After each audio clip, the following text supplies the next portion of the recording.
Chapter 1. The Ancient Sage's Legacy, in memory of the author, stored in the mind, in the mortal realm. In the eastern wilderness, on the mountain of 10,000 beasts, a woman clad in white stood unkempt, her delicate form revealing swathes of pure, crystalline skin, inviting a myriad of fantasies. Jiang Chen's gaze involuntarily fell upon the captivating curves, a blush of enticing crimson suffusing the icy, angry, jade-like visage. With a sharp exclamation, Lin Xie's sword hovered perilously close to Jiang Chen's throat, her beautiful eyes brimming with lethal intent. "Speak, are you in league with that witch?" A fleeting glimmer of confusion crossed Jiang Chen's eyes. "I am not dead." He had been a most distinguished disciple of the revered Chongming celestial king in the celestial realm. By a twist of fate, the king had acquired the sage's legacy, the swallowing heaven's chaotic scripture, only to be betrayed by his enchanting master. Consequently, the Chongming celestial domain fell victim to the ambush of the 8 sovereigns of the celestial realms. Before his demise, the celestial king entrusted the scripture to Jiang Chen, hoping he would escape and avenge him. Yet, destiny was unkind. Jiang Chen was ultimately forced into a corner and had no choice but to leap into the abyss of heaven, only to find that he not only survived, but also traversed into another world, inhabiting the body of a youth bearing the same name. At first, he felt the warmth of soft skin in his embrace, thinking he was dreaming, instinctively engaging in such actions. Though he had taken advantage, he adamantly refused to shoulder the blame, declaring, "What witch? I am but an ordinary man. How could I know a witch?" Lin Xie's eyes shimmered with genuine energy. Indeed, the young man before her appeared to be around 20, not even having reached the qi condensation stage. Her murderous intent remained unyielding. Should Jiang Chen reveal even a hint of weakness, she would surely reduce him to ashes. "Still refusing to admit it? You employed dark arts to rob me of half my power. If not for collusion with that demoness, how could you have had this opportunity?" Though Jiang Chen struggled to remain calm, beads of cold sweat trickled down his forehead. "I merely passed through this place. This predicament was not of my making. Moreover, I distinctly recall that it was you who initiated." Lin Xie was taken aback, suddenly recalling everything from the previous night. A rosy hue crept up her swan-like neck. She was Lin Xie, the saintess of the Tai Xian sword sect, tasked with capturing the demoness of the demon clan. Just as she was about to prevail, she inadvertently fell victim to the demoness' seductive poison. Intending to use the mountain stream to purge it, she fortuitously encountered Jiang Chen. Even she struggled to rid herself of the demon's debauchery, let alone this man who had yet to reach the qi condensation stage. Lin Xie, typically aloof and indifferent, found herself flustered by this unforeseen occurrence. She sheathed her sword. "Considering this was an unintentional mistake, I shall spare your life. Remember, let this matter be as if it never occurred." Jiang Chen caught a glimpse of the bloodstains beneath the celestial maiden's white attire, momentarily dazed, then looked earnestly at the woman before him, resembling an ethereal being, and declared, "Though unintentional, as a man of responsibility, I shall take accountability for you." Lin Xie's beautiful eyes momentarily faltered. This man was tall and reasonably handsome, radiating a sense of pride. Yet alas, his talent was woefully lacking, and the disparity in their statuses was as vast as the heavens and the earth. Perhaps they would never meet again. "Perhaps his fate you have acquired half my power. If you possess great will, this power could aid you on the path of a warrior." With that, a gentle breeze swept by, and Lin Xie gracefully departed. Jiang Chen gazed at her silhouette disappearing into the horizon. Feeling both fortunate and forlorn, this woman was not one who reveled in bloodshed. She was far too formidable had she truly harbored intent to kill. He feared he would have perished on the spot. But as memories melded, Jiang Chen's thoughts began to crystallize. He was no longer in the celestial realm, but had traversed into another world. A chaotic mortal realm plagued by demons and monsters. The demon and devil clans had rent the void a millennium ago, descending upon the world. They feasted upon humanity, while human warriors erected walls of flesh and blood to repel the demons, fighting for the last vestiges of survival. Yet, even so, the relentless tide of demonic invasions continued. To this day, only a corner of the 9 domains remained, and he was the son of Jiang Lai, the foremost expert of Tianwu City. Though his talent was dismal, under his father's protection, he lived a relatively content life and was betrothed to Su Wei, the eldest daughter of the Su clan. 5 years ago, However, Jiang Lai ventured to the battlefield against the demons, only to return with news of his sacrifice. From that day forth, Jiang Chen's status plummeted, and he endured humiliation within his clan. He and his grandfather were relegated to the most remote and dilapidated residence of the Jiang family. The current clan leader, in a bid to seize more family wealth, conspired with his once-admired elder brother Jiang Feng and Su Wei to lure him to the mountain of 10,000 beasts. Had it not been for a stroke of luck, Jiang Chen would have long since perished at the hands of the beasts. Perhaps due to the merging of memories, Jiang Chen felt a surge of empathy. What a ruthless scheme. Had I not traversed here, I would have surely met my doom. Recalling Jiang Feng and Su Wei's loathsome faces, alongside the humiliation he had endured within his family over the years, a wave of anger and hatred surged within him. Yet, this talent is truly dismal. No wonder I have been subjected to such scorn. Beginning his martial training at 8, he entered the body forging stage at 10, yet he had made no progress for an entire decade, solidifying his reputation as the greatest. Waste of Tianwu City. Draw the sword, and the boundless shall be vanquished, the 9 hells extinguished. The great Luo immortal path. The golden immortal sword cannon. Jiang Chen attempted various celestial techniques, but in this realm, where celestial energy was non-existent, how could he cultivate these arts? A wave of despair washed over him in such circumstances. Not only was it impossible to return to the celestial realm to avenge his master, but he might also perish within a century. Suddenly, an epiphany struck him. The celestial Maiden mentioned I absorbed half her power. If that is true, there may still be a chance for me to cultivate anew. He sat cross-legged, circulating his true energy. An unexpected transformation occurred. Countless runes coalesced, and within Jiang Chen's consciousness, a wondrous realm seemed to unfurl. Divine light blazed brilliantly, profoundly mysterious, as if it were the genesis of creation. And within his mind, rows of enigmatic and profound characters materialized, transforming into a towering golden tome. The 5 prominent characters at the forefront shone resplendently. The swallowing heavens chaotic scripture. Jiang Chen's heart swelled with elation in his previous life. He was blessed with exceptional talent and comprehension, which led to his acceptance as a disciple by the Chongming celestial king, who imparted this scripture to him, but he had once observed it with his master. But despite exhausting various means, he had made no progress in understanding it. Could it be that falling from grace and starting anew was the key to unlocking this scripture? As he beheld the text's profound intricacies, his excitement intensified. Truly, it was the sacred art that stirred upheaval in the celestial realm. Every character within the scripture was engraved by a mighty being, containing boundless truths of the great Tao. The first line struck Jiang Chen with unparalleled shock. All beings in the world may be harnessed for my use. All laws and divine powers may be acquired by me. As he continued to read, Jiang Chen grew increasingly astounded to devour the blood essence of all beings for his own use. What a domineering art. Even the techniques passed down by the Chongming celestial king in his previous life were of celestial rank, yet they paled in comparison to this.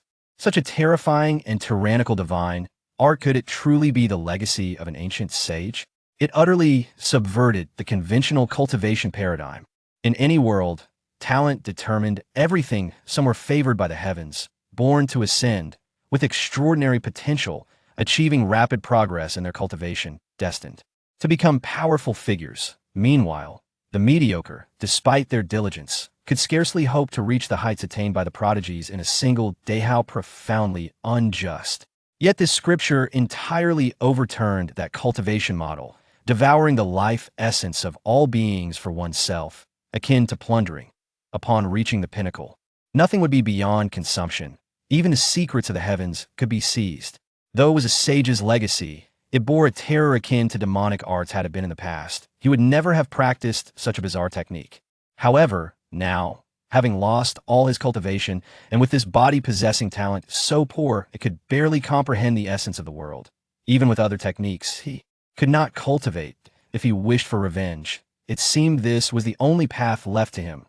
He closed his eyes, concentrating his spirit, and began circulating his true energy according to the scripture. Boom! A terrifyingly vast aura manifested around Jiang Chen.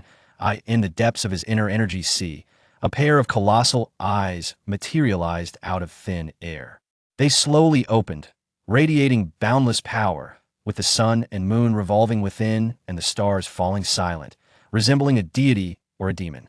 Having absorbed Lin Sie's strength, the true essence within the energy Si surged like an ocean. If his foundation were sufficient, Jiang Chen could almost soar into the sky.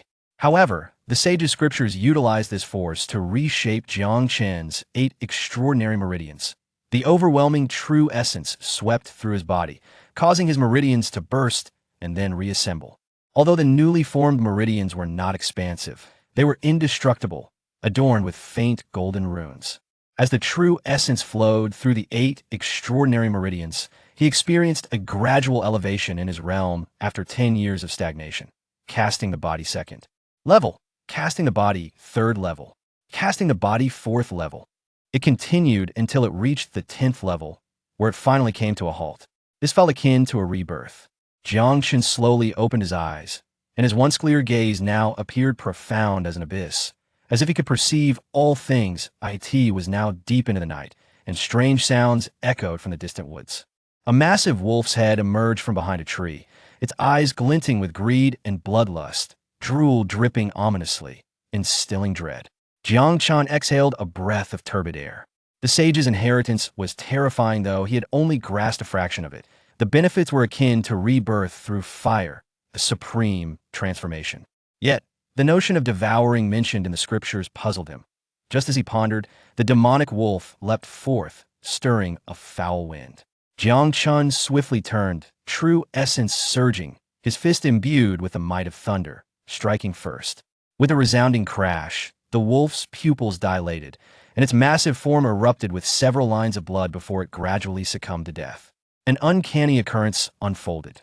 The wolf's blood essence surged into his body, transforming into true essence. Raging wind roar. Jiang Chen seemed to comprehend something, waving his hand to summon a tempest that shattered withered trees in the distance. This was the innate divine ability of the first-tier demonic beast, the raging wind wolf. He was astounded, realizing that he could not only consume the blood essence of the beast, but also its divine abilities. This technique was extraordinarily marvelous. He sensed that once he mastered it, he would step into a brand new realm, perhaps even surpassing his past pinnacle. The thought of avenging his master no longer seemed a distant dream. Clenching his fists tightly, his profound gaze shimmered with boundless hatred as he murmured, "Regardless of past or present, the trampling, humiliation, and enmity I have endured shall be repaid 1,000-fold. Jiang Feng, Su Wei. Prepare yourselves, I shall soon come for you." Chapter 2. Seeking Trouble. In Qianwu City, a commotion erupted at the entrance of a small courtyard, drawing a crowd of onlookers. 2 young men stood arrogantly, their demeanor haughty. "Jiang Hai, how long have you and your worthless grandson occupied this residence? Now that he is missing, it's time for you to vacate. Your useless grandson is gone, and Miss Su Wei has come to call off the engagement. How benevolent of her." Useless? With Jiang Chen's intellect, he is nothing more than a fool. Tell me, how can the Jiang family's assets be divided with a fool? Indeed, it's only Jiang Feng, who, at a young age, has already reached the 8th level of qi condensation. Only someone like him is worthy to be the master of the Jiang clan. An elderly man bore a desperate expression. "My grandson said he would likely return in a few days. Please grant us a little more time. I fear he may not find me upon his return." The young man scoffed derisively. "Return? He won't. I heard someone saw your grandson's corpse in the 10,000 Beast mountain range. I suggest you go there. Perhaps you can retrieve a few bones. By then, it's likely the beasts have already devoured them." Ha ha ha. Their words shattered the old man's last glimmer of hope. Recently, the Su family had annulled the engagement with Jiang Chen, and now his grandson was missing. Jiang Hai seemed to age a decade in an instant, his mind buzzing, nearly collapsing. Though his grandson possessed poor martial talent, he was kind-hearted and shared a deep bond with him. Several years prior, his once proud son perished in battle, the grief of burying a loved one being the greatest sorrow of life. Must he now lose his grandson as well? Jiang Hai felt utterly despondent. "Jiang Hong, Jiang Xian, what are you doing?" Turning at the voice, a refined young gentleman approached. He was strikingly handsome, exuding an extraordinary aura, his face adorned with a warm smile that felt like a gentle spring breeze. Upon seeing him, Jiang Hong and Jiang Xian hastily bowed. "Greetings, young master Jiang Feng," it was the elder's command. Jiang Feng's gaze sharpened as he rebuked. No one is allowed to disrespect him. Regardless of the circumstances, old Jiang Hai is your elder. Even if he has been expelled from the Jiang family for some reason, you must not insult an elder. Old master, I shall take charge today. You may remain in this courtyard for another half-month, and then you can move out. Jiang Feng was the son of Jiang Chongling, the newly appointed head of the Jiang family. Unlike Jiang Chen, he was born a prodigy, excelling in both talent and appearance, a paragon among the youth, and a source of pride for the Jiang family. At just 20, he had already reached the 8th level of qi condensation. Although his father, Jiang Chongling, had conflicts with Jiang Lai, he never extended that animosity towards Jiang Chen. He had frequently intervened to aid Jiang Chen when he was bullied, never once mocking him, often offering guidance in martial arts. Old Jiang Hai bowed slightly to Jiang Feng, opening the courtyard door with a vacant expression, and stumbled inside, the cold wind blowing through, scattering fallen leaves. The old man's back appeared desolate and sorrowful. The onlookers whispered among themselves, "It is indeed young Master Jiang Feng, how magnanimous. I heard that when Jiang Lai was alive, he often took resources from the family to treat that fool, which affected young Master Jiang Feng's martial path. I've heard that he relied on being the strongest in the Jiang family and nearly emptied the family's resources. May heaven have eyes. Let him perish on the battlefield, otherwise our Jiang family would surely have fallen to those two." I've heard some news lately. Jiang Lai did not die in battle, he went missing. The front lines against the beasts were too perilous, and Jiang Lai was afraid of death, ultimately turning into a coward. Is that so? Please, tell me more. The surrounding voices filled Jiang Feng's ears, a fleeting glimmer of pride flashing in his bright eyes, quickly replaced by an expression of righteous indignation. The matter of Jiang Lai being a coward has yet to be verified. No one should speak carelessly. Moreover, old Jiang Hai has just lost his grandson. What torment must he be feeling? Have you no compassion? The crowd cast admiring glances at him, while Jiang Feng appeared at ease, as if everything were under his control. Inside the courtyard, the biting autumn wind chilled the air, the grass and trees withering. The old man's heart felt as though it had turned to ash, his murky eyes reflecting an indescribable sorrow and pain. Outside, the crowd buzzed with enthusiasm, showering praises upon Jiang Feng, who appeared radiant, as if everything were within his grasp. "Jiang Feng, you've gone to great lengths to monopolize the Jiang family's assets." A cold voice suddenly pierced the air, causing Jiang Feng's smile to freeze. Turning his head, disbelief filled his eyes as he beheld a familiar figure emerging in a viwit. Was Jiang Chen, rumored to have perished in the 10,000 Beasts mountain range. A stir rippled through the crowd. How has Jiang Chen returned? The 10,000 Beasts mountain range is fraught with danger, teeming with demonic beasts. This fool is truly fortunate. This is what we call a calamity that survives for 1,000 years. Chen. Chainer. In the courtyard, Jiang Hai heard the commotion outside, his voice trembling as he hurried out, brandishing a shoe sole in a fit of anger. "I told you not to run around. I warned you not to go to the 10,000 Beast mountain range. You scared your grandfather half to death." Though their memories merged, it was Jiang Chen's first encounter with this elder. Despite the initial resistance, seeing Jiang Hai's tear-streaked face and silver hair made his nose involuntarily tingle with emotion and his memories, due to his inherent foolishness and lack of martial talent since childhood. He had never once felt disappointment or resentment from the old man, even amidst the scorn and humiliation from others. Instead, the elder frequently stood up for Jiang Chen. Jiang Chen could deeply feel the old man's love for him. His grandfather and father were among the few warm memories he cherished. Observing Jiang Hai's white hair, Jiang Chen's gaze gradually intensified.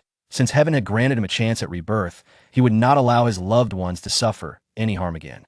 "Grandfather, I have returned, haven't I?" Jiang Chen gently reassured him. Just returning is enough. Jiang Hai wiped his tears, suddenly pausing, noticing that Jiang Chen seemed somewhat different than before. Although Jiang Chen's appearance had not changed, his aura had undergone a dramatic transformation, even standing alongside Jiang Feng without any sense of inferiority. Seeing the unexpected return of Jiang Chen, Jiang Feng's expression darkened. "You are alive." Jiang Chen scoffed. "Of course, you have underestimated my strength. Merely casting me to the outskirts of the 10,000 Beast mountain, had you ventured further, your treachery might have indeed succeeded." Upon hearing this, the crowd erupted in murmurs. How could Jiang Feng, with such a prestigious background and remarkable talent, engage in such treachery? With righteous indignation, he retorted, Jiang Chen, what nonsense are you spouting? I have been to the 10,000 Beast Mountain, but only to eradicate a beast that threatened the villagers. I, Jiang Feng, act with integrity. How dare you slander me? Jiang Hong and Jiang Xian exchanged knowing glances, recognizing this as an opportune moment to curry favor with Jiang Feng. You worthless fool! How dare you defame Master Jiang Feng? You seek death. As they spoke, the two suddenly launched a kick towards Jiang Chen. Both were cultivators at the first stage of qi condensation, their true essence surging as their kicks bore an immense force, akin to 1,000 pounds, accompanied by a fierce wind. The onlookers felt a tightening in their chests. Were they truly going to commit murder in the streets? A slight smirk played upon Jiang Feng's lips, a glimmer of malice flashing in his eyes. These two lackeys were rather astute. This was precisely the outcome he desired.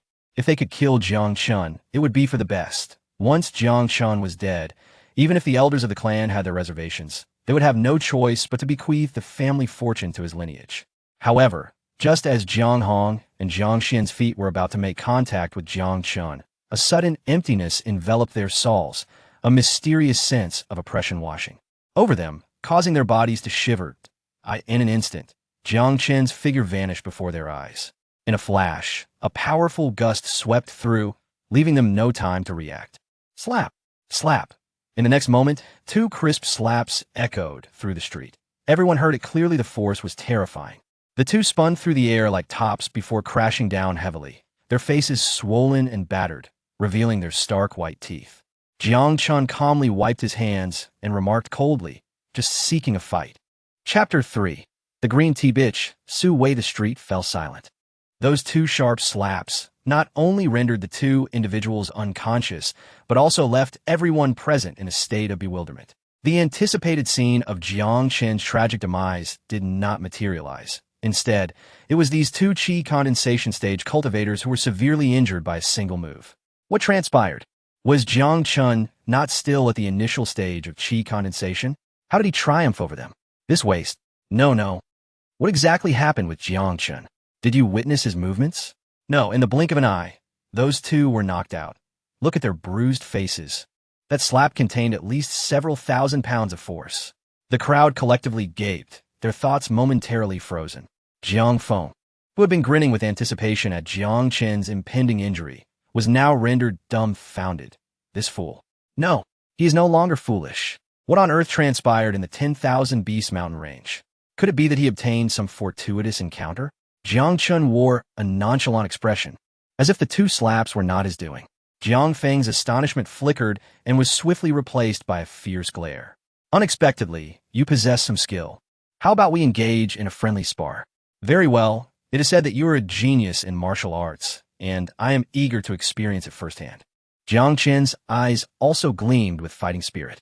Though he had yet to condense qi, he possessed immense strength, and after devouring several fierce beasts the previous day, he was keen to test the gap between him and this legendary Jiang family prodigy. As the onlookers absorbed their conversation, they were left in a daze. Was this still the same useless Jiang Chen?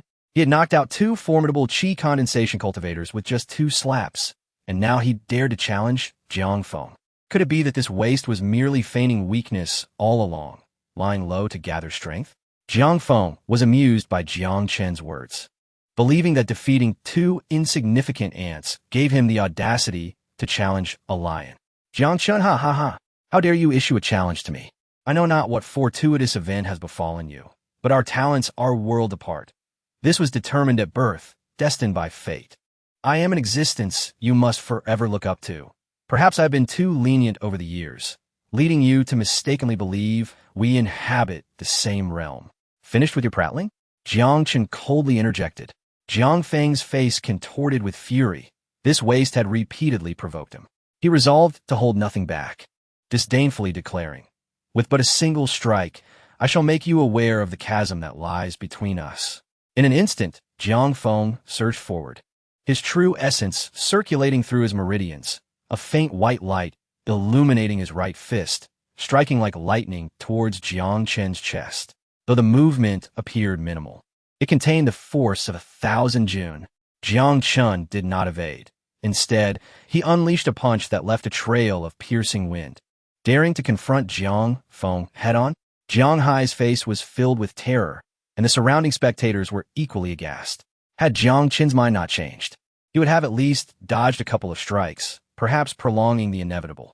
To engage directly was akin to courting death. Trash! Jiang Feng smirked. Were it not for his father's intervention, Jiang Chen would have long since perished at his hands. Though he spoke of a friendly spar, his chi condensation 8th-stage true essence surged forth, launching a lethal attack. Bang! A dull thud echoed as the two clashed, both staggering back several meters before regaining their footing. Jiang Feng's eyes widened in disbelief. What? I am at the chi condensation 8th stage. Yet my single strike failed to push Jiang Chen back. The crowd exchanged glances, unable to fathom the scene before them. They had anticipated Jiang Chen would be grievously injured or even killed by this blow, yet no one could have imagined that not only did Jiang Chen remain standing, but he had also pushed Jiang Feng back. Jiang Feng, enraged by this failure, gathered his true essence rapidly within his arms. Boom, boom, boom. The two collided once more, each impact generating a whirlwind at their fist peaks. The street fell into a hushed silence, all present in shock. Some even pinched themselves, convinced they were dreaming. The once mock Jiang Chen was now evenly matched with the Jiang family's prodigy. Jiang Feng?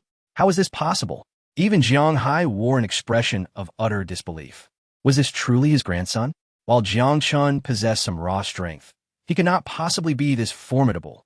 Jiang Feng's talent was hailed as the most promising in surpassing Jiang Lai, and this prodigy had engaged in a series of exchanges with Jiang Chen, resulting in a stalemate. Boom! The two were once again sent flying, Jiang Feng breathing heavily, his true essence surging tumultuously within him. His gaze locked onto Jiang Chen, his expression darkening to an extreme. He felt the immense force emanating from Jiang Chen's fists, his arm trembling slightly. Jiang Feng's face was a mask of gloom as he coldly remarked, I did not expect you to hide your strength so well. Tell me, what stage of chi condensation have you reached? Jiang Chen's true essence surged within him, countering Jiang Feng's. Their gazes clashed like bolts of lightning, sparking with intensity. To deal with trash like you, does one even need to condense chi? The crowd erupted in astonishment. How could this be? Jiang Chen was not even at the chi condensation stage, yet he stood toe-to-toe with Jiang Feng. Surely, young Master Jiang Feng was merely holding back, otherwise. A single strike would have left Jiang Chen in tatters. After all, he was a brother from the same family. Young Master Jiang Feng had likely exerted no more than 10% of his power. I would wager he did not even use half his strength. Young Master Jiang Feng is renowned for his swordsmanship. If he drew his blade, Jiang Chen would be no match. The Jiang family members observing were in agreement. None could accept the notion that a waste who had yet to condense chi could contend with their idol. After several breaths, Jiang Feng's arm, which had been sore and numb, finally returned to normal. He squinted, his former elegance now replaced by an icy demeanor. With a forced smile, he said, I acknowledge your raw strength, but it is limited to this. I have not even employed any martial techniques, and in my eyes, you remain a pitiful ant. Should I exert my full strength, it would take but a single strike to end you. His true essence swirled, his robes billowing, bones cracking with each movement. As whirlwinds coalesced around him, his aura steadily amplifying. Jiang Chen, sensing the imminent threat to his life from Jiang Feng, assumed a fighting stance, ready to engage. Young Master Jiang Feng, please show mercy. At that moment, a melodious voice rang out from behind the crowd, flowing like a clear spring through their hearts. The clamor of the crowd fell silent, all turning to gaze upon a young girl clad in a pink garment, gracefully approaching. She possessed a captivating beauty, her skin as smooth as cream, radiating an ethereal glow.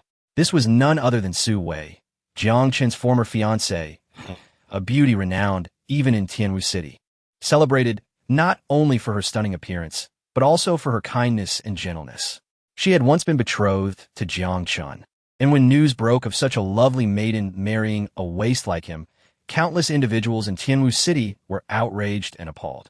Su Wei stepped beside Jiang Feng, her voice soft as she spoke. Young Master Jiang Feng, after all, Jiang Chen and I once had a marriage contract. If he has offended you, I kindly ask that you spare him for my sake. Upon hearing this, A glimmer of malice flashed in Jiang Feng's eyes. He cast a cold glance at Jiang Chen, ultimately dispersing his true essence, gritting his teeth as he said, "Jiang Chen, for the sake of Miss Su, I shall spare your life today. But you best pray you do not cross paths with me again. Otherwise, I will surely take your life." Su Wei's clear, water-like eyes shimmered as she regarded Jiang Chen, imbued with a hint of helplessness and regret. "It is a relief to see you return safely. Uncle Jiang Lai saved my father's life, and in gratitude, our marriage was arranged. Even if your talent is lacking, I never considered breaking the engagement. Upon learning of your disappearance, I sent people to search for you. But after a prolonged search yielded no results, I had no choice but to annul the engagement. Perhaps this life is fated to be a connection unfulfilled. Jiang Chen, I understand your resentment, but some matters cannot be altered. The disparity between you and Master Jiang Feng cannot be bridged by mere fortune. With your capabilities, accepting reality constitutes the greatest growth. Forget me. Let us treat our engagement as if it had never existed." The appearance of Su Wei timely quelled the conflict, and the onlookers erupted in admiration, relieved that Miss Su had arrived. Otherwise, should Master Jiang take matters seriously, Jiang Chen would undoubtedly meet his demise. Miss Su's kindness is remarkable, having granted this fool 5 full years to cultivate his energy, and now she has saved Jiang Chen. The Su family has now repaid their debts to the Jiang family. It seems that Master Jiang Feng and Miss Su Wei are indeed a match made in heaven. Truly, when they stand together, they are a pair of exquisite gems. An impressive couple indeed. Jiang Chen observed Su Wei with a cold gaze, his heart devoid of emotion. Such hypocritical theatrics were familiar to him from his time in the celestial realm, yet to witness such mastery in dissimulation was rare. Had he not already seen through Su Wei's true nature, he might have been bewitched by her performance. However, the current Jiang Chen is no longer the weak youth who was once bullied. Such clumsy tricks are merely the antics of a jester in his eyes. A faint smile curled at his lips, laced with unabashed mockery, as he glanced at Su Wei and remarked, "Is it exhausting to perform so earnestly? At your core, you are a charlatan. Why bother erecting a facade? Furthermore, since our engagement has been annulled, the betrothal gifts presented to your family 5 years ago should be returned in full, don't you think?" Chapter 4. A true man never lacks a wife. A flicker of panic crossed Su Wei's eyes, but she quickly regained her composure. Forcing a strained smile and feigning ignorance as she asked, "Jiang Chen, what are you talking about? I can't quite understand." "Can't understand?" Jiang Chen scoffed, his gaze sharp as he fixed his eyes on Su Wei. "Then allow me to elucidate further. 5 years ago, on the 5th day of the 3rd month, my father presented a bridal gift that included 3 qi condensation pills, a 2nd-tier ordinary weapon, and 500 lower-grade spirit stones. These were all bestowed upon you as part of my marriage arrangements. Now that we have annulled our engagement, it is only fitting that you return the bridal gifts. Do you comprehend now?" The onlookers erupted into a flurry of whispers, their gazes towards Su Wei laden with a newfound curiosity. It became evident why she had initially consented to marry Jiang Chen. In this small border town, such gifts represented decades of accumulation for a modest family. Su Wei was taken aback by Jiang Chen's meticulous recollection. Her complexion soured further as she bit her lip and murmured, "Jiang Chen, those items. I have already used them over the years of cultivation. You know that the Su family has not been well off. So you used them with a clear conscience and now seek to break off the engagement?" Jiang Chen interrupted, his tone laced with undisguised sarcasm. "Su Wei, do you truly regard me as a fool? 5 years ago, the Su family was merely a small clan, had it not been for my father's assistance. Your family would have been annihilated during the beast invasion. Now that you have gained some strength, you wish to sever ties and attempt to placate me with a few insincere words? How laughable! A woman with such a venomous heart does not deserve to enter my family. I accept the annulment, but you must return every item of the bridal gift within 3 days. If even a single pill or spirit stone is missing, I, Jiang Chen, will not let this matter rest." Su Wei's face alternated between shades of green and white. She opened her mouth, yet no words emerged. Jiang Chen's statement struck at her vulnerabilities, and the truth left her defenseless. Nearby, Jiang Feng observed the exchange, a glint of malice flashing in his eyes. He stepped forward to shield Su Wei, coldly declaring, "Jiang Chen, do not go too far. Miss Su granted you 5 years. Consider these possessions a compensation for her lost youth. Should you continue to be unreasonable, do not blame me for my rudeness." Jiang Chen smirked, casting a dismissive glance at Jiang Feng. "Her lost youth deserves compensation, but what of my youth?" Jiang Feng, "Do you think your mere qi condensation at the 8th level is impressive? If I had not held back, you would be lying on the ground right now. Do you wish to have another bout?" Meeting Jiang Chen's gaze, Jiang Feng felt an inexplicable chill creep up his spine, akin to being hunted by a ferocious beast. He instinctively took a half-step back, but as Jiang Chen averted his eyes, the dreadful sensation dissipated. The recent confrontation had revealed Jiang Chen's strength, igniting a flicker of apprehension in Jiang Feng's heart. However, he quickly devised a plan, sneering as he spoke with disdain. "You, a mere body-tempering warrior, dare to challenge me? Furthermore, while it may be true that Miss Su accepted the gifts, the ownership of those items ultimately belongs to the Jiang family. And you, a worthless individual who cannot even step into the qi condensation realm, have no right to inherit Jiang family assets.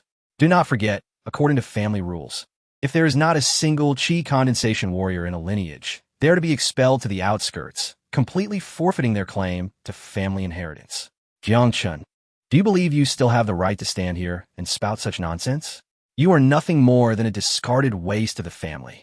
Indeed, to ensure the family's continuation, if a lineage lacks a qi condensation warrior, they would be expelled from Tianwu City.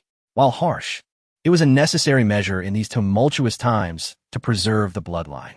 It seems you are quite familiar with the family rules, Jiang Chen retorted with a cold laugh.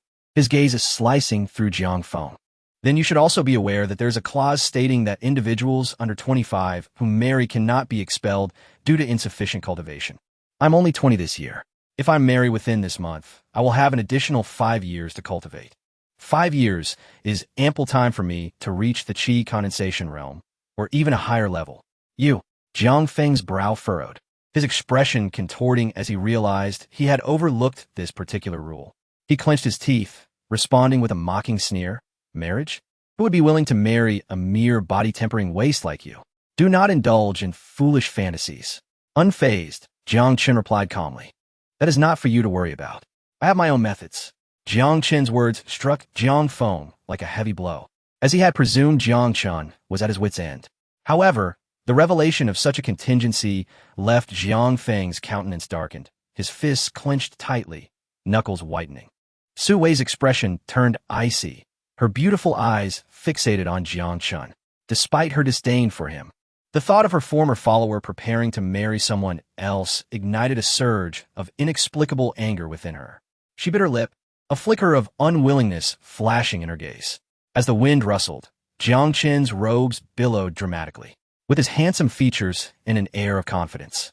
He exuded the charisma of a noble scion. Several young women in the crowd felt their cheeks flush, their hearts stirred by a wave of emotion.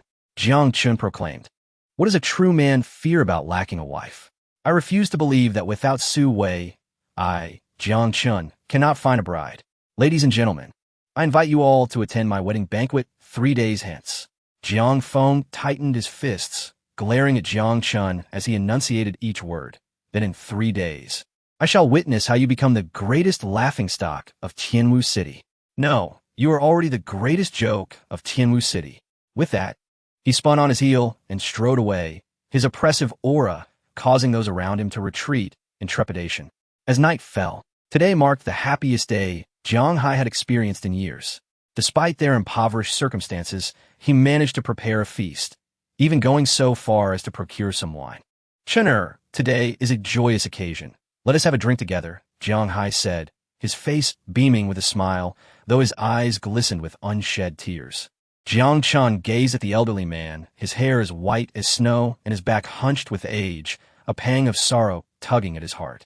He nodded, softly affirming, "All right, Grandpa, let us share a drink." Jianghai raised his cup, his voice slightly choked. "If your father could see you like this, he would be at peace. In a couple of days, we will pack our things and leave Tianwu City. I care not for the Jiang family's assets. As long as you can live a safe and sound life, I will be content." Jiang Chen silently downed a glass of wine, his eyes filled with unwavering resolve. Since he was given a second chance at life, he intended to live it with great fervor. If he could not overcome these minor obstacles, how could he seek vengeance for his master, the illustrious Xian Wang Chongming? Grandpa, I have now reached the 10th level of body tempering, and with my strength, even ordinary Qi condensation warriors cannot match me. My father was a great hero of Tianwu City. As his son, I cannot be bullied into submission, Jiang Chen declared, retrieving a small pouch from which he produced over a dozen beast cores.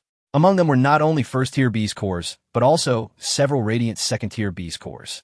Jiang Hai's expression turned to one of astonishment.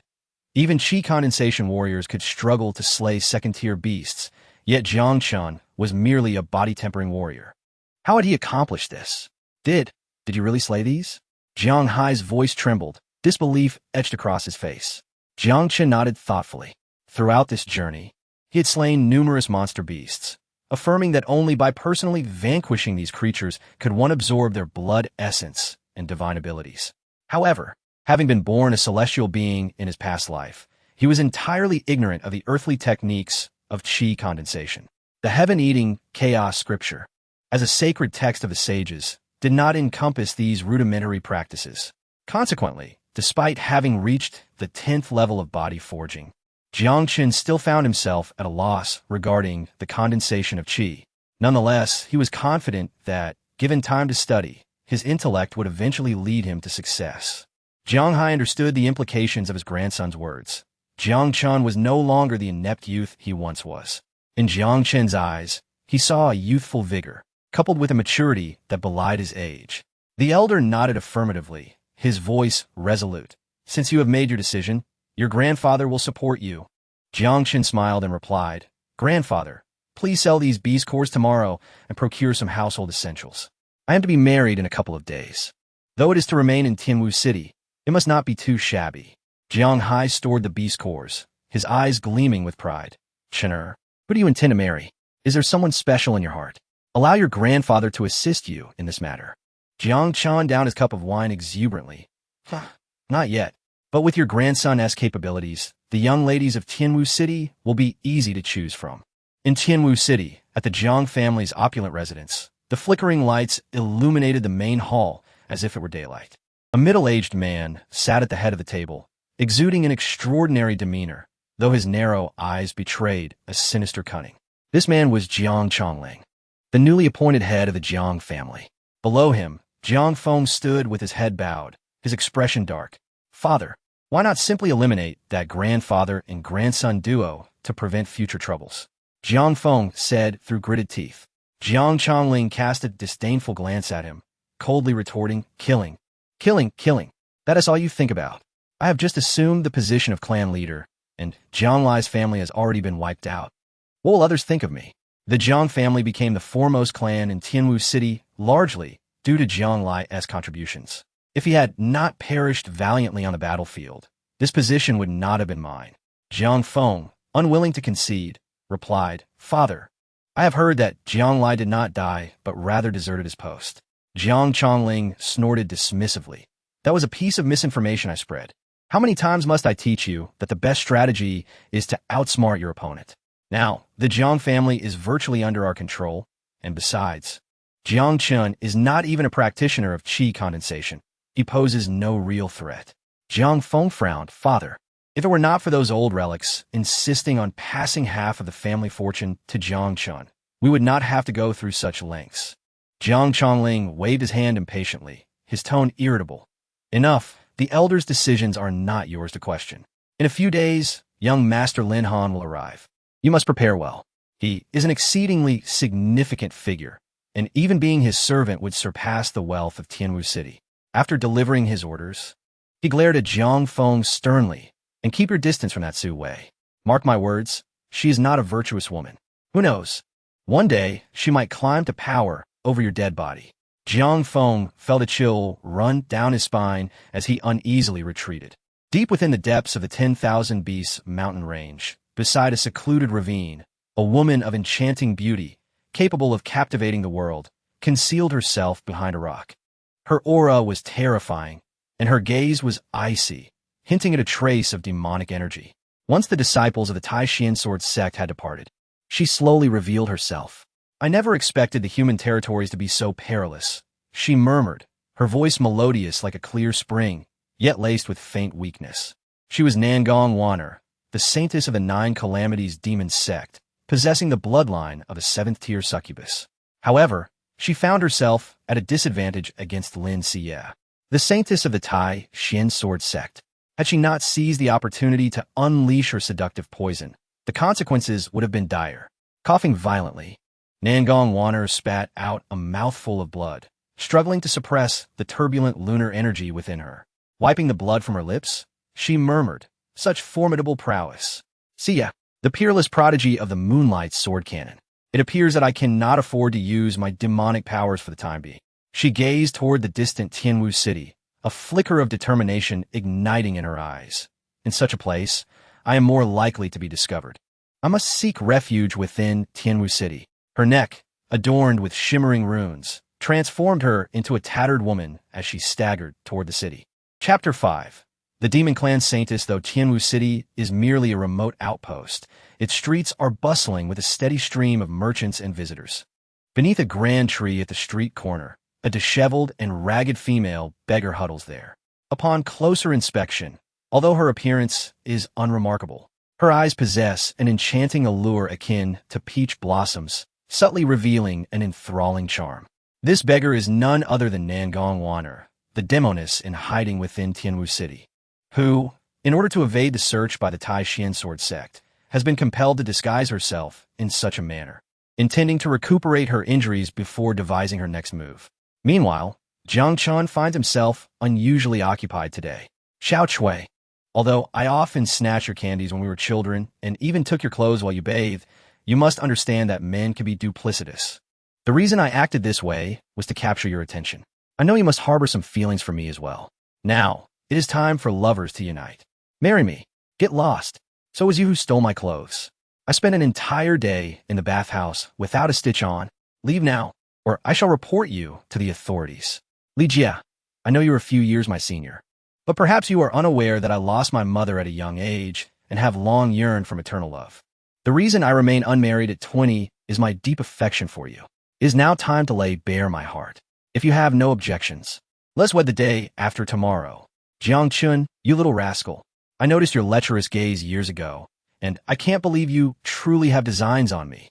Had you confessed earlier, I might have accepted your proposal. But now, I'm pregnant with a blacksmith's child. We are to wed next month. Wu Widow. A woman without romantic experience is not truly a woman. In my view, you're the only genuine lady on this street. Hey. Let's keep the conversation civil. No need to resort to violence. As Jiang Chen walks through the street, his expression is marked with indignation. As a prodigy of the celestial realm, he has never endured such humiliation. He had assumed that with his outstanding appearance and noble character, young women would flock to him. To his dismay, the world proved to be so pragmatic, due to his inability to break through to the qi condensation stage. Not only young women, but even widows are unwilling to marry him. Jiang Chen cannot help but sigh. Is there truly no transcendent love unbound by material constraints? Only a spiritual connection? Suddenly, a ragged woman at the street corner captures his attention.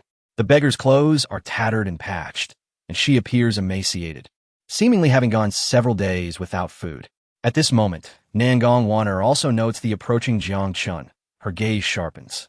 How could this man bear the aura of Lin Xie from the Tai Shin sword sect? Could it be the allure of a succubus? A potential thought crosses her mind.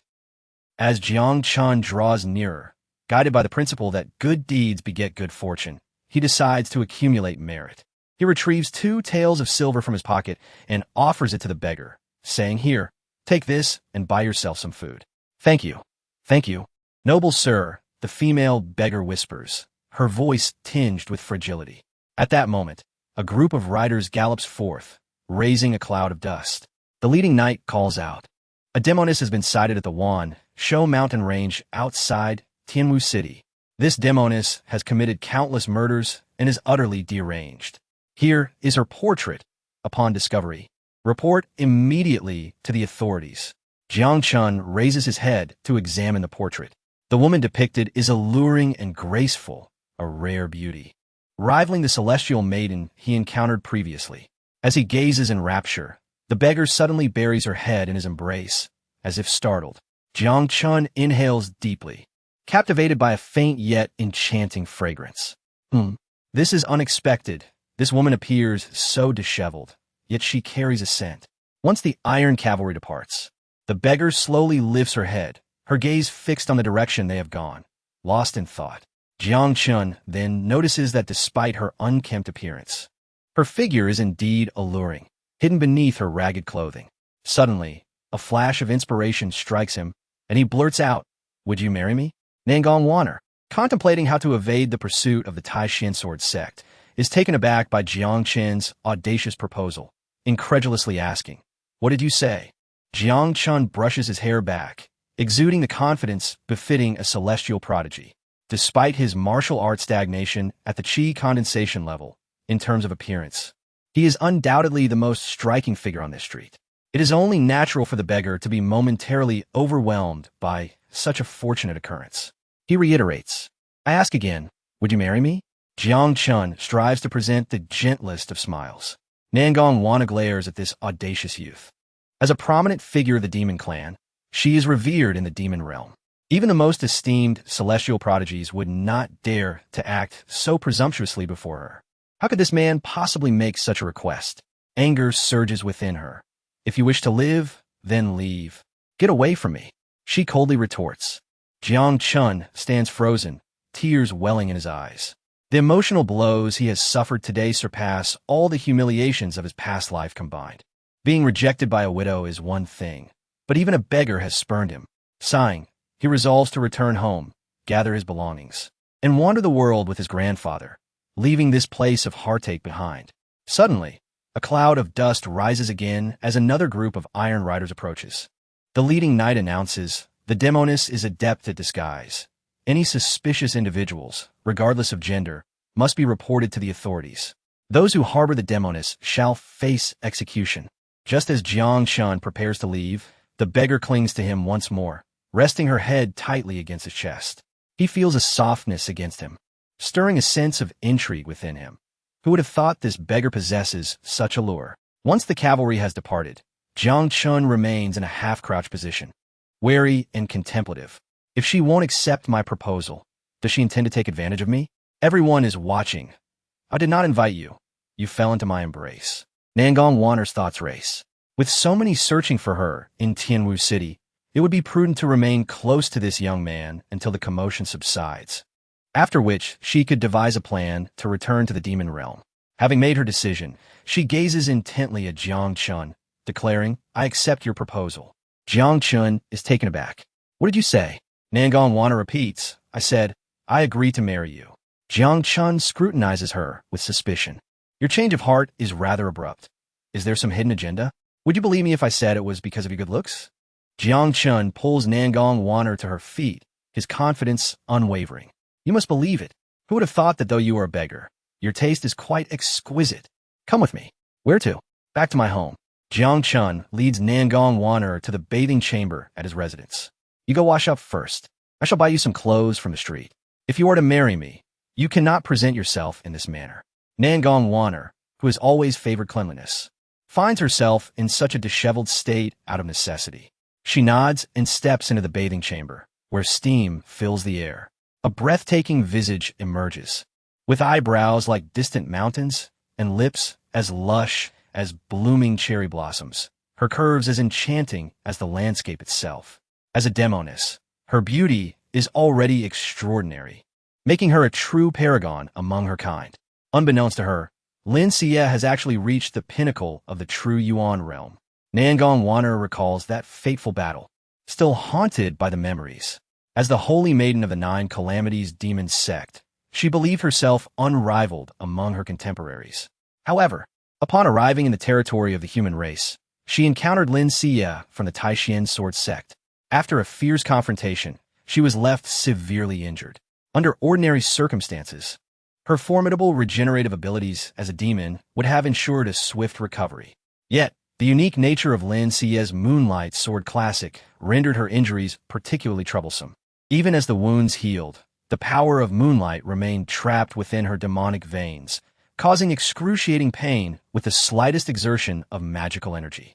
Coughing violently, Nangong Wanner expelled several mouthfuls of blood, her complexion as pale as a sheet. She had been suppressing her injuries, and now she found herself weaker than an ordinary person. It seemed she would have to remain in Tianwu City for a while, gradually purging the moonlight energy from her body. "I've placed your clothes by the door. Please retrieve them," Jiang Chen called from outside.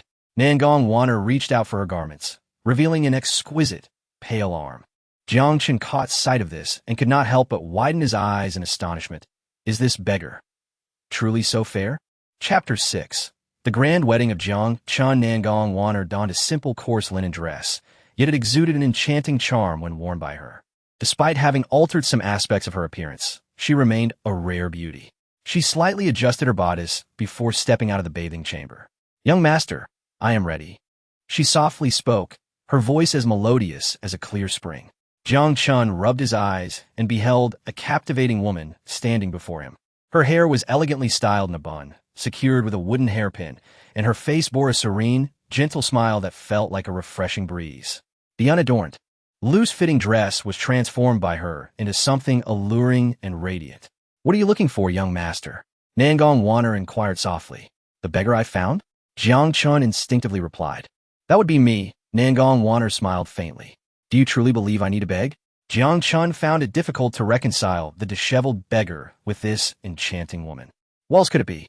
He realized he was at a loss for words, understanding that in this chaotic world rife with monstrous beasts, extraordinary beauty could become a burden for an ordinary person.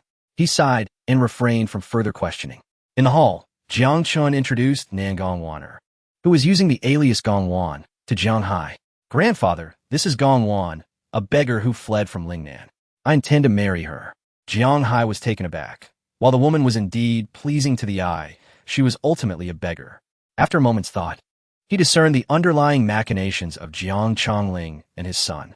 Even if Jiang Chen could not cultivate qi, his striking appearance would surely attract suitors. However, Jiang Chongling and his son would not passively allow Jiang Chen to marry. They must have coerced all the unmarried women in the city, forcing Jiang Chen into a marriage with a beggar. Jiang Hai's heart sank at this realization. "Chinner, there is no need for this. Even outside the city, we can't survive. I cannot bear to see you subjecting yourself to this." Jiang Chen felt a lump in his throat, the memories of Jiang Hai's care flooding back. Though he had lived 2 lives, he had long regarded Jiang Hai as his true grandfather. In this chaotic era, filled with demons, should they be driven out of Tianwu City, how would his elderly grandfather survive? "Grandfather, this is merely a temporary measure. I have told her that once I successfully cultivate qi, she is free to leave at any time." Jiang Chen reassured him. "Very well, at that time, I shall find you a suitable match." Jiang Hai wiped away his tears, his voice filled with concern. Nangong Wanner remained silent, her cold gaze fixed on the pair, a hint of malice glimmering in her eyes. She scoffed inwardly. "Is marrying me such a grievance? When my powers are restored, it will be your demise." The news of Jiang Chen's impending marriage to a beggar swiftly spread throughout Tianwu City, shattering the conventional perspectives of the populace and becoming a subject of ridicule during casual conversations. In a desperate bid to prolong his stay with the Jiang family, he had resorted to marrying a beggar, an act deemed shameful. Jiang Chen had proven to be utterly disappointing. One would think that after returning from the Myriad Beast mountain range, he would have shown some improvement, yet it seemed he had only worsened. Marrying a beggar. Indeed, he had no shame, showing none of his late father's dignity. A few years prior, during the martial arts aptitude test, he had allegedly been unable to sense the spiritual energy of heaven and earth. With such inadequacy, it was a wonder he could marry a beggar at all. Just look at young Master Jiang Feng, who at a young age had reached the 8th level of qi cultivation, able to contend with the scions of prominent families. Truly, he was in an entirely different league.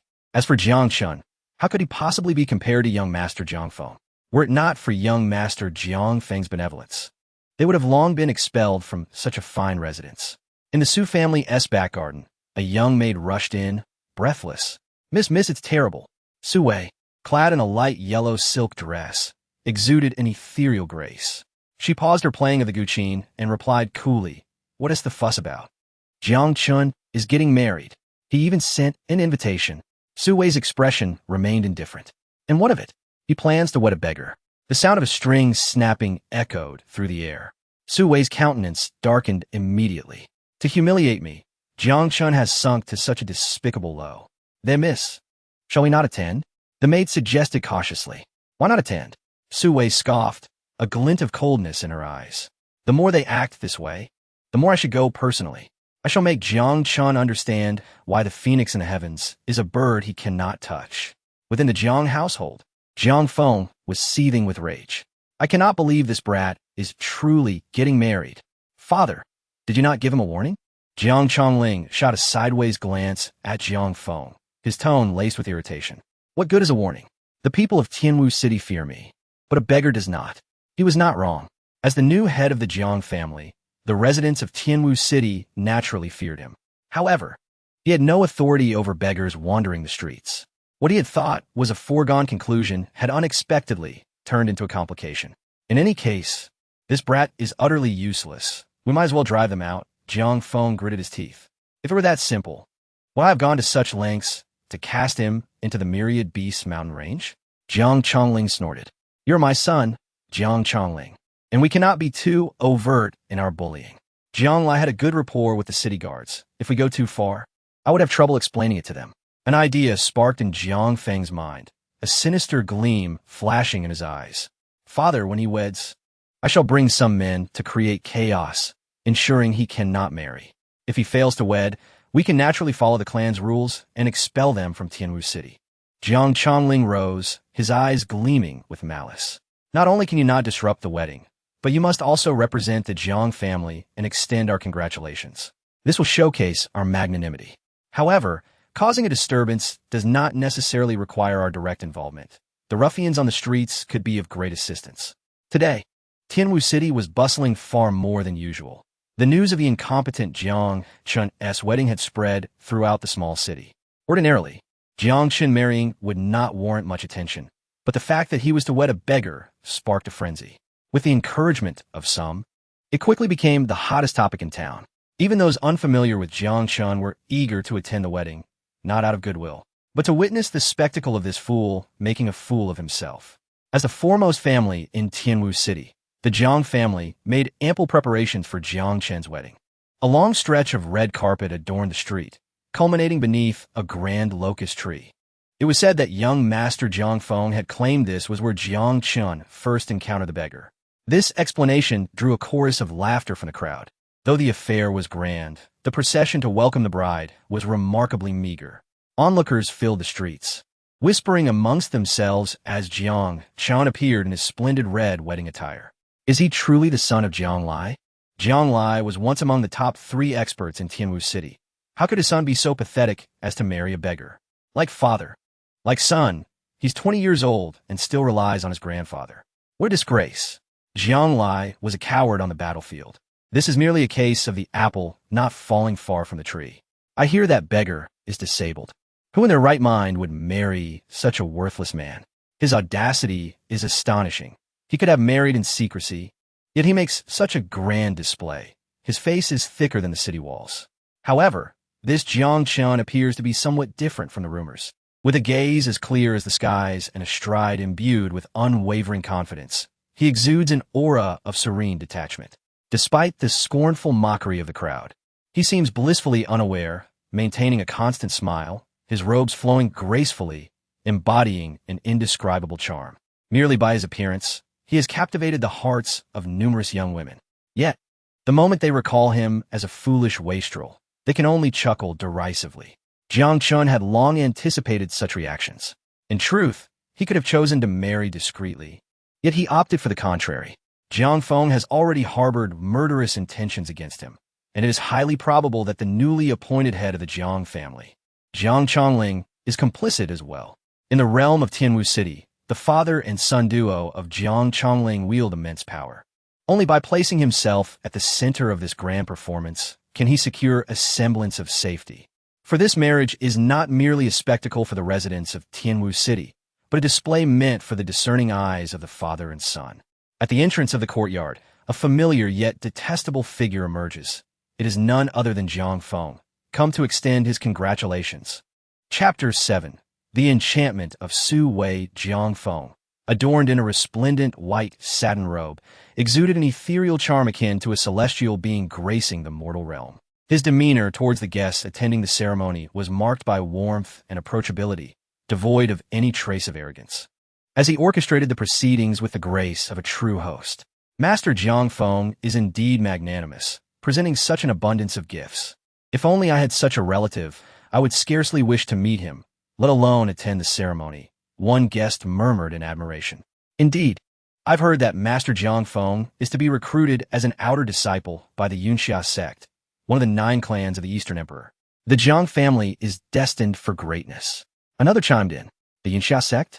That's the sect that has produced formidable beings capable of transcending realms. Is this news credible? Someone questioned, half in disbelief. Jiang Feng, spotting Jiang Chen clad in festive attire, approached him with feigned exuberance, a disingenuous smile gracing his lips. Jiang Chen, this carpet was specially arranged by your elder brother. I trust it meets your approval?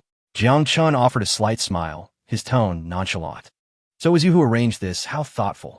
However, I cannot keep my bride waiting beneath the big locust tree, so I fear I have neglected some formalities. I hope you will not take offense, Brother Jiang Feng. Jiang Feng laughed heartily, patting Jiang Chen's shoulder. Of course, today is your joyous occasion, and these gifts are merely my tokens of congratulations. I've heard you what a beggar. Some ill-minded individuals even mock you for it. Yet, I say, marriage is a commendable affair. While your martial pursuits may be lacking, you have taken the lead in starting a family. I envy you greatly. Jiang Chen chuckled, a glimmer of irony in his gaze. Brother Feng, you jest. If you were to envy me with your talents, surely a mere command would summon all the beggars in the eastern wilderness to your side? Jiang Feng's smile faltered slightly, his facial muscles twitching involuntarily. He suppressed his rising anger, forcing a smile, yet his eyes grew increasingly frigid. He realized that the naive Jiang Chen he once knew had vanished. The current Jiang Chen was as inscrutable as the depths of the ocean, posing a future threat to both him and his father. As noon approached, the courtyard was teeming with onlookers, most sporting expressions of derision, as if anticipating an entertaining spectacle. Look, Jiang Chen has arrived. That's Jiang Lai's son, not only lacking in intellect, but also devoid of spiritual perception. Marrying a beggar is surely his fortune, a voice scoffed. This is my first time seeing him. Doesn't he appear to be as dim-witted as rumored? Another chimed in. But at 20, only at the first stage of body forging, relying on his grandfather to uphold the family business. What a burden for the old man. The beggar he's marrying must surely have some affliction. Who in their right mind would wed him? Suddenly, a commotion erupted in the distance. Miss Su Wei has arrived. At the end of the street, a graceful figure approached, exuding elegance and poise. With a touch of subtle makeup, she was stunningly beautiful, her youthful features imbued with a hint of charm. As she walked slowly, her attire billowed, revealing her enchanting silhouette, captivating all in attendance. In an instant, every gaze was drawn to her, filled with admiration and infatuation. She is breathtaking, akin to a fairy from a painting. Miss Su Wei personally came to congratulate Jiang Chen. What a display of generosity. After years of waiting, Jiang Chen still proved inadequate, even marrying a beggar, a profound disappointment to Miss Su Wei. Such a paragon of beauty as Miss Su Wei surely deserved appear among the most exceptional of humanity. What was Jiang Chen that he dared aspire to her? Jiang Chen, standing in stark contrast to the ethereal Miss Su Wei, felt a wave of regret wash over him. Comparisons rendered the beggar bride utterly inconsequential. The surrounding mockery was palpable, with Jiang Feng exchanging triumphant glances with Su Wei, both reveling in the spectacle.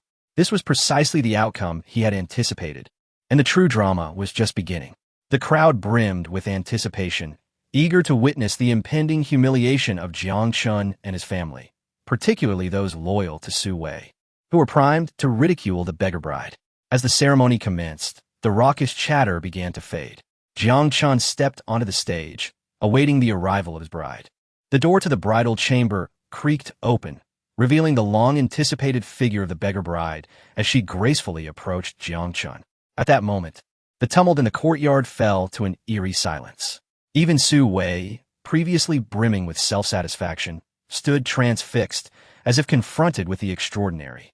In the eyes of the crowd, the bride moved with an elegance that eclipsed all else, her every gesture comparable to a blossoming flower, rendering everything else dull and unremarkable.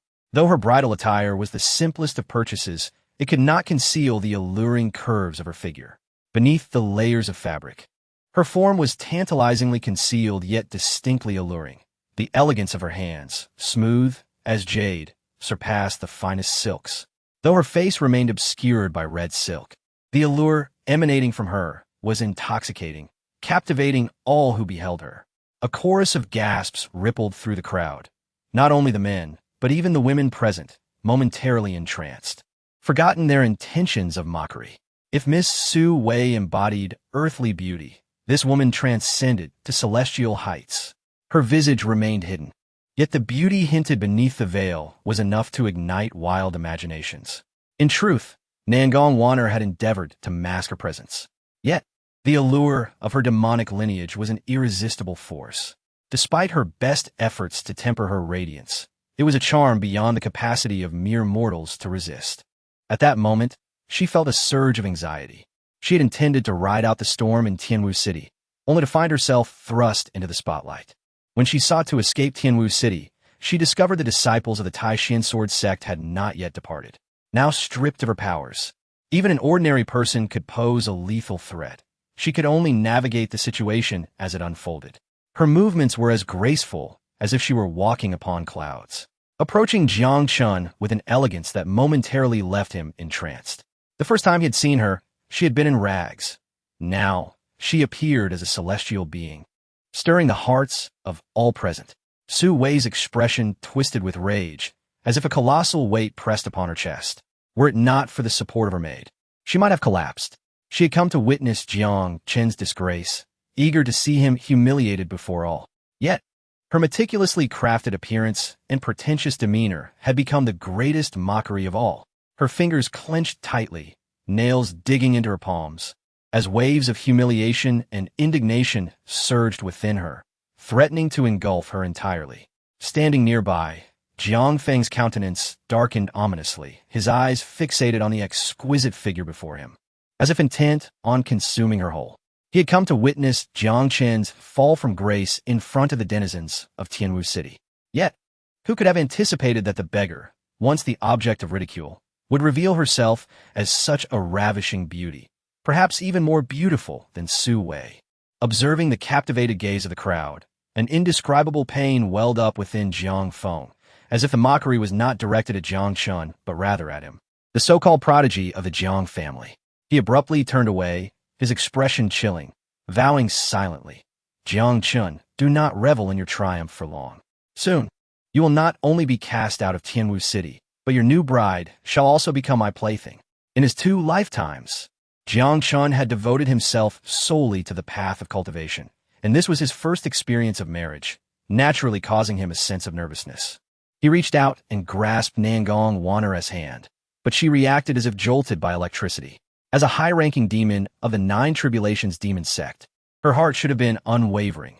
Yet, at the moment Jiang Chen made contact, the demon blood within her surged, her heartbeat quickened, and a tingling sensation blossomed in her hand. This man seemed to possess an extraordinary allure. Were it any ordinary man, such an encounter would likely provoke her wrath. Yet she found herself devoid of any aversion towards him. Instead, a sense of comfort enveloped her, as if he harbored an enchanting power that drew forth her innate affection and closeness towards him. Beneath the red silk, astonishment flickered in Nangong Wanner's beautiful eyes. This man might not be as simple as he appeared. As the couple stepped into the courtyard, they faced Jiang Hai, who occupied the main seat. The officiant began the ceremonial rites, bowing to heaven and earth, bowing to the ancestors. The pair performed the kneeling ritual in front of Jiang Hai. As they bowed to each other as husband and wife, she lowered her head and, through the veil, caught a glimpse of Jiang Chen's feet. Sensing an unusual bond forming between them, the hand she had once felt awkward about gradually relaxed, submitting to the firm grip of the man. As they gently inclined their heads, perhaps due to Nangong Wanner's tall stature, they inadvertently collided. Jiang Chen instinctively stepped back, causing her veil to slip off and reveal her stunning visage. With merely a hint of makeup, she captivated the hearts of all present, her brows like distant mountains, her eyes resembling spring waters, alluring yet exuding an air of grace and elegance. Many spectators gasped in awe, some women expressing jealousy over such beauty, while the men seethed with envy, feeling as if they had swallowed a dead fly. How could such a beauty marry Jiang Chen, this foolish lad? Had they known this beggar girl was so exquisite, how could they have allowed such a waste to claim her? Suddenly, a ruckus erupted from outside the courtyard as a rough voice bellowed, "Where is this Jiang Chen? Come out, you rascal!" Chapter 8. The brazen Sandow. At that moment, a group of ruffians stormed into the courtyard, led by none other than the notorious street bully, Sandow. A gruesome scar slashed across his face, rendering him a fearsome sight. With an air of arrogance and a commanding presence, he struck terror into the hearts of those nearby. Having reached the 5th level of chi condensation, he was a rare master among common folk. The bustling crowd quickly fell silent. For Sandow had a notorious reputation for tormenting the villagers. Fearful glances were cast his way, as no one dared to meet his gaze, wary of attracting his attention. Jiang Chen stepped forward, shielding Nangong Waner behind him, and declared with indignation, "Sandow, today is my wedding day, and I certainly did not extend an invitation to you. What brings you here?" With audacity, Sandow pulled out a chair and settled himself in the center of the courtyard, exuding an air of contempt. "What brings me here? Your father owes me 1,000 taels of silver, and he promised to repay me within 3 years. Now, it has been 7 or 8 years. Either he repays me 3,000 taels with interest, or this estate will be mine. Having observed your plight over the years, I have shown great mercy by not demanding payment sooner. Do not waste time. Return my money at once." The group of ruffians behind Sandow grinned maliciously. Jiang Chen's gaze turned icy. "My father owes you money? Is that so? While it is true that I was once deemed the greatest waste in Tianwu City, everyone knows of my father's prowess, Jiang Lai, who achieved the 8th level of innate strength by the age of 30. He is the most formidable member of the Jiang family, a figure of great renown throughout Tianwu City. Had he not perished on the front lines, I would not be subjected to such humiliation. How could a man of his stature owe you money? You are nothing but a fraud. My father does not associate with scoundrels like you. Get out of my sight." The onlookers' eyes gleamed with intrigue as they witnessed Jiang Chen marrying such a beautiful bride. Their envy soared, and they contemplated leaving when suddenly a scandal erupted before them. Sandow, clearly prepared, would not leave easily. "Ah, so you wish to deny the debt? Come and see. Is there no justice in this world? Debtors refusing to repay their dues." The ruffians began to shout, their voices booming, resonating through the air. The crowd, now captivated, gathered around, eager to witness the unfolding drama. The news of Jiang Chen's wedding, followed by his father's debt, became the talk of the town, and the spectators whispered amongst themselves, expressing their disbelief at Jiang Chen's unfortunate predicament. "You misunderstand. It is Jiang Chen's father who owes the money, and Sandow has come to collect from his son," one bystander said. "How can that be? If Jiang Chen owed money, that would be plausible. But Jiang Lai is not the type to owe a street thug like Sandow," another replied. "The poor boy is already 20. Even if he were clever, he cannot even condense chi. This is not a debt collection. It's an eviction." Jiang Chen's plight was grim. Sandow was notorious for his ruthlessness, and it appeared he would not relinquish this estate without a fight. The neighbors continued to scrutinize the situation with keen interest, some even bringing out chairs and snacks to enjoy the spectacle, as the entertainment of the day rested upon the Jiang family. As Sandow surveyed the assembled crowd, he began his performance, slapping the promissory note in his hand, proclaiming, "It is only just that debts are repaid. Now, either return my 3,000 taels with interest, or vacate this estate." From the crowd, Jiang Feng observed with a smirk as events unfolded according to his design, seemingly well within his control. When Sandow caught sight of Nangong Waner behind Jiang Chen, his lecherous eyes widened with desire. "If you do not wish to repay the debt, simply relinquish your newlywed wife to me. You won't lose out. She could fetch a pretty sum in the city." Nangong Waner's eyes burned with fury. Had she not been injured, she would have crushed this rogue. If she were to marry a dashing young man like Jiang Chen, she might find solace. However, to be offered to this lewd ruffian was unthinkable. She'd rather perish at the hands of the warriors pursuing her. Yet 3,000 taels was no trifling sum. With anxiety, she glanced at Jiang Chen, fearing he might actually consider using her as repayment. What then would become of her? C.S. Sandow reveled in his scheming, envisioning not only a financial gain from the Jiang family, but also the acquisition of a beautiful wife. It was a twofold victory. After a moment of contemplation, Jiang Chen appeared to waver, as if grappling with an internal struggle. I have made my decision. Haha, those who know how to adapt are the true wise ones. My dear, come with me. C.S. Sandow grinned, revealing a set of yellowed teeth. Suddenly, a gust of wind struck, too swift for C.S. Sandow to evade. A fist loomed larger before him until, bang, C.S. Sandow felt a piercing pain in his eye sockets as he stumbled back several meters, landing hard on the ground, dazed. You little brat, how dare you strike me? Jiang Chen maintained a serious demeanor. It is a day of celebration. I did not wish to resort to violence. But you asked for it. The crowd stood in shock. For years, Jiang Chen had been a victim of bullying, rarely daring to retaliate. Yet now, he had struck C.S. Sandow first. Was this truly the Jiang Chen they knew? Many felt a chill. It was reckless to provoke C.S. Sandow without having condensed chi. This could spell disaster for Jiang Chen. Despite his lack of exceptional strength compared to other masters, C.S. Sandow had always thrived on the streets, rarely encountering worthy opponents. You seek death. C.S. Sandow rose, cursing loudly, and swung a fist in retaliation. With the Jiang family as his backing, he felt emboldened, channeling his true essence, intent on eliminating Jiang Chen with a single blow. As a fifth-level chi condenser, his punch could wield immense force. A rush of wind accompanied his strike, and the crowd gasped. Chenia! Jiang Hai cried out anxiously, yet he was merely an ordinary man, powerless to protect his son. In a flash, Jiang Chen's true essence surged within him. He met C.S. Sandow's punch with one of his own. C.S. Sandow was sent flying backward, disbelief etched across his face. What? The spectators were frozen in place, their eyes wide. Jiang Hai was equally stunned. How could Jiang Chen, who had yet to condense chi, have repelled C.S. Sandow with a single blow? If the first strike had been a sneak attack, this was an outright confrontation. The crowd collectively held their breath, their eyes filled with incredulity. Is this real? Did Jiang Chen truly strike C.S. Sandow down? How could this be possible? Aside from young master Jiang Feng, who could possibly achieve such a feat against C.S. Sandow? The subordinates behind C.S. Sandow were utterly astonished. Witnessing their leader being launched through the air, they could scarcely believe their own eyes.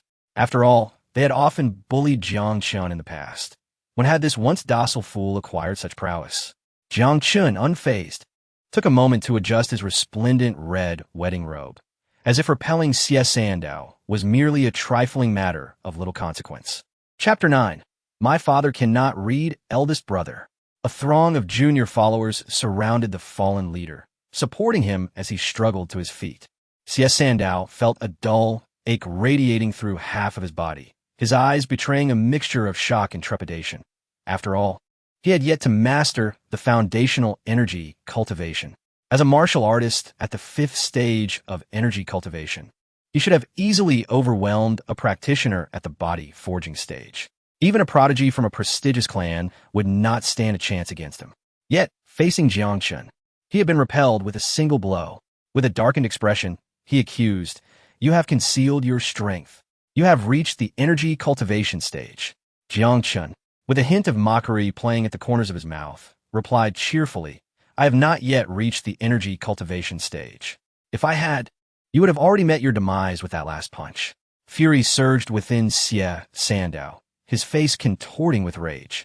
How dare a mere body-forging stage martial artist be so audacious before someone at the energy cultivation stage? Blood surged within him, his true essence exploding forth with his wrath. His palms glowed crimson. This was martial skill. Observers gasped, recognizing the technique C.S. Sandow had unleashed. Though some had reached the energy cultivation stage, even the lowest tier of martial skills were worth thousands of taels far beyond their means. It was no wonder he was so brazen in Tianwu City. He had mastered martial skills, making him a formidable opponent. Jiang Chen faced à dire situation. As Xie Sandao unleashed a punch, it transformed into several red shadows that surged toward him. Unfazed, Jiang Chen assessed the technique's hollow form. Its power was even less than that of second-tier beast. With his strength now at 20,000 genes, he retaliated. Crack, crack, crack. The red shadows exploded, their force dissipating like ripples in water. Jiang Chen staggered back a few paces, a flush rising on his face. Though he had retreated, he remained steadfast. Mere brute strength would not suffice against a martial skill. The disparity in their realms was evident. Though Jiang Chen had not yet reached energy cultivation, he was but a step away. Xie Sandao exhibited commendable prowess, and with these few techniques, few energy cultivation practitioners could match him. In truth, Jiang Chen need not engage directly, but having devoured the essence of numerous beasts, he felt a significant enhancement in his physical defenses. Xie Sandao's strength was impressive, affording him the opportunity to gauge his own current capabilities. Jiang Chen's anticipated defeat did not materialize. He merely retreated a few steps. Xie Sandao, now even angrier, resolved to teach this insolent youth the consequences of crossing him. Fiery chain, his palms blazed brighter, morphing into searing flames. He charged at Jiang Chen like an arrow loosed from a bow, a swirling inferno ready to engulf him. "Chener, get back!" shouted Jiang Hai, Jiang Chen's grandfather. But his voice was swallowed by the flames. A terrifying blaze erupted before Jiang Chen, threatening to claim lives. The crowd erupted in chaos. The scene was utterly horrifying, the flames reaching heights of over 10 meters. Jiang Chen shielded Nangong Waner behind him as a violent gust of wind arose, momentarily stalling the flames' advance. Those nearby, even at a distance, felt the suffocating heat. To the onlookers, it seemed Jiang Chen was doomed. Even those who had once scorned him now looked on with pity. Some women shutting their eyes, unable to bear witness to the impending incineration of Jiang Chen. In that moment, an incredible spectacle unfolded.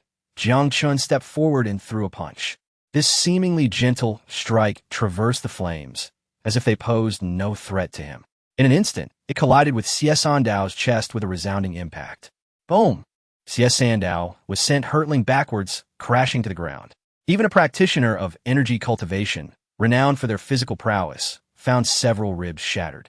Struggling to rise, he coughed up blood, disbelief coursing through him. This is impossible. Why? His martial skills had rarely met resistance among his peers, except for the elite of noble families. How could a mere body-forging waste like Jiang Chen counter such an attack? The spectators struggled to comprehend the unfolding events.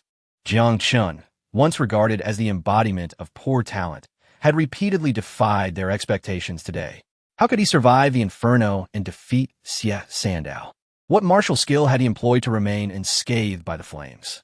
If his initial repulsion of Xie Sandao stemmed from sheer strength, this second victory was a testament to his extraordinary combat talent. The fusion of both elements yielded such formidable power. Nangong Waner, too, was taken aback. Though from the demon clan, she understood the vast chasm in strength that existed even between realms. Yet, what transpired before her defied her understanding. An energy cultivation, fifth-stage martial artist had been utterly helpless against Jiang Chen of the body, forging stage. Only she grasped that Jiang Chen's seemingly gentle punch bore the force of over 10,000 genes. Even among the demon clan's gargantuan stone golem tribe, such power was unattainable at their level. Xie Sandao stared wide-eyed. He recalled a master once imparting that knowledge was not solely about superficial appearances. Yet how could this body-forging youth possess such insight? Eldest brother, are you all right? Several junior followers rushed to support Xie Sandao. Their elder brother had been bested by Jiang Chen, a fate they could hardly fathom. Xie Sandao felt as though a colossal stone had crashed into his chest, pain coursing through him to the marrow of his bones. He was grievously injured. Jiang Chen slowly lowered his arm and said coolly, "With your meager skills, you dare come here to extort me and even dare to harass my wife? Leave. Do not appear before me again, or I shall strike you each time we meet." You. Xie Sandao gritted his teeth, rising to his feet, blood seeping from his chest, his complexion pale as death. The courtyard fell silent.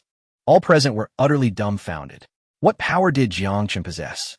How could he, lacking energy cultivation, so easily overpowers Sandow, who was at that very stage. A voice, brimming with righteousness, shattered the stillness. Enough, Jiang Chen. You have disappointed me greatly. A young man clad in white appeared, handsome and poised, exuding an air of justice. Jiang Chen, having learned of your marriage today, I came to witness the occasion, only to be met with such disgraceful conduct. It is one thing to owe money, but to resort to violence is unacceptable. How has the Jiang family produced such a villain? Jiang Feng, a paragon of justice in Tianwu City, ascended the stage, his countenance radiating indignation, as though he had encountered an injustice in need of redress. Sandow, seeing his savior, cried out in despair. There are still good people in the world. Young Master Jiang Feng, you must stand up for me. Did you see? He refuses to acknowledge his debts and even assaulted me. Had you not arrived in time, I would have been killed by him. Jiang Feng's appearance instantly shifted the public sentiment. With his intervention, it was assumed there must indeed be a debt owed. If this were the case, Jiang Chen's actions were reprehensible. To owe money was one thing, but to attack so viciously was beyond the pale. Truly a beast. What a beast! Indeed, he was less than a beast. The crowd was filled with righteous indignation, voicing their anger vociferously. Sandow's acting skills had once again reached new heights as he smeared the blood from his chest across his face, weeping copiously while lamenting the injustices faced by Jiang Chen and his son. A few officers, clad in the garb of constables, entered the scene, standing behind Sandow with sinister grins, clearly in collusion, having already conspired together. They swiftly reached a verdict, with the evidence now indisputable. They demanded either the surrender of the estate or repayment of the debt. Otherwise, under the laws of the human race, the entire family would face imprisonment. Jiang Chen, however, maintained a calm demeanor. Casting a glance at the officers, he inquired, "May I see the promissory note? Are you attempting to obliterate the evidence?" Sandow, ever wary, hesitated. Jiang Chen smiled. "Today marks my wedding day, and with so many neighbors witnessing this, along with the officers present, and our Jiang family's prodigy, Jiang Feng, as a witness, if I were to destroy the note, wouldn't that affirm my indebtedness to you?" He shot a pointed look at Jiang Feng as he spoke. Sandow, feeling uncertain, caught Jiang Feng's eye, who signaled that everything had been arranged. Relieved, Sandow handed the promissory note to Jiang Chen. Jiang Chen examined the note meticulously. Although the paper appeared aged, the ink was fresh, revealing it to be a forgery. However, proving this would be challenging, especially since Sandow was a rogue who would never admit to such a deception, even if it were evident. Sandow, this forgery is rather well executed, Jiang Chen remarked. Sandow's brows furrowed in indignation. What forgery? This is a legitimate promissory note. Although he had witnessed Jiang Feng penning the note, he adamantly refused to concede. Jiang Chen smiled slightly. Yet, a forgery is ultimately a forgery, and this note contains a critical flaw. What flaw? Sandow's composure faltered. Had he truly been discovered? This note is so well crafted that it overlooks a crucial detail. My father cannot read, nor can he write his own name. Your father cannot read? Sandow's expression froze, and Jiang Feng's face darkened considerably. Indeed, look at my father's signature. Not only is it neatly written, but it also employs the most fashionable script of the past 2 years. Frankly, even if my father lived another lifetime, he could not produce such beautiful handwriting. Jiang Chen's tone was laced with feigned regret. Sandow turned to Jiang Feng for assistance, bewildered that such vital information about Jiang Li's illiteracy had been overlooked. Jiang Feng felt a pang of panic. He had been so focused on fabricating the promissory note that he had neglected the finer details of the script. As for Jiang Li's literacy, he was unaware. Noticing Sandow's pleading gaze, he remained unresponsive. Thus, Sandow was left to stubbornly resist. How could your father not read? He is the foremost master of the Jiang family. How else could he have honed his martial skills? Jiang Chen replied earnestly. My grandfather taught him according to the martial arts manual. If you doubt it, feel free to inquire with my grandfather. Chapter 10. A resounding voice indeed. My son possesses extraordinary martial talents, yet has been mischievous since childhood, unable to recognize a single character. I can attest to that. Jiang Hai, aware of Jiang Chen's intentions, hurriedly lent his support, while the neighbors began to murmur, as if confirming that Jiang Lai truly could not read. The last time I asked him to write a letter, he outright refused. Alas, when dining at the tavern, he merely made marks to keep track of expenses, clearly illiterate. He has never favored the private school, and having watched him grow up, I never anticipated his untimely demise. Jiang Chen surveyed the crowd and, with a firm voice, declared, Sandow, if you can procure evidence written in my father's own hand, I'm certain these officials will uphold justice. No matter the silver, I shall offer you the estate as well, without hesitation. However, my father sacrificed his life for the nation, and despite the nefarious slanders from some malicious individuals, he cast a glance at Jiang Feng. Such slanders cannot overshadow my father's illustrious achievements or the contributions he made to the Jiang family. Inquire of every member of the Jiang clan. Without my father, how could the Jiang family have attained its current glory? This estate was purchased with my father's life. If you lack proof, then you're deliberately maligning a fallen soldier and extorting the family of a martyr. Until this matter is resolved, I, Jiang Chen, shall not relent. Each word Jiang Chen uttered resonated powerfully in the ears of the crowd, akin to daggers piercing Jiang Feng's heart, rendering his expression exceedingly grim. Observing his demeanor, some began to grasp the situation. Indeed, over the years, Jiang Lai had secured vast resources and honors for the Jiang family.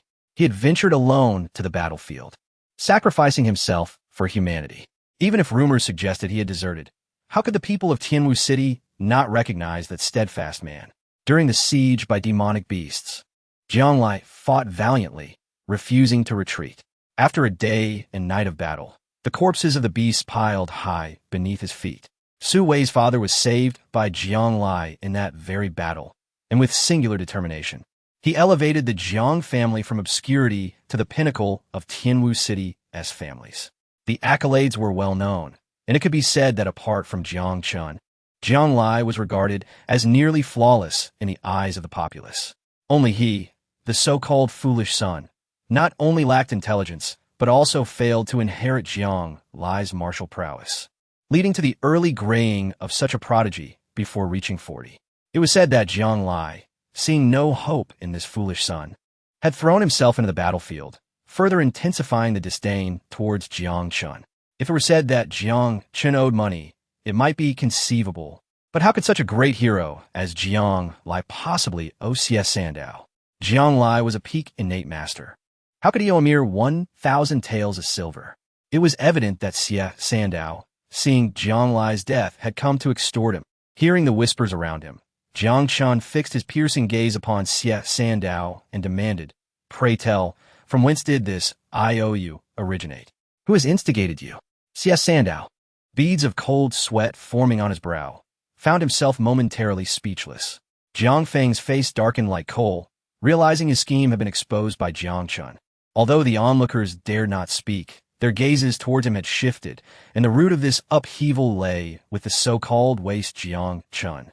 At this moment, Jiang Chen's eyes glinted with sharpness as he articulated, "Surely, you are not forging IOUs in collusion with others to conspire against the Jiang family estate?"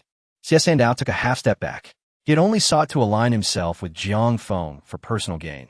Yet if he were branded as slandering a fallen soldier, the consequences would be dire. Panic-stricken, Sandow exclaimed, "Return the IOU."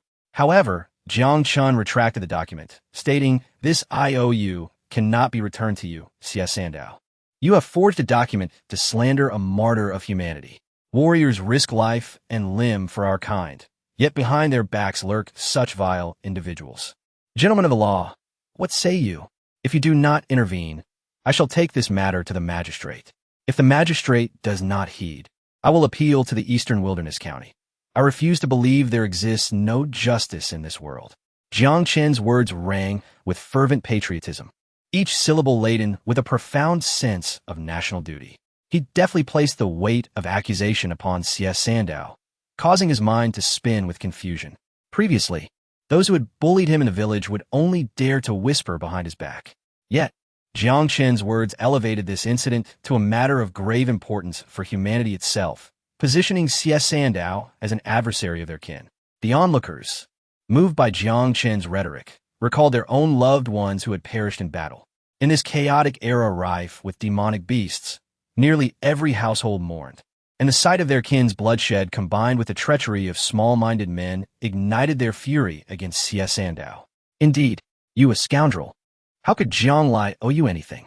You are clearly here to bully the family of a martyr. They condemned him, seeing Jiang Lai deceased. You dare to prey upon his elderly father and foolish son. Such behavior is beneath contempt. Heaven and earth condemn you.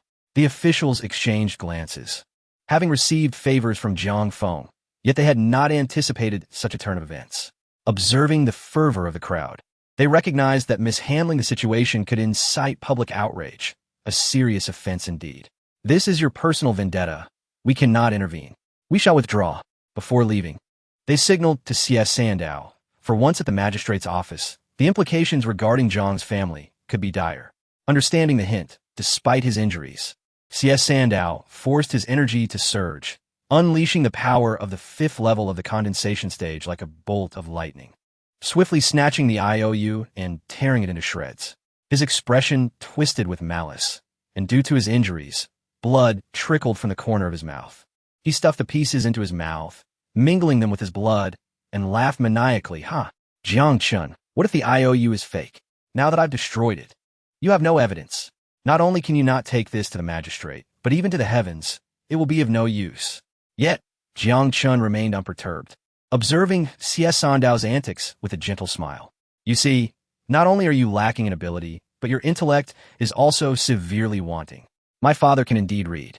Should you refuse to admit it, I can do nothing. Yet, just as I feigned ignorance, you revealed your own folly. With your level of intelligence, the title of Tianwu City's greatest fool should belong to you. Xie Sandao's once triumphant expression faltered, morphing into one of shock, as if he had consumed something foul. It was one thing to be deceived by others. However, to be outsmarted by Jiang Chen, the one deemed foolish, was simply unbearable.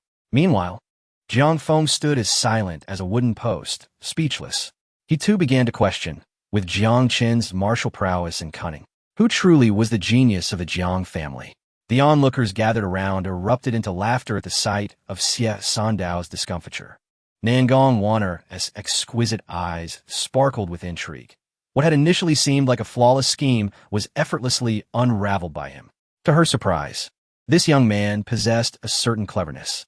Just moments ago, she had contemplated fleeing, yet now she found him rather intriguing. Unbeknownst to her, a smile had begun to form at the corners of her lips. The gazes of the crowd towards Jiang Chen underwent a transformation. He was no longer the defenseless waste they once scorned. Though he had yet to condense his energy, his combat prowess distinguished him among his peers, revealing a strategic acumen that was impossible to overlook. The Jiang family might soon witness the rise of a second genius. Some young ladies gazed at Jiang Chen with newfound fascination. They had never regarded him seriously, always dismissing him as a fool. However, today, Jiang Chen had undergone a profound metamorphosis in their hearts. Upon closer inspection, he possessed striking features, handsome and charming, surpassing even Jiang Feng in appearance. As he glanced at Nangong Wanner, a hint of jealousy flickered in their eyes. Su Wei bit her lip so fiercely that it drew blood. How could someone so seemingly foolish and lacking in talent achieve such feats? He had effortlessly defeated Xie Sandao, who was at the 5th level of energy condensation, and then skillfully manipulated both Jiang Feng and Xie Sandao. How could he, a mere waste suddenly? Was everything before merely a fade? Was he in truth an unparalleled genius? A chill enveloped Su Wei's heart, accompanied by an unsettling sense of regret. No, I am Su Wei. How could Jiang Chen ever be worthy of me? Only the exceptional prodigies of great sex deserve a woman of my stature. Chapter 11. Wedding night, Xie Sandao and his companions left in utter disarray, resembling beaten wild dogs. Jiang Chen observed their retreating figures, a flicker of fierce, killing intent flashing deep within his eyes. Such petty individuals, had they been outside the city, he would have eradicated them thoroughly. Yet, within Tianwu City, he could only bide his time for another opportunity. In the hall of the Jiang family, Jiang Chongling gazed at the bruised and battered Xie Sandao, delivering a kick in frustration. Useless. A bunch of worthless fools. With so many of you, you couldn't even handle Jiang Chen. What use are you to me? Master Jiang, it was merely a mistake in the information about young Master Jiang Feng. Please, Grant me another chance. I shall not let you down. Xie Sandao pleaded repeatedly. Jiang Feng's expression was grim. Father, I underestimated that fool. No, I underestimated Jiang Chen. We have been deceived by him for years. He is not only not foolish, but rather quite clever. This time, I will give him my all and will not grant him even the slightest opportunity. Jiang Changling's face was as somber as water. With the imminent 9-sex grand competition, the opportunity he had painstakingly secured for Jiang Feng could not be jeopardized by this incident. Although there was Lin Han's connection, without true talent and skill, entering the 9-sex would be impossible. If you can become an inner disciple of any sect in the Eastern Wilderness 9-sex, the wealth you gain will multiply tenfold or 100-fold for our Jiang family. Jiang Feng, however, felt somewhat disheartened.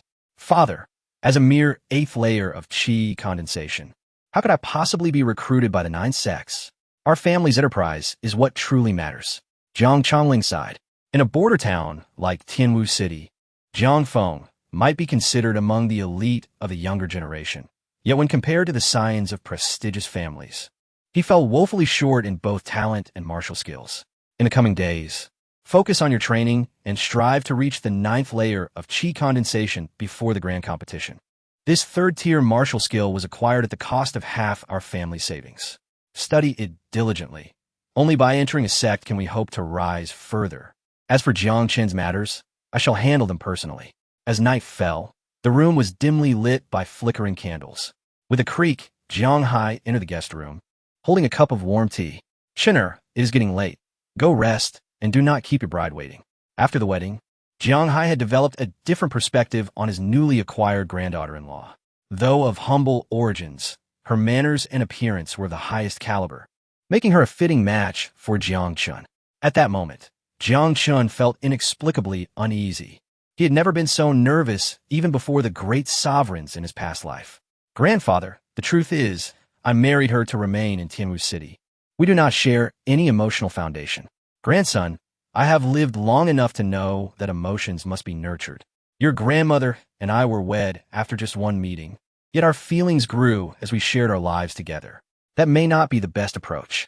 I've told her that once I break through to the qi condensation stage, she is free to leave the Jiang family. Nevertheless, tonight is the wedding night. Come, Cher, drink this tea and go inside to have a good chat with the girl. Jiang Chen nodded, downing the tea in one gulp before heading towards the bedroom. Behind him, Jiang Hai wore a cunning smile. Grandson, it falls to you to continue the Jiang family's lineage. As night deepened and the red candles flickered, Nangong Wanner was exceedingly tense, drinking cup after cup of tea. Perhaps due to her anxiety, her thirst only grew. Marrying Jiang Chen was not her choice, and her injuries had yet to heal. She could not summon her internal energy and coughed blood several times a day. If Jiang Chen were to act forcefully, she would have no choice but to retaliate. In the midst of her turmoil, Jiang Chen pushed open the door. Nangong Wanner clenched her delicate hands, and Jiang Chen, observing her unease, reassured her, do not worry. I have no interest in you. What? Nangong Wanner felt a surge of anger. She had envisioned countless scenarios, but never expected Jiang Chen to utter such words. As a prodigy of the succubus clan, even when disguised, the alluring aura she exuded was irresistible to most men. Could it be that he had someone else in mind? A fleeting image of a stunning woman crossed Jiang Chen's mind. Though they had only met once, he felt an inexplicable connection, yet he did not even know her name. Perhaps they would never meet again. Is she beautiful? Nangong Vanya Aska Kejuali. Quite so, Jiang Chen recalled. The woman could be described as breathtakingly beautiful. And compared to me? She is more beautiful than you, Jiang Chen replied candidly. A flash of sharp light crossed Nangong Wanner's eyes. Had it not been for her need to remain hidden within the Jiang family, Jiang Chen would have already met his end. However, she could not blame him. She had altered her appearance, and while this visage was exceptional, it paled in comparison to her former self. Jiang Chen's words ignited the competitive spirit within her. She leaned slightly, accentuating her curves, and even in her wedding attire, her figure was hard to conceal. Really? She asked sweetly, her eyes sparkling with mischief. Truly, she is much more beautiful, Jiang Chen affirmed. Nangong Wanner felt a surge of murderous intent rise within her, taking a deep breath. The competitive nature of women ignited her fury. It was one thing to be overshadowed by Lin Xie in strength, but to be outshone in allure was unacceptable. She pondered what kind of sorcery this fairy from the Tai-Shan sword sect had employed that night. Jiang Chen gazed at Nangong Wana seated beside him. Though her beauty was not that of a celestial being, the charm she exuded was irresistibly captivating. For reasons unknown, a surge of heat rose within him, prompting him to instinctively sit beside her. Under normal circumstances, she would have pushed him away, but for some reason, Jiang Chen's aura now entranced her. In the courtyard, Xia and Hai Sai, their lineage had never flourished, leaving only the two of them, grandfather and grandson, to rely on each other. If Jiang Chen and his wife were to have a child, it would alleviate his concerns. The physician had said that this herbal tea could arouse romantic desires. A sacred concoction, he believed that after tonight, Jiang Chen would be able to expand the Jiang family. As Nangong Wana felt Jiang Chen draw closer, her breath quickened. Didn't you say you had no interest in me? Jiang Chen, too, questioned his own resolve. Since his journey began, he had been devoted solely to martial pursuits, never giving much thought to women. Why was it so difficult to control himself tonight? I don't know. Perhaps I should wash my face. Succubi struggled to control their desires. With her eyes clouded, Nangong Wana suddenly grasped Jiang Chen's hand, her cheeks flushed, breath quickening. She realized the reason behind her increasing thirst. She had always been the one to incite passion in others. Yet today, she had fallen victim to it herself. As the danger resurfaced, her magical powers surged, and Jiang Chen's rationality began to succumb to the effects of the potion, drawing Nangong Wana into his embrace. A soft golden light shimmered through Jiang Chen's meridians. What was happening? S body stiffened, her entire being rendered weak and powerless. The magical energy she had summoned dissipating slowly as she ceased to resist. She trembled delicately, the magical blood within her seemingly boiling. In the dim candlelight, Jiang Chen gazed upon her flowing black tresses, cascading over her fragrant shoulders. In a reckless manner, he tore away her garments, revealing the enchanting figure that could drive anyone to madness. At that moment, Jiang Chen truly perceived the unparalleled beauty concealed beneath her attire. Her skin glimmered like jade, her voluptuous bosom outlining an enticing curve, while her slender waist appeared to invite a gentle embrace. In her misty, mesmerizing eyes, there seemed to linger a veil of ethereal allure, radiating an irresistible charm that transcended the mortal realm. Unable to contain himself any longer, Jiang Chen pressed his lips fervently against her cherry blossom-like mouth. Nangong Vania es enchanting Gauza vident in Sapais. A soft moan escaping her lips as she felt as though she were being scorched by a fiery furnace, immersing herself in boundless desire. As the holy maiden of the Nine Tribulations demon sect, countless young talents in the demon realm had vied for her affection. She never imagined she would surrender herself to a mere youth of the human realm. She yearned to resist, yet was overwhelmed by an indescribable ecstasy. Was this fate? Be gentle, was her final plea before succumbing to the flames of passion. In the next instant, her delicate, jade-like visage burned with a fiery blush, her soft murmurs resembling heavenly melodies that enchanted the air. Her smooth skin blushed a rosy hue, exuding an intoxicating blend of innocence and maturity. The beauty in his arms wept softly, panting with breathless urgency, the fragrance akin to orchids and musk enveloping Jiang Chen's face. Her captivating eyes deepened in allure, her fiery form rendered limp as though melting into him, wishing to merge their beings and never part again. Chapter 12. Turmoil at the dining table in the eastern wilderness. At the Tai-Shan sword sect, beneath the luminous full moon, stood a maiden of ethereal beauty, reminiscent of a celestial being from the Moon Palace. Her flowing white gown struggled to contain her graceful figure, and her ebony locks danced gently in the breeze.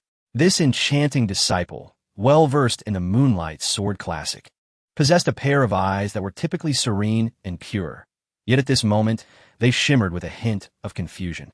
Since her return to the Tai-Shan sword sect, Lin Xie found herself frequently haunted by the vivid memories of that day, pondering the fate of the man who had crossed her path.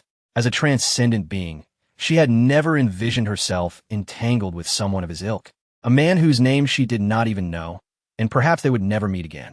Nevertheless, An inexplicable sense of melancholy surged within her. In the distance, a disciple observed Lin Xie with a hint of astonishment. After all, she was the most exceptional talent in the eastern wilderness, her status beyond compare. Could such an illustrious figure truly experience distress? As dawn broke, Nangong Wanner slowly opened her beautiful eyes, while Jiang Chen remained soundly asleep beside her. His body was remarkably pristine, devoid of any golden runes. Could it be that she had been mistaken? In this realm of the 9 provinces, how could there exist a supreme inheritance from the demon realm? The moment Nangong Wanner shifted slightly, she felt discomfort in her lower body. Recollections of last night flooded her mind, igniting a mix of embarrassment and fury. That little thief had dared to drug her. She would not let this transgression go unpunished. Channeling her magical energy, she raised her hand, intent on ending Jiang Chen's life. Suddenly, a spurt of blood erupted from her mouth, startling Jiang Chen awake. He turned to see Nangong Wanner, inexplicably spitting blood. "What's wrong? Are you all right?" he exclaimed, quickly supporting her, gently patting her back. As she coughed violently, Jiang Chen realized that her brief exertion of magical energy had caused her immense pain. It seemed she was not yet strong enough to eliminate the little thief. Nangong Wanner cast a cold glare at Jiang Chen, incredulous at his use of such despicable tactics. Jiang Chen, understanding the situation, surmised that this was likely the doing of his grandfather, Jiang Hai, who had always desired to see Jiang Chen expand the Jiang family lineage. Observing Nangong Wanner's murderous intent, he felt a flicker of indignation. Didn't you cooperate splendidly last night? Indeed, despite the absence of any genuine feelings between them, they had both acted impulsively, lost in the moment. The memory of their encounter caused a blush to rise in his cheeks. You, now been a Koftekin. Her anger flaring anew. With her current predicament, the die was cast. After all, they were now wed, and such occurrences were not entirely unexpected. Having shared a marital bond, Jiang Chen chose not to press the matter further. He poured a cup of hot water for Nangong Wanner, which slightly alleviated the pain in her chest. As she watched Jiang Chen leave, a cold fury brewed within her. The dignified holy maiden of the 9 calamities demon sect had suffered such a humiliating loss. She resolved that once her injuries healed, she would take the lives of Jiang Chen and his family, ensuring that this incident remained a secret forever. With a creak, Jiang Chen entered, only to find Nangong Wanner dressing. "Don't hide. It's not like I haven't seen it before. I brought hot water. Wash up. And there's food in the kitchen. Help yourself." Nangong Wanner shot him a frosty glance, no longer bothering to conceal herself. After all, what did it matter if a dying person saw her? Jiang Chen noticed the crimson stains on the sheets and comprehended the source of her rage. "The die is cast. You might as well accept your fate. Marrying me is surely better than begging on the streets. Get lost." As Jiang Chen dodged the teacup hurled at him, a sense of inexplicable sorrow gripped him. In his past life, countless celestial maidens had adored him. Yet in this life, he found himself entangled with a beggar. How tragic it was that he had inexplicably lost his virtue upon his rebirth. After the upheaval of the previous day, Jiang Chen felt the urgency of time pressing upon him. As long as he failed to consolidate his energy, Jiang Feng's scheming would persist. In this chaotic world, strength was the only currency for survival. He spent the entire day meditating in his room, absorbing the blood essence of numerous demon beasts. His true essence swelling to an extraordinary level, akin to surging waves crashing against his sea of energy. Yet, he remained one step away from achieving energy consolidation. After all, it was a saintly inheritance, and even with his vast knowledge, there were still many obscure aspects he found difficult to grasp. It was only at dinner time that Jiang Chen finally emerged from his room. Nangong Wanner, eager to avoid him, turned her head in disdain upon seeing him. "How is your grandfather's cooking? Still palatable?" Nangong Wanner shot him a side eye. "Mediocre." In truth, she had been living rough these days and had not properly eaten. So her claim of mediocrity was merely to provoke Jiang Chen. "Really? My grandfather's cooking is quite good. Here, try this." Jiang Chen offered her a piece of braised vinegar fish, placing it in her bowl. "You." Nangong Wanner had been enjoying her meal until Jiang Chen's mischievous gesture annoyed her. Surely, this piece of fish bore his saliva. "Don't worry, I didn't use my own chopsticks," Jiang Chen retorted, somewhat irked. If it weren't for my grandfather's meddling, would a noble figure like me, the jade-faced white dragon, end up in the bed of a beggar? Yet, despite her status, Jiang Chen could not help but admire her beauty. She was truly exquisite, with skin as smooth as satin and an enviable figure. Nangong Waner, observing Jiang Chen's righteous demeanor, felt a surge of resentment. Had she not been injured, she would have slapped him multiple times by now. I warn you, you are not to enter my room tonight.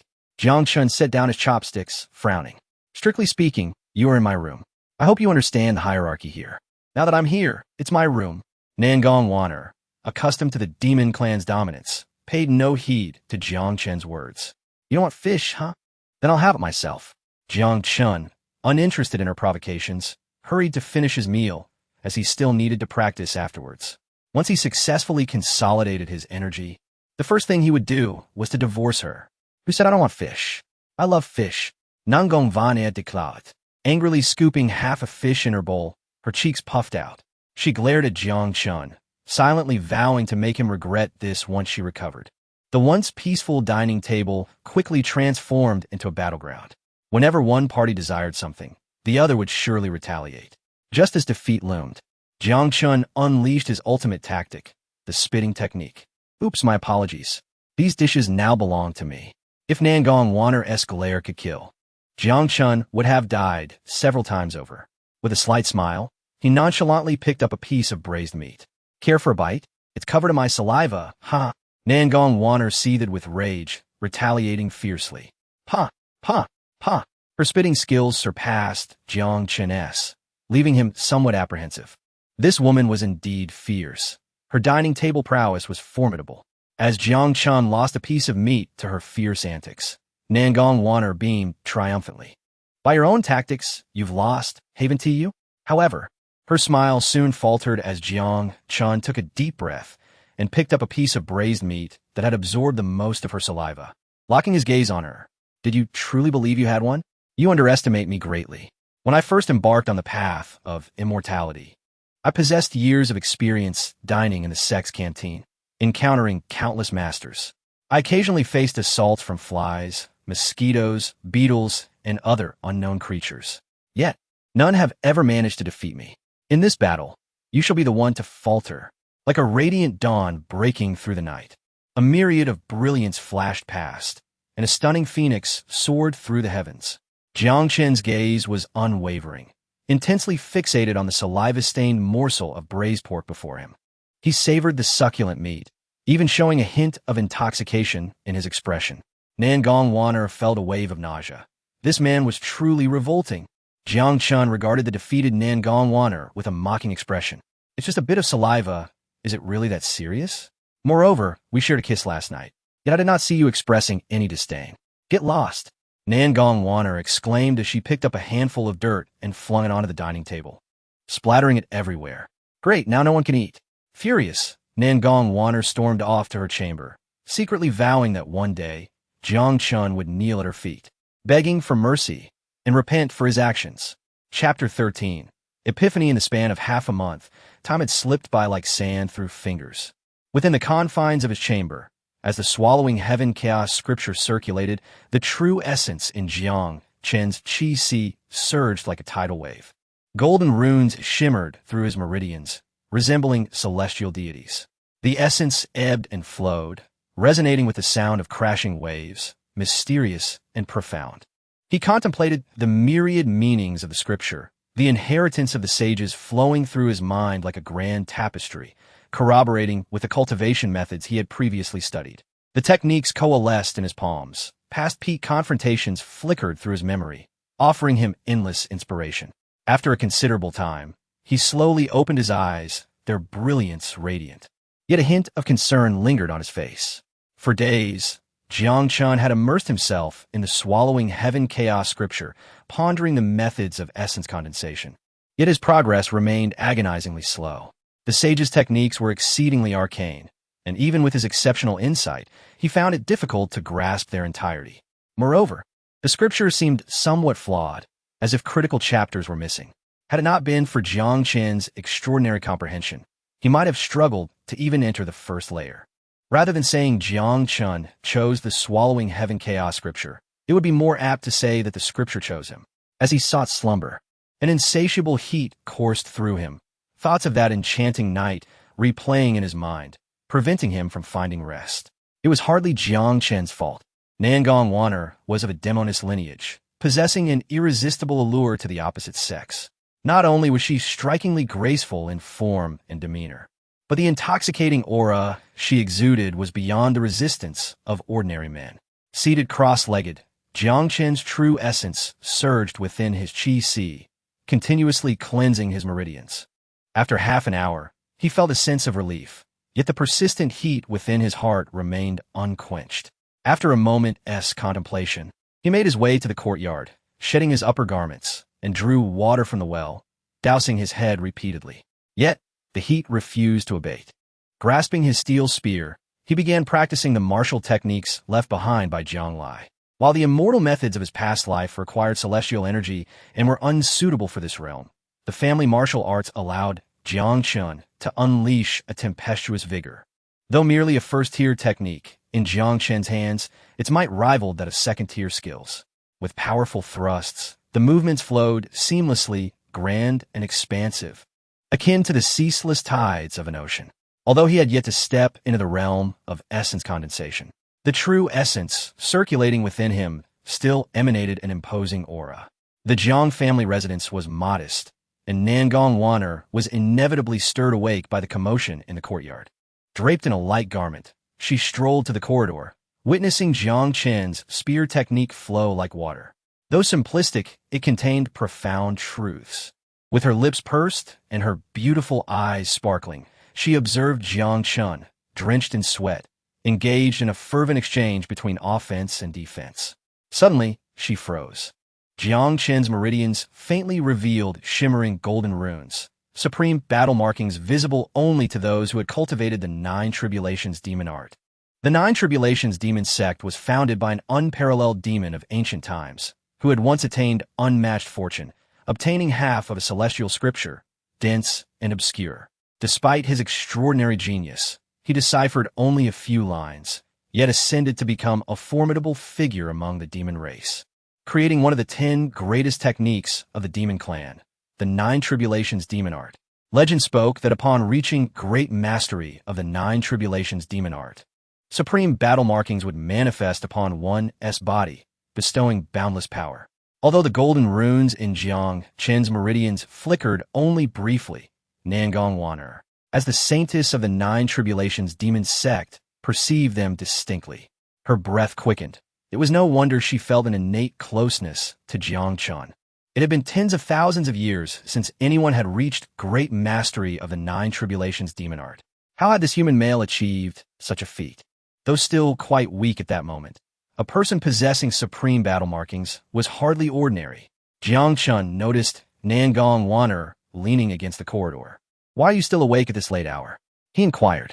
Nangong Wan'er replied nonchalantly, "You're practicing your spear in the middle of the night, making quite the racket. How could I possibly sleep?" Leaning against the pillar, clad only in a thin garment, her alluring figure was irresistible. "How long have you been practicing this spear technique?" 3 to 5 days, perhaps. "What do you think? Are you impressed by my skill?" "Puffed, with such trifling ability, do you think I could be impressed?" Jiang Chen retorted earnestly, "If you say I lack in other areas, I can accept that. But to claim my spear technique is inadequate? That would be a grave insult to a man." Nangong Wan'er immediately grasped his meaning and felt a wave of embarrassment and anger. She then countered at 20. "You can't even reach the essence condensation stage. What good is your spear technique?" Now, it was Jiang Chen's turn to feel stifled. His qi si was already brimming. Why could he not condense his essence into the meridians? Suddenly, a wild thought emerged in Nangong Wan'er's mind. "However, I do know some methods for essence condensation. If you call me master, I shall teach you." "You? What could you possibly know about essence condensation?" Jiang Chen scoffed, dismissing her with a laugh. "Fate often favors the underdog. Hence, the virtual overcomes the real. Focus your spirit and cultivate your essence." Though Jiang Chen initially wore a mocking expression, as Nangong Wan'er articulated her words, a tumultuous wave surged within him. The previously obscure concepts became clear as day, and the true essence within his qi si roared forth, impacting the 8 major meridians. With each word Nangong Wanner uttered, blood energy swirled around Jiang Chen, and suddenly, the surrounding spiritual energy began to converge upon him, forming a powerful vortex. An epiphany. In the elusive moments of martial enlightenment, what had once been incomprehensible now fell into place. Nangong Wanner was astounded, merely sharing the condensation techniques of the 9 tribulations demon art.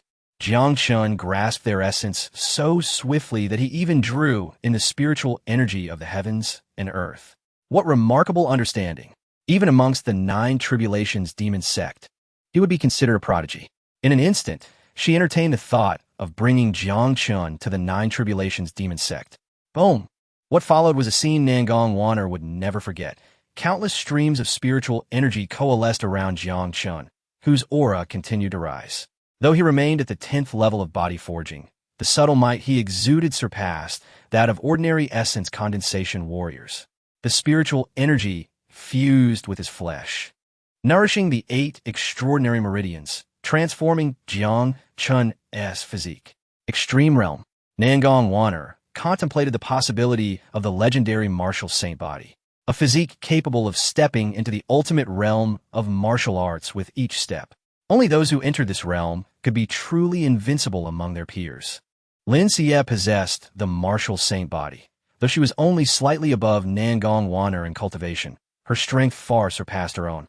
How could Jiang Chen, who was not a martial saint body, enter this ultimate realm? Was it due to those golden runes? The torrents of spiritual energy surged into the 8 meridians, gradually forming a lake, illuminating every inch of his flesh. The spiritual energy in his extraordinary meridians revitalized his body as if he were experiencing a rebirth. Nangong Wanner's eyes sparkled with wonder. Jiang Chen undoubtedly harbored great secrets. Whether it was the golden runes or the ultimate martial realm, both indicated he was far from the simplicity he appeared to be. Just as she pondered this, a sharp pain surged through her abdomen, causing her to cough violently. Cough! Cough! Cough! Nangong Wanner's urgent coughs roused Jiang Chen from his enlightenment. He turned to see her cough several times, a hint of crimson staining the hand that covered her mouth. "What's wrong? Are you all right?" he asked, rushing to support her.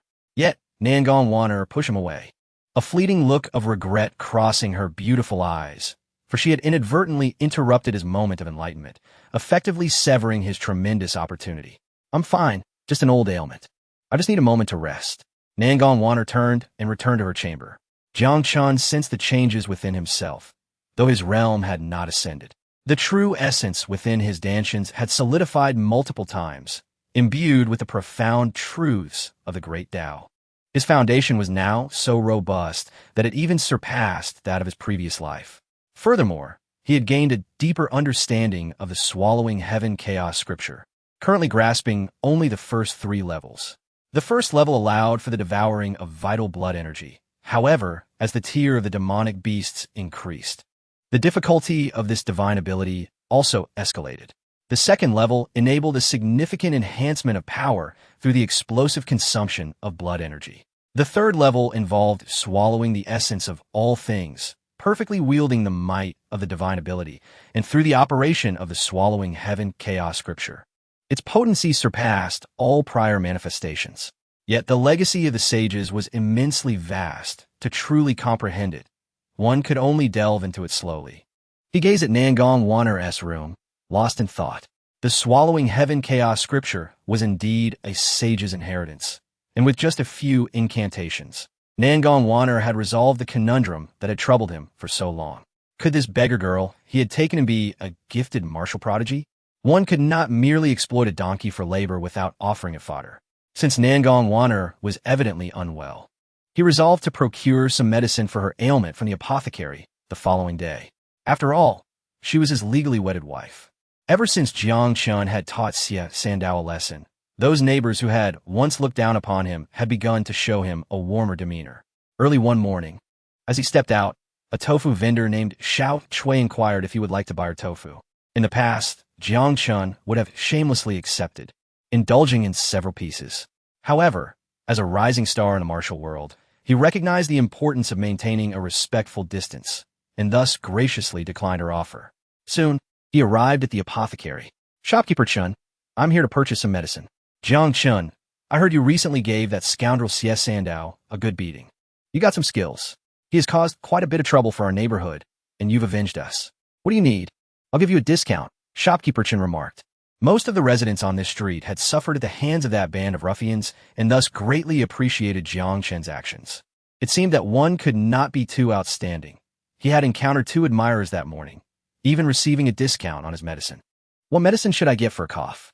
Shopkeeper Chen, with over 30 years of experience, could diagnose minor ailments without a physician. "Describe the symptoms, and I'll see what I can do." Reflecting on it, Jiang Chen stated, "I often cough, and sometimes there's even blood." Upon hearing this, Shopkeeper Chen understood immediately. The only members of the Jiang family were the grandfather and grandson, and the one unwell must surely be Jiang Chen's newly married wife. It was no surprise. Beggars often experienced irregular meals, leading to weakened constitutions and various ailments. It seemed to be a deficiency of lung yin, nothing too severe.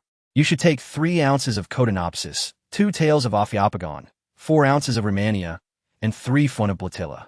Prepare a broth from these herbs and take it for 3 to 5 doses, and she should be fine."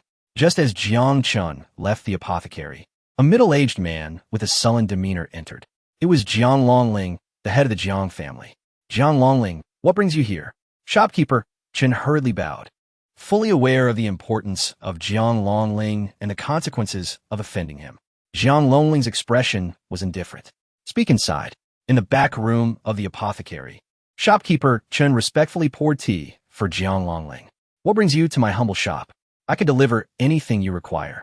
Jiang Longling took a sip of tea and inquired, "What did that foolish boy Jiang Chen come to purchase?" "Just some common herbs for treating lung yin deficiency," Shopkeeper Chen replied. "Lung diseases are difficult to treat. I've heard there were many cases of tuberculosis in Lingnan 2 years ago. If it spreads, it could endanger the entire city's populace," Jiang Longling remarked, a flicker of malice passing through his gaze. "Certainly, it is not tuberculosis, merely a common ailment. I am well aware of tuberculosis symptoms." Unbeknownst to them, C.S. Sandow had entered, his face contorted with fury as he glared at Shopkeeper Chen. "If the head of the Jiang family says it's tuberculosis, then it must be. You old fool, can't you understand human language?" Shopkeeper Chen, filled with trepidation, looked between Jiang Longling and C.S. Sandow, rapidly bowing. I understand. Chapter 14. Undercurrents. On this day, the streets of Tianwu City were teeming with displaced individuals, their garments tattered and their pleas for alms echoing through the air. The debacle on the front lines had not only shattered the human race, but the beasts of the Wansho Mountains were also stirring, rumored to be on the brink of emergence. Recent roars from these creatures reverberated through the mountains, drawing nearby villagers to gather at Tianwu City. On a narrow path outside the city, an elderly man clad in coarse linen, leaning on a wooden staff, ambled along with the throng. Suddenly, a piercing howl shattered the heavens, and a tempest swept through, displacing sand and stones. A magnificent tiger, easily several dozen meters long, descended from the sky, its presence formidable. The forest bowed before it, colossal trees splintering under its might.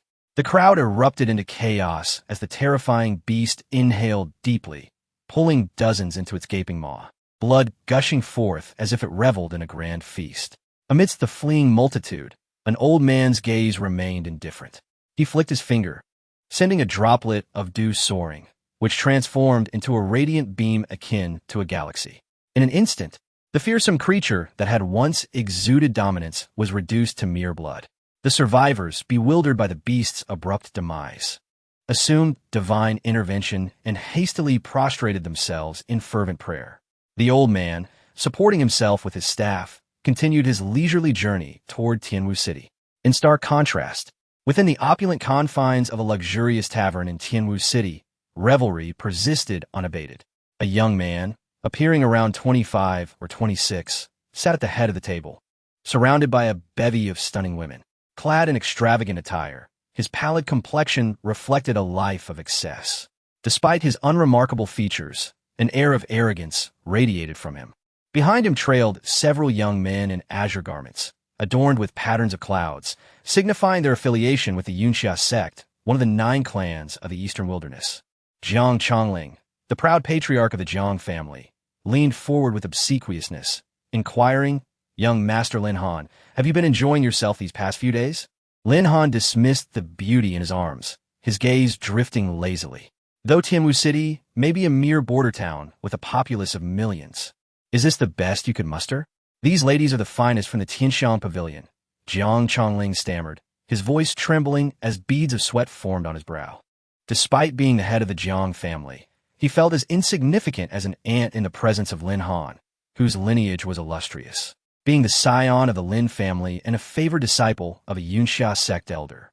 The power this individual wielded could easily spell doom for the Jiang family with a mere word. "Recently, I have encountered a remarkable beauty." Jiang Feng, seated lower down, hesitated, seeking the right words. Lin Han's impatience flared. "What is it? In Tianwu City, or even within the Eastern Wilderness? Acquiring any woman I desire is but a matter of a few words." Seeing the prominent figure's irritation, Jiang Feng hastily added, "But this woman has just wed a worthless man who hasn't even solidified his energy. Such a flower, planted in the muck, is a pity." Lin Han's face twisted into a lascivious grin. "Ah, how delightful! A married woman. This is an experience I have yet to indulge in." "You have done well, Jiang Feng." Upon hearing Lin Han's praise, Jiang Feng's eyes sparkled with excitement. Bowing deeply, "I shall remain eternally loyal to young Master Lin, offering my utmost service." The following morning, a commotion erupted outside Jiang Chen's residence, an influx of visitors clamoring for entry. "Open the door, old man Jiang." Jiang Chen, "Hurry up." Jiang Chen, who had been practicing late into the night, intended to enjoy a leisurely morning when the raucous voice of Xie Sandao shattered his peace. Enraged, he threw on his clothes and stormed outside, only to find Xie Sandao brazenly blocking his path. "What? Did I not teach you a lesson last time? You dare show your face again?" Xie Sandao stepped back, aware of Jiang Chen's prowess and the fear instilled in him after their last encounter. "You have made a grave mistake, Jiang Chen," he exclaimed. "Indeed, my error lies in being too lenient during our last encounter," Jiang Chen retorted, preparing to take action. Xie Sandao, sensing danger, backed away, shouting, "The cat's out of the bag. Do you still dare strike someone? Marrying a consumptive woman. Are you trying to bring ruin upon us?" Only then did Jiang Chen notice the crowd surrounding his home, over 100 neighbors, their faces twisted in outrage and disgust. A worthless man, coupled with a consumptive wife? Thank heavens we discovered this early. Otherwise, we would have been doomed. One neighbor exclaimed, "I knew it. A woman so beautiful cannot possibly be without flaws. How could she marry a Jiang family scion?" Another chimed in, "They invited us to the wedding, likely intending to infect us with her illness." Such wickedness. The murmurs of discontent reached Jianghai and Nangong Waner. Realizing the source of the uproar was Xie Sandao's smug demeanor, Jiang Chen addressed the crowd. "My wife merely suffers from minor ailments. She is not consumptive. I procured medicine from Master Chen just days ago. Do not heed Xie Sandao's fabrications. You still refuse to admit your wife is consumptive?" Master Chen himself disclosed it to everyone, a neighbor accused, pointing at Jiang Chen. "If not for Master Chen's honesty, we would have remained in the dark. Had you any regard for your late father, you would have succeeded in solidifying your energy and avoided this disgrace."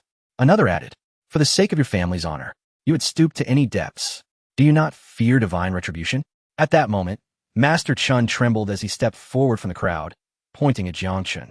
"It was you who dragged me into the back room of the Huichun Hall and revealed your wife's condition, fearing I would disclose it. And you offer me 30 taels of silver as hush money. This silver is proof." With that, Master Chen produced 30 taels of silver from his robes, a substantial sum capable of sustaining a family for half a year. If Jiang Chen had known the woman was consumptive yet still chose to marry her, he would face severe punishment under human law. "Jiang Chen, we are all neighbors. Hand over your consumptive wife, and we shall refrain from reporting you to the authorities," another neighbor urged. "Indeed, Jiang Chen, surrender your calamity." Xie Sandao, spotting Nangong Waner in the courtyard, rolled up his sleeves, a lecherous grin spreading across his face. He knew she was not consumptive and saw an opportunity.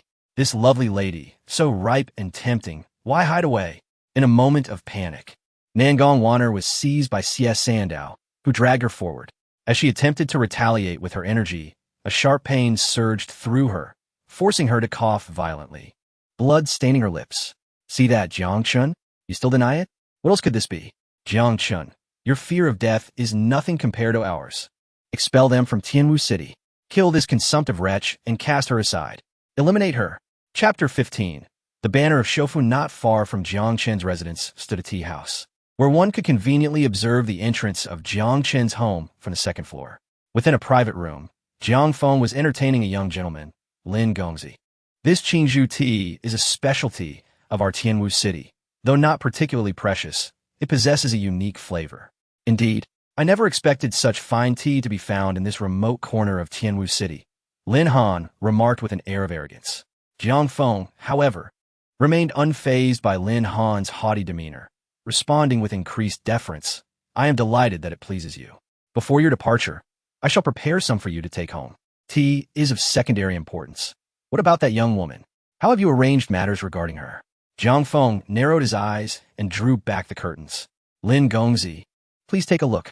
Lin Han rose to his feet, gazing at the chaos below, where a captivating silhouette caught his eye. Though it was merely a distant glimpse, the sinuous curves of her form etched themselves indelibly into his mind. His mouth fell agape, utterly entranced, as he fixated on the enchanting figure. Her alluring presence was beyond description. Beneath her flowing gown, her shapely legs subtly revealed themselves, exuding an unparalleled charm. While her beauty may not have been of the absolute kind, her seductive allure surpassed that of any ordinary beauty. Those captivating almond-shaped eyes radiated an irresistible aura, and despite Lin Han's extensive experiences with women, this one ranked among the top 3 he had ever encountered. That woman, Lin Han exclaimed, his voice trembling with excitement. A true gem indeed.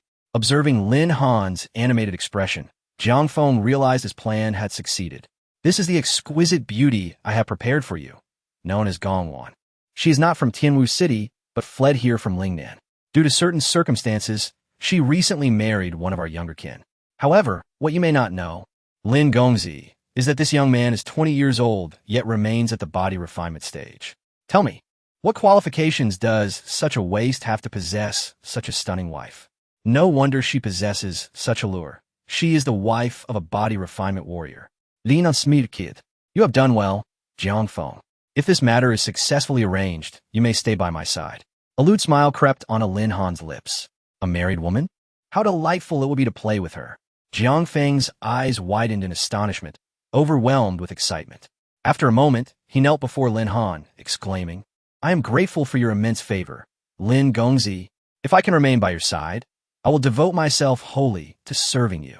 Jiang Feng initially aimed to achieve 2 objectives, to drive Jiang Chen away and to win Lin Han's favor.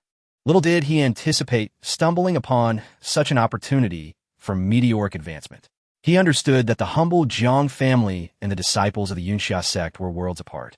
If he could enter the Yunxia sect, even as an outer disciple, it would bring great honor to the Jiang family and elevate his status immensely. Jiang Chen, how could you marry a consumptive into our family to avoid being expelled? We have watched you grow up, even if you have failed to condense your energy. We regard you as our own. Send this woman out of the city. We will not report you to the authorities.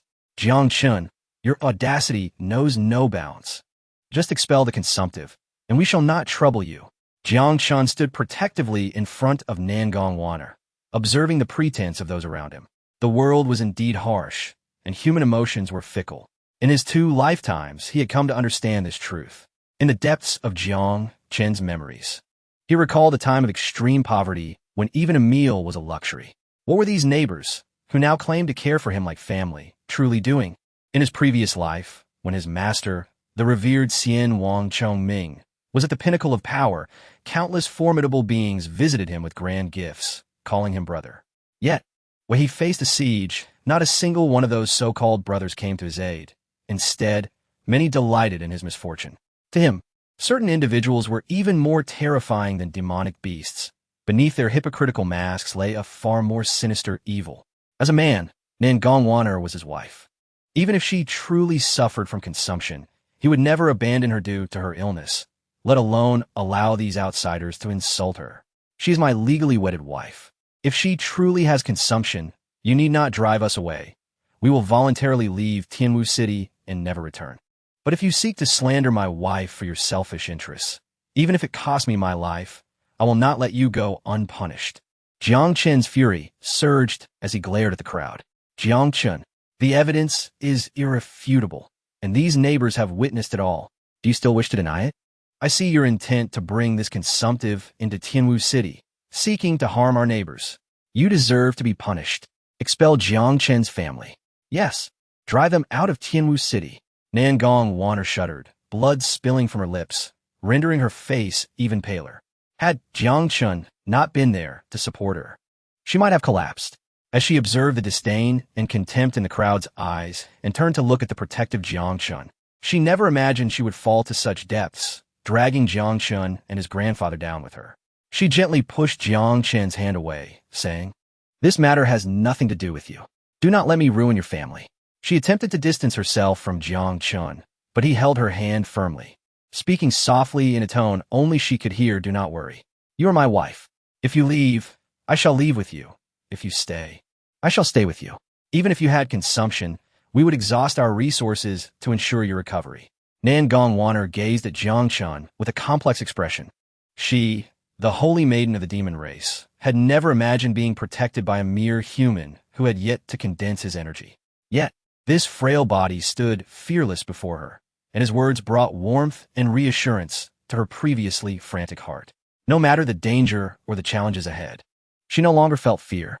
In the brutal environment of the demon race, she had never experienced such a feeling. Get lost.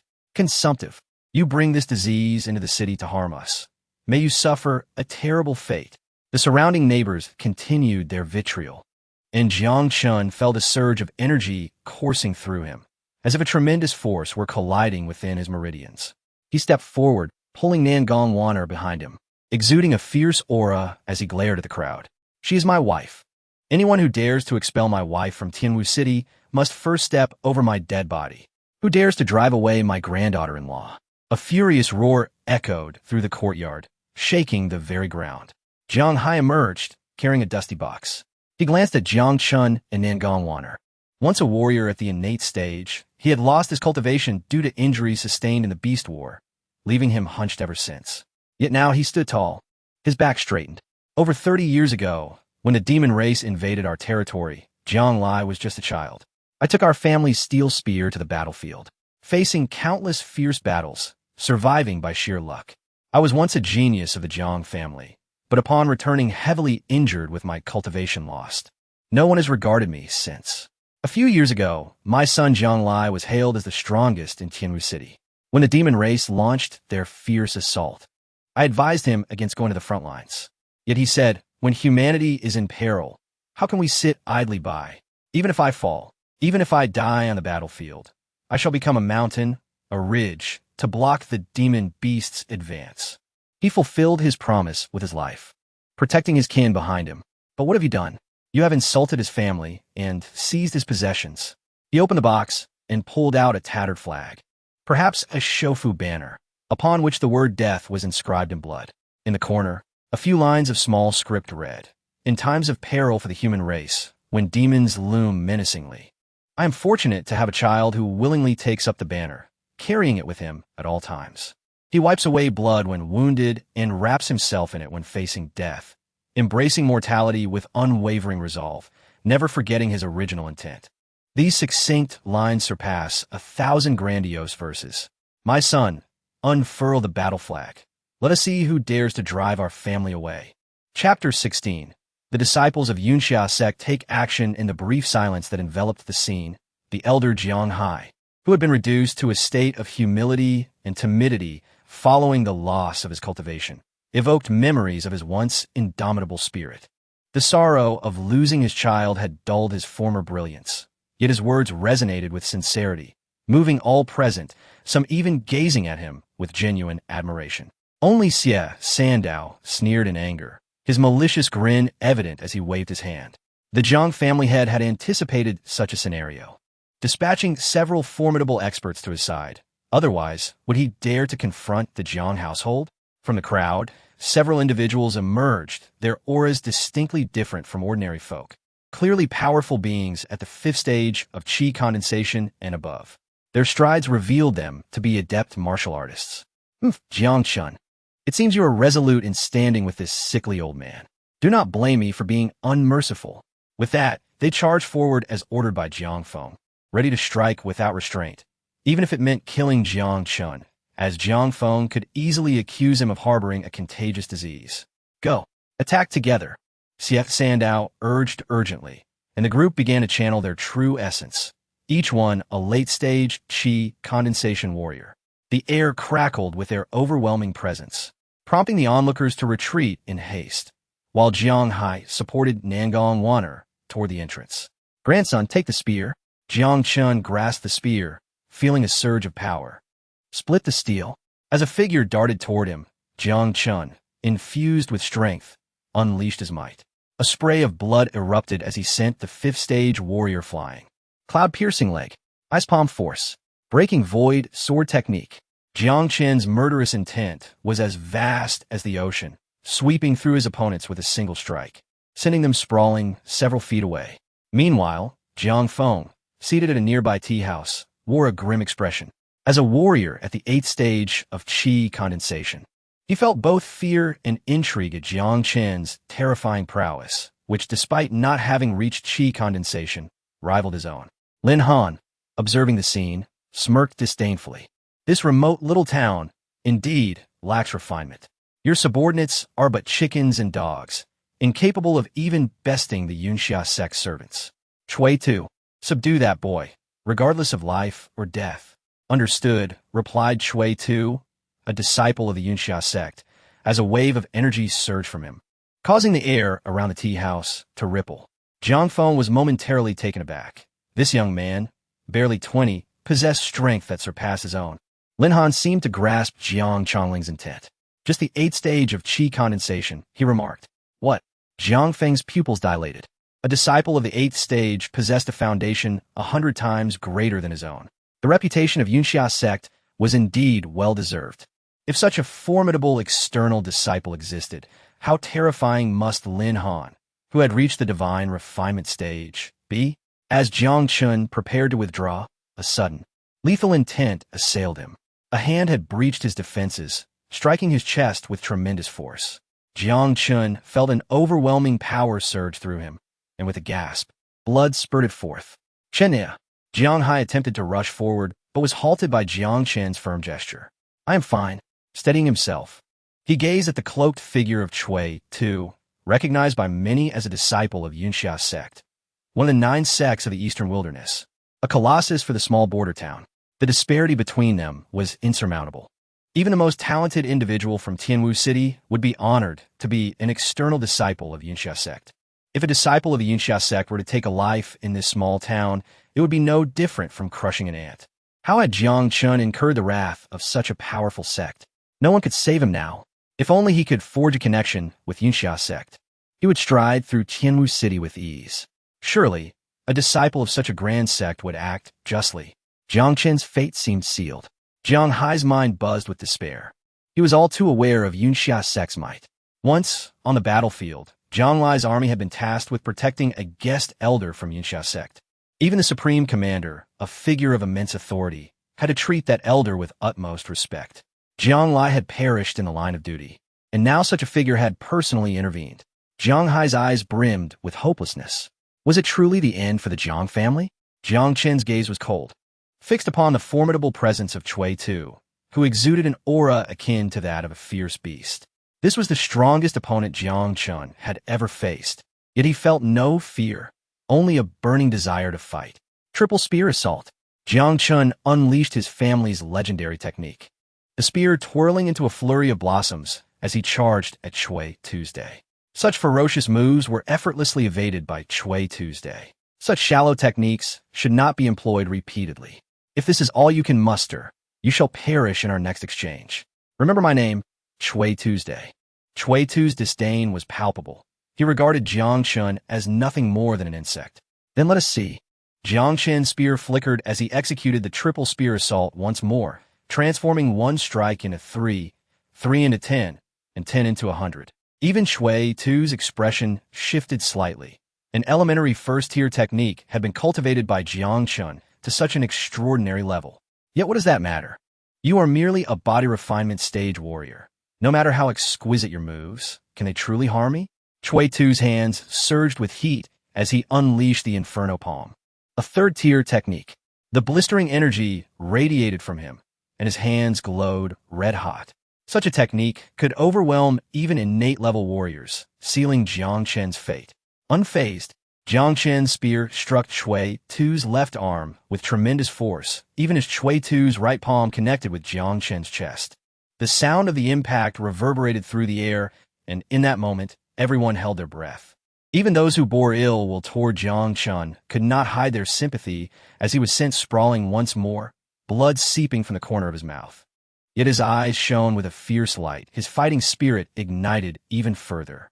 Chui Tu, momentarily astonished, registered the remarkable resilience of this mere body refinement stage warrior, whose true essence seemed remarkably robust. Even a disciple of Yunxia sect would be gravely injured by such a blow. Yet this young man merely exhibited a reddening complexion and continued to fight. But what did it matter? The chasm in their realms could not be bridged by mere true essence. Even if Jiang Chen were a genius, offending Yunxia sect's prodigy Lin Han meant only one path, death. Chui Tu grinned savagely, envisioning countless ways to torment Jiang Chen to death. However, Jiang Chen's eyes sparkled with delight, as if savoring this confrontation. In his previous life, Jiang Chen had emerged from among countless prodigies. Facing pressure had honed him like a whetstone. Although this realm lacked celestial power to wield divine arts, for Jiang Chen, exploring the operation of true essence through battle was the finest form of cultivation. Warm-up completed. Let us begin in earnest. A warm-up? Chui Tu was amused by Jiang Chen's words, regarding him with contempt. How arrogant! Yet you, a mere body refinement warrior, are unworthy to be my opponent. To me, you are no different from an insect. As the conversation unfolded, Chui Tu's garments began to rustle intensely, akin to being swept up by a tempest.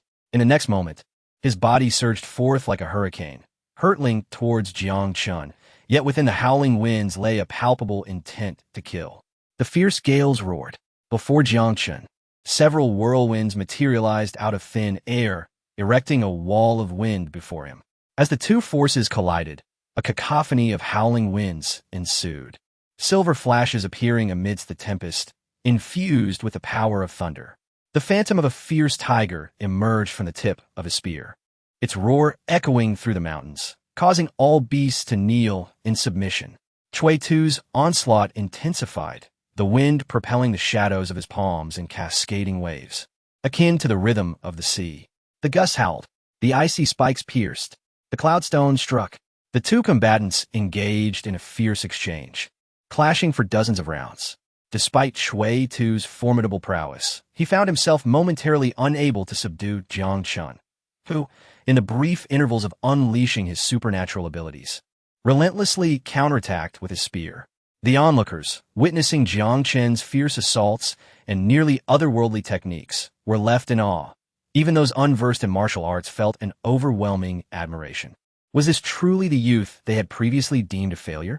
Jiang Chen's fighting spirits surged, his inner essence crashing against the meridians like tumultuous waves, while the colossal eyes within his sea of qi radiated with divine brilliance, reflecting the evolution of all things through the ages. A testament to the passage of time and the transformation of the world. Chapter 17. The gathering of qi shocks the world. He is gathering qi and opening his meridians. The previously composed Chui Tu now displayed an expression of dread. He could not allow him to succeed in gathering qi. Chui Tu thought to himself, having assumed that this was merely a trivial body-refining stage warrior. Yet he proved to be so formidable. In the tea house, Lin Han, who had initially mocked him, now wore a serious expression, for Jiang Chen's displayed prowess had far exceeded his expectations. Even he, at the same body-refining stage, might not be able to match Jiang Chen. A glimmer of murderous intent flickered in his eyes. Such a person must not be allowed to grow, or he would undoubtedly become a significant threat in the future. At this moment, Jiang Chen remained oblivious, immersed in his every move. With each thrust of his spear, he felt the tremors of his bloodline. With every technique, He experienced the surging true essence coursing through his meridians. Gathering qi and opening the meridians is a crucial step in martial arts. It involves condensing qi to break through the meridians, unblocking the 8 major meridians within the body, transforming from a mere mortal into a true warrior.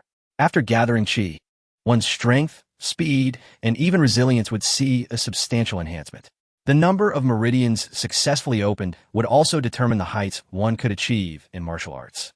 For an ordinary person to open 3 meridians is already quite rare. For instance, Jiang Chen's father, Jiang Lai, opened 3. Only disciples of major sects have the opportunity to open 4. As for those who can open more, they're the prodigies of their sects, destined to become future leaders or sovereigns, possessing the most elite techniques and innate talents. The notion of opening meridians amidst battle is unheard of. He has opened his first meridian. All eyes around focused on Jiang Chen, where a white vortex emerged, signifying the opening of the first meridian. Soon, the second vortex began to take shape. The onlookers in the gathering qi stage were familiar with this scene, as they too experienced such phenomena when gathering qi. It represented the qi surging through the 8 meridians, determining future achievements. He has opened the second meridian, and the third is still forming. Jiang Chen Isoha, as his meridians opened, grew increasingly robust and substantial. A punch unleashed produced a sound as if tearing through the air. His father opened 3 meridians. His talent is no less than Jiang Lai's. Some individuals in the gathering qi stage remarked that although they had gathered qi, it merely translated to greater strength and did not lead them down the path of warriors, with most only managing to open a single meridian. Witnessing Jiang Chen open 3 meridians left them astounded. Chui too, no longer holding back, unleashed a torrent of true essence from within. A fierce gale accompanied by flames surged towards Jiang Chen. Just as Jiang Chen had recently opened 3 meridians, he was instantly sent flying, the immense force propelling him several dozen meters away. At this moment, the essence of the swallowing the heavens and chaos scripture fused into his mind, leading to a sudden epiphany. He transcended, immersed in the profound truths of the great path, as torrents of true essence surged through his acupoints. Golden runes emerging within his 8 extraordinary meridians, his aura swelling. Heavens! Did I not see this correctly? He is about to open the 4th meridian, one individual exclaimed. Indeed, as the 3rd vortex solidified, the 4th began to coalesce, and this vortex was no longer white, but emanated a faint blue. This meridian was the Ren meridian. Jiang Feng suddenly stood up in the upper floor, shocked that he was opening the Ren meridian. He had opened 4 meridians when gathering qi, but they were the most basic. Yet this Jiang Chen not only possessed strength surpassing his peers, but had also opened the Ren meridian. The commotion here had already attracted people from other streets, as it is exceedingly rare in Tianwu City to open 4 meridians, especially with such manifestations. Everyone wished to see which prodigy from which family was gathering qi and opening meridians. The faint blue vortex above Jiang Chen grew more solid, flames scorching the heavens. Suddenly, Chui Tu's clothing began to rustle violently, as if caught in a tempest. Powerful heat waves swirled around his body. Chui Tu's eyes turned crimson. Even he struggled to wield the 3rd-tier martial skill. His body surged forth, transforming the heat into the shape of a devouring fire dragon.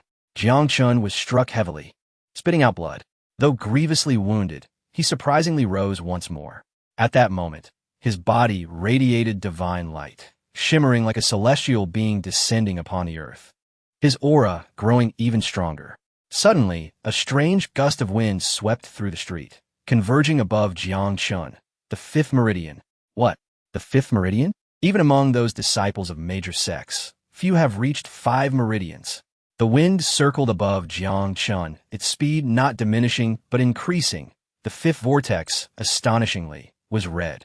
The 5th meridian, the Chong meridian. The Chong meridian is said to be the sea of blood. It encompasses the essence of the 8 meridians. Those who break through this meridian possess true essence several times stronger than their peers. Jiang Chen's true essence surged relentlessly, golden glimmers manifesting within his meridians. The onlookers seemed to hear the crashing sound of waves, echoing throughout the air. The expressions of Lin Han and the others grew increasingly grim. As dozens of breaths passed, the sound of waves became ever clearer, and all surrounding noise fell silent, their faces reflecting disbelief. Among the crowd, an elderly passerby paused to observe. His wooden staff appeared withered, yet a green branch emanated vibrant life, dispersing gentle light like a green mist. The old man, small in stature, bore a weathered face resembling ancient bark, dressed in tattered hemp clothing. His murky eyes sparkled momentarily as they passed over Jiang Chen. His aged voice resonated throughout the crowd. The sixth meridian, the due meridian. In an instant, the golden glimmers from Jiang Chen rose, converging in the air, forming a swirling vortex of golden light amidst astonished gazes. Anyone capable of opening 6 meridians invariably becomes an overpowering force in their realm. Today, this miracle was witnessed firsthand. Although Nangong Waner was a prodigy of the demonic clan, she understood what it meant to open 6 meridians. Among human prodigies, those who could successfully open the Ren and Du meridians were a rarity. The Ren and Du meridians represent the seas of yin and yang. Their harmony signifies endless vitality. What immense fortune has this young man encountered to break through the Ren and Du meridians? Moreover, the golden runes within his meridians were evidently the formidable battle tattoos recorded by ancient demonic clan powers. Jiang Chen must harbor secrets. Could he be a disciple of a hidden master? At this moment, the crowd's voices trembled slightly, gazing at Jiang Chen as if they were witnessing a marvel. A prodigy of 6 meridians. I have lived for 50 years, and this is my first encounter. My life is not in vain. You must be kidding. 5 meridians is your first encounter. Did you not notice how fierce Jiang Chen is? Look, he hasn't stopped. Indeed, Jiang Chen's eyes shone brightly. 2 beams of golden light emanating forth, with the runes of the great path shimmering, dazzling like celestial gold forged into the fabric of the world, engulfing Jiang Chen entirely. It felt almost tangible. Cold sweat broke out on the backs of the onlookers, for they had never heard of anyone opening 7 meridians. How has he cultivated to achieve this? What profound depth allows him to break through 7 meridians during Qi gathering? Boom! A wave of energy erupted as the 7 swirling vortices above Jiang Chen detonated, sending shockwaves soaring into the heavens. The surrounding sky seemed to resonate with his power, gradually converging into a colossal vortex of clouds, resembling a celestial transformation. The old man tightened his tattered hemp clothing, finding a discreet corner to sit down, seemingly disinclined to continue his journey. Taking a sip from the gourd at his waist, he mused, "This young man is rather intriguing." The entire street lay in silent stillness, with Jiang Chen holding a silver spear, his expression unchanging and his tone indifferent, as he declared, "I have entered the..." Chapter 18. Are there truly immortals in this world? Jiang Chen's voice was calm, yet it resonated in the ears of the crowd like thunder. For years, everyone had regarded Jiang Chen as a good-for-nothing, their disdain palpable. Was it contempt, or merely an inability to see clearly? At long last, the latent sword, sheathed for so long, was destined to be drawn. From this moment forth, it may well become an unstoppable force. As Jiang Chen focused his energy, his physique underwent a remarkable transformation. An extraordinary aura emanated from his brow, and as he stood, his garments fluttered lightly, exuding an ethereal grace. It could be said that he had finally become a true warrior. His perception of the world around him sharpened significantly. Chui too laughed heartily, proclaiming that slaying a genius capable of opening 7 meridians might be the greatest honor of his life. In truth, he harbored a secret hope of being defeated by Jiang Chen. Earlier, he had held back, otherwise, he would never have allowed Jiang Chen to so effortlessly breach the final 2 meridians. His restraint stemmed not only from being Lin Han's subordinate, but also from his identity as a human warrior. "My next move shall be my most formidable strike. So prepare yourself," Chui Tu declared, stepping forward, his true essence surging forth. As he fully opened his meridians, waves of pressure rippled through the air, prompting the onlookers to retreat in fear of his power. The closest to him, Jiang Chen, felt the weight of this pressure most acutely. His expression remained indifferent, his form standing like a deity. Chui Tu soared into the sky, summoning a thunderous roar, his overwhelming presence sending shivers down the spines of the spectators. With a mighty sweep of his hand, he struck downward, and a dragon's roar echoed through the air. In that instant, a dragon-like figure materialized in the void, conjuring storms and clouds, its roar reverberating through the heavens, as if to challenge the skies themselves. His hands became the dragon's head. Jiang Chen's vital energy surged through his meridians as the winds howled and stones flew. "Tiger hunt!" he cried, as the roar of a tiger shook the mountains, startling the sun and moon.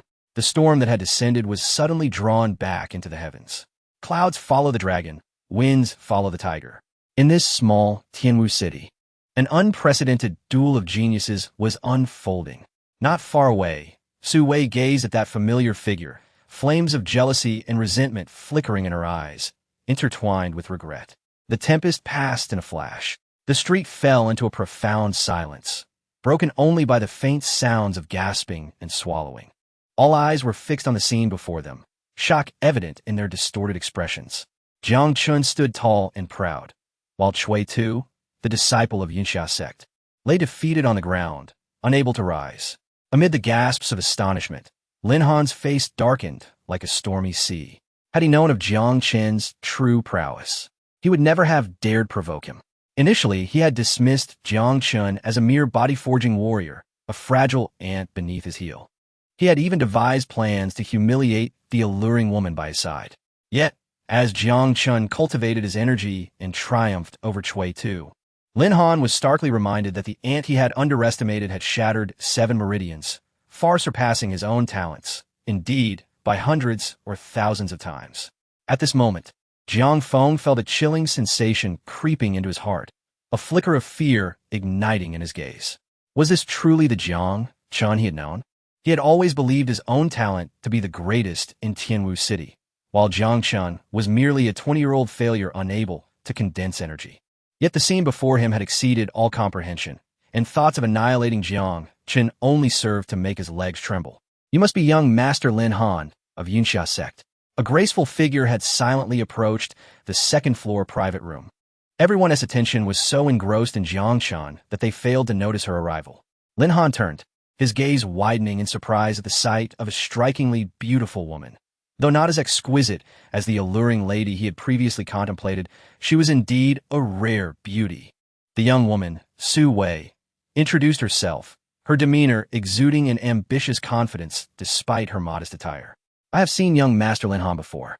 It seems this small Tianwu city harbors hidden talents. Not only in the form of that boy who has opened 7 meridians, but also in the presence of a remarkable woman like you." A powerful aura radiated from Su Wei, and Jiang Feng finally regained his composure, staring at her in disbelief. "She is at the first level of innate power," he thought, astonished by her hidden depth. With a smile, Su Wei spoke condescendingly. "Jiang Feng, I trust you now understand why we are not meant to be.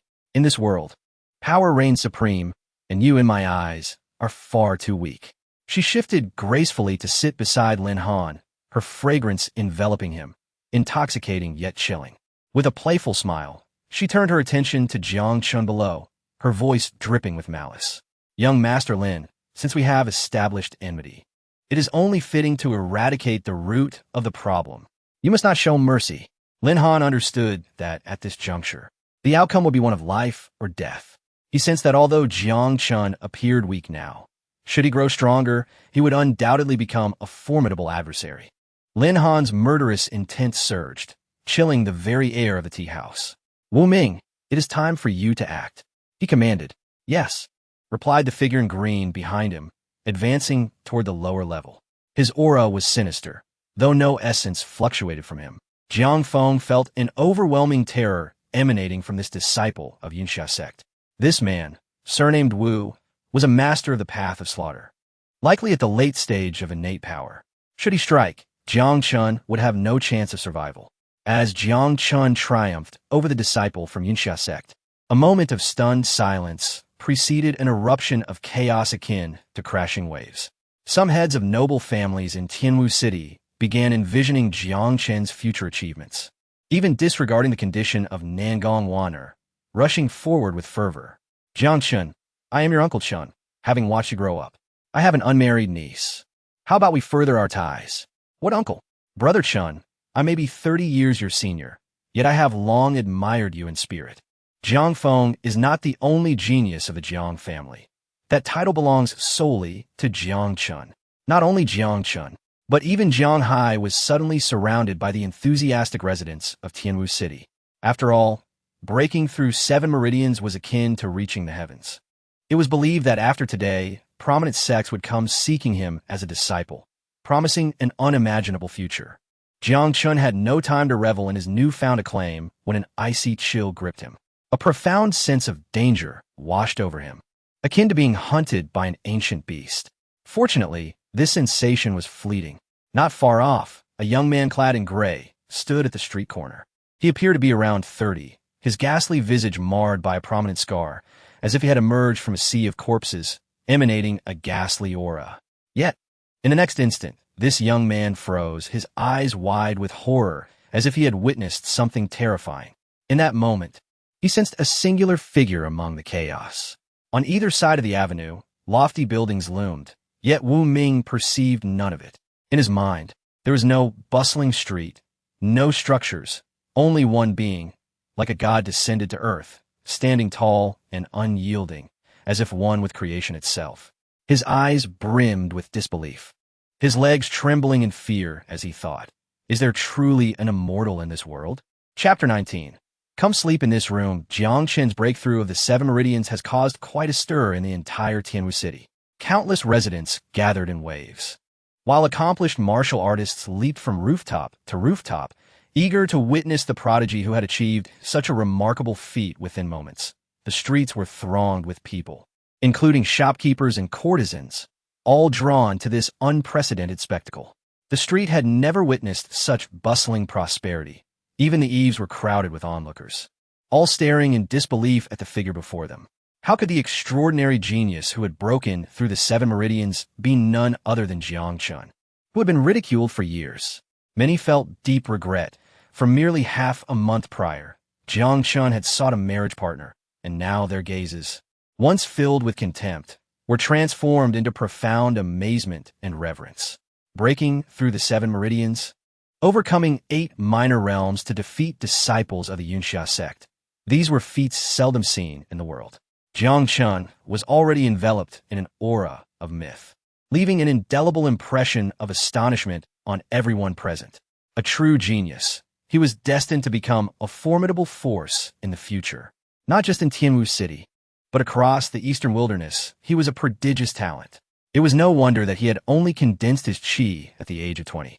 He had accumulated experience and honed himself to seize this astonishing opportunity. In chaotic times, geniuses are bound to emerge in a few decades. Jiang Chen would undoubtedly become one of humanity's strongest warriors. After enduring ridicule for all those years without uttering a word, concealing his brilliance, Jiang Chen's resilience and depth of character were indeed formidable. Such a prodigy was seldom encountered in a lifetime. As he pushed through the crowd, he spotted Xie Sandao. Upon meeting Jiang Chen's gaze, Xie Sandao recoiled, trembling with fear, tears, and snot streaming down his face. Jiang Chen, spare me this once. Just one last time, I beg you. Jiang Chen's eyes glinted with murderous intent. Time and again, he had been provoked, and though there were those behind Xie Sandao urging him on, Jiang Chen was not one to be easily manipulated. In an instant, a flash of spear light pierced through Xie Sandao's chest, silencing his pleas. The surrounding onlookers were stunned, as none had anticipated that Jiang Chen would truly take a life in the street. At this moment, having condensed his qi and broken through the 7 meridians, he had transcended to a level where he could kill without fear of retribution. However, everyone was acutely aware of who stood behind Xie Sandao, marking the commencement of an official conflict with the Jiang Chongling father and son. Yet Jiang Chen had already condensed his qi. He was no longer the youth who had suffered humiliation. In this life and the last, he had never feared any challenge, nor would he be intimidated by a mere family in Tianwu City. Outside, Nangong Waner finally felt her heart settle. Tears glistened in her eyes, for she had been deeply concerned for Jiang Chen, fearing for his safety. Little did she expect him to emerge from such adversity, successfully condensing his qi and breaking through the 7 meridians. She had never anticipated that the seemingly unremarkable man she once knew would evolve to such a remarkable extent in merely a month. "Little girl, is he your man?" A haggard old man approached her unsteadily. Nangong Wanner felt a sudden surge of caution. Though the old man moved slowly, each step seemed to echo in her heart. Yet the feeling of oppression dissipated quickly as she regarded the decrepit figure before her. The old man tightened his tattered robe and settled down against the wall of Jiang Chen's home. "Not bad. Your taste in men is commendable. Is this your family's courtyard? May I sit?" Nangong Wanner nodded. The frail elder leaned against the wall, basking in the warm sunlight, seemingly drifting into slumber. On the second floor of the tea house, Lin Han observed the returning Wu Ming, his expression dark and foreboding. "What? Are you also frightened? Afraid to confront the genius who has broken through the 7 meridians?" Wu Ming appeared shaken, as if he had narrowly escaped some great terror, beads of cold sweat dotting his forehead. After a long pause, he finally spoke. "Senior Brother Lin, a powerful presence has descended. We must leave at once." As night fell, today marked a day of immense pride for Jiang Hai. As he aged, his concerns for his grandson had only intensified. He often pondered how Jiang Chen would cope in this world without his father, should he himself depart. For years, he had devoted himself to protecting his seemingly worthless grandson. His once fiery temper had mellowed, and his once proud stature had bent under the weight of concern, fearing that any offense he made would ultimately bring misfortune upon Jiang Chen. But today, Jiang Chen had successfully condensed his qi and had become the only unparalleled genius in the history of Tianwu City to break through the 7 meridians. Tears streamed down his face, and he felt an elation that surpassed even Jiang Chen's own. He had finally laid down the heavy burden on his shoulders and enjoyed a drink. As he drank, he repeatedly called out Jiang Lai's name, mourning the loss of a child while celebrating the triumph of another. For so many years, no one knew the depths of sorrow this elder had repressed within his heart. If it were not for Jiang Chen, he would have long lost the will to live. But today, he had finally lived for himself. In the bedroom, the flickering candlelight illuminated the room as Jiang Chen entered, bringing with him the scent of alcohol. At that moment, Nangong Wanner sat on the bed, her hair elegantly coiled, her beautiful eyes softly closed. The dim candlelight accentuated her exquisite features, adding an enchanting allure. Jiang Chen poured them both a glass of water, leading to a prolonged silence. The room was utterly still, save for the faint sound of their breathing. Finally, Jiang Chen broke the silence. "I have succeeded in condensing my qi." Nangong Wanner's eyelashes fluttered. After this period of recuperation, the residual power of the moonlight within her had diminished significantly. Perhaps it was time for them to part ways. Yet, inexplicably, she felt a twinge of reluctance. Though she had only been married to Jiang Chen for a little over half a month, she had grown accustomed to this peaceful and comfortable life, even finding joy in their playful banter. Furthermore, when danger threatened, it was Jiang Chen's unwavering figure that stood before her. "I will leave here soon," he said. "That's not what I meant. To be honest, this is my first marriage. Before marrying you, I did consider that if I succeeded in condensing my qi, I would part ways with you. However, having spent so much time together, I find living with you quite agreeable. If you wish, you may stay here as long as you like." With that, Jiang Chen departed, extinguishing the flame, plunging the room into darkness. Lying in bed, Nangong Wanner found it difficult to fall asleep, reflecting on her first meeting with Jiang Chen, their inexplicable marriage, and the companionship they had shared. She could not deny that she was gradually being moved and attracted to him, even though he could be quite sarcastic. Since that night in the bridal chamber, he had not set foot in her room again. If Jiang Chen desired, she knew well that her current strength would not suffice to resist him. She was acutely aware of the allure her body held for men. Yet Jiang Chen would rather take cold showers at night than mention sharing a room with her again. Regardless of the dangers they faced, Jiang Chen had always shielded her without hesitation. Unbeknownst to her, she no longer held any reservations or fears around him. But what if he were to discover her true identity as the holy maiden of the demon clan? How would she confront Jiang Chen then? Outside the door, the sound of Jiang Chen washing in cold water reached her ears. After a moment of hesitation, Nangong Wanner sat up. Under the moonlight, as she opened the door with a creak, her enchanting visage was revealed, akin to a silently blooming night blooming Sirius. Jiang Chen, taken aback, asked Can't Sleep. Nangong Wanner's gaze flickered, and after much contemplation, she finally said, Come sleep in this room. Ah. Jiang Chen widened his eyes, believing he had misheard. What did you say? Surely, you are not harboring any sinister intentions.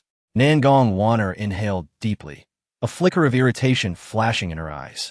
If you choose not to come, so be it. Who said I wouldn't come? Jiang Chen exclaimed, tossing aside the towel in his hand and swiftly darting into Nangong Wanner's room. Chapter 20.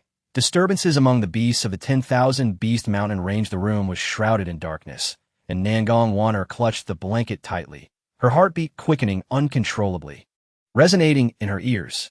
Unlike the last time when she had succumbed to the effects of a drug, she was now fully conscious, able to feel the warmth radiating from the man beside her. Her nervous body trembled, filled with regret, but it was too late. After all, she had been the one to invite Jiang Chen to sleep in this room. Jiang Chen inhaled the faint fragrance in the air, his heart already racing. He could sense the tension emanating from the enchanting woman beside him, even through the blanket. Having lived 2 lives, he understood that Nangong Wanner's actions were merely a means of repaying his kindness. With a sense of pride, Jiang Chen gently patted her, whispering, Let us sleep. Nangong Wanner thought she had misheard. As a prodigy of the succubus clan, she was accustomed to the infatuation and unabashed desires of men, often feeling disdain for their lecherous gazes. Yet for the first time, she felt a sense of being cherished. Before long, the sound of Jiang Chen's steady breathing filled the room, indicating he had fallen asleep. Nangong Wanner's anxiety gradually eased, though a vague emptiness crept in. As she drifted into slumber, she seemed to be enveloped in a warm embrace, a comfort that calmed her restless heart. She slowly laid aside her worries and sank deeper into sleep. In the morning, an elderly man and a young one sat at either side of the small courtyard entrance, like sentinels. The young prodigy who had broken through 7 meridians was savoring freshly steamed meat buns. On the other side, the old man was clad in tattered garments, his white hair disheveled, mixed with a few strands of straw. He looked as if he could beg for alms with a broken bowl. Though there were many vagrants lately, few appeared as destitute as he. Unable to bear the sight of the old man's hungry gaze, Jiang Chen compassionately offered him one of his buns. The disheveled elder chuckled heartily, unabashed, consuming it in a few bites, inhaling sharply as it was too hot, then reaching for another. Neither spoke, yet they share an unspoken understanding, both hastening their pace in eating. Eventually, their hands reach for the last bun simultaneously, their eyes meeting, igniting a spark of competition. Respect for the elderly and love for the young. The bun is mine. I haven't eaten for 2 days. Are you so shameless as to rob an old man of his food? Jiang Chen began to voice his thoughts, but he saw the old man's filthy hands already grasping the bun. Watching the pristine bun being sullied, he reluctantly withdrew his hand, casting a resentful look at the elder. The old man remained unfazed. Countless people have sought to treat me to delicacies, yet you, young lad, lack discernment. Jiang Chen wondered if the old man had lost his wits. Then hurry and enjoy your mountain delicacies. Do not come to take my buns again. I shall not take your buns for free. Here, let me offer you some wine. The old man uncorked a flask, and Jiang Chen's expression sharpened as he sensed the overwhelming sword energy contained within the dark vessel. He stood frozen, astonished, seemingly satisfied with Jiang Chen's reaction. The elder took a sip of his wine. In the realm of the demon clan, there were 13 ancient demon gods reigning supreme. The old man had once wielded a divine sword, clashing with 3 of them, exuding an invincible sword intent that had shattered the heavens and wreaked havoc in the demon realm. Lost in his memories of valor, the old man eventually came back to reality, only to see Jiang Chen's receding figure. This lad is even more remarkable than I. He paused for a moment, then laughed heartily, his form gradually fading until he vanished from sight. Hundreds of miles away in the 10,000 beast mountain range, a towering brown bear stood upright, its dark mane bristling, its terrifying presence palpable from afar. Not a single creature remained nearby.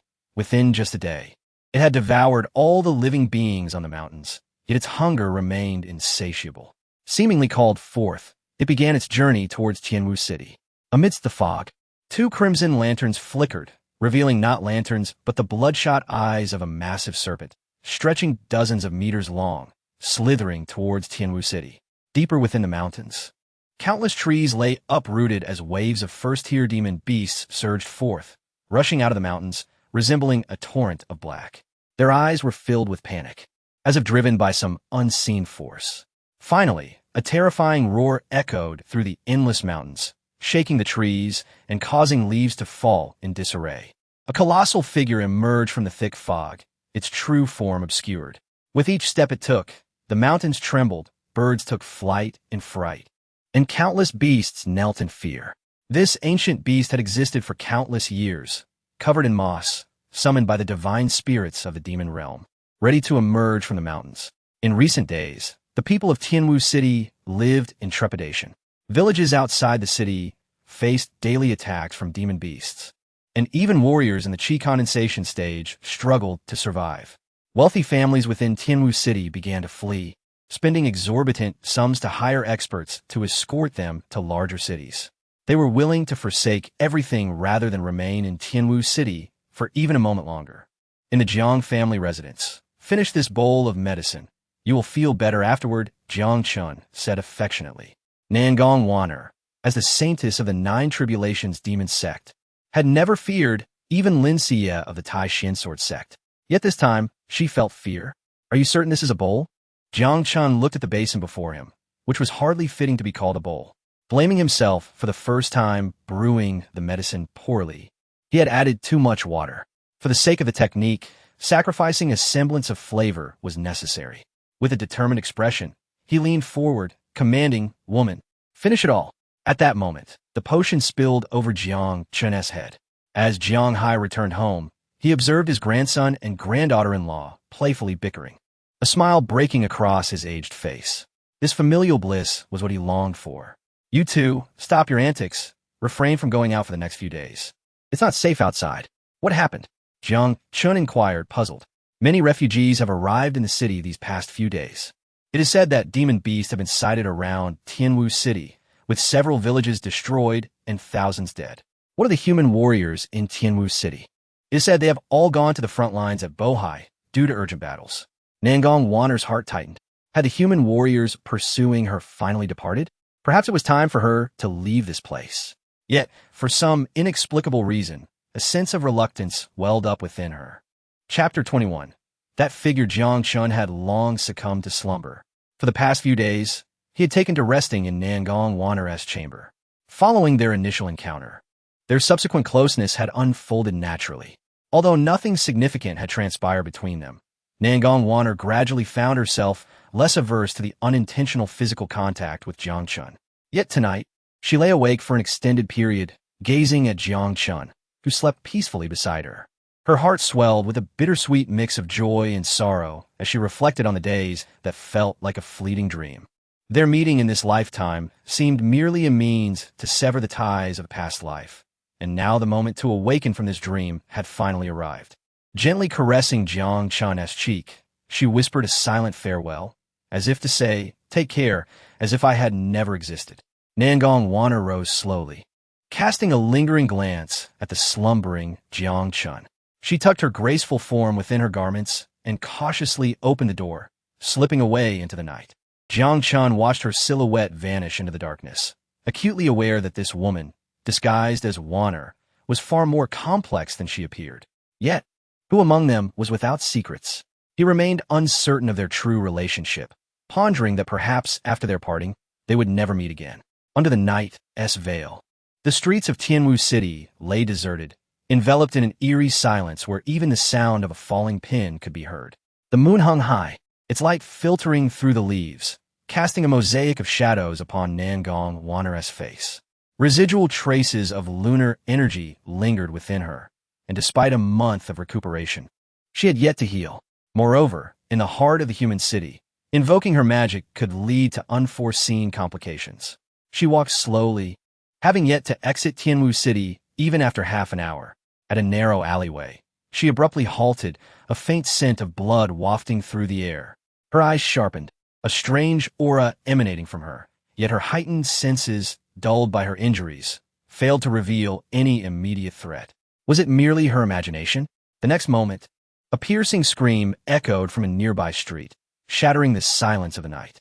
Following it, An odd sound surged through the air, as if something monstrous flew overhead. Frowning, Nangang Wanner's expression turned grave. A beast. In the past, she could have easily vanquished such a creature with a mere flick of her hand, but now she hesitated, ultimately choosing to press on. The scent of blood grew more potent. Another scream rang out, sending shockwaves through Tianwu City. A thunderous roar erupted from somewhere within the city, jolting the residents into action as they shouted, "The beast is coming!" Amidst the haunting howls from above, countless citizens rushed from their homes, and as scattered torches ignited, the horrific creature finally revealed itself. A colossal bat, towering over 10 meters. Its maw dripping with the remains of a human corpse. A beast. Help! The beast has entered the city. The sight left the common folk in a state of shock, and they began to flee in a frenzy. Although many were cultivators, most had never encountered a beast before, and terror gripped their hearts. Chaos ensued in Tianwu City as people flooded from their homes. The southern gate of the city erupted with a deafening crash, collapsing under the weight of a towering bear. Its excitement palpable as it lumbered forth, seemingly eager to indulge in a feast. "Help! Don't eat me! Don't eat me!" Countless fleeing citizens fell prey to the beast, the scene gruesome beyond description. Nangang Wanner's complexion turned ashen as she joined the throng, running for her life. They all dashed about like headless flies, seeking any escape. Suddenly, a man at the forefront stumbled, fear etched across his face. There's another one ahead. Panic set in as they discovered the street was blocked by a massive black-scaled python, forcing everyone to change direction in a frenzy. Nangang Wanner was jostled in the crowd and fell to the ground. In that moment, the enormous python lunged toward her, its gaping maw lined with menacing fangs. Exuding a nauseating stench, without a moment to ponder, she summoned her magic, only to be overwhelmed by a surge of pain coursing through her veins, her power dissipating in an instant. The python's colossal body surged forward like a tidal wave, and there was no escape for her. The impact sent her crashing against a wall, and she coughed up a mouthful of blood. Under the influence of the lunar energy, her meridians felt as if they were being shredded. Struggling to rise, her beautiful eyes narrowed, filled with sorrow as she realized that she, once revered by countless demons, was now driven to despair by such a seemingly feeble beast. A resolute determination ignited within her as she prepared for her final stand. The giant snake coiled, its maw dripping with saliva, resembling a dark wave crashing down upon her. Just as her pupils constricted in fear, ready to be devoured, a voice pierced through the chaos. "Wife!" Jiang Chen's voice resonated from afar, and a silver spear shot forth, unstoppable in its trajectory. The python let out a pained hiss as the spear met its scales, igniting sparks in the darkness. Jiang Chen stood before Nangang Wanner, wielding the spear like a celestial warrior, and turned to admonish her, "Get home now. What are you doing out here at this hour?" Nangang Wanner. She stood frozen, gazing at Jiang Chen as if entranced by a spell. Though she was the saintess of the demon clan, she too had a man in her dreams with whom she wished to share her life. In the face of danger, he had placed his not-so-mighty frame before her. Even when confronting an opponent she could never hope to defeat. In that fleeting moment, the figure etched in her heart crystallized into clarity. She stared at Jiang Chen for what felt like an eternity before finally accepting that this was no illusion. In that instant, a profound tranquility enveloped her, as if the pain within her meridians had lessened. Her beautiful eyes shimmered with astonishment, joy, and a lingering tenderness. The giant snake hissed, and Nangang Wanner snapped back to reality. "Jiang Chen, run. This is a third-tier beast, the black-scaled python. You're no match for it." She struggled to suppress the lunar energy within her, knowing all too well that victory was uncertain. However, Jiang Chen's eyes burned with fierce determination. It was only through life-and-death trials that one could grow stronger. After cultivating, his combat prowess had increased manifold. As the celestial, devouring chaos technique surged within him, his essence flowed like a mighty tide, rippling through his meridians. Suddenly, his aura soared, and the street erupted with the sound of thunder, like a stampede of wild horses crashing against the shore. Waves of energy radiated from Jiang Chen, and the third-tier python began to tremble. Nangang Wanner's eyes sparkled with anticipation.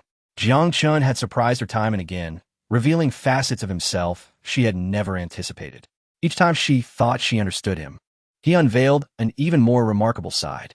She recalled the times he had been foolish, yet that was not his true self. Only those who charged forward in adversity would ultimately reach the pinnacle of greatness. At that moment, a smile graced her lips. Chapter 22. The onslaught of beasts. Nangong Wanner stood behind Jiang Chen, having secretly prepared herself. If Jiang Chen were to encounter danger, she would certainly rescue him, even at the cost of worsening her own injuries. The great python coiled, exhaling mist like the sea, a fierce wind howling. Jiang Chen unleashed the divine power of the gale wolf, summoning a tempest that swiftly dispersed the thick fog. The giant serpent hissed, charging forth with the ferocity of a landslide and tsunami.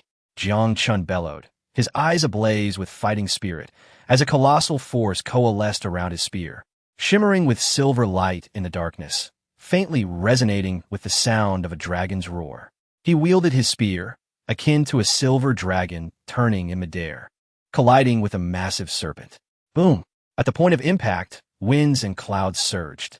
Jiang Chen was sent flying several dozen meters, a trickle of blood escaping the corner of his mouth. Tiger Hunt. He once again invoked the divine power of a second-tier beast, reminiscent of a fierce tiger descending a mountain with an unwavering killing intent. He conjured a phantom of a ferocious tiger, lunging forward. The giant serpent lashed out with its long tail, connecting with the illusion, creating a thunderous explosion. Ice spike. A sudden chill enveloped the air, as dozens of ice spikes materialized, hurtling towards the giant serpent. The serpent hissed and writhed, but these ice spikes served merely as a distraction for Jiang Chen. Myriad spear assault. Countless spear shadows rained down from above, like a torrential downpour. The black-scaled python's scales shattered, revealing splatters of blood. Nangong Vanea was in chaos ingli astornisit. To contend with a third-tier beast, while at the first level of chi refinement, was nearly an impossible feat. Even the most talented disciples of various sects had never achieved such astonishing results. Yet, Jiang Chen was battling the giant serpent fiercely, showing no signs of weakness. Where had his diverse martial techniques and divine powers originated? Wind, thunder, ice. In just a few exchanges, he had employed 3 different attributes of martial arts. However, the most terrifying aspect was Jiang Chen's exceptional combat talent. He seemed born for battle, moving with a natural grace that resonated with the principles of the universe, exuding an aura of profound mystery. This essence was vast and boundless, rivaling even that of his own master. As the battle with the giant serpent reached a fever pitch, Jiang Chen grew increasingly adept, resembling a martial arts master standing atop an apex. Every move was flawlessly executed, and each thrust of his spear was executed with exquisite precision.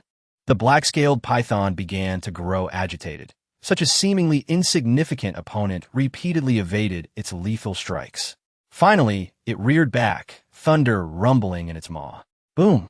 A bolt of lightning several feet long erupted from the giant serpent's mouth, descending upon Jiang Chen. Yet at that moment, Jiang Chen's figure vanished in an instant, a silver spear piercing through the serpent's head. The black-scaled python thrashed violently, raising clouds of dust, its anguished shrieks echoing through the heavens. Ultimately, its massive body collapsed, silent and still. The torrent of blood from the serpent's corpse was devoured by Jiang Chen, though regretfully, he failed to absorb the python's innate divine power. As dawn approached, the first rays of sunlight illuminated the earth. With the absorption of the serpent's blood essence, Jiang Chen's aura became more solidified. Clutching his silver spear, he resembled a war god. Nangong Wanner was left in shock, speechless for a long while. She had been ready to intervene at any moment, but she never expected Jiang Chen to transcend a significant realm and slay the third-tier beast, the black-scaled python. This was an unimaginable feat. Had she not witnessed it with her own eyes, she would never have believed it. How could such a genius settle for mediocrity? When he finally unleashed his full potential, he would undoubtedly soar to unimaginable heights. She gazed at Jiang Chen, her heart stirred for a long time, almost certain that he would become an unfathomable powerhouse in the future. Last night, in Tianwu City, 3 beasts infiltrated the city. Fortunately, The powerful members of several prominent families acted swiftly to slay the beasts, preventing greater casualties. After this incident, a palpable sense of unease enveloped Tianwu City, as if a lingering shadow had been cast over it. In the bedroom, the two sat side by side on the edge of the bed, exchanging silent glances. After a while, Jiang Chen finally spoke. "Let me see your injuries. Perhaps I can assist in some way." Nangang Wanner shook her head. "It's futile. The one who wounded me wields a peculiar cultivation method. Although my foundation remains intact, every time I attempt to cultivate, it stirs the remnants of lunar energy within me. Unless I expel that energy, recovery is exceedingly difficult." Then, Nangang Wanner's gaze flickered as she bit her lip, ultimately asking, "Why don't you inquire about who I truly am?" Jiang Chen chuckled. "When you're ready to tell me, you will. For now, don't think about leaving here. Wait until your injuries are healed. That way, I won't have to worry about you. Look, if it weren't for me, you might have been devoured by the beasts." Seeing Jiang Chen's smug demeanor, Nangang Wanner, who would have previously mocked him, felt a different sentiment today. Why is it that each time danger approaches, you unhesitatingly stand in front of me? That serpent couldn't have killed me. Even if you saved me, I wouldn't be grateful. Jiang Chen smiled slightly, dismissing her words. As a man, how could I stand idly by while my wife is in danger? Not even a third-tier beast, nor a beast god, could harm you without stepping over my corpse. That is a matter of a man's dignity. Nangang Wanner's heart trembled. Dignity? Do you not value your own life? Of course. I fear death. No one values life more than I do. If I were to abandon my wife in peril, my future existence would be shrouded in darkness. I cherish life, which is why I must do what is necessary. Jiang Chen's tone was calm, yet it stirred a storm in Nangang Wanner's heart. His carefree demeanor was entirely unlike the man of her dreams. Yet, it was this very man who had repeatedly protected her. Her gaze was filled with a complexity she herself could not comprehend. "I am not your wife. Our marriage was a facade. We agreed that I would leave when you reached the qi refinement stage." Jiang Chen gently caressed her small hand. "The rice is already cooked. What does it matter if it was real or fake? In my heart, you're my wife." Indeed, though he had lived 2 lives, this was his first marriage. Despite their brief time together, it held a unique significance for Jiang Chen. Even if they were to part and never meet again, this woman would remain firmly etched in his heart. Nangang Wanner bit her crimson lip, gazing blankly at Jiang Chen, her emotions surging. She pondered, if he were to discover that she was a demoness, would he still treat her as he did now?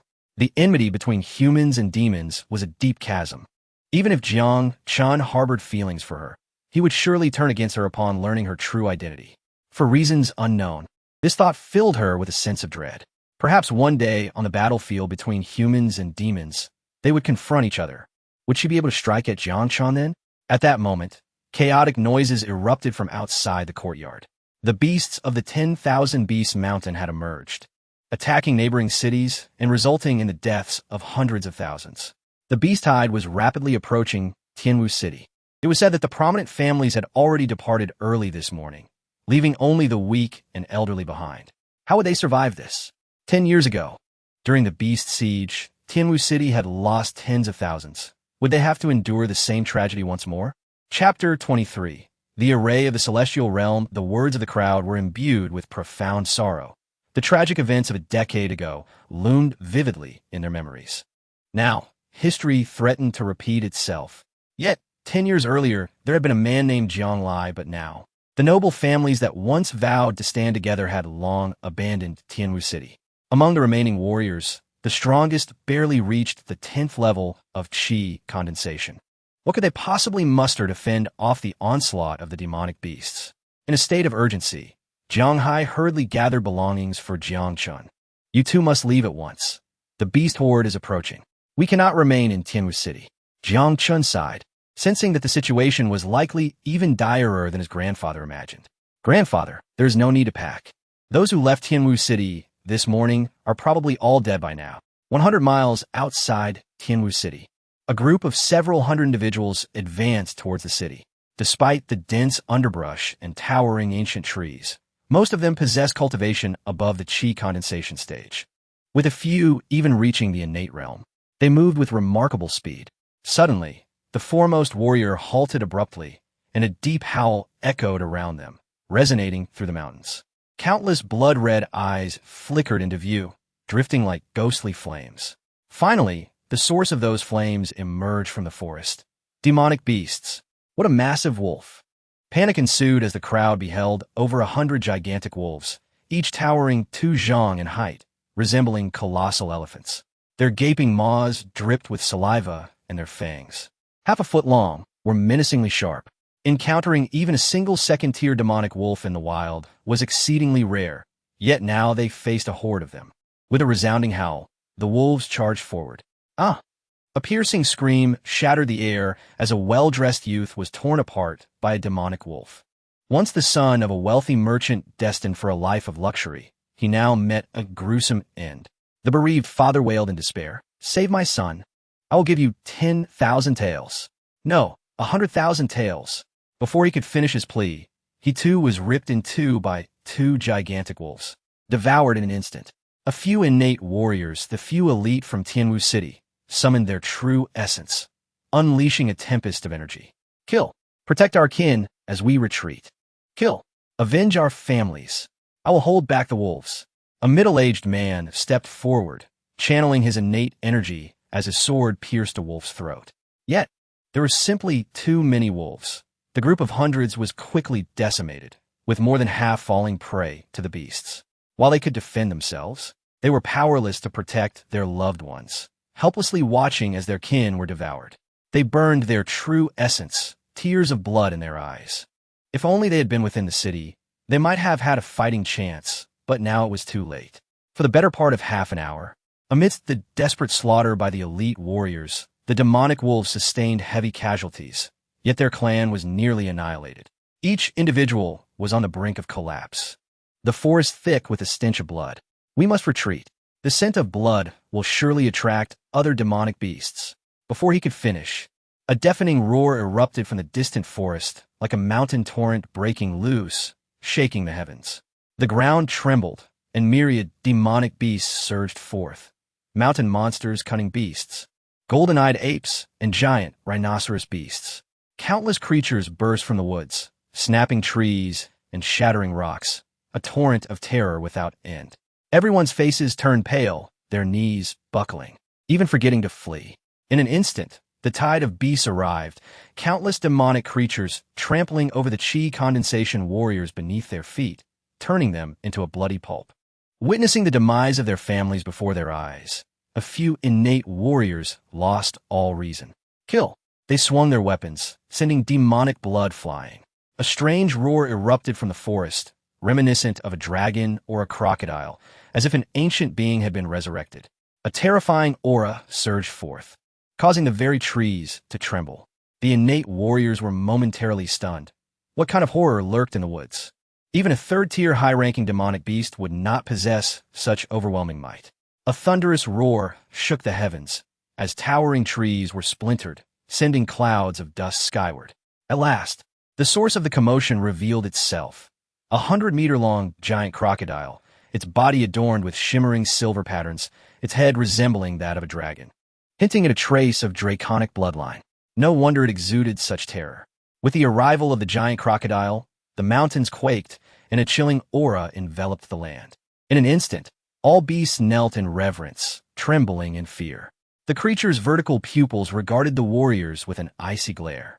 Dark clouds gathered above, and a bolt of lightning struck down, instantly reducing the innate warriors to charred remains. As night fell and the hour approached the time of the pig, Jiang Chen remained occupied. His hands danced as he conjured intricate array patterns, their luminous forms flickering in the darkness. The beast horde was an inevitable threat. Even if Jiang Chen's combat prowess surpassed his peers, he could only muster enough strength for self-preservation. Setting up a defensive array might offer a glimmer of hope. What are you doing? Jiang Chen's hands continued to move with such speed that they nearly left behind an afterimage. Setting up an array. Nangong Wana gasped, her eyes widening in disbelief, thinking she had misheard. In this world, the art of array formation was profoundly arcane, notoriously difficult to master. Even those with exceptional talent required decades of refinement to barely grasp the ability to draw array patterns. Yet, once established, an array could rival the might of thousands of soldiers. Furthermore, Nearly every sect and kingdom relied on the protection of powerful defensive arrays. Thus, array masters held a position of great esteem, far beyond the reach of ordinary individuals. Even she held immense respect for those array masters. Jiang Chen's talent for array formation had garnered repeated praise from his master, the illustrious immortal King Chongming, in his past life. In this realm, he was a transcendent being, once seen as a waste by all. Despite his fortuitous encounters, no one believed he could acquire the ability to set up arrays in such a short time. Yet, the scene before her sparked her curiosity about Jiang Chen's true identity. At this moment, an indescribable aura emanated from Jiang Chen, his gaze resolute.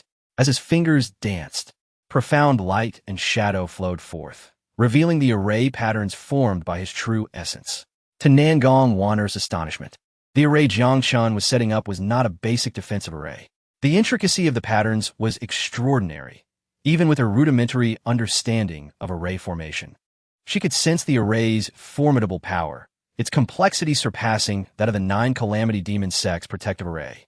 As the array took shape, Jiang Chen's complexion grew increasingly pallid, not only from the depletion of his true essence, but also from the immense strain on his mental fortitude. In his past life, such a low-tier array could be completed with a mere wave of his hand. Yet now, it posed a significant challenge. For Jiang Chen, this process was akin to a trial. While he had relied on celestial energy in his previous life, here he depended on his internal true essence. Representing a new test for him, seemingly undeterred by fatigue, he hastened the drawing of the array patterns. After half an hour, Jiang Chen approached his physical limit, his back soaked in sweat. With the insertion of several beast cores into the array's focal point, a soft blue light enveloped Jiang Chen's home, forming a protective barrier that significantly muffled the sounds from the outside world. Nangong Wanner stood there, utterly stunned, as if she could hardly believe what she was witnessing. After a moment's pause, she placed her palm upon the luminous screen, feeling an extraordinary force that severed her connection to the outside world. Her gaze trembled, as though she had glimpsed a divine miracle. For it was astonishing that merely a handful of first-tier beast cores had been employed by Jiang Chen to establish a defensive array capable of withstanding third-tier demonic beasts. It is crucial to note that he lacked even the sigil pen necessary for sketching formation patterns, relying solely on the dexterity of his hands. As the holy maiden of the 9 Tribulations demon sect, Nangong Wanner was acutely aware of the immense difficulty inherent in such an arrangement. Unless one possessed an almost perverse mastery over true essence, achieving this feat would be utterly impossible, even amongst the demon and human races. The array masters capable of such prowess could be counted on one hand. Yet, at this moment, this miraculous phenomenon unfolded before Nangong Wanner's eyes. Chapter 24. Fierce and unyielding, gazing at the profound and enigmatic array of mystical symbols in Jiang Chen's hand, Nangong Wanner felt a haze cloud her vision. What manner of person is he? At the very least, I have misjudged him. The entirety of Tianwu City has erred, even his own family. How could a genius capable of arranging such intricate formations be an ordinary individual? Even the so-called prodigies of the demon clan cannot hold a candle to him. What hidden secrets lie within this man? Is my ordeal merely a prelude to our meeting? Jiang Chen surveyed the formation he had laid out, sighing softly. His utilization of true essence remained rudimentary. The splendid Yin Shui array barely exhibited 4 or 5/10 of its potential, demanding considerable energy. Nevertheless, sustaining it for a day or two would pose no challenge. A tremor coursed through Nangong Wanner's heart. The formation was already so formidable. Yet Jiang Chen appeared somewhat dissatisfied. Were it not for witnessing his astonishing array-building technique firsthand, she might have thought him boastful. This defensive formation, the Yin Shui array, was indeed extraordinary. Alas, the core was merely a first-tier beast core. Had it been a third-tier one, even a fourth-tier beast would struggle to breach its defenses. Jiang Chen was taken aback. You understand formations? Nangong Wanner smiled gently. I only know a little, but I happen to possess some third-tier beast cores. A dozen radiant beast cores materialized before Jiang Chen, leaving him astounded. Who exactly is this wife of mine? Third-tier beasts are immensely powerful, a match for most innate martial artists, yet she produces them with such ease. Could she be a defector from a great sect? As the core was exchanged, a brilliant blue light erupted, and the barrier grew increasingly robust and transparent. This night was destined to be sleepless. The entire Tianwu city was thrown into disarray, with countless individuals digging trenches, cellars, and even constructing towers, all in a desperate bid for survival against the impending beast tide. As the beast tide approached, Jiang Chen and Nangong Waner sat upon the rooftop terrace, gazing at the stars, their hearts unusually tranquil. Jiang Chen's thoughts drifted, having absorbed the powers of the white-clad fairy. He had ascended an entire realm within a month. Such speed was nothing short of miraculous, yet it bore significant drawbacks, particularly the instability of his true essence. The essence acquired was too chaotic, and even with the heritage of a sage, he found it difficult to assimilate. To stabilize it, he required ample combat experience. Thus, the upcoming siege of beasts presented an exceptional opportunity for tempering himself. Only through life and death trials could he refine and elevate himself in the crucible of adversity. As the night breeze wafted in, fragrant and soothing, Jiang Chen grasped the delicate hand of the enchanting woman beside him. However, she instinctively withdrew her hand as if jolted, hurriedly arranging her wind-tousled hair, her fair face tinged with a blush. "It seems you lack a sense of security. Can you share your story with me?" Her words struck a chord with Nangong Waner, who gazed deeply into Jiang Chen's eyes before finally replying, "It is not that I wish to keep secrets. But if you were to learn my true identity, it might endanger you." Jiang Chen chuckled. "It is only natural to protect my wife. How could it be a burden?" Nangong Waner's eyes flickered, and she unconsciously rested her head on Jiang Chen's shoulder. Though she was a saintess of the demon clan, her heart harbored countless fears and doubts. In this moment, however, she found unparalleled peace, even if just for an instant. If only time could stand still at this moment. Her eyes brimmed with hope as Jiang Chen cradled her delicate hand. "Time cannot halt, but we shall have many beautiful days ahead, even better than this." Lost in her flights of fancy, a smile graced her lips. The shoulder of the man beside her, though not particularly broad, offered warmth and solace, as if a drifting reed had finally found its most comforting refuge. They nestled close, each harboring unvoiced thoughts, the atmosphere enveloped in serene tranquility beneath the night sky. Suddenly, a chilling howl pierced the night, awakening the two from their slumber. On the city walls, a soldier on guard widened his eyes in terror. A fifth-tier martial artist. He felt his legs weaken with fear as he beheld an endless horde of beasts surging over the horizon, a dark tide that sent tremors through the land. Beasts! The beasts are attacking the city. With a piercing cry, chaos erupted throughout Tianwu City, a frenzy akin to a desperate last stand. Many sought refuge in the cellars and trenches, while others rushed indoors to hide beneath beds and within cabinets. Some had already surrendered to despair, wandering the streets like the living dead, awaiting the arrival of death. A deafening crash resounded as a section of the city wall collapsed, unleashing a torrent of beasts that surged into the city. A fleeing civilian suddenly halted, unable to comprehend his fate before meeting a gruesome end. His head soaring several meters into the air, devoured by a monstrous bear. Even those martial artists of the condensation stage who attempted to resist were overwhelmed, torn to shreds by the onslaught of beasts. The beast tide was terrifying beyond measure. Wherever it passed, buildings crumbled, and those who had sought refuge beneath beds and cabinets were dragged out, meeting a tragic fate at the jaws of the beasts. Jiang Chen stood atop the roof, witnessing a hellish scene as he watched the Zhang blacksmith's family become the beast's next meal. His fists clenched tightly, a fiery resolve igniting within him. A second-tier beast charged toward Jiang Chen's courtyard, crashing against the formation, yet it failed to even ruffle a ripple. The formation was immensely powerful. Such low-tier beasts posed no threat.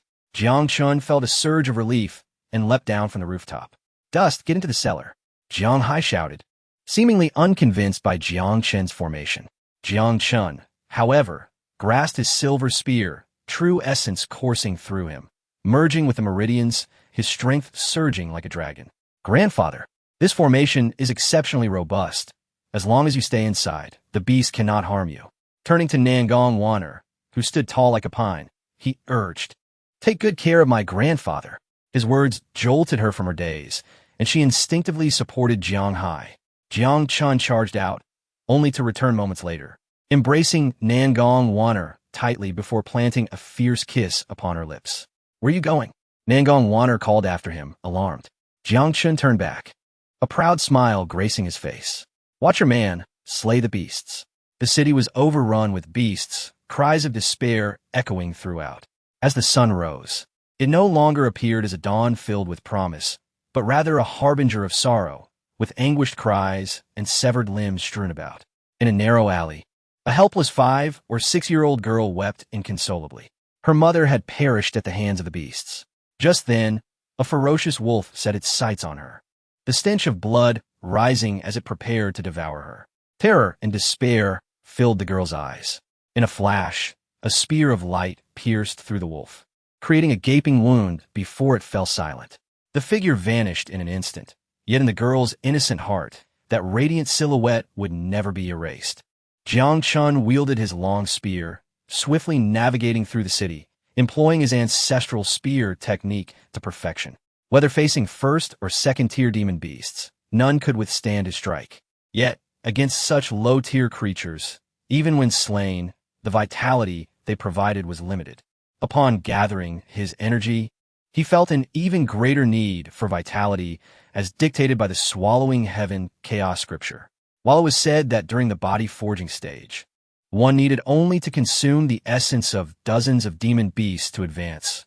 Now, after opening 7 meridians in the chi refining stage, he realized that with his capacity for true essence, he must devour at least 1,000 low-tier demon beast vitality to elevate himself to the second level of chi refining. Panic ensued as people fled chaotically. Not only the residents of Tianwu City, but even the soldiers defending it were in retreat. Against the tide of fleeing souls, Jiang Chen surged forward. A dark shadow, accompanied by a furious roar, lunged at him.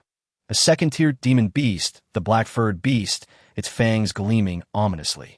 As the creature approached, Jiang Chen deftly swung his silver spear, striking its head with a resounding crack. The beast's skull shattered, hurled away amidst its agonized cries, its body convulsing violently until silence fell. In the blink of an eye, eerie sounds filled the air, and soon, dozens of black-furred beasts charged from all directions. The leading creature, adorned with golden strands in its fur and towering nearly 10 feet tall, radiated a terrifying aura, having advanced to the 3rd tier. With a haunting howl, the leader commanded its minions to attack Jiang Chen. Undaunted, he danced with his silver spear, creating a flurry of blossoms of steel. In mere moments, the corpses of the beasts littered the ground, their cries echoing in the chaos. Within seconds, over a dozen black-furred beasts fell beneath Jiang Chen's onslaught. As the swallowing heaven chaos scripture activated, torrents of vitality surged into Jiang Chen, intensifying his aura. The leader's eyes glimmered with a chilling light as it released an overwhelmingly dreadful presence, leaping towards Jiang Chen with a massive form akin to a house, its claws shimmering with golden radiance. Sensing the suffocating pressure, Jiang Chen furrowed his brow and struck towards the beast's claws. A piercing sound erupted as his spear shattered upon impact. In response, he unleashed a powerful punch, his body forged like a divine weapon, golden patterns swirling around him. The force of his blow equated to tens of thousands of pounds. The black-furred leader let out a heart-wrenching scream, but Jiang Chen had already leapt atop its colossal body. With a series of strikes, he shattered its spine, driving his fists deep into its abdomen. Leveraging the momentum, he propelled himself off the beast's back, his silver spear whirling as his true essence surged forth.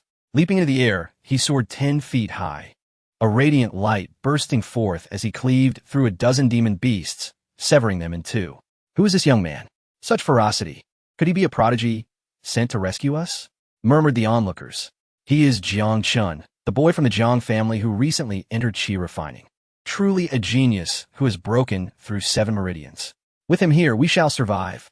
Jiang Chen, a human-shaped weapon, was drenched in blood, leaving a trail of demon corpses in his wake. Those chi refining warriors watched with hearts ablaze, while the residents of Tianwu City, recognizing Jiang Chen, were filled with disbelief and admiration. In their minds, he was reminiscent of the heroic warrior from years past who stood alone against the demon invasion atop the city walls. Today, this young man was none other than that warrior's son, Jiang Chen. Let's join him. I will aid you. To hell with it. I refuse to run. Let's annihilate these vile beasts. Jiang Chen's fighting spirit ignited a fervor among all. They turned their weapons towards the enemy, some even grasping shovels and hoes. Charging at the demon beasts. No longer fleeing, their blood boiled with fervor, transforming them into a pack of frenzied dogs, bearing their long-lost fangs as they surged forward. Slashing wildly, even when a beast bit off an arm, they would recklessly charge into battle. Charge! Drive the demon beasts out of Tianwu City. Beneath an ancient locust tree, a gaunt elder took a sip of wine, a smile finally gracing his face. It seems humanity still has hope. Chapter 25. The azure-scaled crocodile, the monstrous beasts were driven beyond the city gates, succumbing to the combined efforts of the people. Except for a few third-tier beasts, the streets of Tianwu City were littered with the carcasses of these creatures, the stench of blood wafting into the heavens. With the thunderous fall of a giant bear, humanity reclaimed Tianwu City. The weary warriors, bloodied and exhausted, stood, lay, crouched, or sat, panting as they gazed upon their homeland. Smiles gracing their faces as they felt a profound sense of masculinity for the first time. Yet, Jiang Chen bore no semblance of relief. An ominous premonition gripped him. There was no time to revel in their victory. Boom! Boom! Boom! The earth trembled, the sound reverberating through the mountains, sending birds into flight and silencing the beasts. Jiang Chen hastily ascended the city walls, and in the distance, a cloud of dust billowed ominously. A chill ran down his spine as he beheld the approaching tide of beasts. The ferocious creatures of the Wan Beast mountain range surged forth, intent on a bloodbath spanning miles. The monstrous horde flowed like a deluge, sending shivers down spines. A piercing cry echoed through the sky as a fearsome bird spread its wings, ushering forth celestial fire akin to the end of the world. The residents of Tianwu City, who had barely emerged from their near-death experience, now witnessed a cataclysmic rain of flames. Jiang Chen turned to see a significant portion of the city engulfed in flames. Houses, trees, streets, and corpses alike. He watched as the little girl he had saved was consumed by the inferno, and the brave men who had just mustered the courage to wield shovel for their families were reduced to ashes. Once bustling streets quickly transformed into ruins, while the distant tide of beasts swelled ominously. Death, an overwhelming intent to kill, surged within him. Jiang Chen soared into the air, crashing down with a thunderous force that shattered the stone beneath him. A crimson silhouette shot upwards, his silver spear crackling like thunder, and he obliterated the terrifying avian beast in midair. The torrent of blood essence surged within him, elevating his power to the second tier of qi condensation. He descended onto the city walls, his bloodied garments billowing, black hair flowing in the wind, standing tall like a mountain, spear in hand, resembling a deity. It was Jiang Chen. He had broken through once more. He had not given up, and neither should they. Those brothers still standing, take up your swords and fight again. In this moment of despair, flickers of hope ignited. That day, the seeds of martial prowess were finally sown in Tianwu City. Despite countless trials and tribulations, he possessed a sword of his own, never retreating even in the face of death. The power of the fearsome beast merged with Jiang Chen's heart as he brandished his spear and dove from the city tower. In an instant, the sky ignited with celestial fire, raining down like a torrential storm. Jiang Chen's true essence boiled, and with the support of the heaven-swallowing chaos scripture, his powers intensified. Not only did flames erupt from the heavens, but golden light resembling fire ignited from his very being. As his essence surged like a torrent, the warriors behind him widened their eyes in astonishment. The celestial fire rained down, halting the tide of beasts, flames spreading through their ranks, engulfing them in charred remains. Jiang Chen absorbed the blood essence into his core, transforming it into surging true energy, his intent to kill intensifying. A roar erupted, shattering the skies. The beasts recoiled in fear as a monstrous silver crocodile, measuring 100 meters, charged forth, its silver armor stained with blood, exuding an unparalleled aura. The human warriors behind Jiang Chen turned pale with terror before this formidable beast, the azure-scaled crocodile. This creature had lain dormant in the Wan Beast mountain range for a century, and now it emerged. A century ago, it was already a fearsome third-tier beast, And now, it was even more terrifying. Jiang Chen quickly retreated.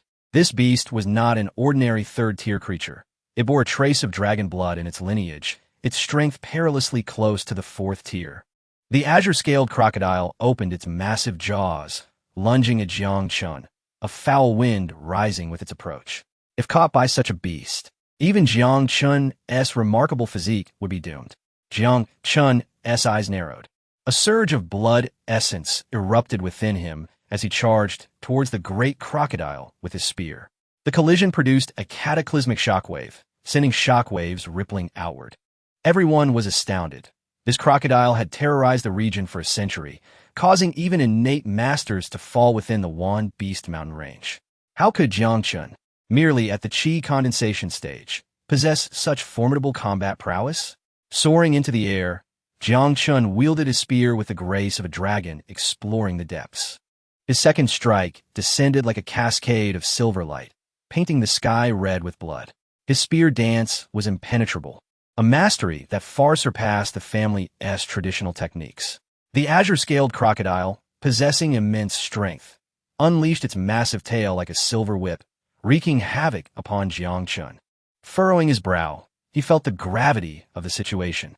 His true essence surged, and the heaven-swallowing chaos scripture activated fully, golden patterns shimmering within his meridians, resonating with the echoes of the great Tao.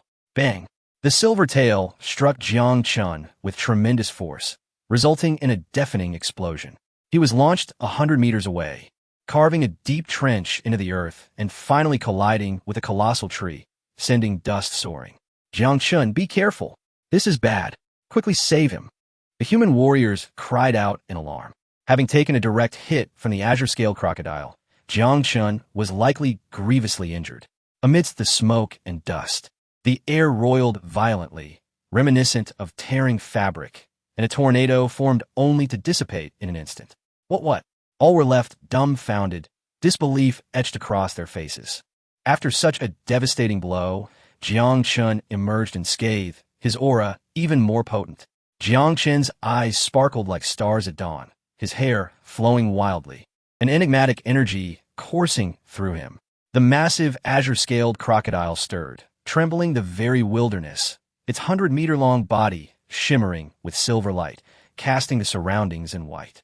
It was the undisputed ruler of the Wan Beast mountain range for a century, having claimed the lives of tens of thousands of humans. As the crocodile opened its massive jaws, a foul wind rushed forth, akin to the wails of 1,000 ghosts, heralding the descent of hell itself. Some human warriors' legs buckled beneath them, collapsing to the ground, terror evident in their eyes, as if ensnared by malevolent spirits. Legends spoke of humans falling victim to tigers, becoming specters for the beasts. This great crocodile had seemingly mastered such a sinister art. Jiang Chen remained composed, unaffected by the illusions that sought to sway his resolve. He released a thunderous sound, and the dazed warriors felt clarity wash over them, breaking free from the enchantment, roaring with a might that shook the heavens. The azure-scaled crocodile leapt towards Jiang Chen, its colossal form eclipsing the sun. In an instant, sand and stones flew, trees splintered, chaos erupted. Jiang Chen's meridians glowed with battle runes as his true essence surged into the silver spear, colliding with the great crocodile. A shockwave exploded forth, sweeping in all directions. Jiang Chen coughed blood, hurtling hundreds of meters away. Under such immense force, his body had reached its limits, yet his fighting spirit soared. Golden symbols flickered through his meridians, as if the path of the saints was within his reach. The azure-scaled crocodile, driven mad with rage, glared at Jiang Chen, its slitted pupils ablaze with murderous intent. This terrifying beast, infused with dragon blood, even a trace, could summon the power of thunder. A strand of divine thought shot skyward, and the heavens roared with wild winds. Dark clouds looming ominously, thunder rolling within. Outside, Tianwu City, sand and stones swirled violently, fierce winds howled. The thunderstorm churned in the clouds, illuminating the sky, intent on delivering a catastrophic blow to Jiang Chen. He gazed upward at the storm clouds, the profound truths from the scriptures flashing in his mind. A surge of righteous fervor swelling within him. Grasping his spear, his eyes gleamed with a divine light as an immense aura coalesced within him, resonating with the roar of dragons on the battlefield outside the city. As all watched in astonishment, Jiang Chen soared into the sky, the ground beneath him fracturing instantly. The thunder rolled above, a cataclysmic force set to annihilate all. Boom! A tremendous thunderbolt descended upon Jiang Chen with a deafening roar, as if the heavens themselves were being rent asunder. The vast sky loomed overhead, while the earth stretched endlessly below. Above, a figure wielding a silver spear ascended defiantly into the heavens, unwavering in its advance. In an instant, that thunderous force was cleaved apart by the spear. The momentum of the silver weapon remained unyielding, piercing through the tempestuous clouds, allowing sunlight to once again illuminate the land. The figure gradually descended amidst the radiant glow, and Jiang Chen, with his head thrown back in hearty laughter, felt a flicker of enlightenment arise within his dazed mind. A surge of energy circulated around him. Amidst the throng of monstrous beasts, he closed his eyes, entering a state of profound realization. The second chapter of the saint's scriptures flowed through his mind, and in that moment his aura trembled, golden light radiating outward. Jiang Chen's presence steadily intensified. This was enlightenment. Protect Jiang Chen at all costs. Do not let the beasts harm him. He is the beacon of hope for victory in this battle. Wait for his enlightenment to conclude.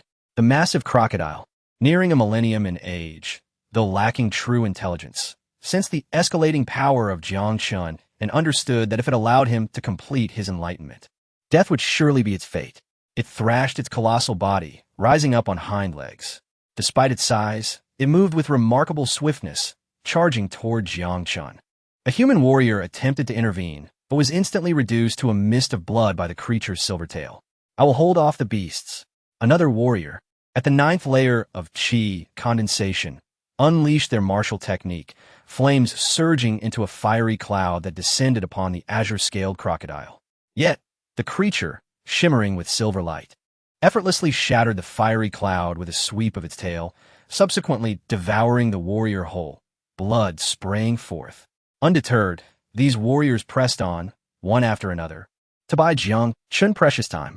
A resounding crash echoed as one warrior, drenched in blood, was flung away by the crocodile, crashing heavily against the rocks, their bodies shattered. Weapons splintered in two, yet they struggled to rise, wielding their broken blade to charge once more, only to be turned into mere pulp beneath the creature's massive claws. Tell my wife not to wait for me. Another human warrior ignited their essence and charged forward. Mother, I am sorry for the debt of your nurturing. I shall repay it in the next life. I am the last one left. I will go first. Faced with such a fearsome beast, they were like ants. Yet these individuals showed no hesitation, rushing forward like moths drawn to flame, determined to expend their final breaths to delay the azure-scaled crocodile for even a fleeting moment. On the city walls, countless residents of Qianwu City watched as these warriors perished in battle, tears brimming in their eyes. Where were the powerful human warriors, those innate fighters? Any esteemed scions of great clans? Upon sensing the movements of the beasts, they had long since fled Qianwu City. Why was the world so unjust? Without those experts, these Qi condensation warriors were left to defend the city with their lives. With their presence, humanity would have hope. Wait for me, my dear. A human warrior heard his wife's cries from behind, yet he did not turn back, brandishing his weapon and charging toward the azure-scaled crocodile, only to be transformed into a mist of blood. Meanwhile, Jiang Chen remained oblivious to the chaos unfolding outside. His mind had settled into complete tranquility, the realm around him fading into nothingness, all his spirit and consciousness honing in on the scriptures before him. Golden runes sparkled along the 8 extraordinary meridians, and from his Qi sea, the essence within began to shift, transforming from gold to crimson, like bloodstains gradually spreading across his body. Strange patterns emerged, akin to demonic runes. In that moment, Jiang Chen felt as if 1,000 arrows pierced his being, excruciating pain surging from every corner of his body. A common person would have succumbed to such agony. Yet Jiang Chen, having lived 2 lifetimes, possessed a heart of unwavering resolve. He trembled and convulsed, yet his fighting spirit remained unyielding. In his mind, a realm of phantoms unfolded, with demonic winds howling and fiery clouds swirling.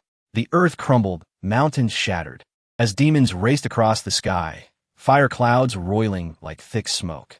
Amidst this tumultuous world, a diminutive figure danced among the mountains and rivers, not merely wielding a spear, but battling against the very fabric of existence itself. The figure stood tall, unyielding in its advance. The heavens roared in fury, winds howled like a tempest. From the sky, meteors rained down like mountains, while black-red lava surged from the earth, a cataclysmic spectacle. Yet this small figure was unafraid. Its bloodline burned with intensity. This final strike was none other than his own. With the spear in hand, he sought to pierce the heavens. This was the second realm of the heaven-devouring chaos scripture, the annihilation of the heavens. Suddenly, Jiang Chen's eyes flew open, an aura of sharpness erupting forth, silencing the battlefield in an instant. The myriad beasts quivered in fear, sensing the awakening of a terrifying presence. The lower-tier beasts trembled, prostrating themselves in abject terror, too frightened to lift their heads. Jiang Chen's blood surged, the essence within his qi sea transforming into mist, frantically merging with his body. In an instant, his aura exploded in magnitude. A flash of spear light erupted, sweeping across the expanse. The azure-scaled crocodile sensed the imminent threat to its life, letting out a furious roar that shook the mountains and rivers, unleashing a storm of lightning as it prepared to strike Jiang Chen down. The residents of Tianwu City atop the walls, along with the remaining human warriors outside, were left speechless. From that spear light, they glimpsed a glimmer of hope. A deafening boom shattered the silence, an explosion of brilliance illuminating half the sky. All eyes were drawn to that spot, enveloped in silence, as if the very sound of the world had been stripped away. As the light gradually dimmed, they finally discerned the scene before them. A bloodied figure stood in the wilderness, barely upright without the support of the silver spear, which seemed to be the only thing keeping him from collapsing. Not far ahead, the fearsome azure-scaled crocodile lay severed in two, its corpse sprawled upon the ground. On the city walls, the elder erupted in laughter, raising his cup in joyous celebration. This spear has grasped the true essence of heaven and earth. Let us revel in this moment. Chapter 26.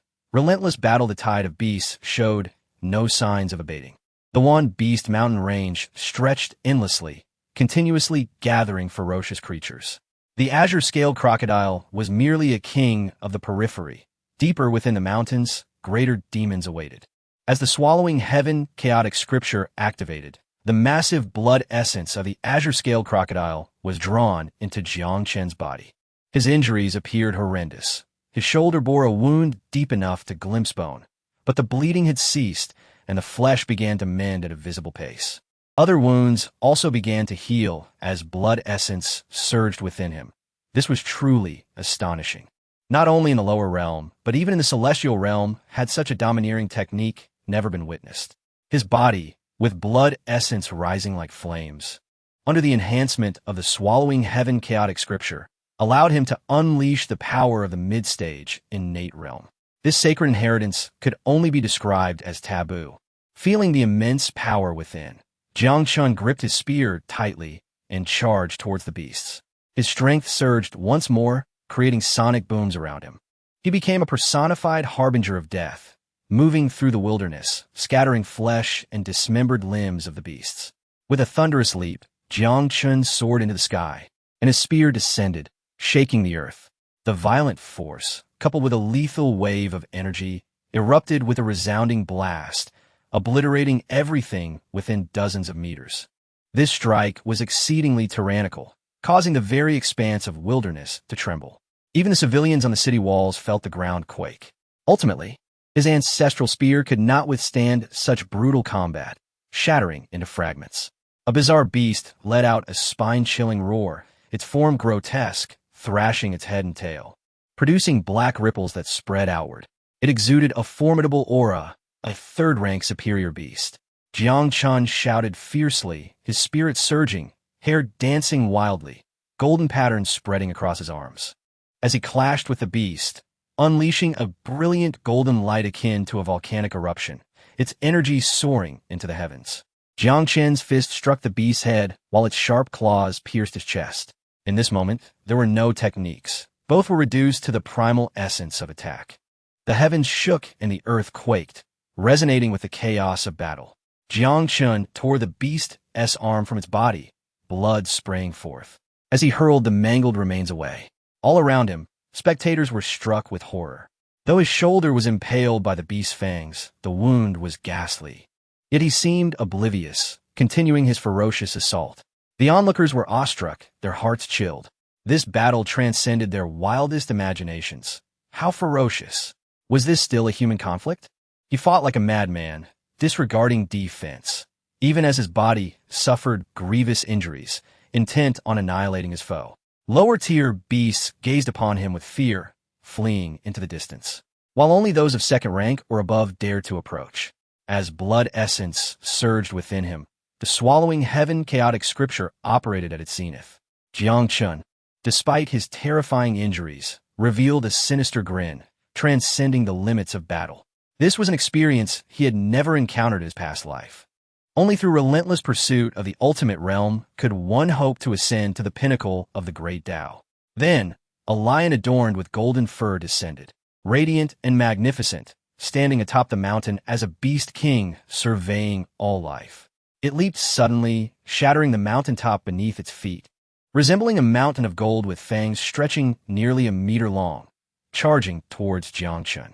Some attempted to assist Jiang Chen, but this level of battle far exceeded their capabilities. Even ordinary innate warriors would likely fall before this Lion King. Yet Jiang Chen, like a streak of blood, charged towards the Lion King. 100 miles outside Tianwu City, thousands of riders galloped, raising clouds of dust. Their auras were formidable, the weakest among them possessing a cultivation level of tenfold qi condensation. The leading general exuded an unmatched energy, likely at the pinnacle of spirit refinement. On horseback, Zhou Tianyuan, the city's defender, felt a sense of urgency. The beasts of the One Beast Mountain Range had stirred. Days prior, he had rushed to the nearest human garrison seeking reinforcements. Yet despite his haste, he found himself too late. Reports from scouts indicated that the beasts had breached Tianwu City the day before, signifying dire straits for the city's million inhabitants. The thought of the city's current plight left him dizzy with despair, and he spurred his steed to hasten. As the distance closed, smoke and dust enveloped the skies above Tianwu City, the roars of beasts growing clearer. The demon race had wreaked havoc for millennia, subjecting humanity to untold suffering. Countless cities had fallen, and countless lives had perished at the jaws of beasts. Tianwu City was but a minor reflection of this calamity. Filled with grief and fury, Zhou Tianyuan, though in his prime years, had graying hair, yet what of that? Such was the fate of the world. Silent cries of despair echoed within him, his tears long dried. He had resolved that if Tianwu City fell, he would personally take to the battlefield, shedding his last drops of blood for humanity. After an indeterminate time, figures emerged atop the city walls. These were the citizens of Tianwu City. A surge of joy filled Zhou Tianyuan's heart. Tianwu City had not fallen. Could it be that the beast tide had not yet arrived? No. He saw dust rising in the distance, corpses strewn about, and the roars reverberating through the mountains. Though still miles away, he could sense the intensity of the battle. The major clans had retreated in advance. Who was left to guard the city? As he drew closer, he beheld the wasteland outside the city, soaked in blood, with crimson stains and scattered remnants of beasts everywhere. Amidst the wilderness, a figure became increasingly distinct. His shoulder was shattered, his face a bloody mess. A horrific wound traversing his entire back, blood pouring from him. Yet he stood tall, exuding a relentless killing intent like a fierce storm. His blood-soaked black hair dancing wildly in the wind. A veritable war god descended for slaughter. The beasts surged towards him like a tidal wave. Yet he did not retreat a single step, the sounds of battle echoing incessantly, whether the civilians atop the walls or the thousands of soldiers rushing to his aid. Each bore solemn expressions, eyes filled with reverence. Though his body was a gory mess, his spine stood erect as a mountain, blocking the onslaught of countless beasts. The blood of all surged with fervor. Kill! Save that lad! In an instant, The cries of battle filled the air.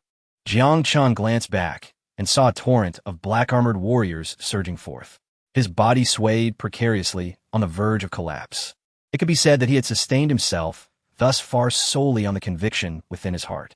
Even though the swallowing heaven chaotic scripture was a sacred inheritance, it too had its limits. The blood essence consumed had dwindled, and even the speed of his wounds' healing had begun to slow. Ultimately, he fell to the ground. The black-armored army advanced with unmatched might, engaging the beasts in battle. They were seasoned warriors, their combat prowess unparalleled, as the fight swiftly expanded over dozens of miles. Fourth-rank beasts appeared, and spirit refinement warriors of the human race joined the fray, each fighting desperately. Boom! Amidst the One Beast mountain range, mist billowed, suffused with demonic energy, creating an atmosphere of chaos. Suddenly, the cacophony of battle ceased, as if a terrifying presence had been roused. Through the thickening mist, a colossal figure emerged, shrouded in fog, towering incomprehensibly high. With each step it took, mountains crumbled and the sky fractured. Everyone trembled, their legs shaking uncontrollably. What sort of beast was this? Their souls quaked with fear. The demon. The demon emperor, Zhou Tenyuan, stood frozen momentarily, as despair washed over all. An actual demon emperor had descended in its true form. Not only Tianwu City, but perhaps the entire eastern wilderness was doomed to fall. On the city wall, a frail old man stretched lazily, having never entertained the notion of joining the fray. He had fought for humanity for over a millennium, witnessing too many of his kin facing demons without the courage to resist. A race waiting for salvation from others was destined for extinction.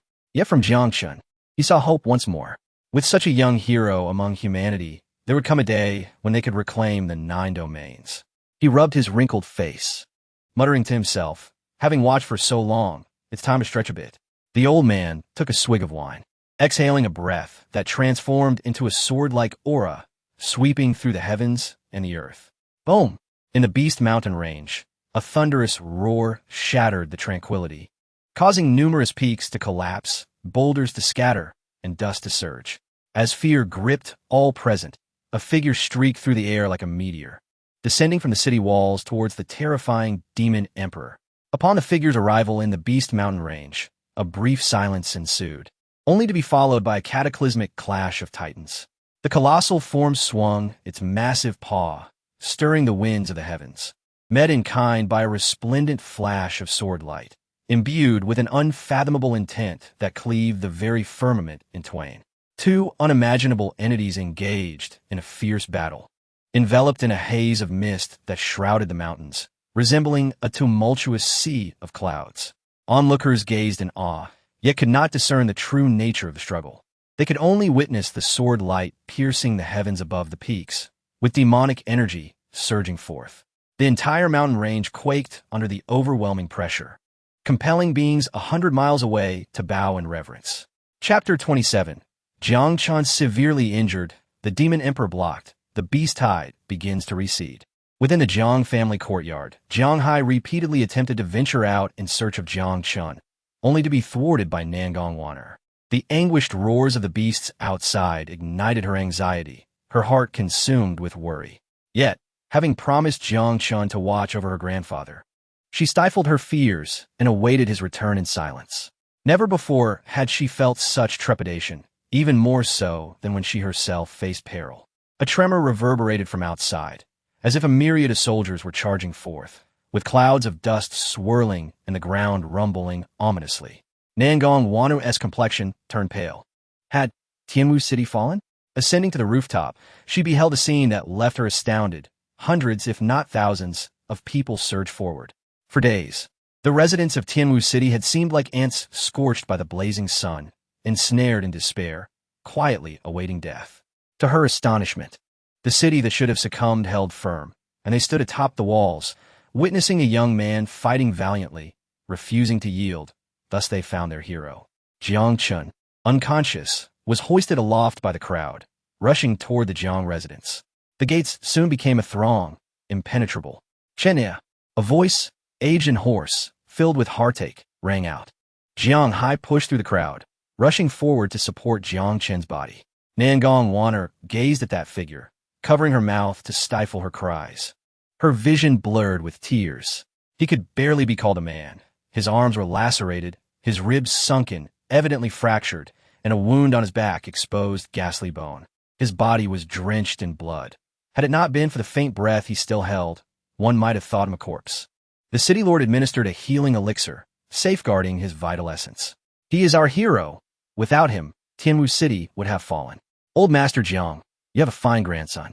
In the past, we misjudged. Jiang Chen is the true hero, the hope of Tianwu City. In their eyes, reverence blossomed from a heart. At that moment, several venerable elders parted the crowd, the leading elder gazing at Jiang Chen with profound emotion, a hint of shame gracing his features. Jiang Hai looked up, astonished. Old patriarch, what brings you here? The elder of the Jiang clan shook his head, sighing. A decade ago, Jiang Lai fought bravely. Now, a decade later, Jiang Chen stands once more in our hour of peril. I owe you all a debt of gratitude. He turned to the other Jiang clan elders beside him. We must return to inform Jiang Chongling. Half of the Jiang family's assets must be allocated to Jiang Chen's line. Should he refuse, we shall depose him as family head. Indeed, old patriarch, Jiang Chen has bled for us. We cannot allow him to suffer further injustice. We, the elders, will put our reputations on the line. Surely Jiang Chongling will comply. Jiang Hai stood in a daze, tears streaming down his face. After enduring so many years of grievances, they had finally reached a turning point. All of this was earned through Jiang Chen's blood, yet his heart ached for his grandson. He wished for nothing more than for Jiang Chen not to suffer such a fate. Nangong Waner parted the crowd, approaching Jiang Chen. Her expression was composed, yet her tone was icy. Step aside. A middle-aged physician stepped forward. I just checked his pulse. He has only superficial wounds. You need not worry. Step aside. Nangong Waner's eyes flared with fury, her gaze icy enough to pierce. She embraced Jiang Chen, at a loss as to where to place her hands. For his body was a gruesome sight, bloodied and mangled. She could not fathom the horrific battles Jiang Chen had endured to sustain such injuries. The once jovial man now lay silent as death. Nangong Waner's heart bled for him. Tears, long held back, now flowed freely. She was aware of Jiang Chen's past, the unkindness he faced from neighbors, some even humiliating him to curry favor with Jiang Feng's line. Yet in the direst moment, he had stepped forth, just as he once protected her, unhesitatingly shielding against the onslaught of countless beasts with his not-so-mighty body. In the realm of the demonic clan, she had grown accustomed to selfishness, ruthlessness, and betrayal, even from her most trusted senior brother. She believed she had severed all ties to emotion, yet Jiang Chen, her nominal husband, gradually thawed the ice encasing her heart. She never imagined that such a person existed in this world, one who would protect others with his life and body, asking for nothing in return. Nangong Waner wept silently, the scene growing hushed as all eyes turned to this couple, filled with gratitude and heartache. Gently, she lifted Jiang Chen, ignoring the gazes around her, and made her way toward the courtyard. We are going home. As night descended, the Jiang family hall was brightly lit. Jiang Chongling sat at the head, his expression dark and forbidding, his pitch-black eyes radiating a chilling aura. Unlike the usual desolation, the hall was now filled with people, core members of Jiang Chongling's faction. United in their animosity, their eyes gleamed with malice. Eldest brother, we cannot allow that Jiang Chen to return to the Jiang family. Master, with the beast tide receding, our Jiang family's enterprises are flourishing. We must not heed those old fools. Indeed, since Jiang Lai's death, how much have you contributed to the Jiang family? Without you, we would not enjoy such prosperity. We cannot afford to share half with Jiang Chen's line. Jiang Chongling's grim visage softened slightly. Since you all stand with me, I shall share some good news. The crowd murmured, curious about what good news could arise in such dire times. My son, Jiang Feng, has been accepted under the wing of the esteemed Lin Han from Yunxia sect. Soon he will be an outer disciple. This announcement ignited a wave of jubilation among the crowd. Congratulations, Master. Congratulations to young Master Jiang Feng. Jiang Feng possesses exceptional talent. He is destined to be the future head of our Jiang family. Indeed, we, as the direct lineage of the Jiang family, shall not allow petty upstarts to usurp our legacy. What right does a mere side branch, barely at the qi condensation stage at 20, have to inherit our family estate. The relatives chimed in, extolling praises Lin Han's arrival. Just then, a resounding shout echoed from outside the hall, silencing the crowd instantly as they turned their eager faces toward the source, eager to glimpse the famed talent of Yunxia sect. Before long, a young man clad in resplendent attire approached, accompanied by several followers. Beside him was a woman who drew gasps of astonishment. It was Su Wei, who had once been betrothed to Jiang Chen. He is indeed the prodigy of Yunxia sect. His aura suggests he has reached the spirit refinement stage. No wonder he is considered a top talent. Indeed, our Tianwu city's foremost expert has only reached the innate stage. While Lin Han is so young, yet has achieved such mastery, truly terrifying. Compared to Jiang Chen, he is leagues ahead, with young master following Lin Han. His future achievements are boundless, perhaps even achieving the spirit refinement stage. Spirit refinement? With young master's talent and Lin Han's guidance. Achieving the harmonization stage is not out of reach. The atmosphere brimmed with elation, as if one among them had attained enlightenment. Jiang Chongling remarked coolly, "During this beast-tide attack, under my command, our Jiang family sustained no injuries. This was not only due to my efforts, but also thanks to the assistance of Lin Han from Yunxia sect. These old fools, ungrateful, wish to divide our assets. They seek to undermine our Jiang family from within. As the family head, I shall never allow it. Bring them forth." Before them lay several elderly men, dragged into the hall, their bodies marred by blood and bruises, on the brink of death. Two among them had already succumbed to unconsciousness, their fates uncertain. It was Jiang Feng who brought them in, a cruel satisfaction gleaming in his eyes as he spoke softly. Such treacherous old fools do not deserve to remain as clan elders. Should anyone dare to speak of dividing the Jiang family's fortunes again, these old wretches shall be their fate. The elder patriarch, bloodied and battered, with shattered teeth and a broken arm, still struggled to rise. His gaze was fixed intently on Jiang Chongling and Jiang Feng, his eyes ablaze with palpable fury. "Jiang Chongling, may you suffer a most wretched demise. I was blinded to have bestowed the title of patriarch upon you. The Jiang family shall inevitably face ruin at your hands. I have betrayed our ancestors, and for that, I am filled with shame." Suddenly, a gaping wound appeared on the patriarch's forehead, and he fell lifeless to the ground, struck down by Jiang Feng. The surrounding crowd shivered in fear, casting terrified glances at the father and son duo. "Oof, old fool, utterly misguided. Our Jiang family, aligned with Master Lin Han, will surely ascend to greatness, and all of you shall likewise flourish. Should anyone dare oppose us again, do not expect mercy." The crowd hastily bowed in submission. "We await the patriarch's directives, swearing unwavering loyalty, without a trace of dissent." Jiang Chongling turned, bowing respectfully. "Master Lin, our Jiang family is willing to be your vanguard, pledging our utmost efforts." "Excellent. Now we can officially commence," Lin Han replied, nodding, his gaze icy as he surveyed the assembly, as if preparing to announce something of great importance. Chapter 28. Midnight Assassination. Jiang Chen lay recumbent upon the bed, his countenance utterly devoid of color. Nangong Wanner procured a spiritual elixir, radiant with a golden luminescence, and gently placed it into Jiang Chen's mouth. This was a sixth-order mind-stabilizing pill, a veritable panacea for injuries, invaluable and exceedingly rare. The elixir's essence coursed through Jiang Chen's frame, mending fractured bones and dispelling the residual destructive force within. An ordinary individual would scarcely survive such grievous wounds, yet Jiang Chen's physique was extraordinarily resilient.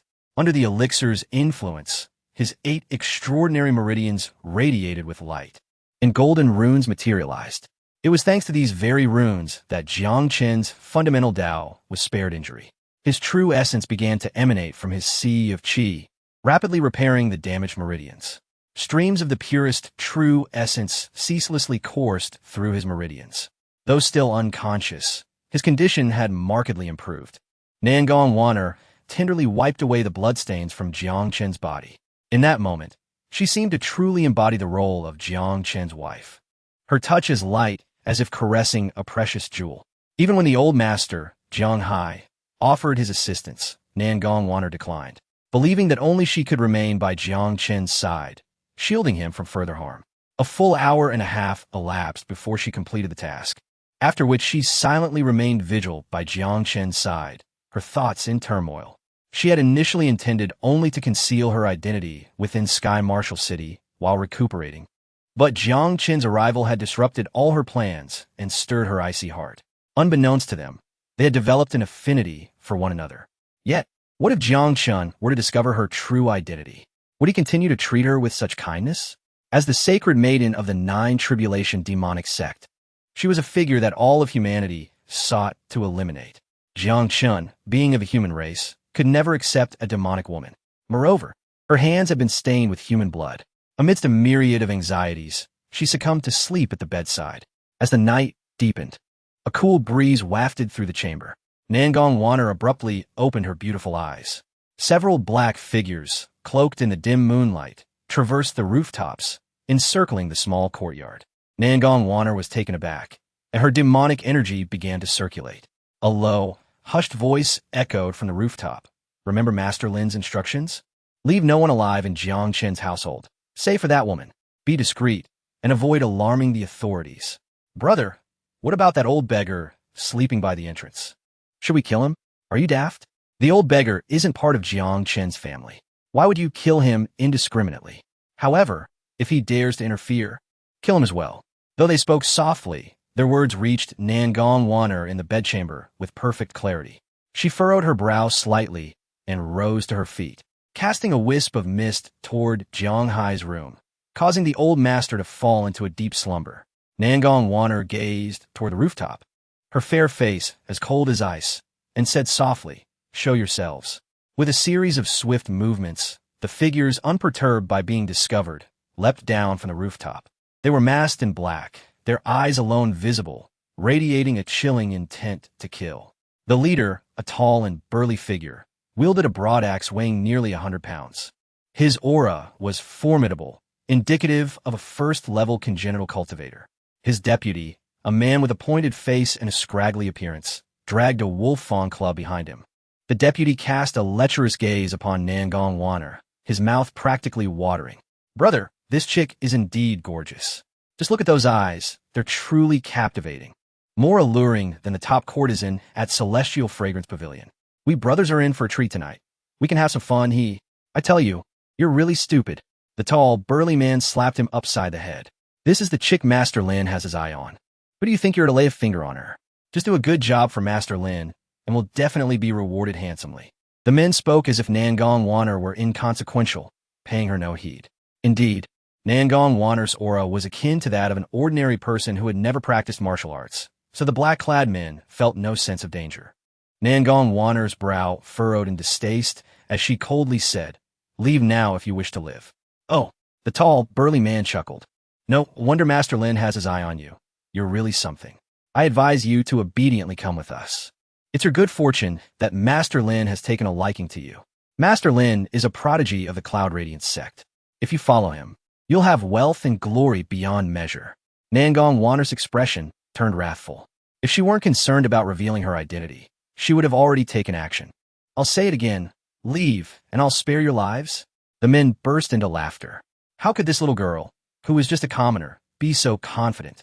With a flick of her delicate hand, one of the men flew backward, crashing heavily to the ground and spitting out a mouthful of blood. The man's eyes widened in horror. You're a martial artist? The leader, however, remained arrogant. So what if you're a martial artist? I'll capture this little girl first, and then kill Jiang Chen and his grandfather. With a roar, his arms glowed with white light as he lunged toward Nangong Wanner. This man was a congenital realm expert, and his attack was as swift as a shooting star. Nangong Wanner's eyes flashed with killing intent as she suddenly rose, evading his attack. Just as she was about to counterattack, Nangong Wanner faltered in midair, a sharp pain coursing through her meridians. As she attempted to circulate her demonic energy, it triggered the residual lunar essence within her body, causing an unnatural flush to appear on her face. I must make quick work of this. Heaven-shaking force. She pressed down with a palm strike, followed by a dozen more in quick succession. Her movements were exquisitely precise, like a fairy dancing in the night, leaving behind a trail of afterimages. The black-clad men, all above the 10th level of chi condensation, naturally recognized the extraordinary nature of her techniques. However, they outnumbered her, and with their swords and sabers, they forced Nangong Waner back. The burly leader took the lead, unleashing a powerful punch. As their palms collided, Nangong Waner trembled and staggered back several steps, crashing heavily against the wall. Her chest heaved as she coughed several times, barely managing to suppress the turbulent demonic blood within her. Not bad, little girl. I advise you not to resist any further. If I accidentally injure your beautiful body, I'll be punished by Master Lin. Nangong Vana estedicata baus fulvit. She desperately circulated a trace of demonic energy, causing her aura to surge instantly, faintly reaching the congenital level. Her body seemed to be enveloped in a layer of purple light. Her aura suddenly intensified, and the sneers on the faces of the surrounding black-clad men vanished. They felt a terrifying pressure emanating from this beautiful woman, even more terrifying than the refining spirit realm Lin Han. How is this possible? The men exchanged glances, seeing disbelief in each other's eyes. Could this woman be a supreme expert? Brother, what do we do? One of the black-clad men, sensing that something was amiss, asked the burly man. The burly man's expression hardened. What's there to be afraid of? Don't hold back, attack. Thunder, fire, roar. His fist crackled with lightning, creating a massive arc of electricity in the night as it enveloped Nangong Waner. Nangong Waner swung her palms fiercely, generating a gust of wind. As their fists and palms collided, an irresistible force swept toward the burly man, causing his massive body to sink suddenly. Under the immense force, he flew backward with a thud. With a loud crash, he slammed heavily into a large tree in the courtyard, causing leaves to fall. The burly man struggled to his feet, feeling excruciating pain in his chest and numbness in half of his body. As a first-level congenital expert who specialized in strength, he had been sent flying by this young woman's palm strike with all his might. This meant that she possessed at least a mid-congenital cultivation base. The burly man's eyes widened in horror. Nangong Waner wanted to end the battle quickly. Her lithe figure suddenly moved, stirring up a storm of energy as she attacked the black-clad men. Suddenly, her movements ceased. The lunar essence erupted once more, causing her to spit out a mouthful of blood. She staggered, nearly falling to the ground.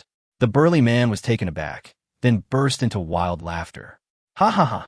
How could a prodigy willingly marry a worthless individual who only achieved the initial stage of energy condensation at the age of 20? It turns out she bears a wound. Little lady, you can no longer escape. Ha ha!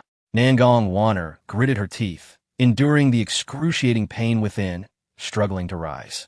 She remained silent, her palms crossed before her, preparing for a final desperate struggle. Little lady, a stubborn disposition will only lead to suffering, sneered the group as they advanced menacingly towards her. Once again, she was struck back by the burly man. Facing multiple adversaries, she found it increasingly difficult to withstand the onslaught, retreating step by step. Each clash sent ripples of demonic blood surging within her, and her lips began to bleed. The burly man channeled his true essence into his arms, conjuring a pair of enormous shadows that loomed over Nangong Waner. Boom! At that moment, a formidable aura erupted suddenly, shattering the massive shadows. The thunderous sound causing their ears to ring. A tall figure emerged from the bedroom, still bearing traces of blood, yet his eyes shimmered brightly in the darkness. The pupils of all present dilated in astonishment. The burly man exclaimed incredulously, Jiang Chen, you were gravely injured, weren't you? Chapter 29. Counterattack. Had it not been for the calm spirit pill, it would have taken Jiang Chen several more days to recover. However, the immense potency of the elixir hastened his healing, primarily due to Jiang Chen's almost supernatural regenerative abilities. In his unconscious state, Jiang Chen felt the delicate fingers of Nangong Waner gliding over him, wiping away the blood, accompanied by her warm, soft body and the gentle tears that fell upon him. Nangong Waner turned to look at Jiang Chen, her beautiful eyes betraying an unmistakable joy. You're all right? Jiang Chen gazed at the woman before him, taking in her pale, radiant face and the trace of blood at the corner of her mouth. He felt a pang of heartache as he noticed her body trembling slightly from pain. He gently replied, though I am not fully healed. Dealing with these worthless scoundrels is no problem. Leave the rest to me.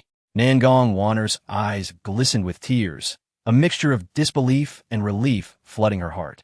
Thankfully, this was not a mere illusion nor a dream. Each time she faced danger, he was there, standing before her to protect her. A smile crept on her lips. For reasons unknown, Jiang Chen's presence bestowed upon her an unprecedented sense of security, making all obstacles seem surmountable. Jiang Chen stepped closer to Nangong Wan'er and lightly grasped her slender hand. Wait for me. Not a single one of these men will escape. The group of black-clad assailants exchanged wary glances. Big brother, I've heard this kid killed a third-tier beast outside the city. His strength is extraordinary. The hulking figure of the black-clad leader scowled fiercely. A bunch of useless fools. He is merely a chi condensation warrior. How strong can he be? He is lucky to be alive after such injuries. Jiang Chen, you spoke truly. None of your family will survive. Attack! With their leader's words dispelling their fears, the men charged forth. Kill! They shouted, brandishing their weapons. Nangong Wan'er's heart raced again. Be careful. They're all at the peak of chi condensation. They won't be easy to handle. Jiang Chen smiled faintly. My dear, fear not. These mere chickens cannot harm me. As soon as he spoke, his aura surged, awakening like an ancient beast. His body shot forward like a bolt of lightning. Though they were all chi condensation warriors of the 10th level, their physical prowess paled in comparison to Jiang Chen's speed. In an instant, he reached them, his palms descending like meteors. The rapidity of his strikes left only afterimages in their wake. Before they could react, the gust of wind from his fists left them astounded, their hearts chilled. In the next moment, a series of explosive sounds echoed. The attackers were sent tumbling backward, their weapons shattered as if they were mere scraps of iron. Blood poured from their mouths and noses. They could not even scream as their bodies crumpled like discarded paper. Jiang Chen's palm pierced through their ribs, shattering their innards in a display of sheer terror. Nangong Wan'er's eyes shimmered with delight. She paused, momentarily stunned, before her mind regained focus amidst the shock and joy. In just a few short days, Jiang Chen had grown stronger once more, an almost miraculous feat, with the man who created this miracle standing right before her.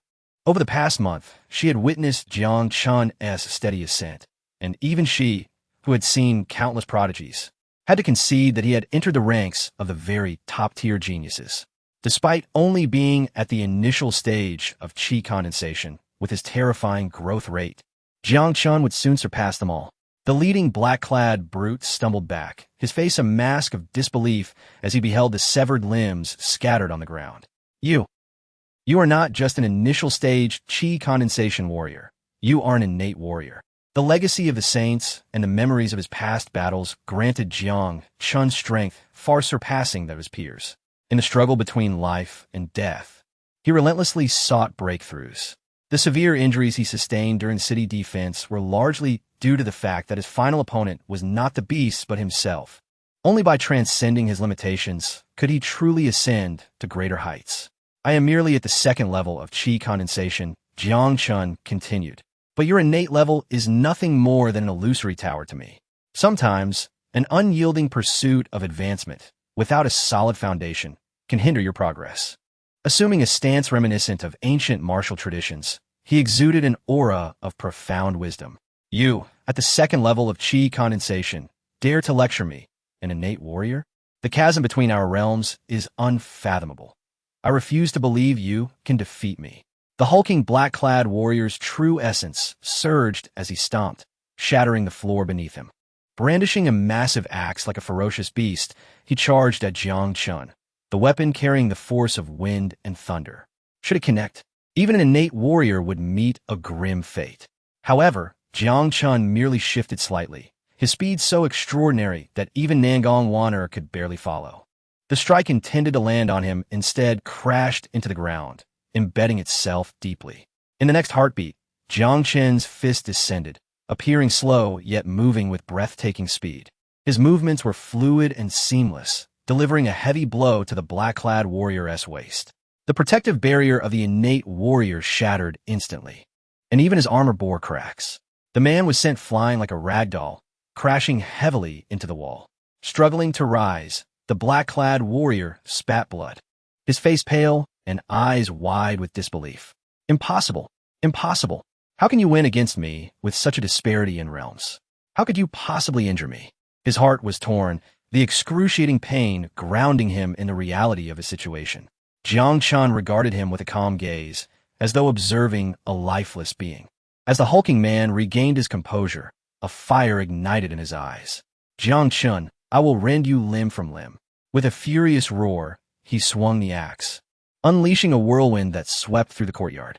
Jiang Chen, forming his fist, channeled his true essence through his meridians.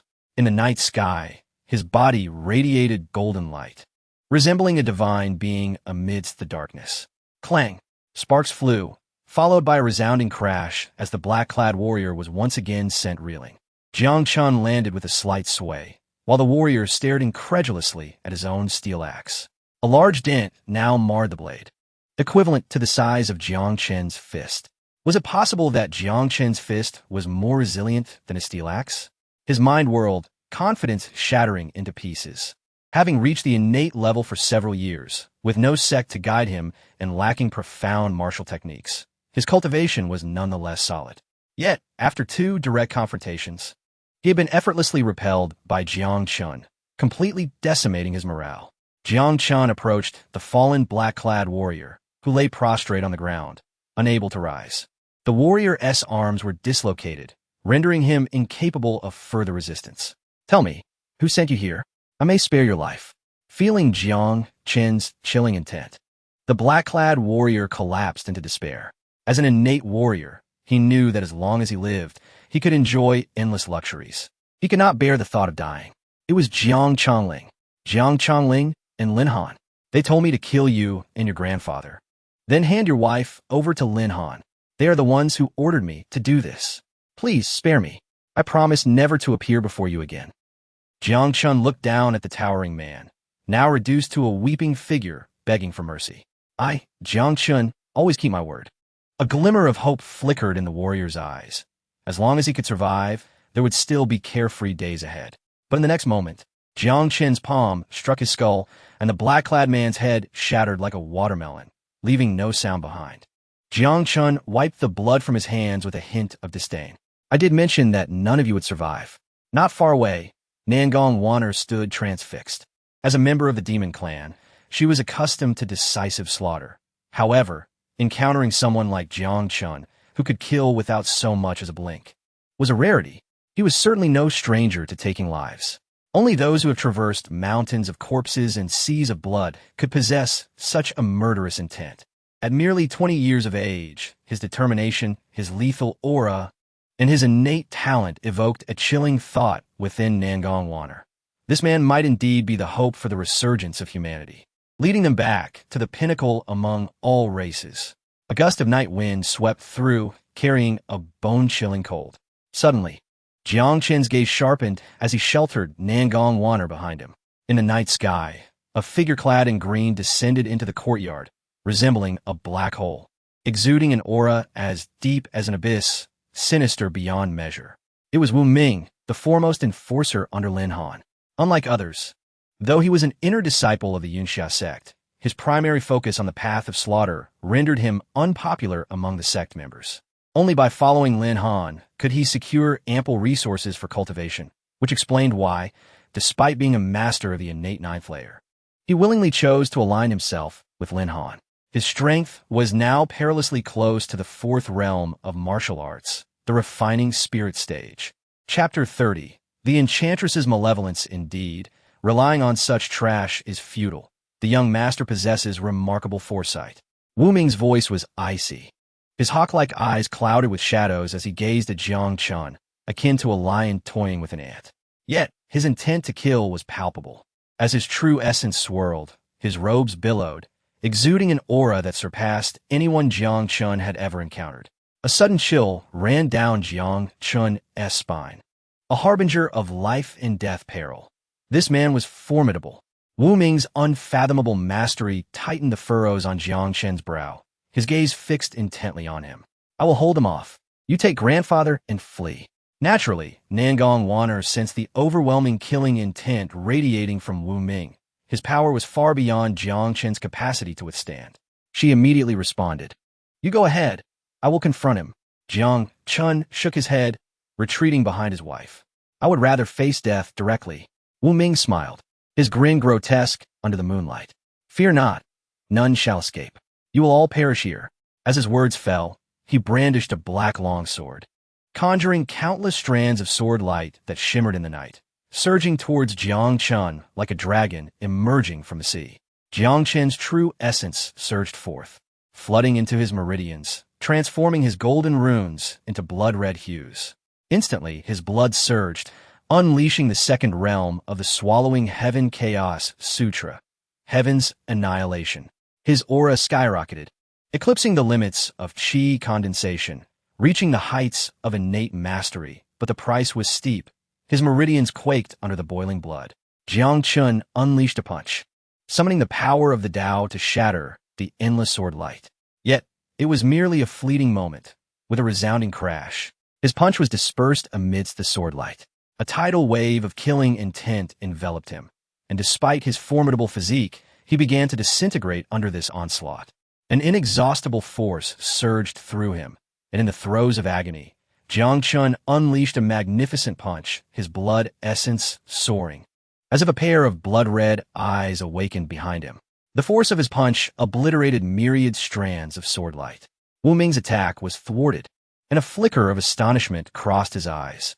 No wonder you managed to defeat those fools. You're indeed a genius capable of breaking 7 meridians. However, your strength in the chi condensation phase is ultimately too weak. Can you withstand my next strike? Half kneeling on the ground, Jiang Chen's face was pallid.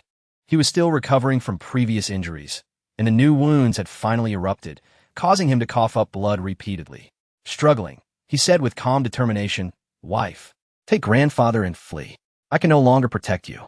Even if I must die, I will ensure he pays a heavy price." At this moment, Jiang Chen's final card was the Cloud Descending Array. He had left behind a contingency plan that could be transformed into the Battle Array, the Heaven Covering Array, with a slight alteration. However, the consequence was the complete severance of vitality within 100 meters, including his own. Suddenly, a purple light shot into the sky beside Nangongwaner. Over Tianwu City, dark clouds loomed, obscuring the bright moon, and the atmosphere shifted dramatically as swirling dust and stones rose from nowhere. Wu Ming's hair was tousled by the fierce wind, and a sense of dread flickered in his eyes, as if he sensed an ancient terror about to awaken. "Jiang Chen, I will not allow you to die." Nangongwaner spoke with an otherworldly calm, closing her eyes as blood seeped from her 7 orifices. Yet, as the blood flowed, a faint purple glow began to emanate from her. Centered around her, a tempest of demonic energy erupted, shattering the very heavens. Above, the night sky swirled, giving rise to a vast and eerie vortex that enveloped Tianwu City. Outside, the old man waved his hand nonchalantly, concealing the heavenly secrets. He nodded with a smile. "I did not expect this enchantress to possess such loyalty. Too bad her path in cultivation seems to have reached its end."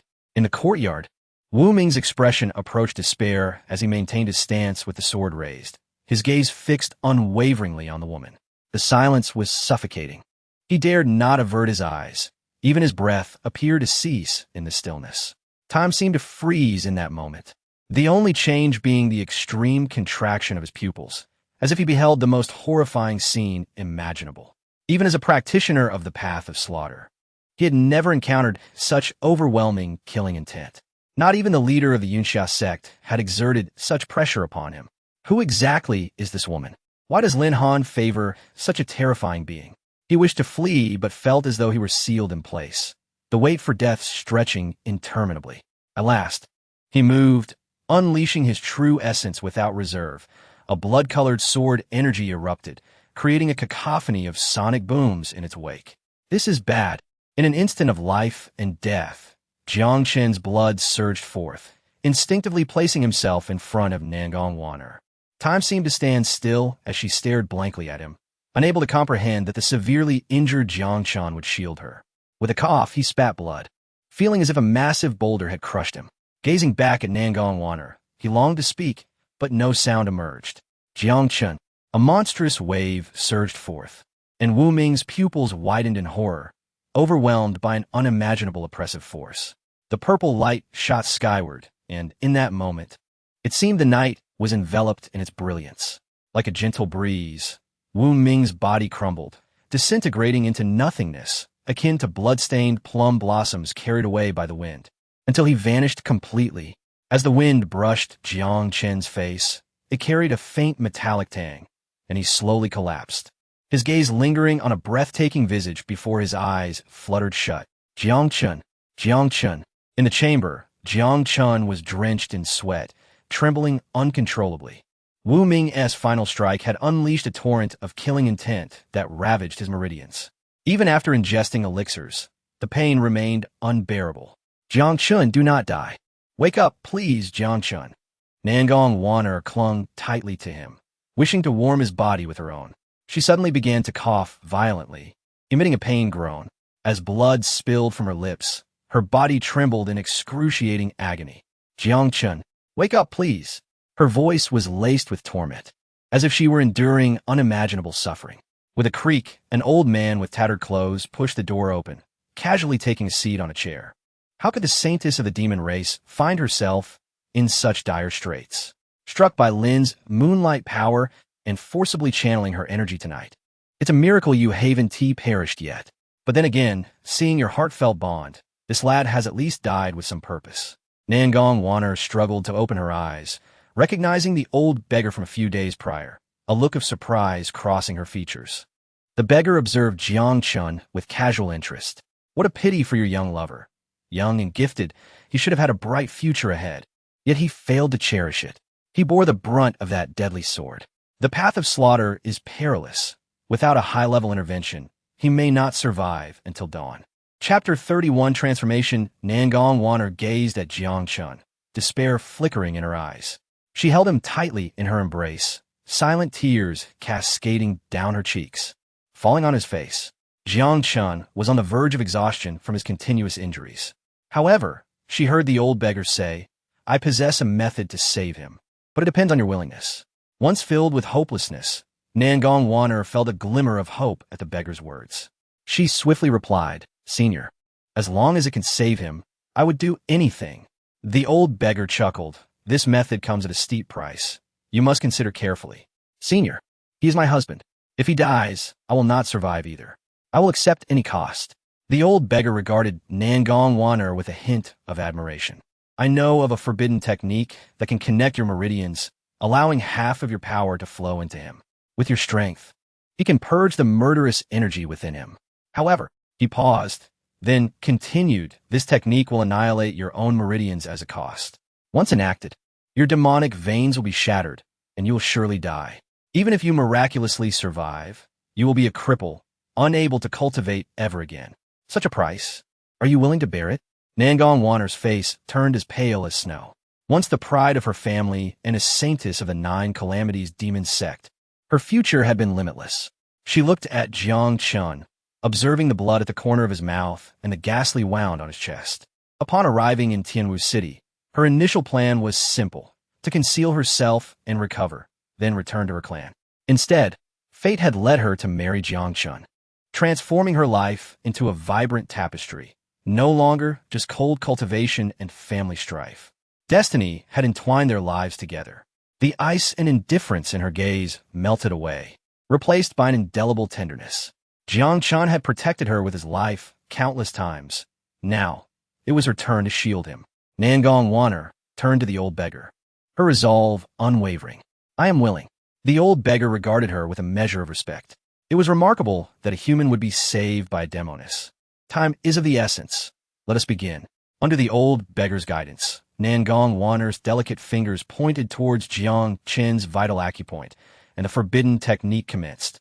Her white wrist sank as demonic energy surged forth like a tidal wave, drawn into Jiang Chen's energy sea. As her power flooded into him, his meridians glimmered with faint purple lines, spreading throughout his blood vessels. His arms, legs, torso, and every acupoint glowed with a strange purple light. The demonic energy transformed into pure, true essence, expelling the murderous force within him.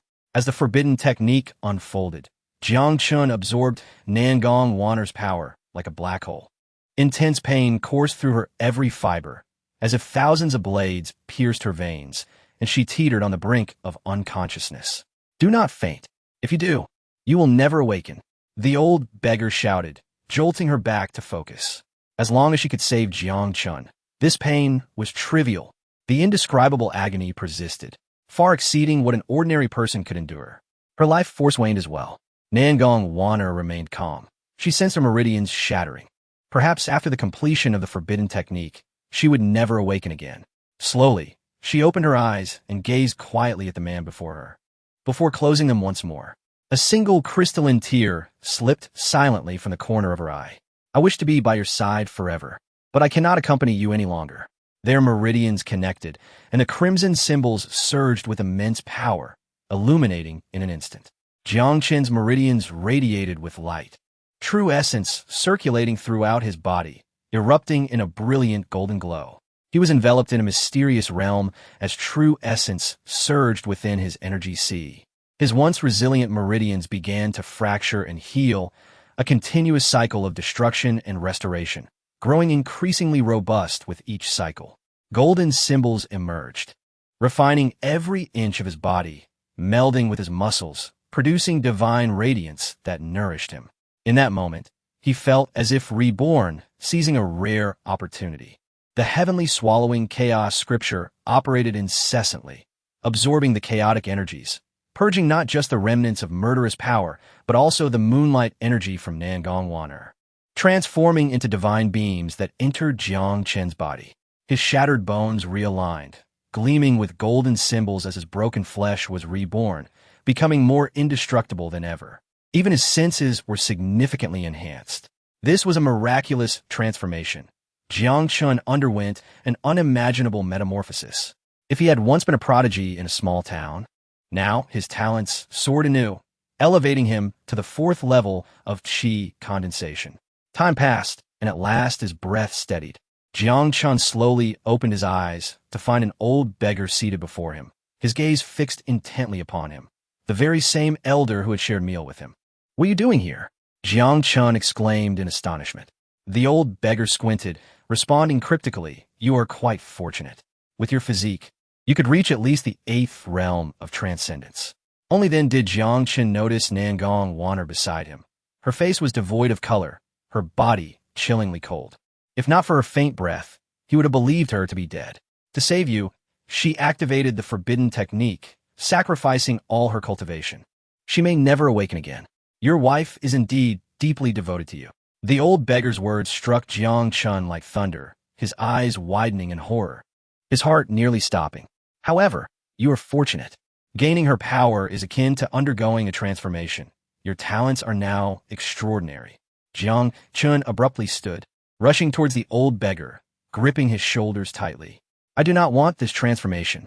Senior, is there any other forbidden technique? Please, save her, bring her back." The old beggar unleashed a surge of energy, sending Jiang Chen stumbling back several feet. "Do you think this is a game? The cost of activating the forbidden technique is immense. It cannot be reversed. She is destined to die. Not even I, nor a celestial being, could save her." Grinding his teeth, Jiang Chen nearly roared, "I cannot let her die. There must be a way. There must be a way.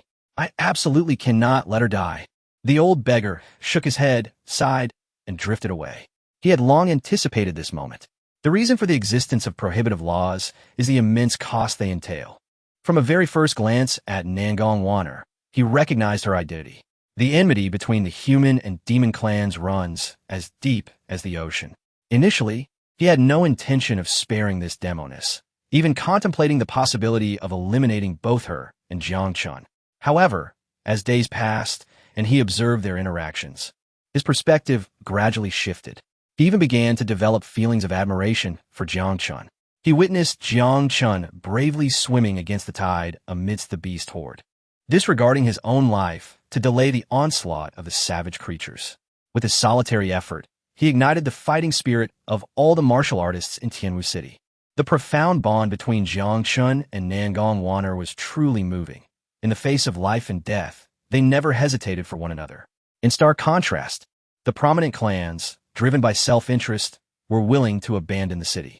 Even the Jiang family, the foremost clan of Tianwu City, prefer to send innate-level assassins to attack Jiang Chen's family rather than contribute to the city's defense. Ultimately, when it came to the decision of whether to kill Nangong Wan'er, he found himself hesitating. Coincidentally, there existed this prohibitive law, and he seized the opportunity to voice his thoughts. To his surprise, Nangong Wan'er agreed without hesitation. He had no intention of revealing her true identity to Jiang Chen. Given Jiang Chen's remarkable talent, his future was limitless, and it was imperative that he did not become entangled with the demoness. Perhaps this is the best outcome. Chapter 32, Blood Debts. Repaid in blood, Jiang Chen appeared as though he had lost his soul, quietly cradling the body that lay in slumber.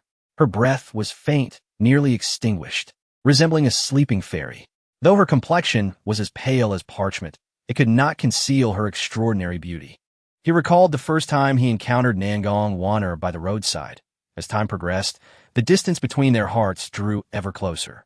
He had often pondered that one day she would leave him, yet he never imagined she would sacrifice her life for him. However, such a life was burdensome, too heavy for Jiang Chen to bear. Though she belonged to the demon clan, compared to Jiang Chongling and his ilk, she was as pure as an angel. He slowly closed his eyes, a tear slipping down his cheek. When he opened them again, the hatred and fury within his gaze burned with palpable intensity. As the beast tide receded, Tianwu City began to flourish anew. The collapsed structures were being rebuilt, and the intervention of the human powerhouses had quelled the beast emperor of the 10,000 Beast Mountain, heralding decades of peace from beastly incursions. Smiles adorned the faces of the populace. In front of a weapons shop, a group of residents gathered, animatedly discussing the recent events. If it weren't for Jiang Chen, our Tianwu City would have faced calamity, one remarked. Indeed, he saved my entire family. A genius like him is rare in 100 years, another added. My daughter was also rescued by him. Alas, he sustained severe injuries defending the city. I hope it does not affect his foundation. Such a talent is the hope of our human race. Suddenly, one person, face pale with shock, exclaimed that, "Isn't that Jiang Chen? He's all right." What? How is that possible?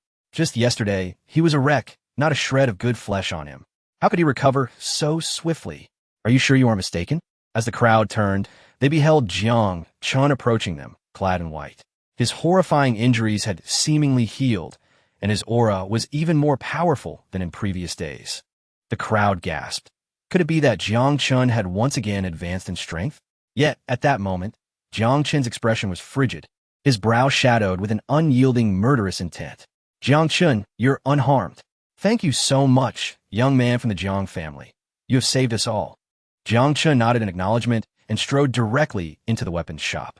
I would like a spear, preferably a common weapon. Weapons are categorized into 10 tiers. Those below Tier 3 are common weapons. Tiers 3 to 6 are spirit weapons, while those above Tier 7 are legendary divine armaments. In Tianwu City, even a Tier 1 common weapon is a remarkable find. The city guards only possess a Tier 2 common weapon. Just then, a Tier 1 spear made of refined iron caught Jiang Chen's eye. It bore inscriptions by a master craftsman. You are our hero in Tianwu City. If you use it, I want to charge you for it. A flat price of 8,000 taels. Indeed, common weapons had never been priced below 10,000 taels before. The shopkeeper was offering Jiang Chen a considerable discount. I have no silver. Would this suffice? Jiang Chen produced several thumb-sized transparent crystals, faintly glowing. The shopkeeper's eyes lit up. These crystals were the cores of Tier 3 demon beasts, each worth over 1,000 taels, with one being from a Tier 3 higher demon beast. Valued at 3,000 taels. This is more than enough. I will fetch your silver. No need for change, Jiang Chen declared, taking the spear and turning to leave. Jiang Chen, where are you going? His face remained impassive as he softly uttered 2 words, to kill. He then proceeded towards the Jiang family estate. After a long while, the crowd finally emerged from their shock. Jiang Chen is going to the Jiang family to kill. What? Is this due to the enmity with Jiang Lai and Jiang Chongling? I doubt it. How has the Jiang family treated Jiang Chen over the years? He must feel it is unjust and is seeking retribution. What worth has the Jiang family? Aside from Jiang Chen's lineage, during the Beast Tide, they had so many experts but did not even show their faces. Today, they finally have someone to stand up for them. They deserve their misfortune. Hold on, Jiang Chen is only in the initial stage of energy condensation. While the Jiang family has several innate experts, he might not fare well. We must follow him. Jiang Chen saved us. We cannot let him suffer. Indeed, we must repay his kindness. We cannot stand by and watch our benefactor face danger. A throng quickly gathered behind Jiang Chen, and as they drew nearer to the Jiang estate, the crowd only grew larger, eventually numbering in the hundreds. Some had already achieved energy condensation, while others were mere commoners in the body forging stage. Their weapons were varied: swords, spears, halberds, even sickles and plows. They bore an imposing demeanor, vowing to stand alongside Jiang Chen. As they approached the Jiang family estate, Jiang Chen turned to the crowd, clasping his hands in gratitude. Esteemed friends, I appreciate your intentions. However, this is my personal vendetta, entangled with the prodigies of Yangtze. I kindly ask that you refrain from intervening. If misfortune befalls me, I hope you will look after my grandfather. These words stirred a tempest of concern. Yangtze was a formidable force. Even the entirety of Tianwu City paled in comparison, akin to a mere village. Should Jiang Chen merely offend the Jiang family, the crowd could rally to save him. But offending a giant like Yangtze could lead to the obliteration of entire clans. Though their hearts burned with fervor, they still had families to consider. Some stepped forward to dissuade him. Brother Jiang Chen, retreating brings vast horizons. Yangtze resides high above. Like deities, we cannot provoke them. Let go. Yes, Brother Jiang Chen. You've broken through 7 channels. Your future is bright. Why risk it all over a moment's anger? Jiang Chen's fury radiated, rendering them speechless. The vengeance for my slain wife is irreconcilable. Blood debts must be repaid in blood. I implore you not to obstruct me. This is farewell. Within the Jiang family estate, revelry reigned. Several beautiful women danced alluringly, their garments nearly stripped away. Jiang Chongling drank heartily, flanked by relatives who raised their cups in sycophantic praise. In their eyes, Jiang Chen's family had been eradicated. After all, what chaos could a feeble old man and an injured Jiang Chen stir? Father, Jiang Feng rushed into the hall, his face marked with worry. The few we dispatched yesterday have yet to return. Could something have gone awry? Jiang Chongling's expression shifted, his essence stirred, shaking off the intoxication. As a second-tier innate expert, he was formidable. Common wine could never inebriate him. What chaos could occur? Jiang Chen is merely a nascent warrior in the initial stage of energy condensation. Even if he breaks through 7 channels, how strong could he be?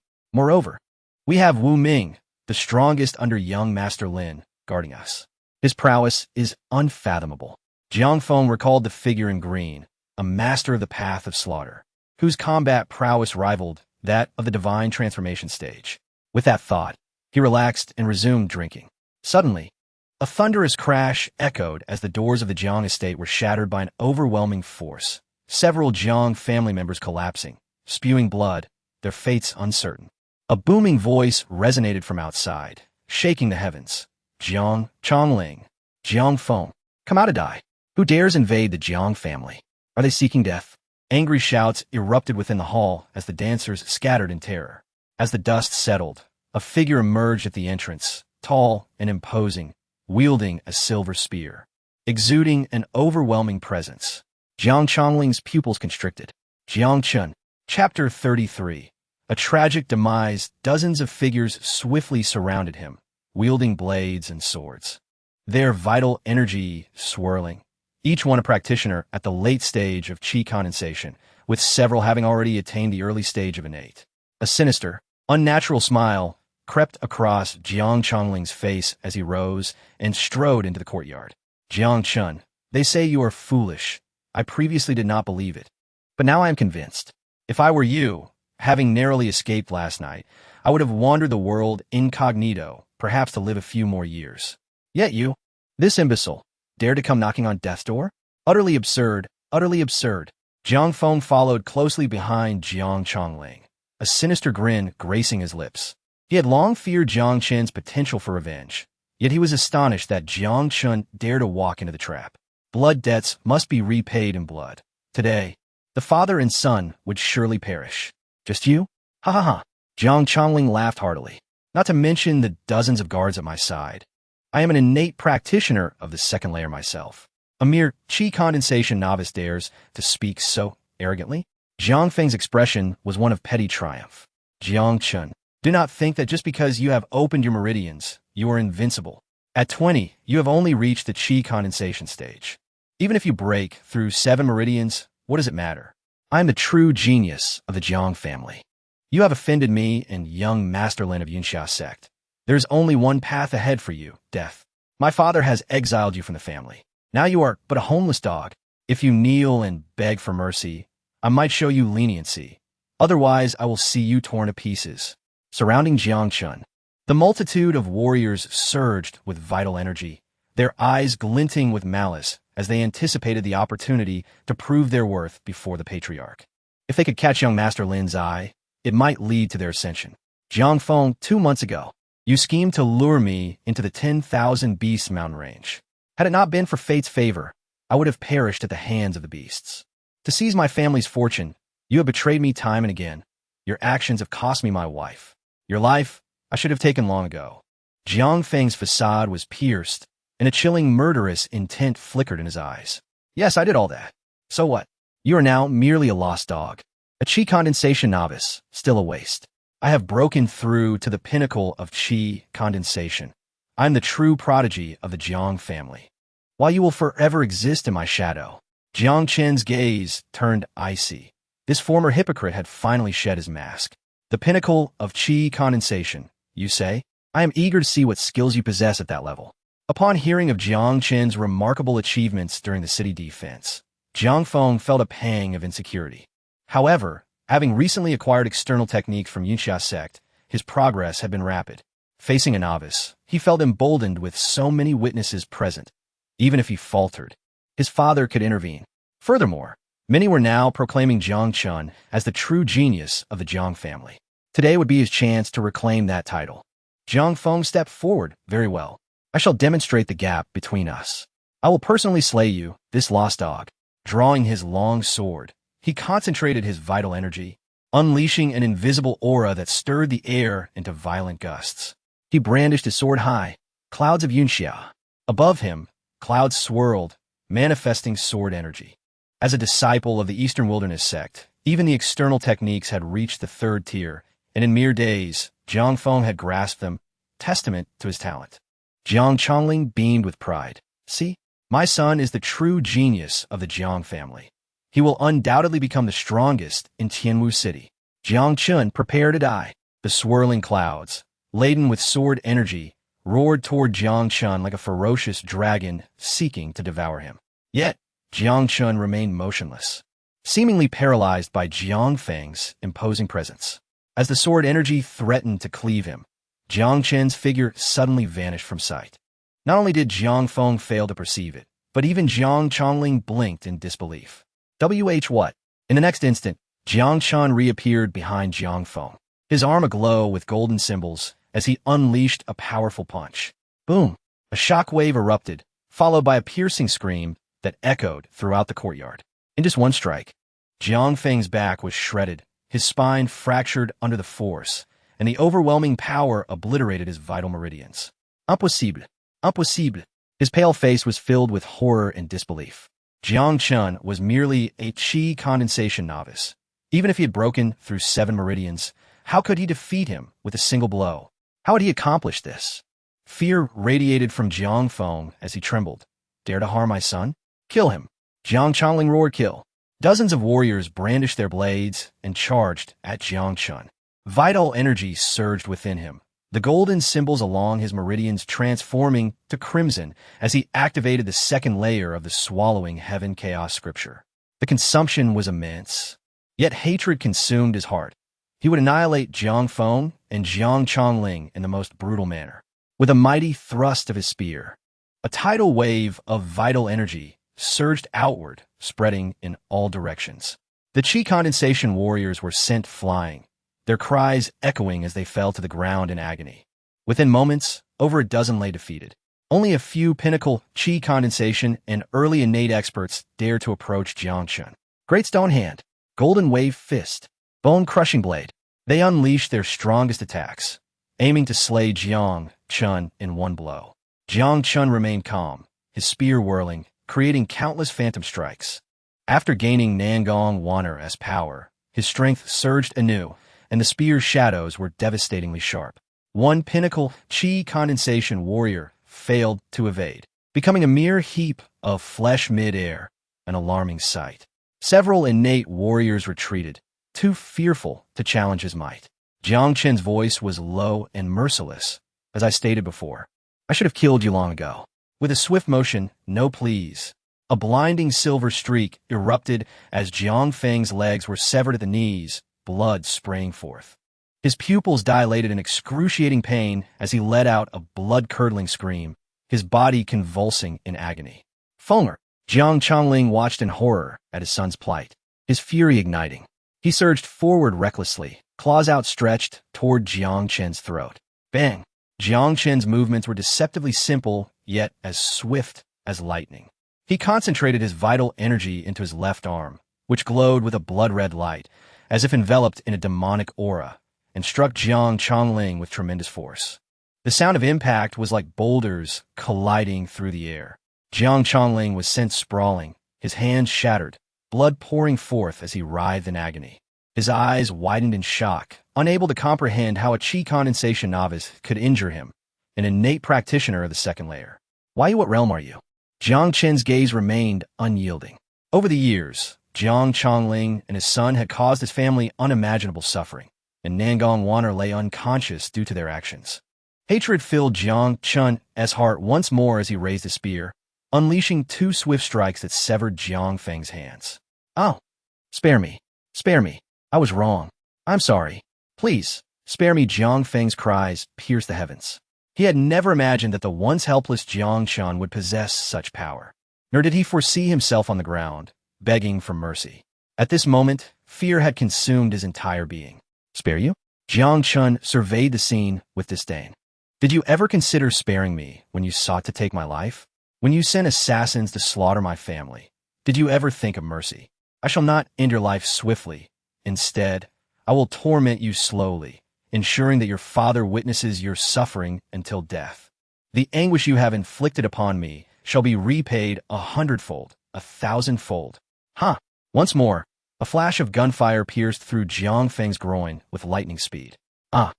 This scream resonated like a wailing specter from the depths of hell, excruciatingly intense. Jiang Chen, I shall rend your body into 1,000 pieces.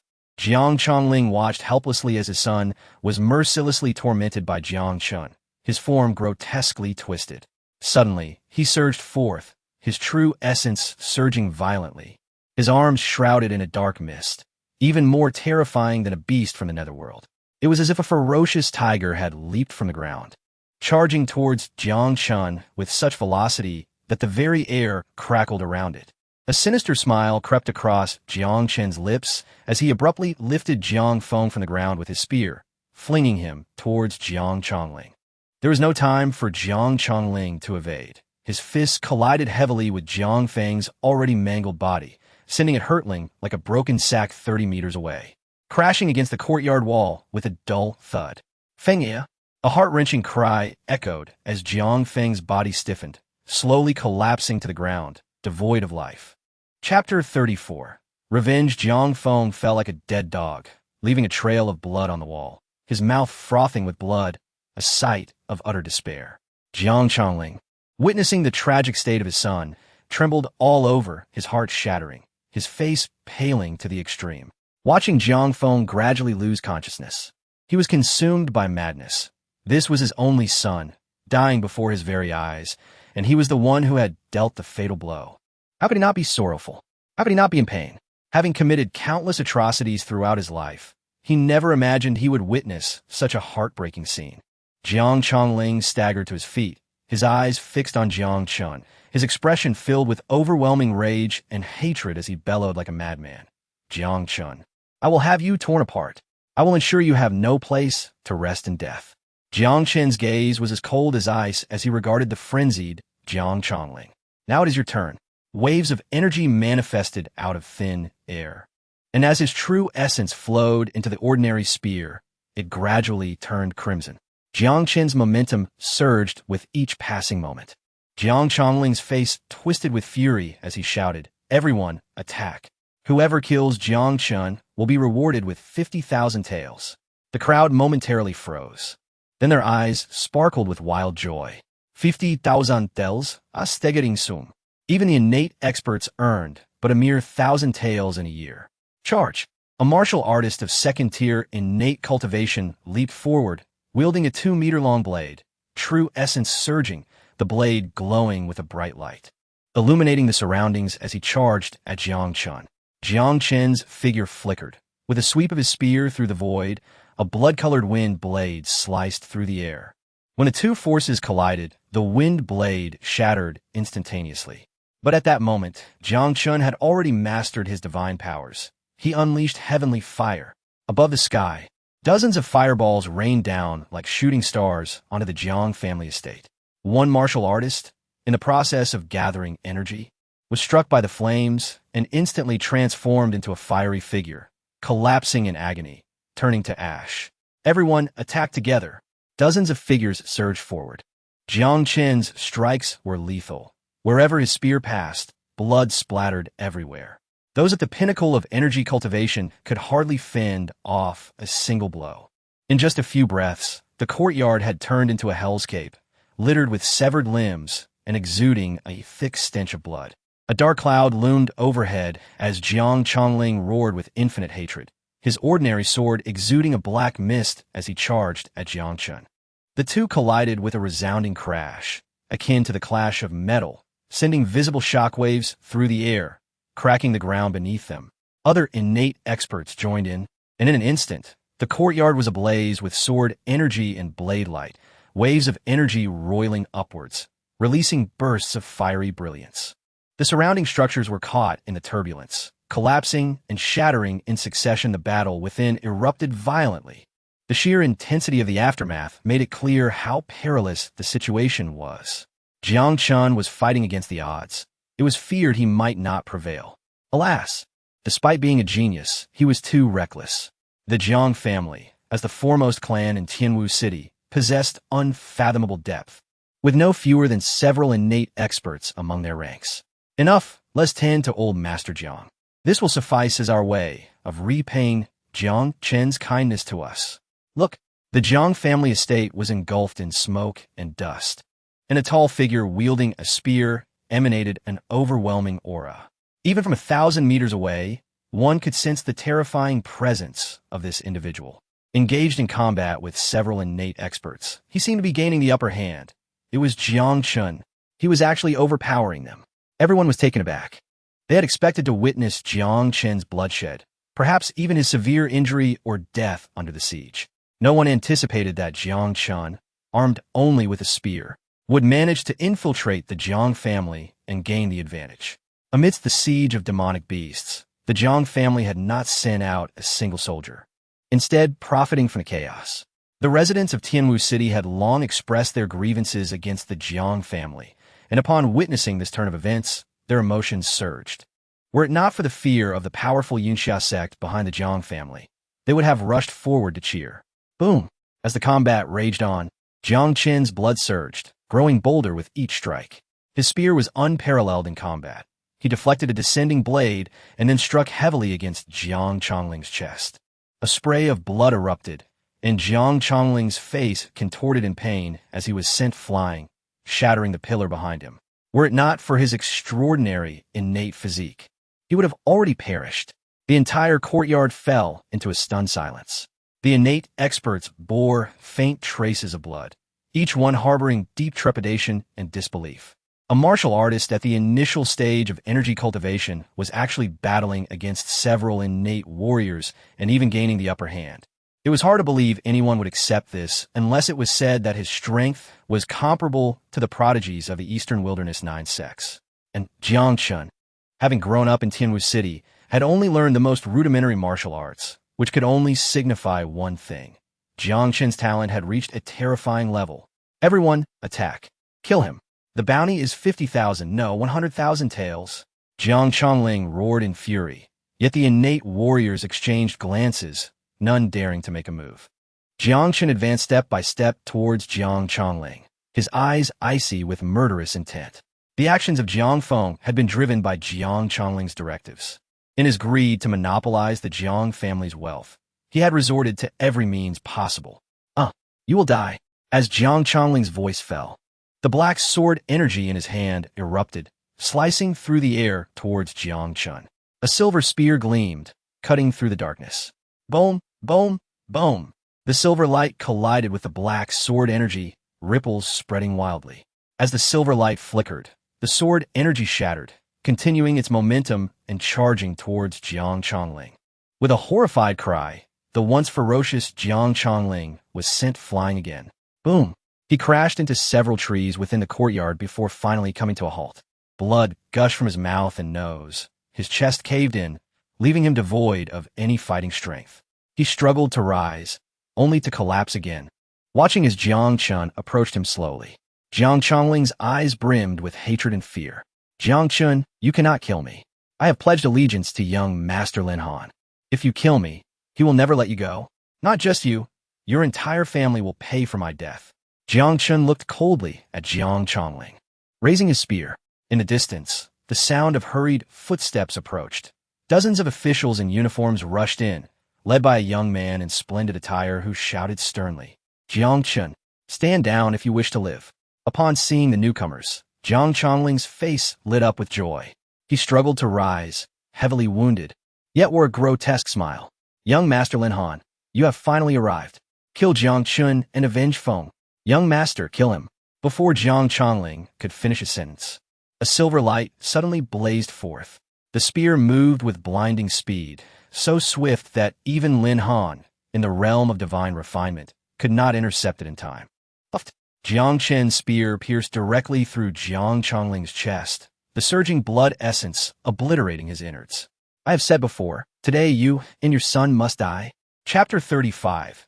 Elder Huang Shichuan of Yunxia sect. At this moment, the atmosphere was thick with silence, as everyone stared blankly at Jiang Chen.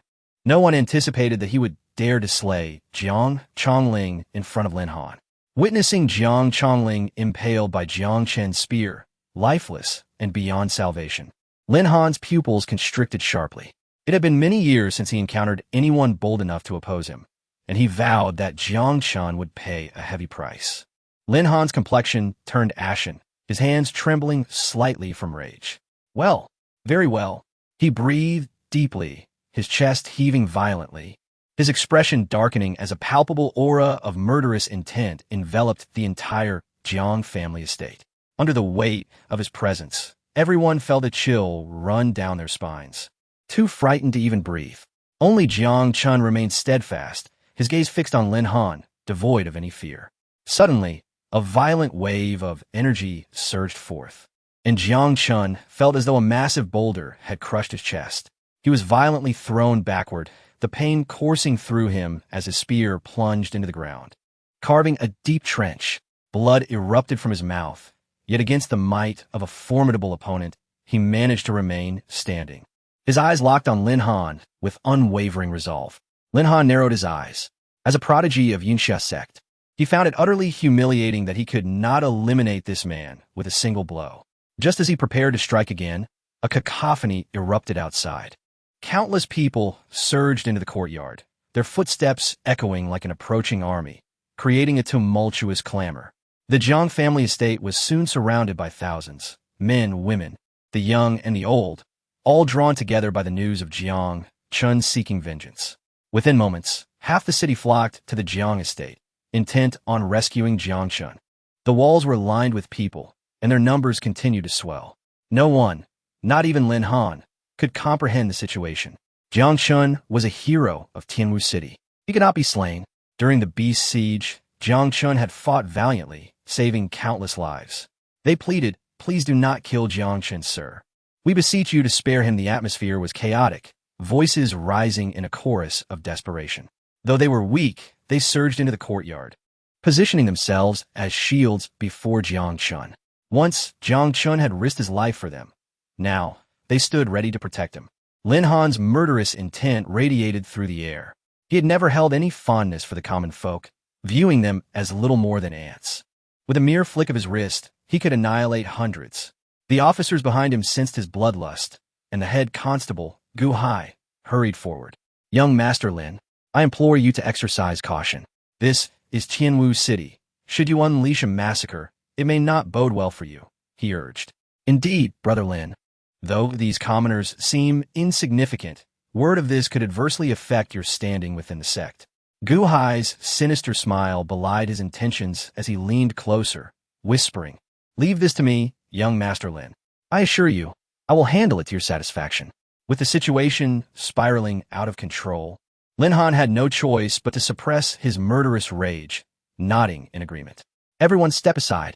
Clear the way. Gu Hai strode forward with an air of authority, the surrounding noise dwindling to silence. The criminal Jiang Chen has unlawfully invaded a private residence, armed and dangerous, resulting in the death and injury of several individuals. The evidence is irrefutable. According to the laws of the Eastern Wilderness, I hereby order the immediate arrest of this man. Anyone who resists or aids in his escape shall be treated as an accomplice. His voice, amplified by true essence, resonated across the courtyard, silencing the crowd. Under the laws of the Eastern Wilderness, armed murder was a capital offense. No amount of righteousness could supersede the law. While the Jiang family had failed in their duty during the Beast Siege, Jiang Chen's quest for vengeance was ironically a violation of the very laws he sought to uphold. But what did it matter? Throughout history, most heroes were mere outlaws, while the treacherous often hailed from scholarly backgrounds. With just a few words, Gu Hai had transformed the nature of the incident. As the tide of people surrounding Jiang Chen began to retreat, a sinister smile crept across Lin Han's face.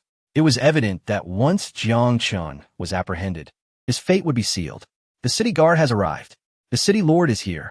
From a distance, the crowd parted to reveal a group of individuals approaching. Among them a figure who caught Lin Han's attention. His pupils dilated in shock, and a cold sweat broke out on his back. It was Huang Shichuan, the guest elder of the Danxia Hall of Yunxia sect. What was he doing here? Gu Hai, why are you not at the magistrate's office? What brings you here? Gu Hai swiftly turned, his demeanor shifting to one of obsequiousness. I greet you, city lord. I received reports of an incident and came to handle it. The speaker was none other than Zhou Tianyuan, the city lord of Tianwu. Beside him stood a middle-aged man with graying hair, a jade pendant bearing the Yunxia sect insignia at his waist, exuding an aura far beyond that of an ordinary mortal. Gu Hai felt a tremor of apprehension. This man hailed from Yunxia sect and was no ordinary individual.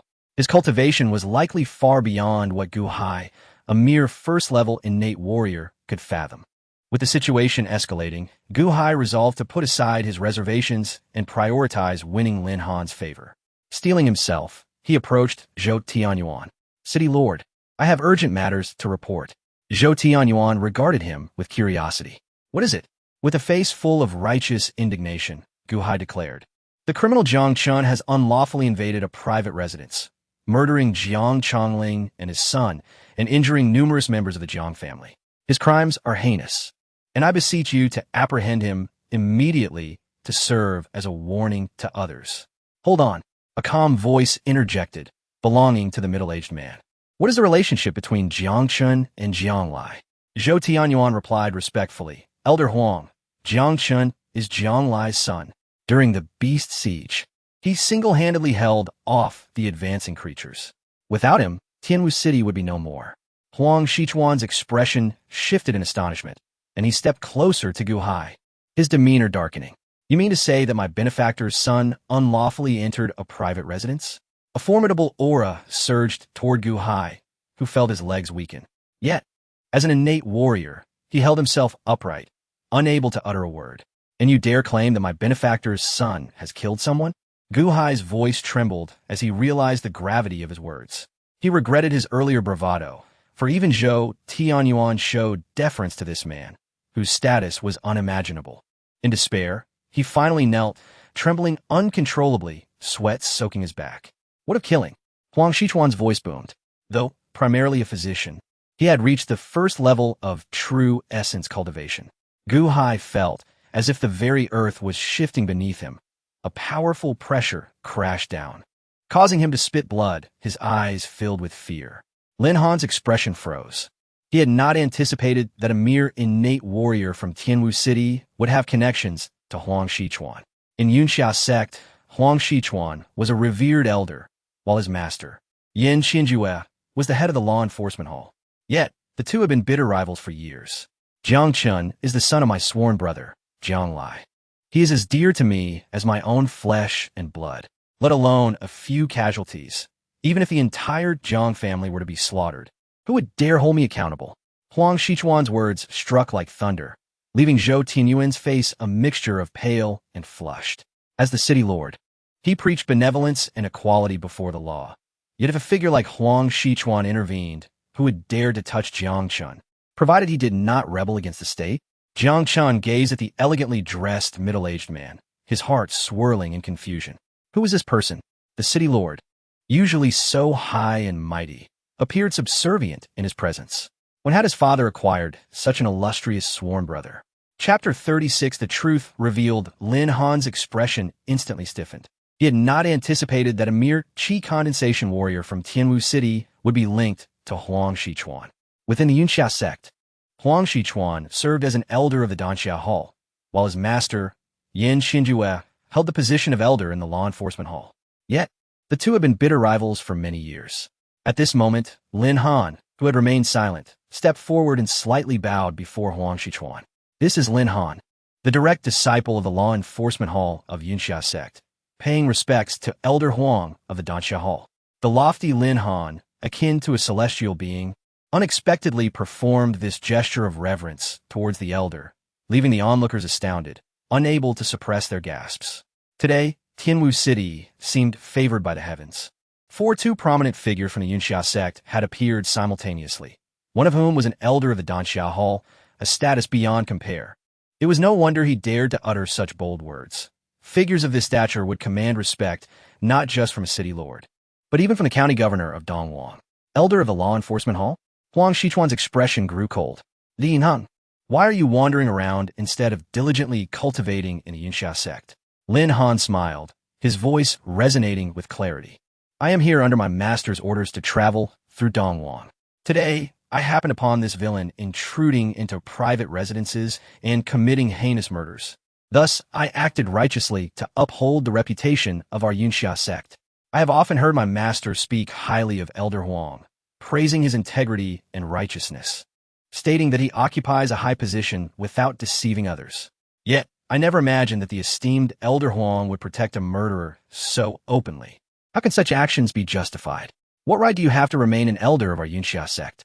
Huang Xichuan fell silent, his face darkening. Although Lin Han's words were harsh, they bore truth, and even his elevated status rendered him unable to refute them at that moment. Just then, the city guard, Zhou Tianyuan, interjected, Young Master Lin speaks wisely. Such chivalry is commendable, befitting a disciple of Yunxia sect. However, I have heard some gossip claiming that young Master Lin has been frequenting brothels in Tianwu City, and even during the recent beast siege, you did not make an appearance. Meanwhile, the murderer you speak of fought valiantly against the beasts, holding back their assault single-handedly. I wonder, who is tarnishing the reputation of Yunxia sect? Who is the true villain? Zhou Tianyuan had long been aware of the actions of Jiang Changling's family, but as it was a family matter, he had refrained from intervening. However, he held a good impression of Jiang Chen, knowing that anyone who could lead the charge during a beast siege to protect the citizens was certainly no villain. Jiang Chen's recent actions must have a hidden truth behind them. The long-suppressed crowd began to stir, exclaiming, without Jiang Chen, our Tianwu City would have been overrun by the beasts. We will never agree to kill Jiang Chen. Indeed, during the beast siege, Jiang Changling's faction did not even show their faces. Yet after the beasts retreated, they took advantage of the situation to buy our properties at low prices. Such a person deserves death. For years, how has Jiang Changling treated Jiang Chen? He forced Jiang Chen's family into the worst residence and spread rumors that his father, Jiang Lai, was a deserter. Such a person should have died long ago. What? Huang Xichuan's countenance twitched violently, a surge of murderous intent erupting from him. He was filled with rage, and a chilling aura enveloped the area. Who dares to slander brother Jiang Lai as a deserter? A trembling voice replied, it was Jiang Changling, the new head of the Jiang family, the very one Jiang Chen killed. Boom! A bolt of lightning descended from the heavens, reducing Jiang Changling's corpse to ashes. The sudden turn of events elicited gasps from the crowd. Huang Xichuan's voice quivered with emotion. Brother Jiang Lai fought valiantly at the front lines, engaging in numerous battles, risking his lifetime and again. To think that he was besmirched by such a lowly person in his absence. Such a beast should not live. The soldiers who bled on the battlefield will not accept this, nor will the countless heroic spirits who perished. Without Jiang Lai, I would have died on the battlefield 5 years ago. He sacrificed his life to save mine, allowing me to save more soldiers and slay more beasts. His voice resonated like thunder, touching the hearts of those nearby. 10 years ago, Jiang Lai had distinguished himself during a beast siege, saving countless lives, and now, 10 years later, his son had done even better, embodying loyalty that commanded admiration. Great one. I beseech the city guard to seek justice for this old man. Several elders were dragged forth, their bodies marred with blood and bruises, a sight most horrifying. Aren't these the elders of the Jiang family? How did they end up in such a state? Zhou Tianyuan hurriedly approached. Elders, who has treated you so cruelly? I shall not let this go unpunished. It was Jiang Chongling and that scoundrel Jiang Feng.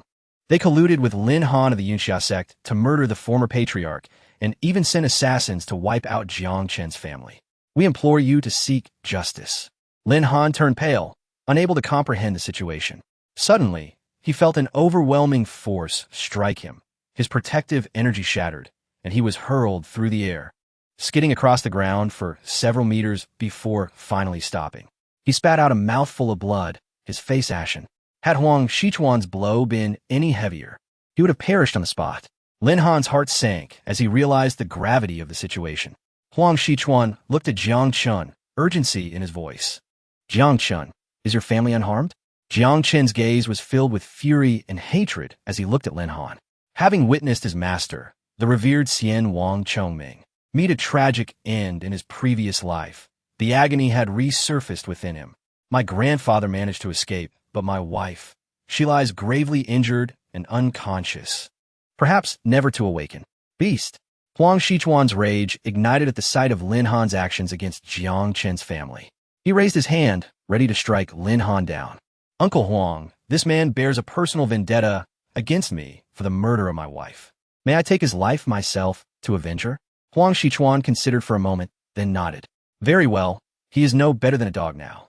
You may proceed. Jiang Chen strode towards Lin Han, wielding a silver spear. The wind howled around him, his robes fluttering as an icy, murderous intent radiated from him. As he approached, Lin Han's face drained of color, his hands trembling in panic. What do you intend to do? He struggled to rise, but the pain coursing through his body rendered him helpless once more. What do you want? I am a prodigy of Yunxia sect, a direct disciple, the legitimate son of the Lin family. You cannot kill me. If you do, my master and the Lin family will never let you go. Jiang Chen's gaze remained fixed on Lin Han, the once mythical prodigy, now quaking in fear. His voice was as cold as ice, yet tinged with a subtle tremor of fear.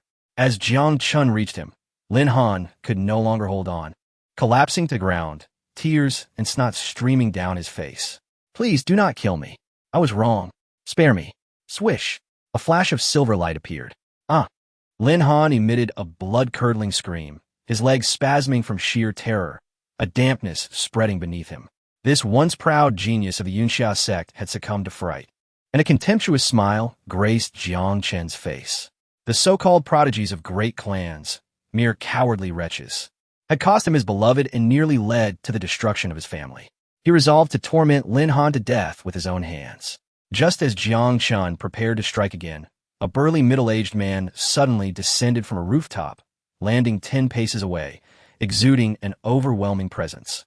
Emblazoned with the character Lin on his chest, he regarded them with an icy disdain. Upon seeing the newcomer, Lin Han felt as though he had glimpsed salvation. Uncle Yuan, save me. Kill that brat and them all. With a resounding crack, the middle-aged man struck Lin Han, rendering him unconscious with a single blow so forceful it shattered half of Lin Han's visage. The man bowed slightly to Huang Shichuan, stating, Elder Huang, I am Yuan Liang, a guest elder of the Lin family. Lin Han was indeed in the wrong, and you have rightly punished him. Might I request, for the sake of the Lin family and the Yunxia sect, that you show him mercy this once? With a mere glance, Huang Shichuan gestured for Zhou Tianyuan to pull Jiang Chen back, casually positioning himself between Yuan Liang and Jiang Chen, his gaze growing colder. A life for a life. He is not yet dead. Yuan Liang, feeling he had already compromised too much, sneered. Whose life could possibly be more precious than that of the Lin family's future heir and a direct disciple of the Yinxia sect? A thunderous roar erupted as Huang Shichuan unleashed his power, a golden wave surging forth, creating a terrifying spectacle as it swept through dozens of layers of qi. Boom! Yuan Liang, summoning his strength, braced himself against the onslaught with his shoulder blade, his body trembling violently. He coughed up a mouthful of blood, but remained steadfast, refusing to yield. Half-step true essence. Huang Shichuan's eyes widened in surprise. He hadn't anticipated that Lin Han would be accompanied by such a formidable expert, one whose cultivation even surpassed his own by a fraction. Yet, he remained undaunted, mocking Yuan Liang. Do you believe that being a half-step true essence warrior grants you the right to demand my restraint? Yuan Liang did not retaliate, but stood firm, forcing down the blood pooling in his mouth, a sinister grin on his face. Elder Huang, I am well aware of your capabilities. If I were to injure you, half of the Eastern Wilderness experts would hunt me down, even if you were to kill Lin Han. The Lin family might still fear the forces behind you and spare you. However, what about this junior? Huang Shichuan's raised hand suddenly froze midair. The Lin family, while not among the 5 great clans or 7 influential families, was still among the top 10 in Eastern Wilderness. The death of an heir would not be taken lightly, especially since Lin Han's master was the ruthless law elder Yin Qinjue, whose methods were even more brutal than those of the Lin family. Indeed, killing Lin Han would be as simple as lifting a finger for Huang Shichuan, merely adding 1 or 2 more foes to his list. But what of Jiang Chen and his grandfather? Would they remain by his side forever? The relentless pursuit of revenge by the Lin family and Yin Qinjue would be boundless and unyielding. Suddenly, Yuan Liang's aura surged, an immense force erupting forth. Yanking the silver spear from Jiang Chen's grasp, it passed through Yuan Liang's robust form, causing him to sway and spit out another mouthful of blood. He had sacrificed all his protective energy to ensure that the spear would severely injure him. I am a half-step true essence warrior, now gravely wounded.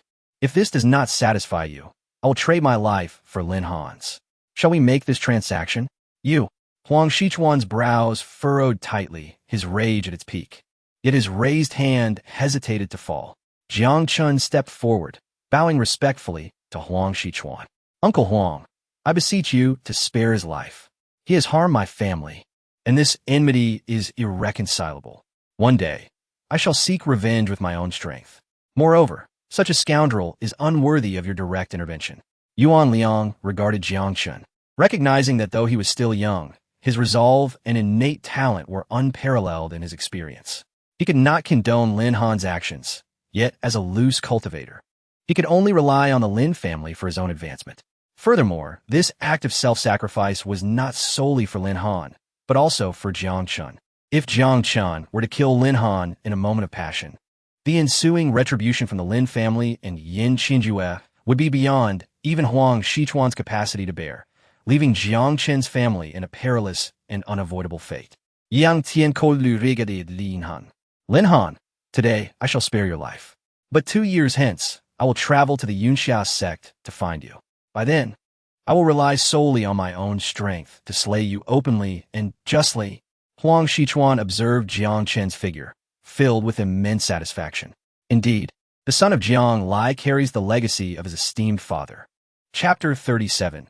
The divine healer Chen, the voice of elder Jiang Hai echoed from a distance. He awoke to find it was already noon. Upon learning that Jiang Chen had gone to the Jiang family estate seeking vengeance, he hurriedly pursued him.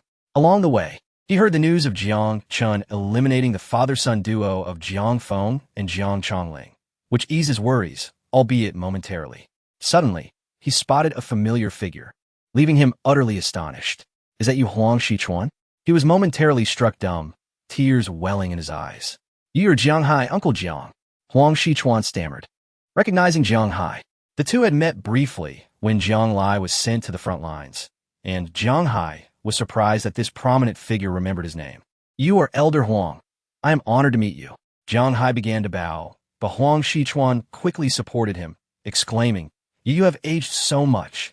5 years prior, although Jiang Hai was over 50, He had a full head of dark hair and an indomitable spirit. The battle flag he crafted had flown high above the battlefield until Jiang Lai's sacrifice brought it back, stained with blood.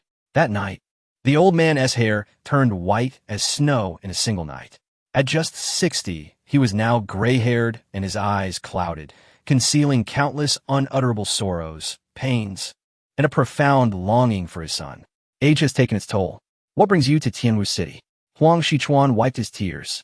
The war in Bohai County has raged for 5 years. I only returned from the battlefield recently. Jiang Lai sacrificed himself to save me. Without him, I would have perished at the front.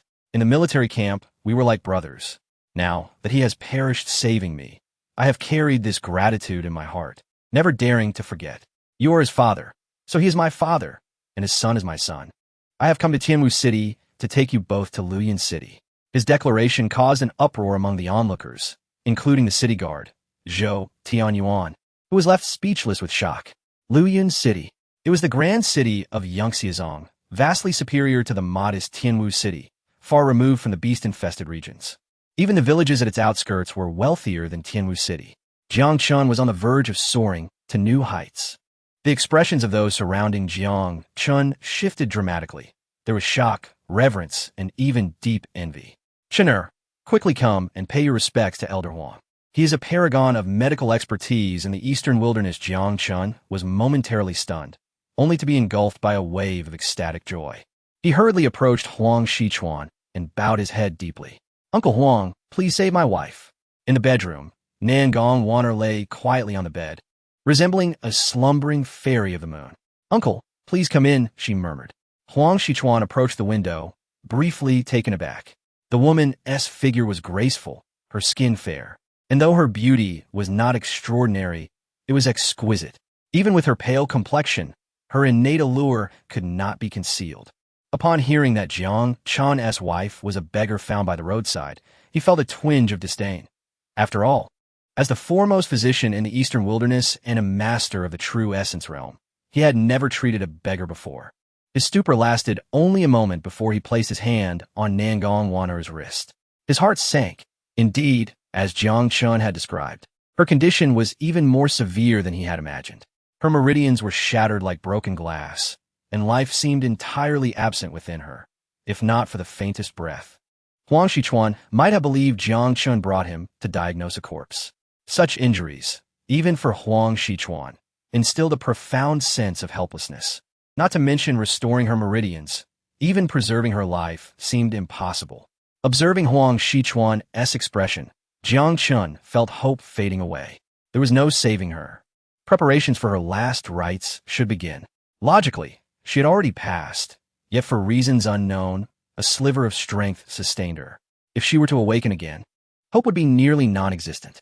Like a thunderbolt, Jiang Chen stood there, seemingly soulless, unable to regain his composure. Suddenly, he staggered and violently expelled a mouthful of blood. No, she must awaken. She can awaken. Uncle, you must have a way. Please think of a solution, Chen. Jiang Hai chided as he witnessed Jiang Chen's distress. Elder Huang is the foremost divine healer of the eastern wilderness. If he claims there is no hope, then there's truly no hope. She has passed. What we must do is ensure she rests in peace and conduct her funeral splendidly to honor my granddaughter-in-law. No, she is not dead. Jiang Chen rushed to the bedside. Shielding Nangongvania. She's not dead. She still breathes. She is alive. I have met a divine healer who said there is no illness that cannot be cured. Every ailment can be healed. He is not a divine healer, which is why he cannot treat her. I will seek out a true divine healer. There is no illness that cannot be cured. Every ailment can be healed. These words echoed like thunder in Huang Shichuan's ears. Initially taken aback, he paused for a few seconds before his pupils widened in realization. He murmured to himself, and suddenly his eyes shone with brilliance. All things are born, and all things counterbalance each other. The cycle of life and death is ceaseless. Within 5 steps of any poison, there must be an antidote. If an illness can arise, it can surely be dispelled. Good, good, good. Huang Shichuan exclaimed 3 times, his hands moving through the air as rays of light entered Nangong Wan's major acupoints. Her blood vessels and meridians appeared in Huang Shichuan's mind, and countless treatment methods emerged, interlocking and refining. After half an hour, he suddenly opened his eyes, filled with both hope and despair. This girl can be treated. However, what? Jiang Chen hurriedly inquired. All her meridians are shattered. Even if by some stroke of luck she were to be healed, her path to cultivation would be irrevocably severed, rendering her a cripple. Moreover, she would require assistance for daily activities. Living in such a state is no different from being dead. To save her in this way may only add to her suffering. Are you certain you wish to proceed? Huang Shichuan's words chilled Jiang Chen to the bone. If Nangong Wan were merely an ordinary martial artist, even if she could never walk the path of cultivation again, he would still accompany her for life. Yet she was not. She was a powerful practitioner with limitless potential. To transform from a lofty prodigy into a cripple was a devastating fall, far more painful than death itself. Finally, Jiang Chen made his decision, his gaze resolute. She became this way because she saved me. No matter what, I will awaken her. As long as she lives, there is hope for recovery. As long as she lives, anything is possible. Even if she becomes a cripple, I will accompany her for the rest of her life. With a sigh, Huang Shichuan noted the youthful fervor in Jiang Chen, too hurtful to witness. On the battlefield, he had seen too many wounded soldiers who cried out in agony throughout the night, suffering worse than death. Yet he also felt a measure of comfort. For Jiang Chen was a man of deep feelings and loyalty. His visit to Tianwu City had greater significance for Jiang Chen. There is something I wish to ask you. The healer who said, "There is no illness that cannot be cured." Do you know who he is?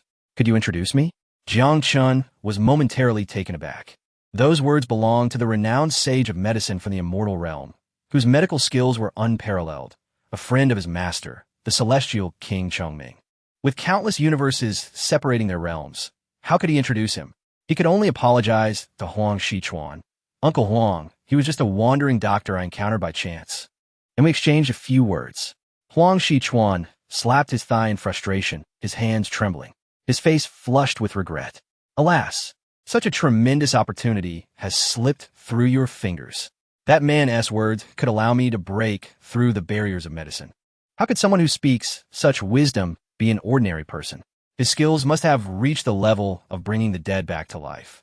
If you had learned even a fraction from such a divine healer, you would stand above the world. What a pity, what a pity. Such an opportunity, once missed, may never be encountered again in this lifetime. Chapter 38. The astonishment of Huang Shichuan after nearly 2 hours of treatment. Beads of sweat streamed down Huang Shichuan's forehead. As hundreds of needles of true essence were gradually withdrawn, he gasped for breath, his face etched with fatigue. The difficulty of repairing the heart meridian was far beyond ordinary comprehension. Even he had exhausted his strength to the limit. "It is done," he murmured. The severance of her heart meridian was too severe. This time, only about 10 to 12% was repaired. To achieve full recovery, several more treatments would be necessary. Observing that Nangong Wanner's complexion had shifted from pale to a slight flush and her breath had strengthened considerably, Jiang Chen hurriedly bowed. "Thank you, Uncle Huang. Your great kindness will forever be etched in my heart." Huang Shichuan looked at Jiang Chen and sighed. This child possessed commendable character, but was woefully undisciplined. At the age of 20, he had only reached the initial stage of qi condensation, utterly absorbed in frivolous pursuits. If this continued, he would live a life of mediocrity. How could he justify this to the deceased Jiang Lai? "Come, follow me to the main hall. I have some words to share with you." Noon arrived at the Jiang family's main hall, where Huang Shichuan walked back and forth, his expression grave. "Absurd. Utterly absurd. Uncle Jiang, are you saying that Jiang Chen married that woman merely to preserve his residence?" Jiang Hai nodded heavily. "Had it not been for my concern for this old man, Jiang Chen would not have entered into such a hasty marriage. Though the girl is decent, she is ultimately a beggar fleeing from disaster." Huang Shichuan's expression grew solemn. Feeling both pity for the years of humiliation endured by Jiang Hai and his grandson, and shame for Jiang Chen's marriage based on the preservation of a mere dwelling. Had he returned sooner, even if just to arrange some care through his connections, they need not have reached this juncture. On the front lines of battle, where conflict was brutal, thousands of martial artists perished daily. Even those above the innate realm who came to him for treatment would often work tirelessly, sleepless for days on end, until recently when someone finally took over his duties. But now, things were different. Since he had arrived at Tianwu City and encountered Jiang Chen, He would not allow such absurdities to persist. Moreover, before Jiang Li's demise, the two had already arranged a betrothal, albeit in jest. Yet, as Jiang Li sacrificed his life to protect him, it had transformed into a matter of utmost importance in his heart. A sumptuous feast from the finest restaurant in Tianwu City lay on the table. In the past, he would have relished it. Yet, the atmosphere was now profoundly oppressive. Jiang Chen, you're the son of my sworn brother Jiang Li. With your father gone, I shall be your father. Traditionally, marriages are decreed by parents, and I cannot sanction yours. Uncle, Jiang Chen was about to speak when Huang Shichuan interrupted. Do not rush to refute. First, answer my question. What is your current realm? Fourfold qi condensation. Huang Shichuan gazed at Jiang Chen, a look of disappointment etched on his face. This nephew of his, lacking parental guidance, had squandered years. Had he not arrived in Tianwu City in time, Jiang Chen's future would likely have been ruined. At 20 years old, having only reached the fourfold qi condensation was hardly commendable, even in Tianwu City. I intend to have you apprentice under the master of Xingchen Hall. Have you opened any meridians? Jiang Chen shook his head. Huang Shichuan sighed deeply. Then it is 3 meridians. No matter, I have some accomplishments in alchemy. With the aid of medicinal pills, even if you have only opened 3 meridians, I can help you advance to a level comparable to those who have opened 4.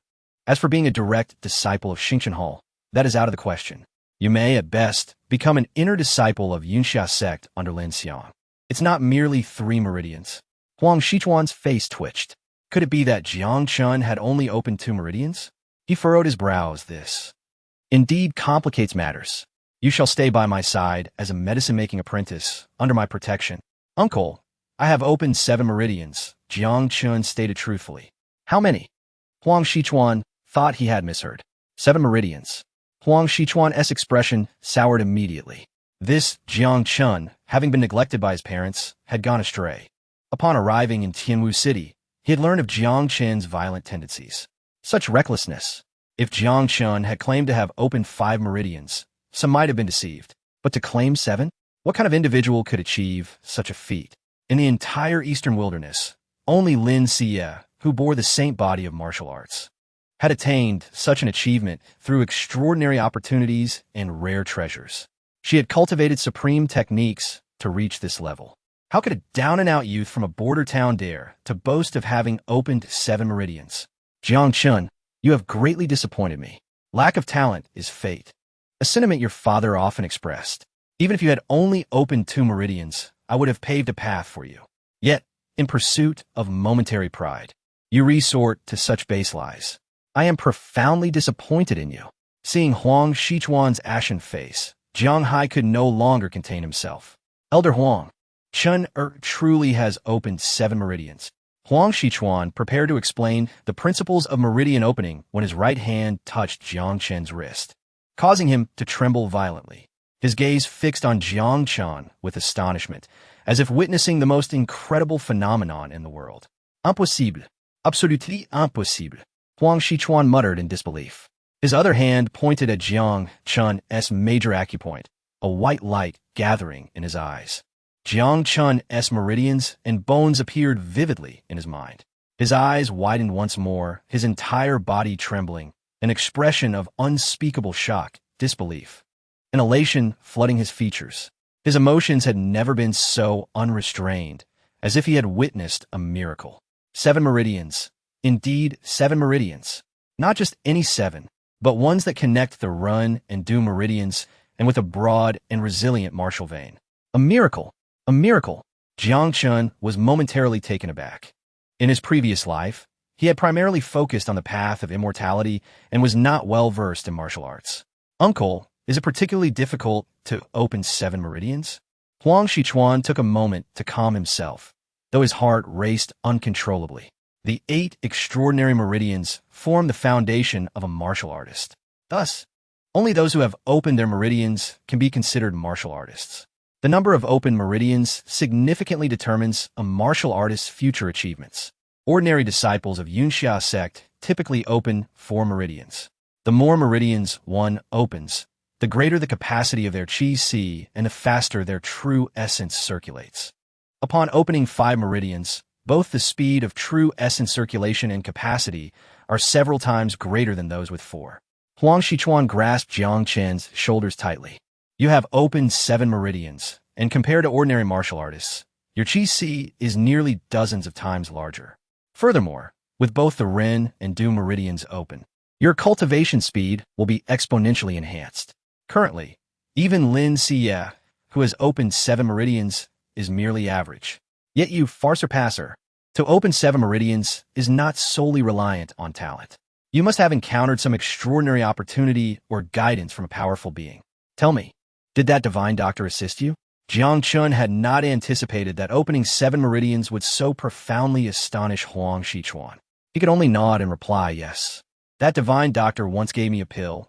It must be the effect of that pill.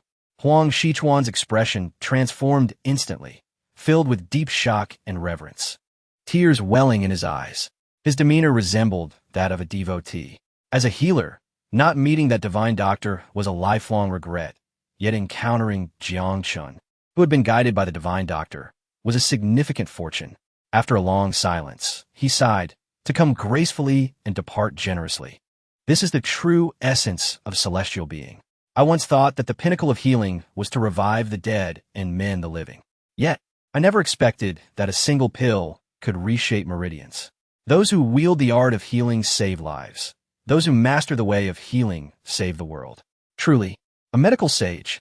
Though I pride myself on being a divine doctor, well-versed in the principles of medicine, I never dared to hope for such ultimate techniques. Yet now I have found a direction. Following the guidance of that great individual, I shall undoubtedly reach new heights in the healing arts. As he spoke, he gazed at Jiang Chen, his face reflecting utmost admiration and reverence. Jiang Chen repeatedly affirmed, secretly pondering whether his casual lie might inadvertently lead this esteemed physician astray. Chapter 39. Nangong Wanner awakens after a considerable time. Huang Shichuan finally regained his composure, his gaze towards Jiang Chen transformed, now imbued with an intensity that far surpassed its former state. You have broken through 7 meridians. I cannot consent to your marriage. With your exceptional talents, your future is boundless. How could you would a beggar? When your father was alive, we established a betrothal. Now that we have reunited, it is time to fulfill that promise. Do not be too hasty in your rejection. With a wave of his hand, Huang Shichuan unfurled a scroll that depicted a young woman of remarkable beauty, her demeanor ethereal, her eyes sparkling with brilliance. The maiden's gentle laughter and noble elegance surpassed even Nangong Wanner in allure, exuding an otherworldly grace that captivated Jiang Chen for a fleeting moment. Noticing Jiang Chen's expression, Huang Shichuan felt a twinge of pride, for his daughter had always been his greatest source of pride. This is my daughter, Huang Chuyu. Though she is merely 18, she has already attained the realm of spirit refinement, having broken through 6 meridians and summoned celestial phenomena, taken as a direct disciple by the headmaster of Yinxia sect. In a realm where talents abound, she stands foremost. This matter is not merely a result of your 7 meridians. Even if you were but a body-forging warrior, I would be willing to bestow my daughter's hand in marriage to you simply because you are the son of my sworn brother, Jiang Lai. I hold his loyalty and righteousness in the highest regard, and to be his brother is the greatest honor of my life. You are Jiang Lai's son. I have unwavering faith in you. Jiang Chen fell silent, never having imagined such a fortuitous turn of events would befall him. The possibility of wealth, status, and an unparalleled beauty within his grasp was almost overwhelming. Memories of his time with Nangong Wanner flooded his mind, and with a resolute tone, he declared, even if she becomes a burden, I shall not abandon her. Uncle, though she may not possess your daughter's beauty, and may lead a life of mediocrity, she is still my lawful wife. As a man, I cannot forsake my spouse. Huang Shichuan was taken aback by Jiang Chen's decision, disappointment washing over him. How could such a remarkable talent be ensnared by a woman of such lesser standing? As a skilled physician, he could discern that Nangong Wanner possessed an alluring nature, and if he did not intervene, Jiang Chen would become entranced by such a temptress. Furious, Huang Shichuan exclaimed, Jiang Chen, I can heal her injuries, but once she recovers, you must part ways. As your uncle, I cannot stand idly by as you make a grave mistake. This matter is settled.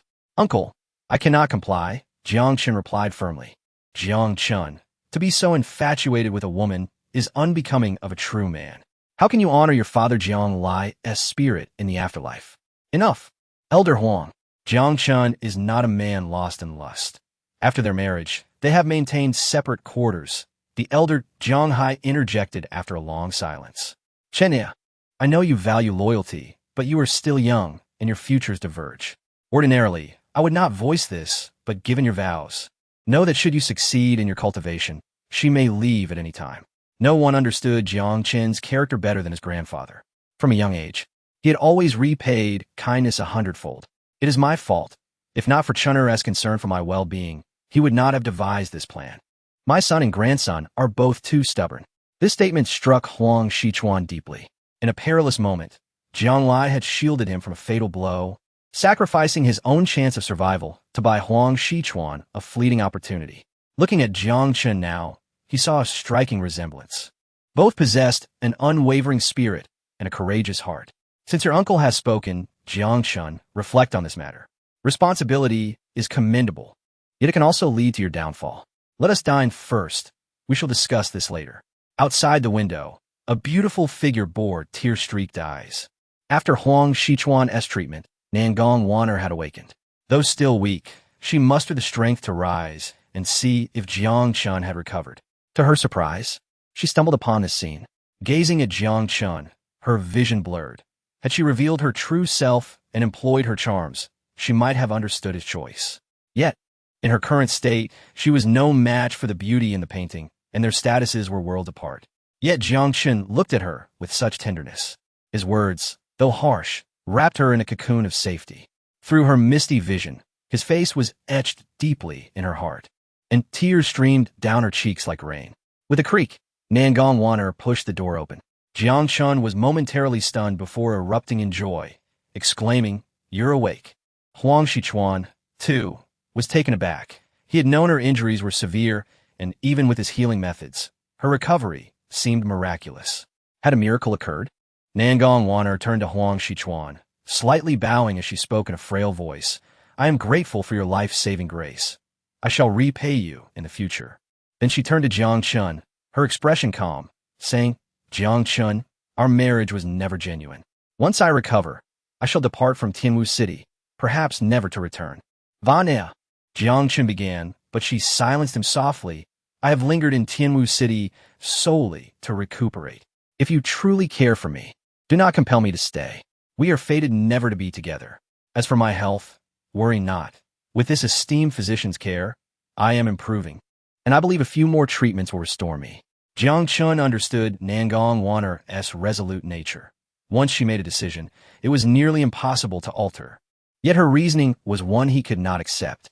With unwavering conviction, he asserted, "I do not believe in fate or destiny.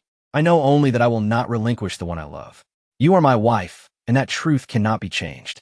Even if you journey to the ends of the earth, I will find you. No one can sever our bond." Jiang Chen's determination pierced through Nangong Wanner's heart. But the chasm between their worlds made union impossible. Huang Shichuan granted Jiang Chen time to ponder before hastily departing, informing him that he would take him and old Master Jiang to the city guard office the following day to announce something of great importance. In the distant mountains beyond Tianwu City, an enigmatic demonic light descended, akin to the arrival of a deity of chaos. A formidable wave of energy spread forth, causing the mountains and valleys to tremble. The demonic light enveloped all it touched, extinguishing life, with flora wilting and fauna vanishing into obscurity. Ultimately, as silence engulfed the land, the figure behind the light revealed herself, a woman clad in a black robe, her beauty likely unparalleled, yet her aura exuded an unfathomable terror. Wherever she passed, the demonic radiance shimmered, threatening to rend the very fabric of the heavens. Suddenly, an old man, tattered and ragged, appeared on the scene.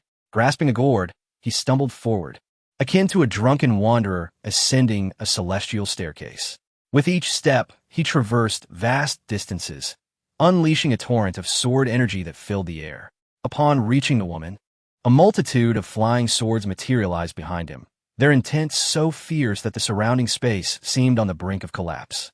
"Old drunkard, step aside. I seek my disciple. If you dare impede me further, I shall lay waste to your kin across 1,000 miles. The elder nonchalantly waved his sleeve, summoning a colossal sword inscribed with runes and symbols, its length rapidly extending to 10,000 feet, its brilliance piercing through the heavens and the earth. What is the matter? I, an old man, have traversed the world, emerging victorious in battles and suffering defeats, yet I have never been cowed. If you are dissatisfied, shall we engage in combat? The woman seethed with anger. This old man was notoriously combative, and should he entangle her, the hope of recovering her disciple would be dashed. It has been centuries since the two races, humans and demons, have clashed. Do you seek to incite a war between our kin? Upon hearing this, the old man mellowed. There is no need to search any longer. I have found your disciple for you. However, the circumstances may not be favorable, and if you wish to see her, you might have to wait a while longer. Chapter 40. Heaven-Defying today could be described as the most bustling day in the history of the city guard office. Tianwu City, merely a small border town in the eastern wilderness, occupies the lowest tier in the realm of humanity. In stark contrast, the Yunxia sect, one of the 9 sects of the eastern wilderness, stands as its sovereign, creating a chasm between the two that is akin to the difference between heaven and earth. The news of an esteemed elder from the Yunxia sect visiting Tianwu City instantaneously ignited excitement within a radius of thousands of miles, attracting countless powerful individuals hoping to forge connections with this eminent figure, aspiring to soar to new heights. At dawn, the entrance of the city guard office was inundated with throngs of visitors. Not only the aristocrats from neighboring cities flocked here, but families from as far as thousands of miles away also arrived, predominantly consisting of heads of various clans and sections. Despite the multitude, not a soul dared to raise their voice, whispering softly amongst themselves, fearful of disturbing the prominent figure from the Yunxia sect. Upon the arrival of Jiang Chen, those who recognized him were instantly enlivened, abandoning their previously reserved demeanor, and hurriedly approached him. Young Master Jiang, I have long known that Jiang, Chongling, and his son are not worthy individuals. I have always wanted to speak with you, but never found the opportunity. Indeed, we have always spoken in your defense, and intended to teach that scoundrel Jiang, Chongling a lesson, but family matters delayed us. I hope you can forgive us. Young Master Jiang. These once mighty figures of Tianwu City now looked at Jiang Chen with faces full of flattery. A middle-aged man, corpulent and clad in opulent attire, approached with an air of arrogance now replaced by a beaming smile.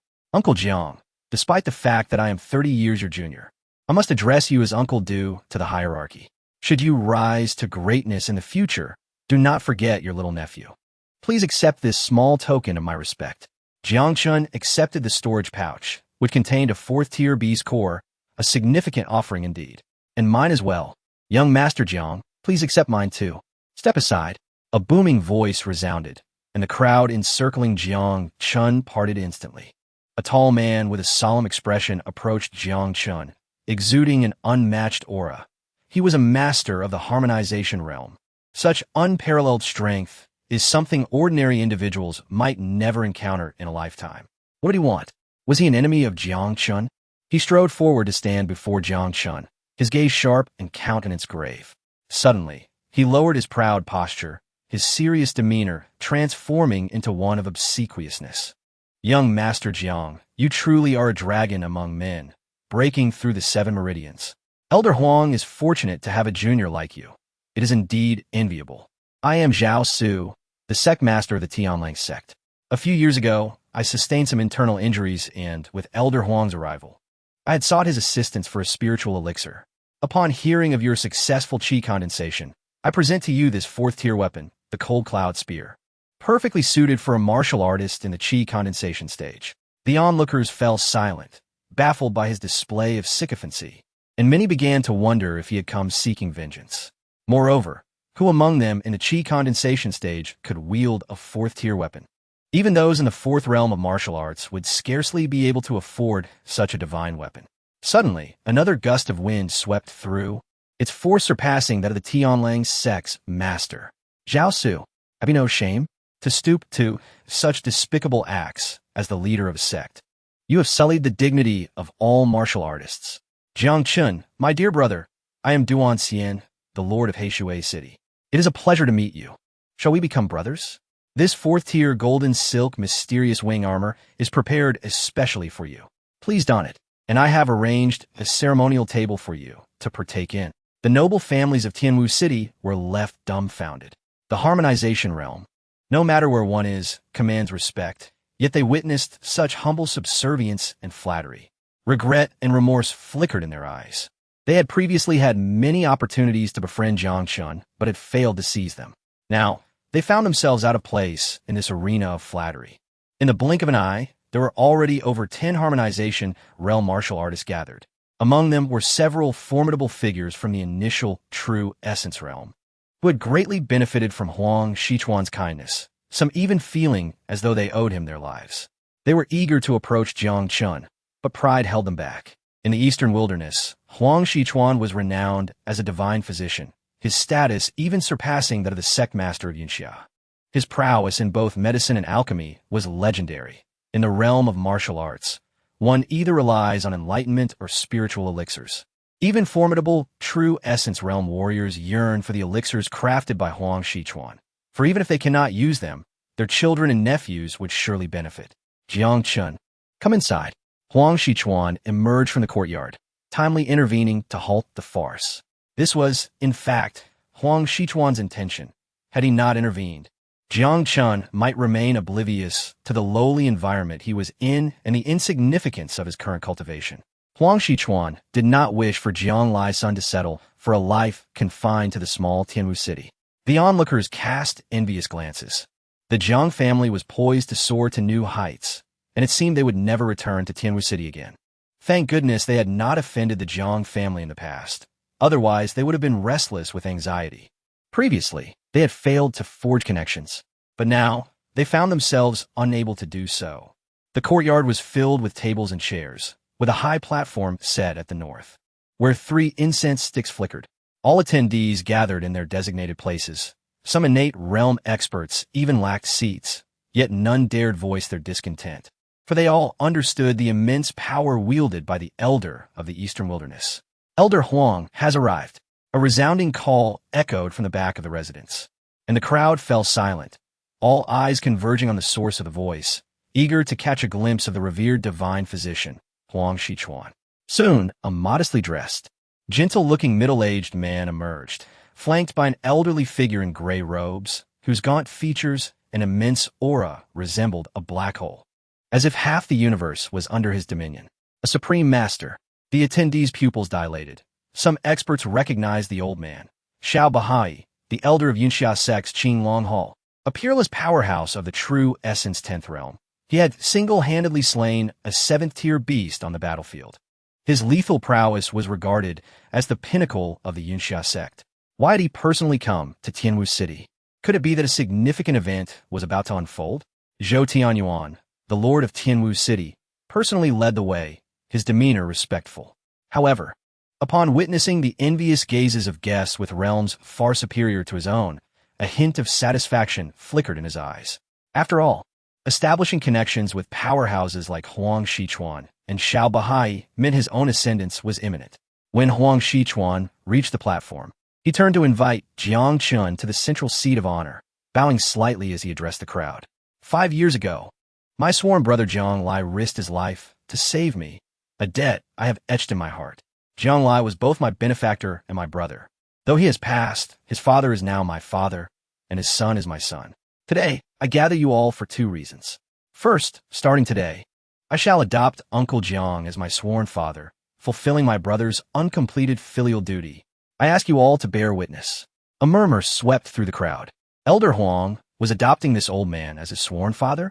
My heavens, did I hear that correctly? This old man, with his white hair and lack of any true essence fluctuation, resembled a humble farmer more than a figure worthy of such honor. Huang Shichuan truly exemplified loyalty and righteousness, repaying kindness 100-fold. Jiang Lai had indeed departed in peace. Everyone was left utterly astonished, their jaws nearly grazing the ground.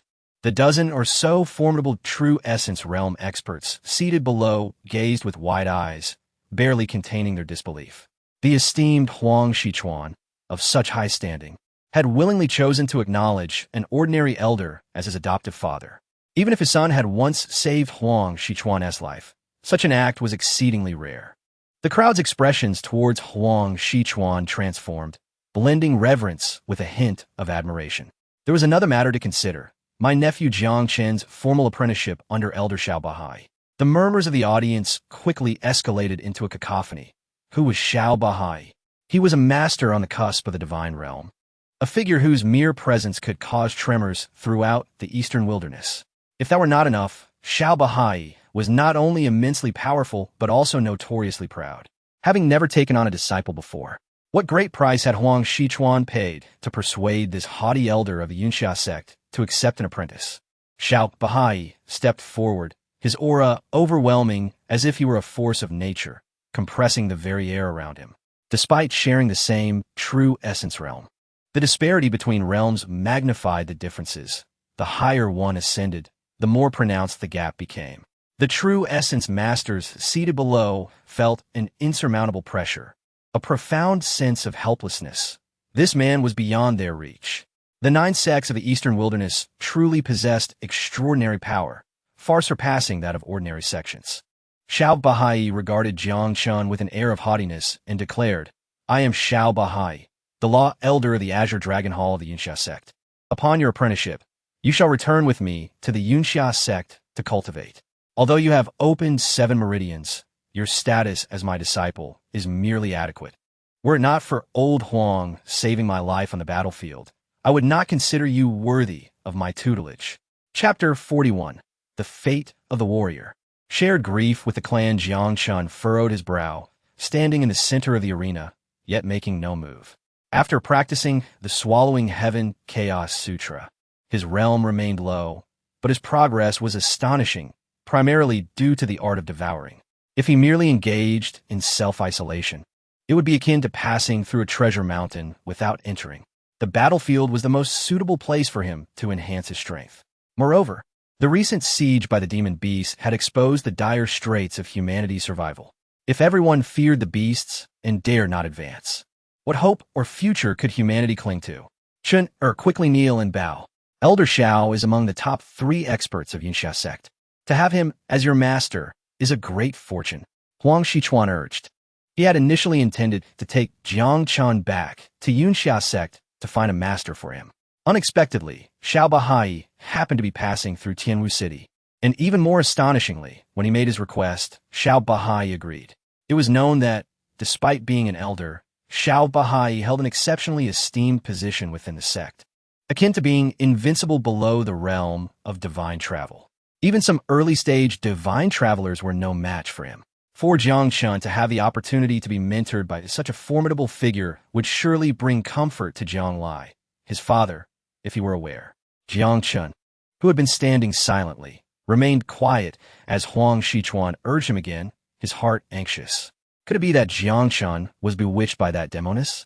Finally, Jiang Chen took a step forward, clasped his hands in greeting, and spoke, "Elder Xiao, if I were to become your disciple, will I be able to go to the front lines to slay the demon beasts?" Xiao Bahai appeared somewhat displeased, responding, "As my disciple, do you still need to concern yourself with slaying demon beasts? Rest assured, with me here, we shall discuss the matter of killing beasts when you reach the realm of harmony. As for weapons, techniques, and martial resources, I possess them all." This declaration once again astonished those present. To be exempt from the obligation of fighting on the battlefield until reaching the realm of harmony, what an extraordinary privilege. Even those of noble lineage among the human race could not escape the call to arms, at most securing a logistical position to avoid premature demise. Yet, with a mere phrase from Xiao Bahai, Jiang Chen was granted exemption from the battlefield, along with promises of ample martial resources.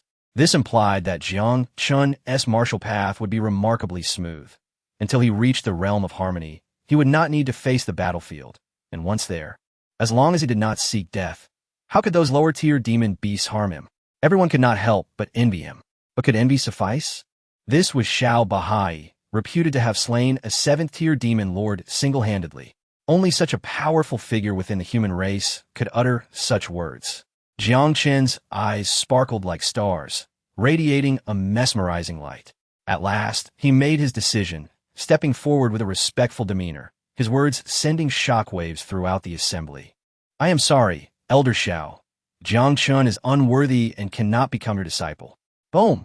Like thunder crashing, not only did the assembled crowd freeze in shock, but even Jiang Hai and Huang Shichuan grew anxious. The previously silent elder, Jiang Hai, stood up, trembling as he spoke. Jiang Chen, kneel and apologize to Elder Xiao. To be able to study under him is a blessing that our Jiang family has accumulated over generations. Elder Xiao, I shall kneel before you. The child is ignorant. Please forgive his folly. Huang Shichuan hurriedly supported Elder Jiang, for despite Xiao Bahai's esteemed status, he could not allow his foster father to bow. At that moment, the gazes from the crowd towards Jiang Chen shifted. They began to wonder if this youth had lost his mind. To refuse the opportunity to be mentored by Xiao Bahai was an unimaginable folly, one that many would covet, as even the rarest beings could scarcely hope for a mere audience with him. Yet Jiang Chen had rejected such a monumental opportunity. Those who had previously held a favorable impression of him began to harbor secret disdain, speculating that he had relied on Huang Shichuan's influence and intended to live in luxury without striving in martial pursuits. Such a character was merely fortunate. Had he not been Jiang Lai's son, he would likely have been reduced to begging on the streets, unworthy of a second glance. Do you understand how rare this opportunity is? Do you know the immense price Elder Huang paid to secure this chance for you? A sharp rebuke resonated from the Lord of Tianwu City, Zhou Tianyuan. He was genuinely furious. For Huang Shichuan, with such a noble status, to humble himself so that Jiang Chen could become Xiao Bahai's disciple was unprecedented. Such a peerless healer had never been this humble, offering invaluable elixirs worth their weight in gold, provoking a storm of envy in the outside world. To squander such a rare opportunity with a single statement filled him with rage. Were it not for Huang Shichuan's presence, he would have wished to strike down this unworthy youth with a single blow. Huang Shichuan, observing Jiang Chen's resolute gaze, sighed. Even a prodigy who had opened 7 meridians could not escape the allure of beauty. He could understand Jiang Chen. Any man might succumb to temptation faced with enchanting beauty. Had he been 20 years younger, he might have made the same choice. Yet, that woman was not suitable for Jiang Chen. Ultimately, it was all but a fleeting illusion, a mirage reflecting on water. He hoped that when Jiang Chen awoke from his dream, he would recognize the sincerity of his intentions. Regrettably, such an opportunity to be mentored by Xiao Bahai would never come again. Jiang Chen continued, his voice resolute and resonant, echoing throughout the venue. Grandfather, Uncle Huang, Elder Xiao, my sole aspiration is not to live a mediocre life in Tianwu City, nor to become a flower sheltered in the greenhouse of Yinxia sect, but rather to rush to the front lines and slay the demon beasts. A gentle breeze rustled the leaves within the city guard's residence. Yet, Jiang Chen's voice struck like thunder, penetrating the ears of all present. The fate of the warrior is entwined with the clan's grief. Our human race once flourished across the 9 provinces, yet now we are left with but this domain. I have heard that the front line is perilous. Our warriors continue to fall, retreating hundreds of miles day by day. How much further can we retreat? 8 million miles? 7 million miles? What if we reach a point of no return? That would spell our annihilation. Can we still afford to sip tea and enjoy leisure in our backyards? Can we sit idly in our sects, meditating in peace? This is a battle of life and death.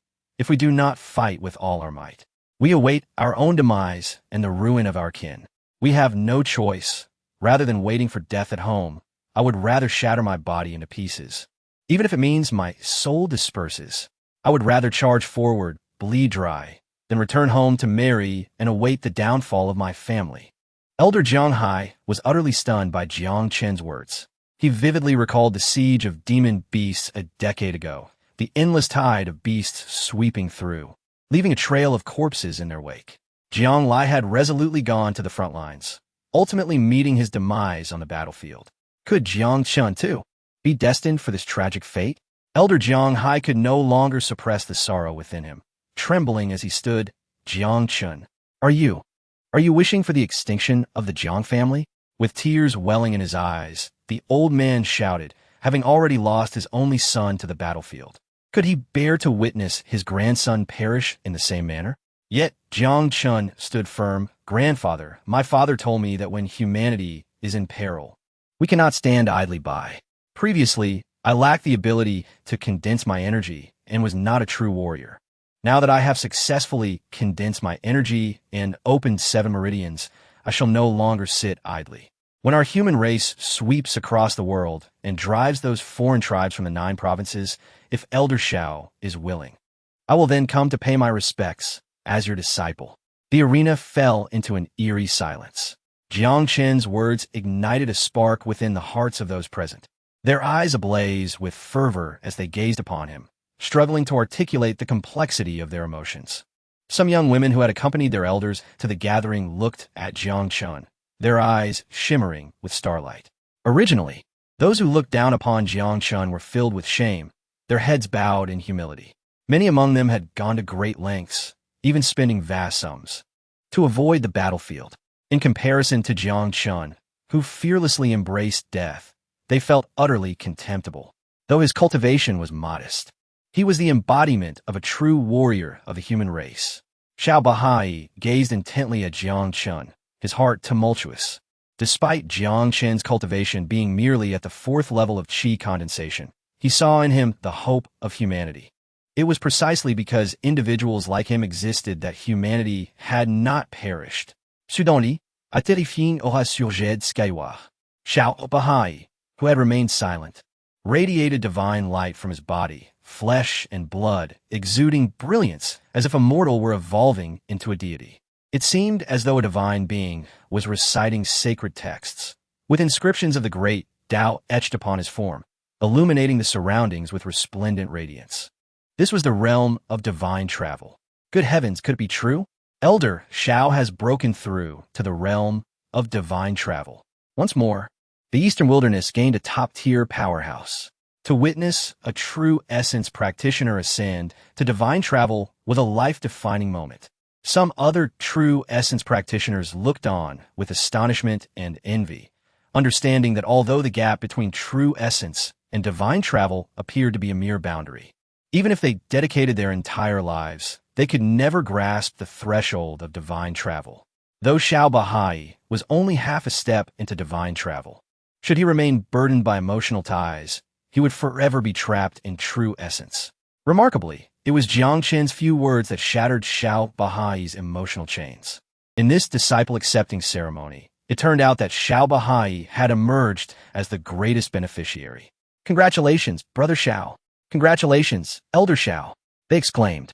Elder Xiao's martial prowess is unparalleled. He has ascended to new heights.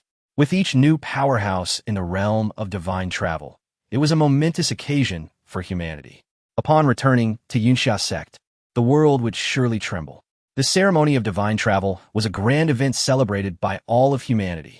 The royal family and all major sects would send congratulatory messages, and numerous powerful figures would attend the ceremony at Yunxia sect.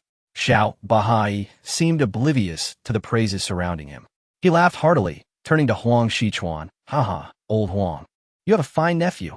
However, Huang Shichuan remained silent, his eyes seemingly filled with the vision of a man. Was Jiang Lai not also a man of unyielding spirit? He had laughed heartily and departed gallantly. Even when his cultivation was low, his aspirations soaring. It was precisely for this reason that they had become close friends. Yet, his heart was heavy with reluctance.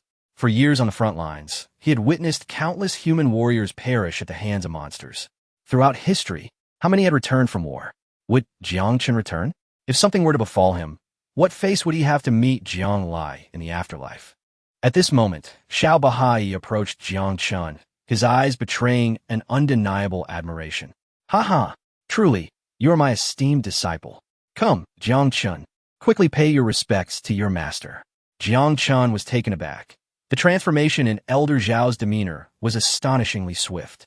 Suddenly, the clouds above roiled as if a mighty river were rushing into the sea, waves of cloud surging and folding upon themselves. Xiao Bahai's heart raced, his eyes widening in shock as he felt an overwhelming pressure descend upon him. In an instant, his forehead was beaded with cold sweat. Having just entered the realm of divine travel, he was already among the most formidable in the Eastern Wilderness. Who was it that possessed such might even before revealing themselves?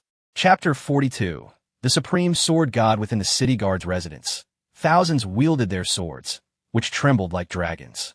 In the far distance, a streak of white light pierced the sea of clouds, resembling a silken ribbon traversing the vast expanse, stirring the heavenly winds and clouds, transforming into countless sword energies. It surged forth like a raging tide, creating a breathtaking curtain of swords in the sky. In an instant, the atmosphere of Tianwu City became tumultuous. The entire realm suffused with sword energy, winding through the heavens like a silk ribbon, stretching from the ground to the horizon. The inhabitants of Tianwu City gazed upward in astonishment at the celestial phenomenon above, and amidst the awe, someone exclaimed, "A deity has manifested." Subsequently, a wave of people knelt in reverence. Xiao Bahai's heart trembled as he gazed into the heavens, his voice quivering. "It has come." The crowd, bewildered, murmured, "What has come?" Above, a divine figure descended, clad in tattered garments, walking with an unsteady gait. Yet this figure trod upon the clouds, with the sea of clouds cascading below, sword energy swirling around, and runes densely packed. As the figure descended, it resembled an immortal descending to the mortal realm, leaving all in awe and reverie. This was the true embodiment of a sword immortal transcendence. Xiao Bahai's eyes brimmed with disbelief. This revelation struck like thunder, shocking everyone to their core. In the expanse of Dongwang County, which spanned millions of miles, the human race numbered in the hundreds of billions, yet only a handful attained the realm of transcendence, most of whom belonged to ancient sects and rarely ventured into the world. Who was this individual who dared to descend upon the mortal realm?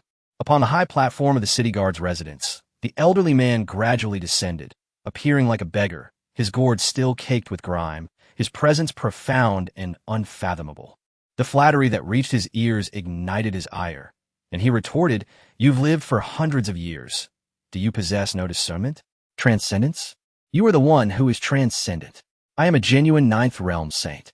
As if struck by a cold wind, upon hearing the term transcendence, all present widened their eyes, struggling to swallow their disbelief. In martial arts, the 10 realms culminate at the 9th realm. For the strongest among the current human race barely reach the pinnacle of the 9th realm. In the past millennium, no one had ever broken through to become a 10th realm warrior. This individual was a 9th realm saint, and, counting on one hand, there were only 2 or 3 in the entire Dongwang region. How could he have descended upon Tianwu City? Was a great event about to unfold in Dongwang?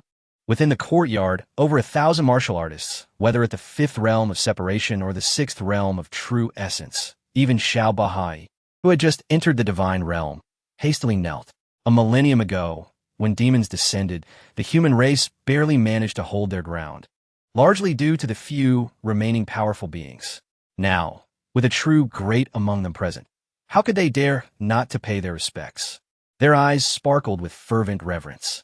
One strong warrior at the realm of separation even wept, feeling that witnessing such a mighty figure was worth a lifetime of existence. Xiao Bahai, possessing the most profound cultivation and broader insights, dared to inquire, could it be that the esteemed elder is Yunshanking, the supreme sword god? The supreme sword god. Yunshanking was renowned throughout Dongwang County, where 9 great sects existed, yet none could rival the Taishan sword sect, primarily due to this venerable sword god who had once single-handedly ventured into the demon's territory, slaying several 10th realm demon emperors and forcing an 11th realm demon god to flee, shattering a body of laws in the process. Has the esteemed elder come to bestow upon us some command? Whatever is within our capacity, we shall not refuse, even at the cost of our lives. No commands to give, the old beggar replied with a stern countenance. If I had been a moment later, my disciple would have been snatched away. Disciple? Xiao Bahai was taken aback, and his expression shifted dramatically. Elder Yun, you mean your disciple? Could it be Jiang Chen? The old beggar stowed away his gourd and smirked derisively. What nonsense! Could it be you? With your aptitude, even if I taught you bit by bit, you'd only reach the divine realm at best. A disciple like you is hardly worth taking. Turning to Jiang Chen, he forced a smile. But this lad suits my taste quite well. Boy, now that you know who I am, to become my disciple would be a boon for you. The old beggar's mockery caused Xiao Bahai's expression to twitch. He had just stepped into the divine realm and was already a notable figure in Dongwang. Yet in the eyes of the old sword god, he appeared so insignificant. The crowd, including Huang Shichuan, stared in disbelief, as if struggling to comprehend the unfolding events. Zhou Tianyuan was dazed, cold sweat trickling down. What extraordinary fate had Jiang Chen encountered? Not only had he caught Xiao Bahai's attention, but even the old sword god held him in such high regard, even wishing to take him as a disciple. Just moments ago, he had rebuked Jiang Chen. What if Jiang Chen held a grudge against him? Amidst his sweating anxiety, he heard Jiang Chen speak, "Thank you, esteemed elder." But Jiang Chen has grown accustomed to wandering freely and does not intend to take on a master. The old beggar thought he had misheard and took a moment to process. Boy, do you know how many people are queuing up to become my disciple? Forget about the divine realm. Even those at the 8th realm of transcendence would eagerly seek my guidance. Such a grand opportunity falls into your lap, and you refuse? Jiang Chen, having cultivated in his past life, understood that while the paths of immortality and martial arts were distinct, he held his own principles. The favor shown to him by the Sage King of Radiance was akin to a rebirth. How could he betray such kindness? Even if this elder held an extraordinary position in this realm, he had no desire to switch allegiances. Esteemed elder, it's not that Jiang Chen is unwilling. Rather, I have already taken on a master. Although my master has passed, his kindness is akin to a second birth to me, and I cannot switch my allegiance. I hope the elder can understand. Furthermore, Jiang Chen did not wish to dwell under someone else's wings indefinitely. In time, he aspired to venture into the battlefield, believing that only through life and death trials could one truly embody the martial path. The old beggar's previously murky eyes sparkled with unusual brilliance as he circled Jiang Chen, becoming increasingly fond and proud. Finally, he burst into laughter. "Ah, you remind me of an old friend, but your martial talent far surpasses that of my friend. That girl Lin learned about 70 to 80% of my sword intent, yet my complete sword techniques have yet to be passed down. Since you do not wish to be my disciple, I shall not force you. However, my sword techniques are something you must learn, whether you like it or not. I do not expect you to reach the pinnacle in the future and elevate my Tai Shin sword path. But since you wish to go to the front lines to slay demons, then use my sword techniques to kill as many as you can." With the old beggar's words, Jiang Chen had no choice but to acquiesce, bowing in gratitude. "Thank you, esteemed elder, for your guidance." The onlookers were left speechless. The Supreme Sword God had never experienced such humiliation. With his overwhelming sword energy, he could sweep through the demon domains. Countless individuals yearned to become his disciple. Yet here he was, seemingly begging for a disciple. Yet the old sword god appeared utterly unfazed, radiating joy. We're sects and disciples. Our human race has been dragged down by such notions. I shall carve my entire life as sword path upon the city walls. Whoever wishes to learn may do so. At that time, the world will be filled with sword gods, and I shall see if the demons dare invade our human realm. Jiang Chen, you may call me elder, and I shall embody the demeanor of an elder. This sword I give to you. With a burst of dazzling golden light, the radiance soared into the heavens, seemingly altering the very color of the sky. Today, the guests felt as if they were witnessing all the miracles of their lives. They stood in stunned silence, their breaths seemingly suspended, their pupils fixated on that radiant golden glow, filled with desire, shock, and greed. After a prolonged moment, a powerful being at the true essence realm finally broke free from their stupor, murmuring to themselves in a daze, a 7th-ranked divine weapon. Chapter 43. The inheritance of swordsmanship. Martial artists wield weapons classified into 9 tiers, with those above the 7th tier deemed divine armaments. Even the most basic weapons are immensely valuable. Jiang Chen expended his entire fortune to acquire merely a 1st-tier spear. Now, a divine weapon materialized before him, inciting both envy and astonishment. This sword, named Zhan Tian, is fierce and unyielding, capable of shattering any defense. I once wielded this divine sword to vanquish the 7 imperial clans of the demon race. Originally, there were 2 of these swords. When combined, they form an 8th-tier divine weapon. The other, Duanyue, rests in the hands of Lin Yatu, while this sword shall be bestowed upon you. Jiang Chen's eyes widened in disbelief. Yet he accepted the divine sword without hesitation. Though he had never practiced sword techniques, the essence of martial arts transcends forms. Suddenly, he unleashed a flurry of sword strikes. conjuring a myriad of sword shadows, hundreds if not thousands, each appearing both real and illusory, cascading like an endless tide. With a single thrust, the sword intent surged forth, piercing the heavens. What began as a remarkably simplistic and rudimentary sword move was executed by Jiang Chen with an elegance that surpassed the technique itself. The esteemed guests in attendance, all formidable figures in their own right, were left in awe. Jiang Chen's sword intent subtly aligned with the principles of the Tao, its potency rivaling that of the peak of innate mastery. Xiao Bahai, the most formidable member of the Yuxia sect, recognized the value and bellowed, "Return to simplicity." Some of the more profound guests gasped in astonishment. This Jiang Chen, merely at the fourth level of qi condensation, had continuously astonished them. When Zhou Tianyuan regarded Jiang Chen, his eyes reflected disbelief. How could he manifest such power using such a simple sword technique? Any cultivation method reaching this level must stem from extraordinary talent, honed over countless years of battle experience. Even the prodigies of the nine sects would struggle to achieve such prowess. How could one so newly attuned to qi possess such strength? If he were to learn the sword techniques of the old sword god, Zhou Tianyuan hesitated to voice his thoughts, for he himself could hardly believe the next words. This young man's combat talent might indeed transcend the ages. Xiao Bahai was momentarily taken aback. Was this youth indeed a prodigy? He turned to Huang Shichuan. "Old Huang, you wouldn't have recognized Jiang Laozu as your godfather because of this kid, would you?" Huang Shichuan shot a silent glance at Xiao Bahai, a smirk gracing his lips. "After all, no matter how exceptional one might be, he is still my nephew. Perhaps this familial bond could deepen further?"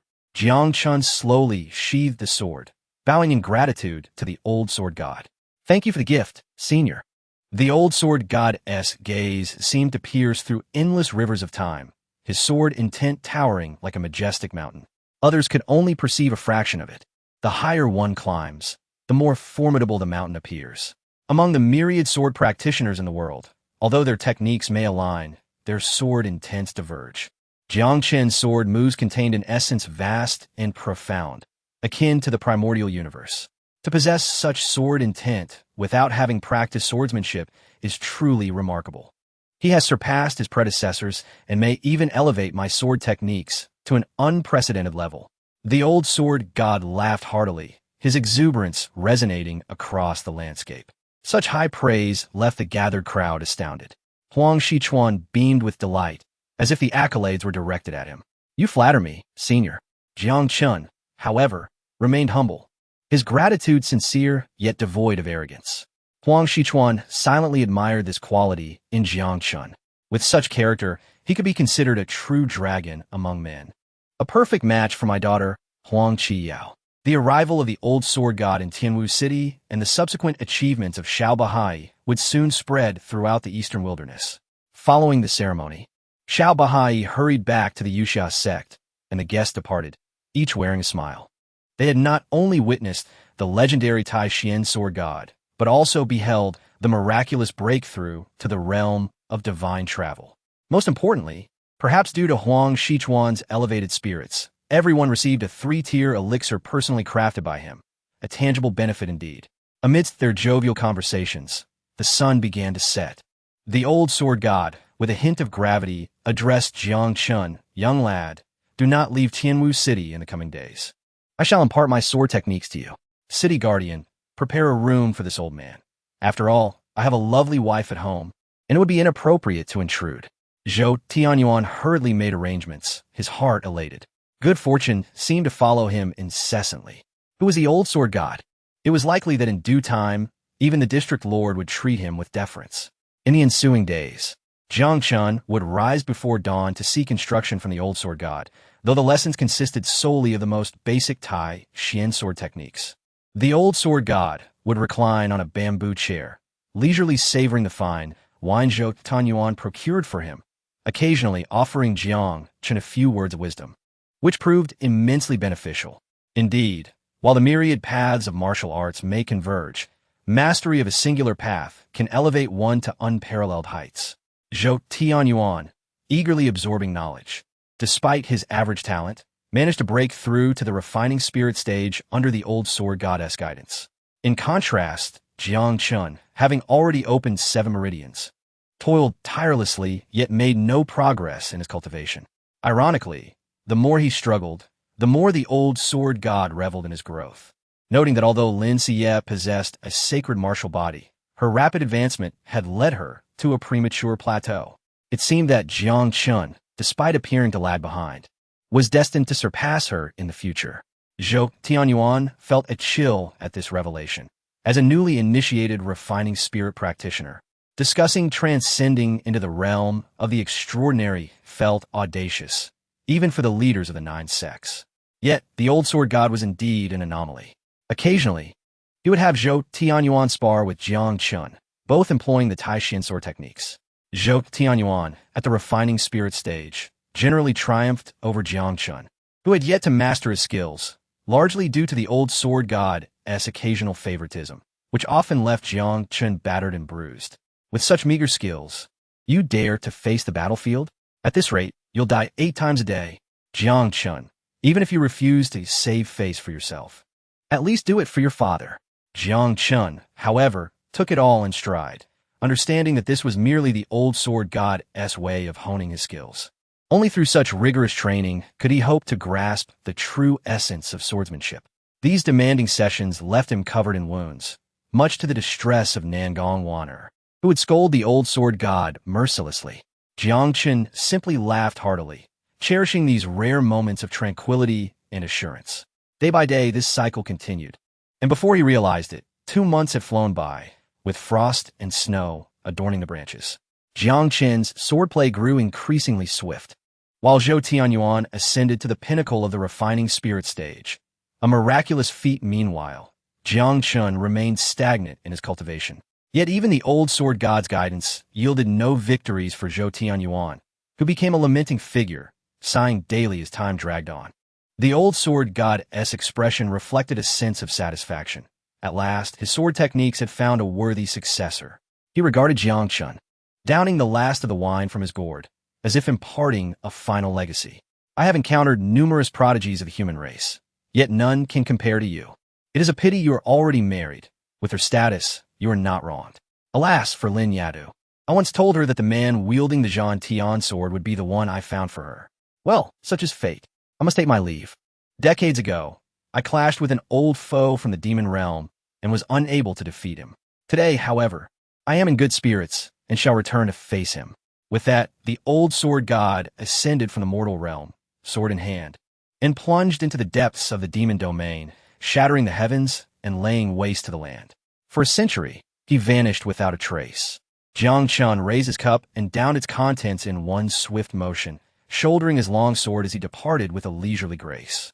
This was the final sword technique imparted to him by the old sword master. Chapter 44. True Identity in Jiang Chen's Residence. After days of treatment by Huang Shichuan, Nangong Wan'er's damaged meridians had nearly recovered. An extraordinary phenomenon appeared in the sky, as hundreds of thousands of citizens witnessed the old sword god departing from Tianwu City, and they all knelt in prayer. These past 2 months have been the most reassuring time for them.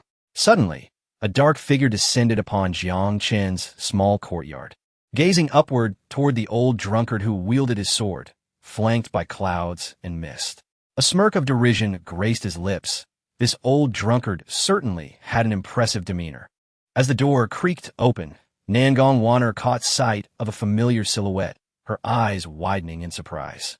She hurried forward and knelt before the woman, respectfully addressing her as master.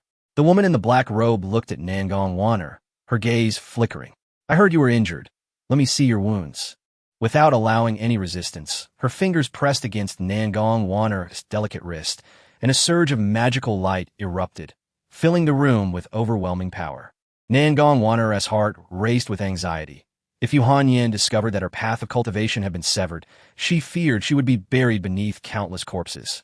She cared little for others, but for Jiang Chen just then, however, Yu Hanyan suddenly trembled, the magical light dissipating as her phoenix eyes locked onto Nangong Wan'er. Excitement and shock evident upon her face, as if she had witnessed something unfathomable. How could this be? How is this possible? Nangong Wan'er had never seen her master in such a state and grew increasingly alarmed. Master, All of this was voluntary on my part. If you wish to punish someone, punish me vonner. Yu Hanyan, since becoming the leader of the Nine Tribulations demon sect, had never lost her composure like this.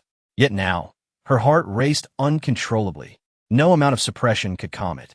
Such a significant matter. Why did you not inform me at once? Nangong Wanner's expression darkened. The shattering of her meridians caused her the greatest pain. All the grievances and hardships she had long endured surged forth, and tears streamed down her face. Yu Hanyan, too, felt tears glistening in her eyes, understanding that such a monumental opportunity would leave anyone overwhelmed with joy. Wanner, tell me, how did you manage to cultivate the Nine Tribulations demon technique to its highest level? Was it under the guidance of someone extraordinary, or did you encounter some fortuitous chance? What? Nangong Wanner looked up, astounded. Master, what is happening? Your magical veins have been reshaped. Though the new veins are nascent, they are remarkably resilient. They have imprinted the highest battle glyph of our Nine Tribulations demon technique, containing profound truths. To rise from the dead is indeed a grand feat. Yu Hanyan's words left Nangong Wanner dizzy. Hadn't she become a cripple with severed meridians? Even with the old man's intervention, she could not return to her former state. Yet, how could her master claim she had mastered the Nine Tribulations demon technique to its pinnacle? As a powerful being of the demon race, she would not deceive her. The look in her master's eyes could not possibly be false. Was it Jiang Chen? She recalled the moment she first saw the golden battle glyph within Jiang Chen's bloodline. During the prohibition ritual, their bloodlines intertwined, and she had transferred her power to him. Simultaneously, the golden battle glyph within his meridians had fused with her own, resulting in a transformative change in her body. Astonished, she pondered, who was Jiang Chen? Why did he possess a supreme battle glyph in his meridians? The Nine Tribulations demon technique was one of the demon race's 10 most powerful techniques, yet only the founding ancestors had ever reached the highest level. Do you understand what it means to have a supreme battle glyph in your magical veins? It signifies that your future cultivation of the Nine Tribulations demon technique will face no bottlenecks, and a magical power stored within your veins will be more refined. Not only I, but even our ancestors have never attained such heights. You will surely surpass me in the future. No wonder you have not returned to the demon race for so long. It turns out you have encountered such great fortune. Wanner, tell me what transpired during this time. If news spread of a human cultivating the supreme demon technique, it would undoubtedly cause an uproar. However, it was likely that neither the human nor demon races would tolerate him. After a moment of contemplation, Nangong Wanner replied, "Not long ago, my meridians were damaged, and I thought my path of cultivation was severed. I never expected that the reshaping of my meridians would lead to such changes. Perhaps it is the blessing of the ancestors." Yu Hanyan sensed an unusual emotion within Nangong Wanner, but chose not to probe further. Perhaps this is fate. Wanner, you must return with me immediately to enter seclusion and cultivate. Our Nine Tribulations demon sect will rise because of you. Master, may I have a few more days after Yu Hanyan departed? Nangong Wanner fell into deep contemplation, her turbulent heart unable to find peace. Joy at the reshaping of her meridians battled with sorrow at the impending departure. Vena, Heaven-Defying. Today, I gave Zhou Cheng a good thrashing as Jiang Chen pushed open the door. A delightful aroma wafted into his nostrils.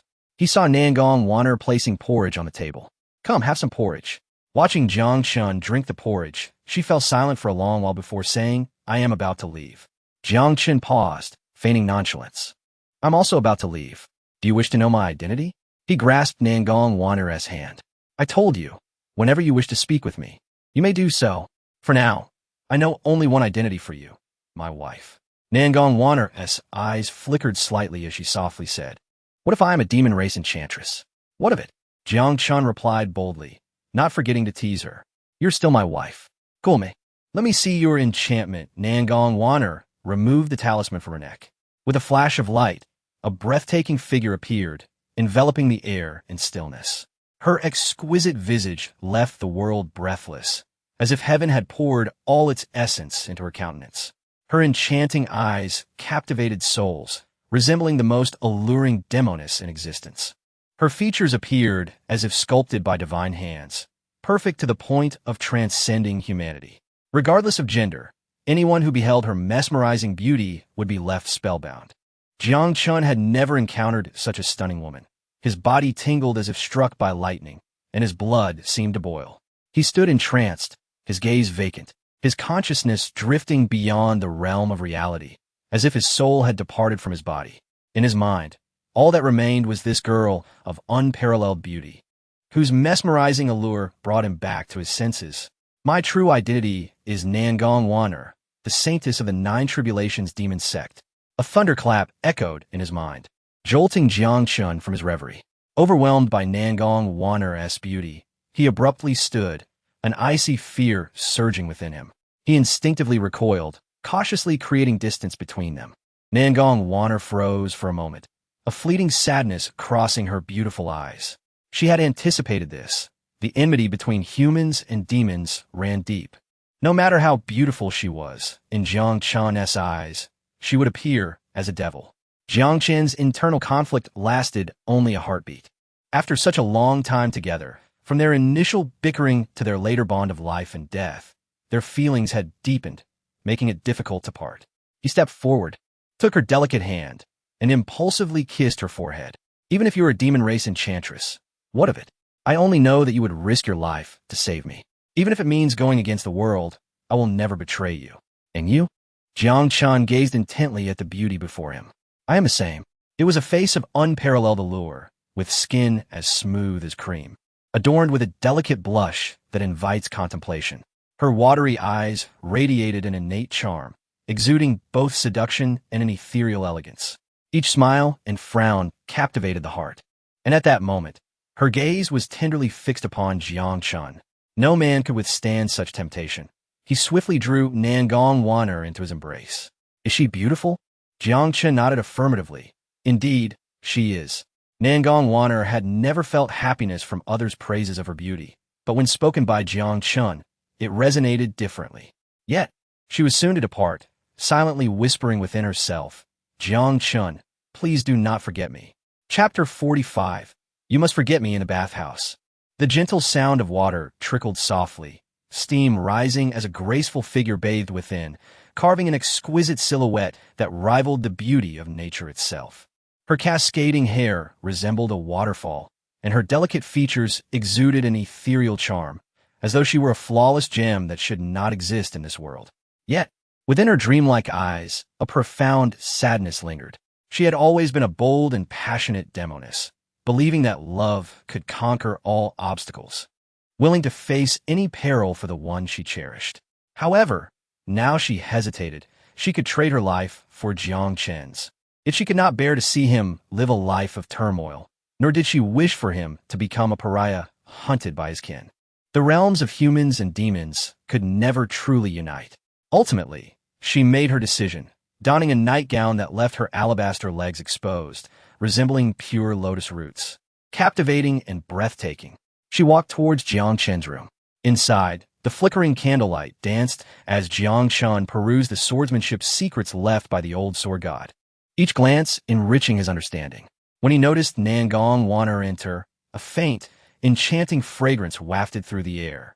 Even though he had seen her true visage, he found himself momentarily entranced by her breathtaking beauty. So late? Are you not asleep? He mused as the door creaked shut, extinguishing the candlelight. The exquisite figure melted into Jiang Chen's embrace. The following morning, the chirping of birds roused the slumbering Jiang Chen. Glancing beside him at the stunning visage, he realized it was not a dream. Jiang Chen inwardly marveled, truly a demoness of exceptional allure. She had not ceased her fervent embrace throughout the night. The beauty nestled against him stirred slightly, her long lashes fluttering as she awoke, her enchanting eyes momentarily opening before drifting shut once more. Letting out a soft sigh as she clung to him tighter, Jiang Chen gently extracted his arm from her silky form, leaning down to kiss her forehead, softly calling, Wan'er. At that moment, Nangong Wan'er had already awakened. Recalling the passionate events of the previous night, a blush crept upon her cheeks. Yet in their tender proximity, she could not bring herself to release her beloved, opting instead to feign sleep. Sensing the warmth radiating from her flushed cheeks and delicate neck, Jiang Chen smiled knowingly and pressed a kiss against her cheek, gently whispering in her ear, wife. Nangong Wanner's heart blossomed with joy, and she suddenly opened her eyes, her gaze still reflecting the lingering affection of the night before. With a softness laced with seduction, she appeared wide awake. After a night of intimacy, her beauty was even more enchanting, the rosy hue of her cheeks reminiscent of spring blossoms. In her languid grace, she radiated a captivating charm, yet one that was so mesmerizing it made it difficult to look away, lest one become ensnared by her allure. Jiang Chen couldn't help but exclaim, "Indeed, there exists such beauty in this world." A demoness, he added. Hearing her beloved's praise, Nangong Wanner's eyes sparkled with delight. Her delicate arms coiled around Jiang Chen's neck like serpents. Jiang Chen chuckled softly, remarking that she was indeed a demoness, for who else would remain awake until dawn? With a playful glint in her eyes, she teasingly added, "It seems you cannot hold out for long. Our demon men are unlike you." Jiang Chen paused, caught off guard. "What? Do you have other men in the demon realm?" Her exquisite form nestled against him as she buried her face in his neck, her soft hands caressing his back. A flicker of sadness crossed her beautiful eyes, yet her voice was laced with mischief. "Of course, I have many lovers in the demon realm, perhaps 10 or 8. I will be returning soon, so don't fall in love with me, or you might find it hard to find a wife as beautiful as I." As her momentary sadness faded, her delicate fingers caressed Jiang Chen's cheek, her gaze filled with tenderness, akin to a wife's farewell to her husband before departure. She softly implored, "After I leave, you must promise to forget me." Jiang Chen nodded, his expression brimming with affection. "Rest assured, I will forget you." With that reassurance, Nangong Wanner playfully turned, positioning herself atop Jiang Chen, her alluring form pressing against him. As he reveled in the unparalleled pleasure reserved for the divine, he inhaled the intoxicating fragrance that enveloped her, drifting through the room. In a playful gesture, she lightly bit the bridge of his nose and teased, "Rest well during the day, and we shall continue tonight. If you serve me well, I shall gift you something before I leave." In just a few days, Jiang Chen would be heading to the battlefield. Huang Shichuan, seemingly considerate of their final moments together, had refrained from intruding on their time. However, this day, he arrived early at Jiang's residence, solemnly summoning Jiang Chen to the main hall.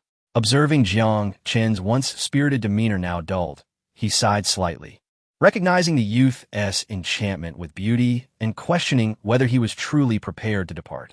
"Jiang Chen, the situation at the front lines of Bohai County is dire. The conscription period has been advanced. Your father once served at Ganyu Pass. Will you take up his legacy?" Instantly, Jiang Chen's lethargy vanished, his eyes gleaming with determination, exuding a fierce battle spirit akin to a blade ready to be unsheathed. "I have long been prepared." Huang Shichuan chuckled, stroking his beard. "Excellent. Truly the son of Jiang Lai. This journey will be perilous. I have something to bestow upon you, a set of 5th-tier armor, known as the Golden Scale Chainmail. It can withstand attacks from beasts below the 4th tier, along with a 5th-tier light skill, the Carefree Dance." Jiang Chen accepted the gifts solemnly, recognizing their immense value. Even disciples of the Yunxia sect would find it hard to acquire such treasures. Yet, here they were, generously given by the elder, aimed to ensure Jiang Chen's survival amidst the battlefield's treachery. This ring, were it? Jiang Chen's pupils dilated in shock. A spatial ring. If a storage pouch has 1 unit of space, this ring holds 1,000. The herbs and precious blood stored within would not lose potency over time. This was a treasure of immense worth, equal to the 2 previous gifts. Even Huang Shichuan, despite his wealth and status, could own but one. "Uncle, this is too precious. I cannot accept it." Yet Huang Shichuan forcefully placed the ring into Jiang Chen's hand. "Accept it. The battlefield is fraught with danger, with fierce beasts lurking at every turn. Your father passed away young. Do you wish for your elderly father to mourn yet another loss?" Within the confines of the space ring, there lay an abundance of spiritual herbs, originally intended as a gift for Elder Shao, which have been graciously returned.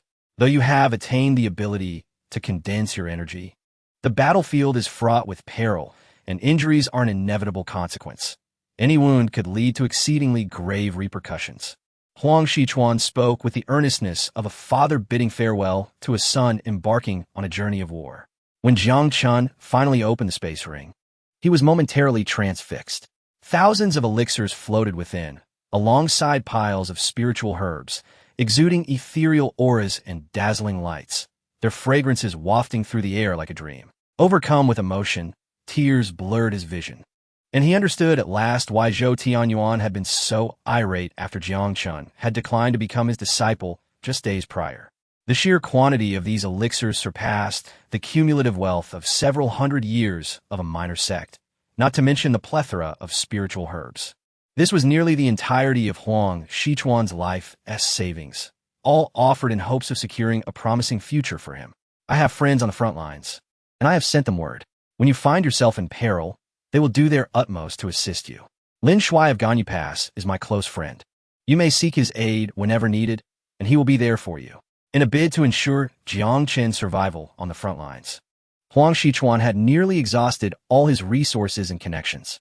From Huang Shichuan, Jiang Chen glimpsed the shadow of his own master, the esteemed Xian Wang Chongming. He knelt upon the ground, bowing deeply in gratitude. Thank you, Uncle Huang. I shall never disappoint your expectations, leading the charge and bravely confronting the enemy.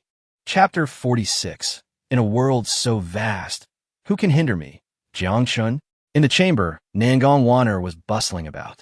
While she could be considered one of the top 10 prodigies of the younger generation among the demon clan, at this moment she appeared somewhat flustered, her clothing and bedding forming an irregular bundle. Jiang Chen, sipping his tea with great interest, found it quite delightful that such an extraordinary beauty was preparing his belongings. With her injuries healed, she would not only accompany Jiang Chen to the front line tomorrow, but also return to the 9 Calamities demon sect. The busy maiden approached Jiang Chen, her delicate, crystalline hands presenting him with a hidden talisman, a treasure of the demon sect. This is a concealed talisman that can mask your aura and alter your appearance. You've performed admirably these past few days, and this is your reward. Jiang Chen gazed at the talisman with some confusion. What do you need to give me this for? Nangong Waner's expression turned solemn, indicating that Jiang Chen was indeed unaware of the secrets within his meridians. Her next words stirred a tempest within him. Do you realize that the golden talisman within your meridians is the supreme battle rune of our 9 Calamities demon sect? What? As she recounted the origins of the 9 Calamities demon sect, she explained that a millennium ago, a genius of the demon clan glimpsed half a volume of the heavenly scriptures. Its meaning was vast and obscure, and even he, with his extraordinary talent, could only decipher a few lines. From this, he created one of the demon clan's 10 great techniques, the 9 Calamities demon art. When cultivated to the highest realm, golden battle runes would manifest within one's meridians. Jiang Chen's gaze became distant. The so-called golden battle runes were merely the first layer of the Swallowing Heaven Chaotic Sutra. The legendary demon genius must have seen a fragment of the Swallowing Heaven Chaotic Sutra. Was there a connection as to why he had traversed into this world? Did the so-called saintly inheritance harbor further secrets? Have you experienced some extraordinary encounter? A miraculous one? Observing Jiang Chen's contemplative demeanor, Nangong Waner confirmed her thoughts, but refrained from pressing further, knowing that everyone has their secrets. What I shared with you about the condensation technique that night originates from the 9 Calamities demon art. When you circulate your true essence, the golden talisman in your meridians will manifest. Ordinary individuals might remain oblivious. Yet I fear there are mighty beings among the human race who may discover the anomalies within your meridians. Therefore, you must never remove this talisman, for if discovered, neither the human nor demon clans will show you mercy. Moved, Jiang Chen realized that even at this moment, Nangong Waner was still concerned about him. Gazing at the enchanting maiden before him, her face, as translucent as jade, shimmered under the soft moonlight streaming into the room. He pulled her into his embrace, feeling her delicate body tremble slightly, burying his head deep in her lustrous, ebony hair, savoring the faint fragrance that seeped into his heart. It's getting late. We should rest, Jiang Chen whispered softly in her ear. Nangong Waner responded with a soft hum, as if Jiang Chen's words were gentle spring rain, striking a chord deep within her. A blush crept onto her cheeks as she gazed dreamily at him, seemingly wishing to engrave his image in her heart forever. Her eyes glistened with unshed tears, which she wished to conceal from him. As she extinguished the flickering candlelight, she embraced Jiang Chen fervently, whispering, "Love me."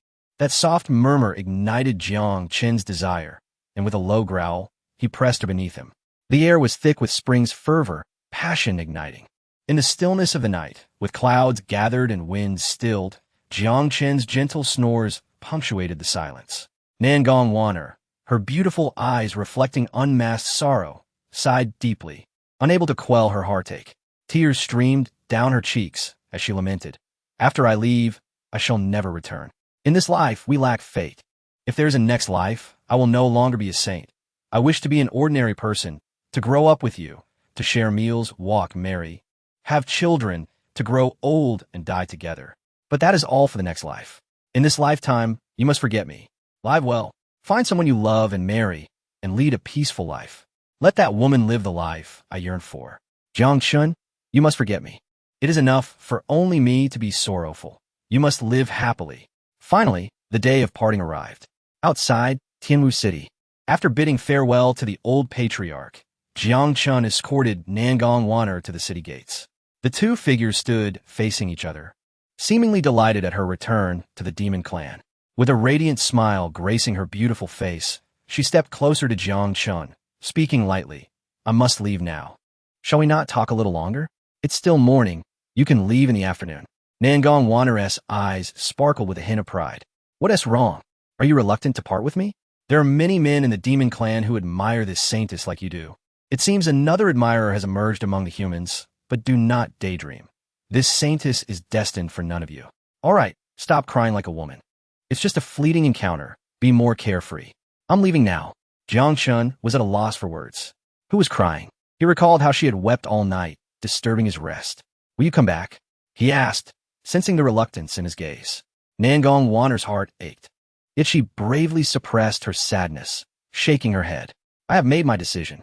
After returning to the 9 Calamities demon sect, I will enter seclusion and will not return to the human realm." Jiang Chen smiled slightly, his tone resolute. "It's all right. I will come to find you in the future." She lifted her gaze, meeting Jiang Chen's determined stare, her heart a whirlwind of emotions. "Don't be foolish. With your current strength, if you enter the demon clan, you might not even survive. Those lowly demon beasts would see you as prey." Yet Jiang Chen grasped her hand, unyielding to her resistance, pulling her into his embrace. "You are my legitimate wife. No matter where you go, that fact cannot change. I will find you wherever you are." His voice was firm and unwavering. Tears welled in Nangong Wanner's eyes. What he claimed was utterly impossible, yet he spoke with such conviction. She could sense the determination in his tone. Moved by his resolve, she felt an overwhelming sense of gratitude. Yet she could not bear the thought of Jiang Chen putting himself in danger. "If you truly care for me, then forget me. In this life, we have no fate. I would rather never see you again than allow you to live a life fraught with peril and hardship." Jiang Chen said no more, silently resolving that when he gained the strength to protect himself in this chaotic world, he would venture into the demon realm to bring Nangong Wanner back. "Farewell. May we meet again if fate allows."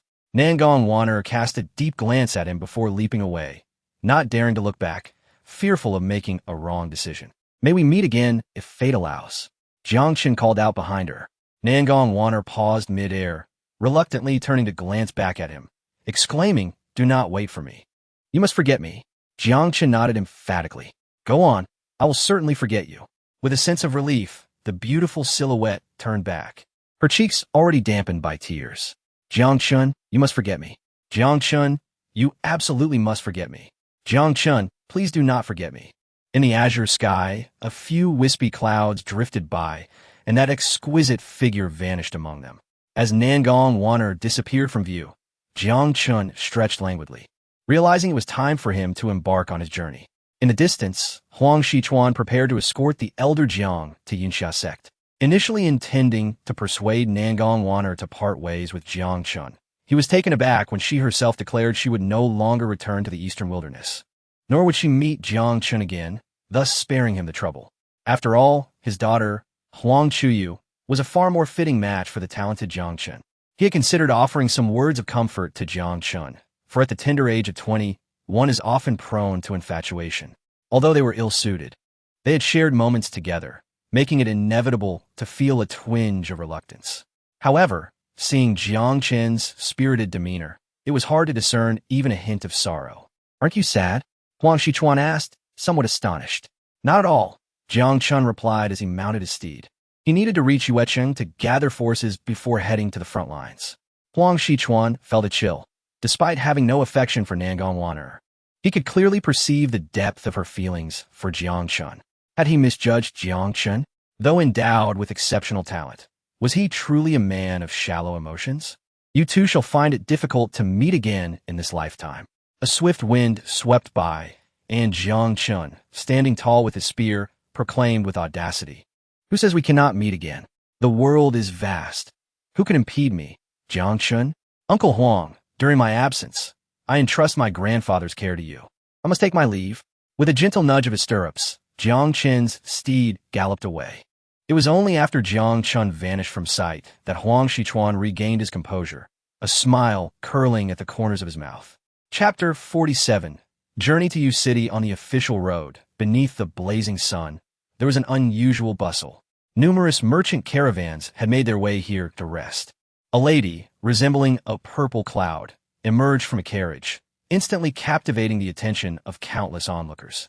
Dressed in resplendent purple garments, with a light veil concealing her face, she emanated an air of ethereal elegance, her origins impossible to discern.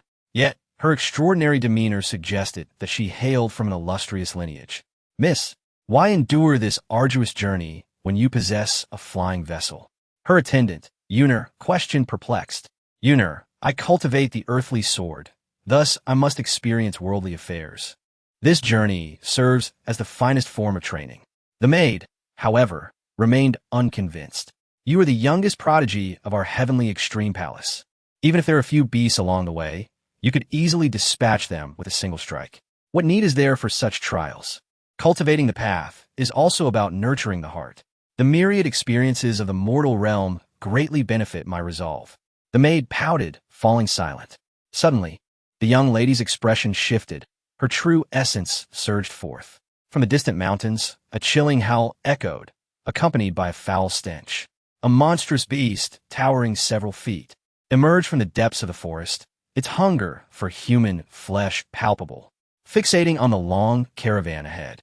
Its eyes glinted with a bloodthirsty glimmer as it roared towards the heavens, shaking the very earth beneath it, and charged towards the caravan. The beast was terrifying. Having reached the third tier of its kind, it had likely consumed countless humans, its aura steeped in bloodlust. Chaos erupted within the caravan as people fled in a frenzy. Just as despair loomed, a radiant light flashed, a fierce aura momentarily piercing the gloom. The third-tier beast was struck by divine light, crashing to the ground.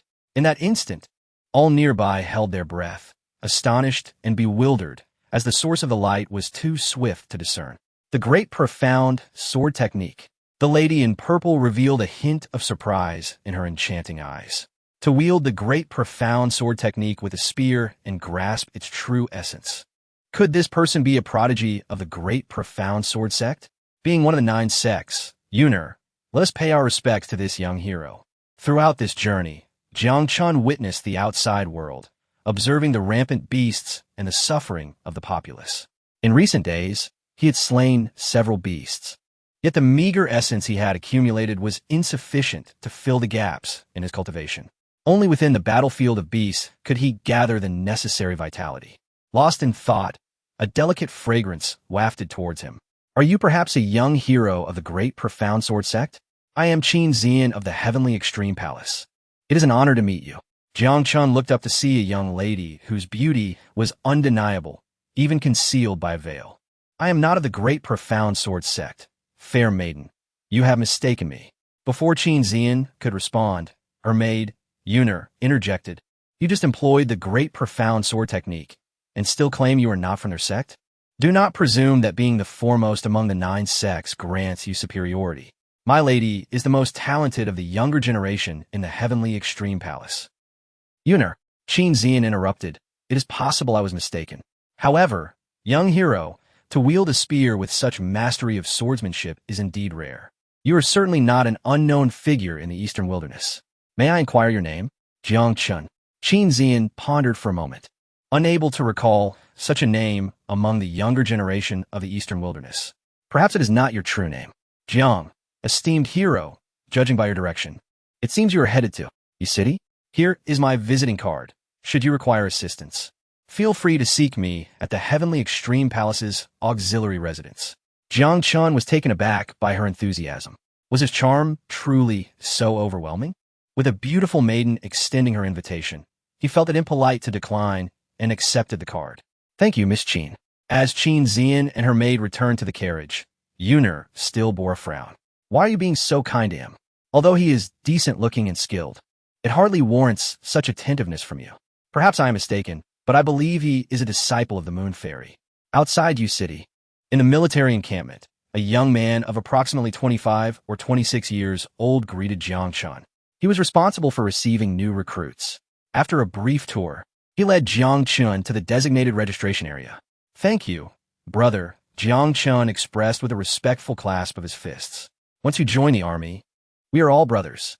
No need for formalities. I belong to the 5th Guard Regiment. May we meet again. The young man left with a brilliant smile, turning away. With hundreds of thousands of human soldiers gathered, the situation at the Bohai County front was dire. Merely at the solitary Goyu Pass, hundreds of thousands of warriors were enlisted. Most of these warriors were at the body forging stage, some merely 15 or 16 years old, their faces still youthful, while others were middle-aged. Their hair already flecked with gray. Dressed in simple attire, they mostly hailed from impoverished backgrounds. The commanding officer overseeing the registration bellowed loudly, his demeanor arrogant. Clearly state your names, realms, origins, and family members. Be meticulous in your records. Each word is vital. If you fall in battle, these lines are your only proof of sacrifice, and the compensation will be issued to your families. Li Sifu, Body Forging Stage 8, Blackwater City, Number 7. Guizi Lane, my wife is Zhang Chanhua. Chen Yud, Body Forging Stage 7, Yinshan City, my father is Chun Zhanzhong.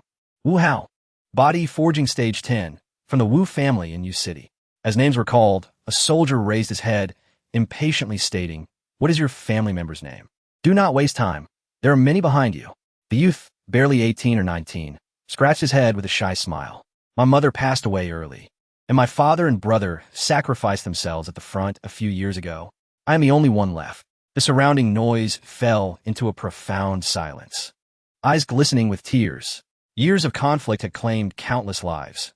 Many sons had lost their fathers, and many white-haired families had bid farewell to their black-haired youth. These individuals, of low cultivation, might scarcely survive a day on the battlefield, yet without them, the passes could not be defended for even a moment. They exchanged their fragile lives for every inch of land for humanity. Even then, the youth bore a bashful smile, fully aware of the fate that awaited him at the front, yet he did not perceive his plight as tragic. It seemed only natural to him. The officer, having shed his earlier arrogance, approached the youth with military precision. His countenance was solemn, akin to a pilgrimage. On behalf of the 7th Guard Regiment at Goyu Pass, I salute the family of the martyr, Wu Hao. The surrounding soldiers echoed in unison, performing a synchronized salute to honor the martyress family. Wu Hao, taken aback, felt his cheeks flush, awkwardly returning a salute that was less than perfect. Suddenly, a distant neighing of a horse broke the silence. Even from afar, one could sense the extraordinary grace of the steed, adorned with an exquisite saddle, a treasure beyond measure. The rider, a young man, exuded an air of vigor and charisma as he approached, reins in hand. Sun Chenglong, the commander of the 7th Guard Regiment, frowned slightly and muttered under his breath, "Damn it, another gilded heir seeking glory." Jiang Chen strode forward, hands clasped in salute. Tianwu City, Jiang Chen, 4th stage of qi condensation, here to report. A murmur swept through the crowd. A qi condensation warrior. No wonder he carries such presence. Only those at the qi condensation stage are true warriors. Surely, he will not be assigned to our squad. I heard those at qi condensation have different arrangements. Certainly, they're the main force in slaying the demonic beasts. And to join the elite ranks is far more perilous than our current group.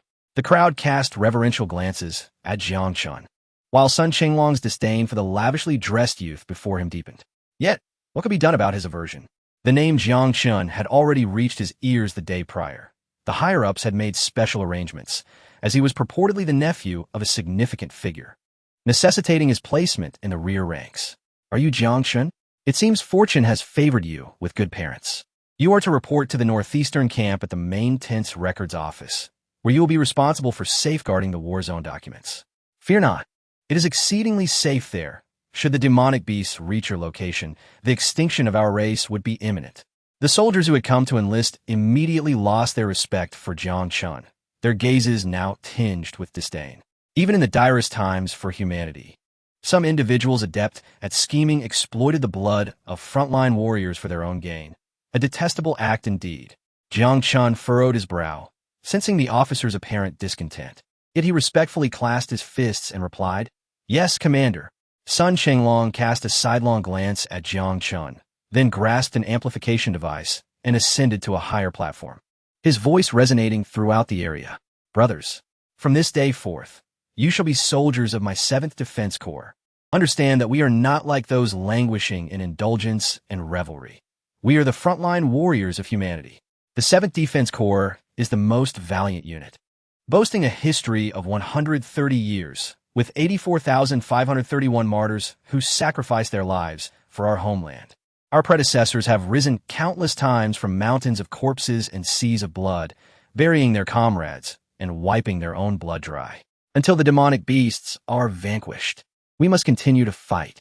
As members of the 7th Corps, even if you are left with but an arm or a leg, you shall wield that arm or leg to vanquish the demonic beasts. The reason for your information forms is not for the trifling compensation of 30 to 50 taels, but rather to ensure that someone may carry your souls back to your hometown, to inform your parents that you have not brought shame upon them." His voice thundered, and though the words were solemn, none felt fear. They clenched their fists, tears of blood brimming in their eyes.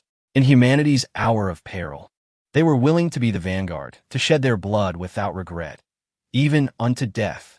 Chapter 48. The arrogant young lady. When Jiang Chen reported to the archives of the main tent, he finally understood Sun Chenglong's words. Here, dozens of second-generation heirs gathered, both male and female, approximately 20 years of age, adorned in splendid attire, exuding an air of elegance and nobility. They starkly contrasted with the new recruits outside. The tent resembled not a military camp, but a social gathering, replete with fine wines and exquisite delicacies. The so-called documents contained merely a handful of dubious books. His companion, Chen Chuan, introduced himself. "I am Chen Chuan, son of Chen Tianhe, the law elder of the Shishan sect. Honored to meet you. I am Duan Chunfeng. My father is Duan Lang, the vice leader of the Fuyun sect. May I inquire your name?" Jiang Chen. These individuals were markedly different from the martial artist Jiang Chen had previously encountered. They scarcely inquired about each other's martial prowess. Their conversations primarily revolved around family backgrounds. Those with illustrious lineages flourished, while someone like Jiang Chen, of little renown, was relegated to a corner, ignored by all. Only Chen Chuan, brimming with enthusiasm, flitted among the crowd like a peacock, even extending some attention to Jiang Chen. "Brother Jiang, as you're new here, you may be unaware of certain matters. This archives office, also known as the second generation office, is largely unregulated. There's no need to report for duty, nor to face the battlefield. Each day is merely filled with feasting and leisure. We enjoy considerable freedom. Aside from 2 factions we cannot provoke, we can bully anyone else as we please, so long as we steer clear those 2 groups." Jiang Chen, eager to learn more about life in the military camp, asked, "Which 2 groups should we avoid?" "First, there are the officers from the commander's tent, all of whom are at the peak of the innate level. Though their backgrounds may be modest, each has emerged from a sea of blood. They show no respect to anyone aside from the commander. However, most of this group is stationed at the front lines, facing the risk of being slain by demonic beasts, so we need not stoop to their level. That said, provoking the officer group is manageable, but the second faction is one you must never offend, the genius camp. Their backgrounds are profoundly deep, and their abilities unfathomable. Each member is a distinguished talent from major sects or families, poised to become the pillars of humanity as future. We are here to gain prestige, while they are here to hone their skills. To provoke them would be tantamount to seeking death. Furthermore, they look down upon our second-generation office, so, Brother Jiang, if we can avoid these 2 groups, we need fear no one else. However, there is no need for excessive concern. Although the genius camp is generally unruly and ruthless, I've heard that our Dongwang's prodigy, Qin Zian, has also arrived. She is a master at the spirit refinement stage. Her reputation is immense. And even at the front lines of the lonely wealth pass, few can compare to her. Moreover, it's said she is not only beautiful, but possesses a gentle demeanor. So, with her presence, I believe the geniuses will not be overly harsh with us. Jiang Chen paused, realizing that Qin Xian was the young lady in purple he had encountered on the road. It was no wonder she could discern the influence of the Tai Xian sword sect in his spear techniques. Using a spear was a reluctant choice. As that divine sword carried significant weight, it was best reserved for dire situations. By the way, brother, I am known as the second-generation scholar Dongwang, and I have a fair understanding of most second-generation heirs. Yet I've never heard of the Jiang family. May I ask what realm your father has reached? Jiang Chen reflected. He is at the innate 10th layer. Chen Chuan's expression shifted. His previously warm demeanor turned somewhat cold. Innate 10th layer? Your father is rather disappointing. In our second-generation office, the least accomplished fathers are at the separation and reunion stage. My father, in fact, is at the 10th layer of that stage, just a step away from the true element stage. Nevertheless, I have a kind heart. You must not let this information leak. Otherwise, the second-generation office will not accommodate you. Thank you, Brother Chen. You have no idea how fortunate you are to land in the second-generation office. It is the safest place in the entire military camp. If you serve the second-generation heirs well, by the end of your service, any one of them could pave a prosperous path for you. Suddenly, footsteps echoed at the entrance, and the previously lively tent fell into silence. A group of young martial artists passed by, their spirits high, each exuding immense power. Yet, when their gazes swept across the tent, a hint of disdain flickered in their eyes. Brother Jiang, look at the one in white. That is Chen Zhangming, 21 years old, already at the innate 8th layer. He has reportedly been accepted as an inner disciple by the Tianlong sect, known for his exceptionally fierce palm techniques. The one in gray is slightly older, at 23, yet already a half-step into the spirit refinement stage, making him a formidable presence in the genius camp. Suddenly, a commotion erupted in the distance. Even the geniuses displayed surprise in their eyes. Chen Chuan abruptly stopped speaking and rushed out, seemingly having heard something significant. Jiang Chen paid little heed to this information, settling into a corner to close his eyes and recuperate, silently circulating his true essence according to the Swallowing Heaven Chaos Sutra. After days of refinement, he had fully developed the power of the second layer, heavenly destruction. However, the consumption of blood essence had also increased, and should he fail to replenish it adequately, he would enter a state of weakness, forcing it could jeopardize his foundational path. Yet, as his realm advanced, the need for blood essence from demonic beasts intensified. At his current condensing Qi 4th layer, to ascend to the 5th layer, he would need to slay at least 1,000 second-tier demonic beasts, implying he must venture to the front lines to hunt sufficiently. However, this decadent tent was not where he wished to remain. It was filled with rubbish. A girl clad in white armor approached briskly. Just as she was about to sit down, she caught sight of Jiang Chen in the corner, glaring at him. Get lost. Jiang Chen lifted his head to see a tall young lady, her figure long and her skin smooth as jade. While not as stunning as Nangong Waner, she resembled a cold, aloof plum blossom, an undeniable beauty. She bent slightly, her voluptuous curves drawing attention.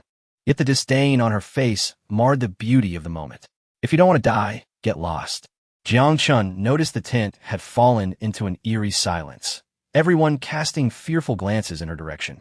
Chen Chuan was frantically signaling Jiang Chen to flee.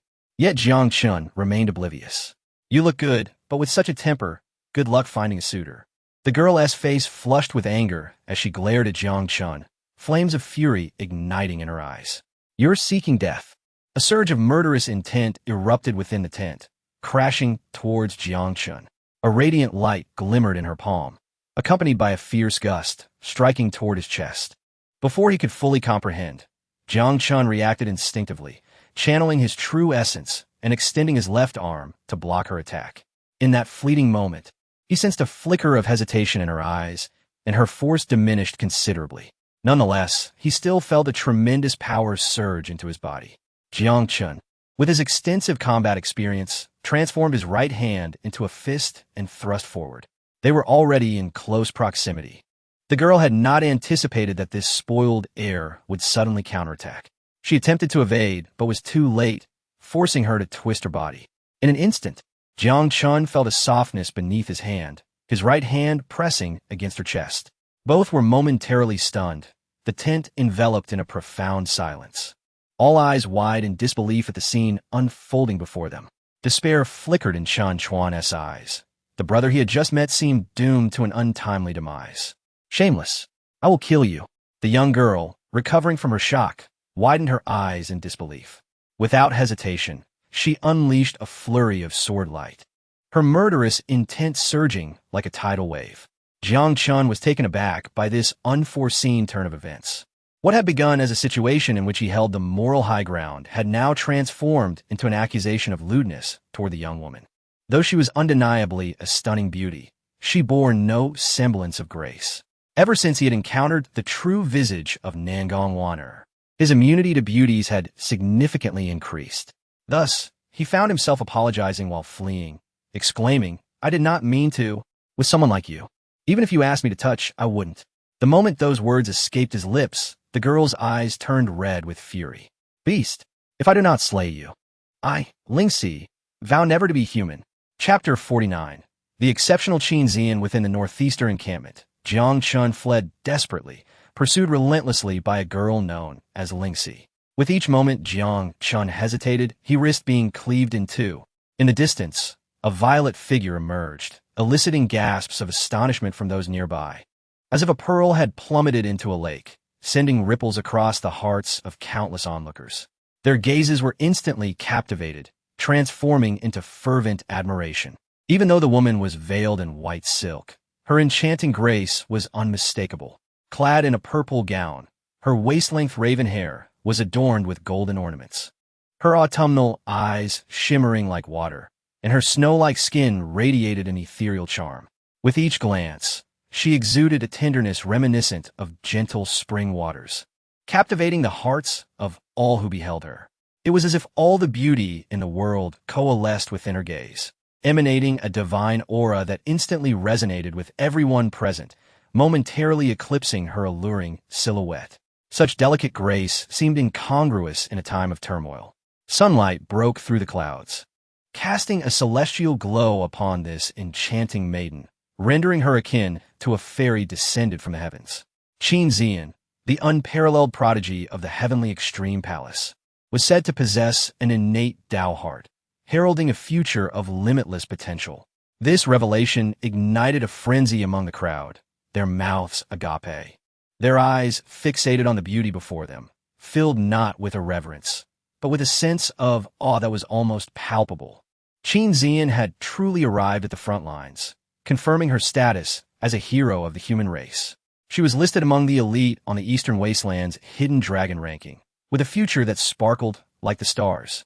How could such a genius possibly grace the front lines? How could the heavenly extreme palace allow her to venture forth? Jiang Chen momentarily stood dazed, then, perceiving a glimmer of hope, cried out, "Lady Zian, save me! Help!" Qin Zian, equally surprised by this swift reunion with Jiang Chen, whom she had only parted from days prior, found the circumstances rather theatrical. Suddenly, a fierce sword aura erupted, creating a sword domain spanning several meters, potent enough to reduce a Qi consolidation warrior to dust. "Halt!" With a wave of her hand, Qin Zian sent forth several beams of sword light, dissipating the sword domain. Lingxi regarded the purple-clad fairy with a hint of wariness in her eyes. "Are you Qin Zian? This matter does not concern you. Stand azide. I intend to slay this scoundrel." Qin Zian turned to glance at Jiang Chen, her expression serene as she positioned herself protectively in front of him, addressing Lingxi with composure. "Is there a misunderstanding between you and Brother Jiang? Brother Jiang?" The simplicity of the phrase caused Lingxi to falter momentarily, while Chen Chuan stood in complete astonishment. The onlookers, including passing soldiers, were rendered speechless, their shock escalating. Who exactly was this Jiang Chen, that he had established such a rapport with Qin Zian? Rumors suggested that she might be the future leader of the heavenly extreme palace.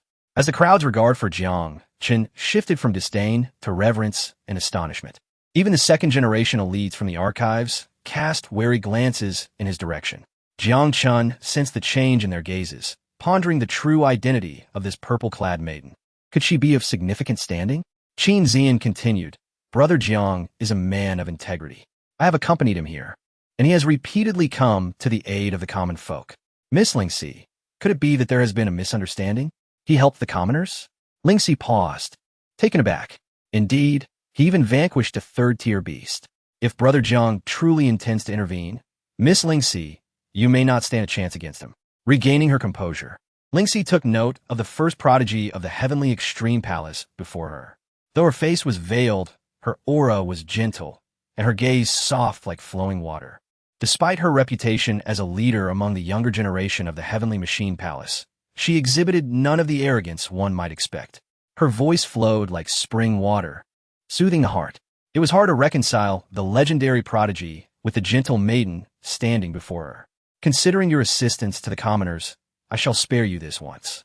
Lingxi cast a cold glance at Jiang Chen, her eyes still harboring deep-seated animosity. Ultimately, she lowered her sword and turned to leave. Jiang Chen wiped the sweat from his brow, bemused by the unreasonable girl, who seemed even more ferocious than a beast. Thank you, Lady Zian, for your life-saving intervention. Qin Zian smiled gently. You saved me once. I saved you once. We are even now. However, what brings you to the northeastern encampment? Are you also heading to the front lines? Jiang Chen nodded slightly. The human race is at a critical juncture. Though my skills are lacking, I wish to contribute in whatever capacity I can. Admiration glinted in Qin Zian's eyes. If only everyone were like you. The 9 domains would not be reduced to but a single realm. Which defense unit do you belong to? Is it the genius camp as well? Jiang Chen felt a sense of awkwardness. After all, the reputation of the second generation was far from stellar within the archives. Qin Zian's enchanting gaze sparkled as she laughed. With you here, the archive strength has significantly increased. I am in the genius camp, and we are not far apart. If you require assistance, do not hesitate to seek me out. As Jiang Chen watched Qin Zian's graceful figure depart, Chen Chuan sidled up to him, eyes filled with admiration. Truly, the fairy Zian is peerless, as gentle as water. If you require assistance, do not hesitate to seek me out. That voice nearly melted my heart. Jiang brother, how did you come to know the fairy Zian? It seems you share a close relationship. You must introduce me one day. Rest assured, you shall not be at a loss. Certainly, but who is that unreasonable girl? Despite her beauty, she is quite fearsome. Ah, her background is considerable, my friend.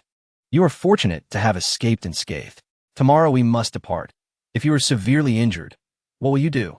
Chen Chuan appeared anxious for Jiang Chen. Who exactly is she? So terrifying. Chen Chuan pulled Jiang Chen into a corner. That woman is Lingxi, the only daughter of the heavenly sword sect's leader from the 9 sects of the Eastern Wasteland. Her family background is illustrious, and she possesses innate strength at the 5th level. In comparison to other geniuses, she is formidable. While she is somewhat lenient towards the commoners, she is merciless towards second-generation elites like us. My cousin nearly lost his life for a single careless remark. Jiang Chen's expression grew serious.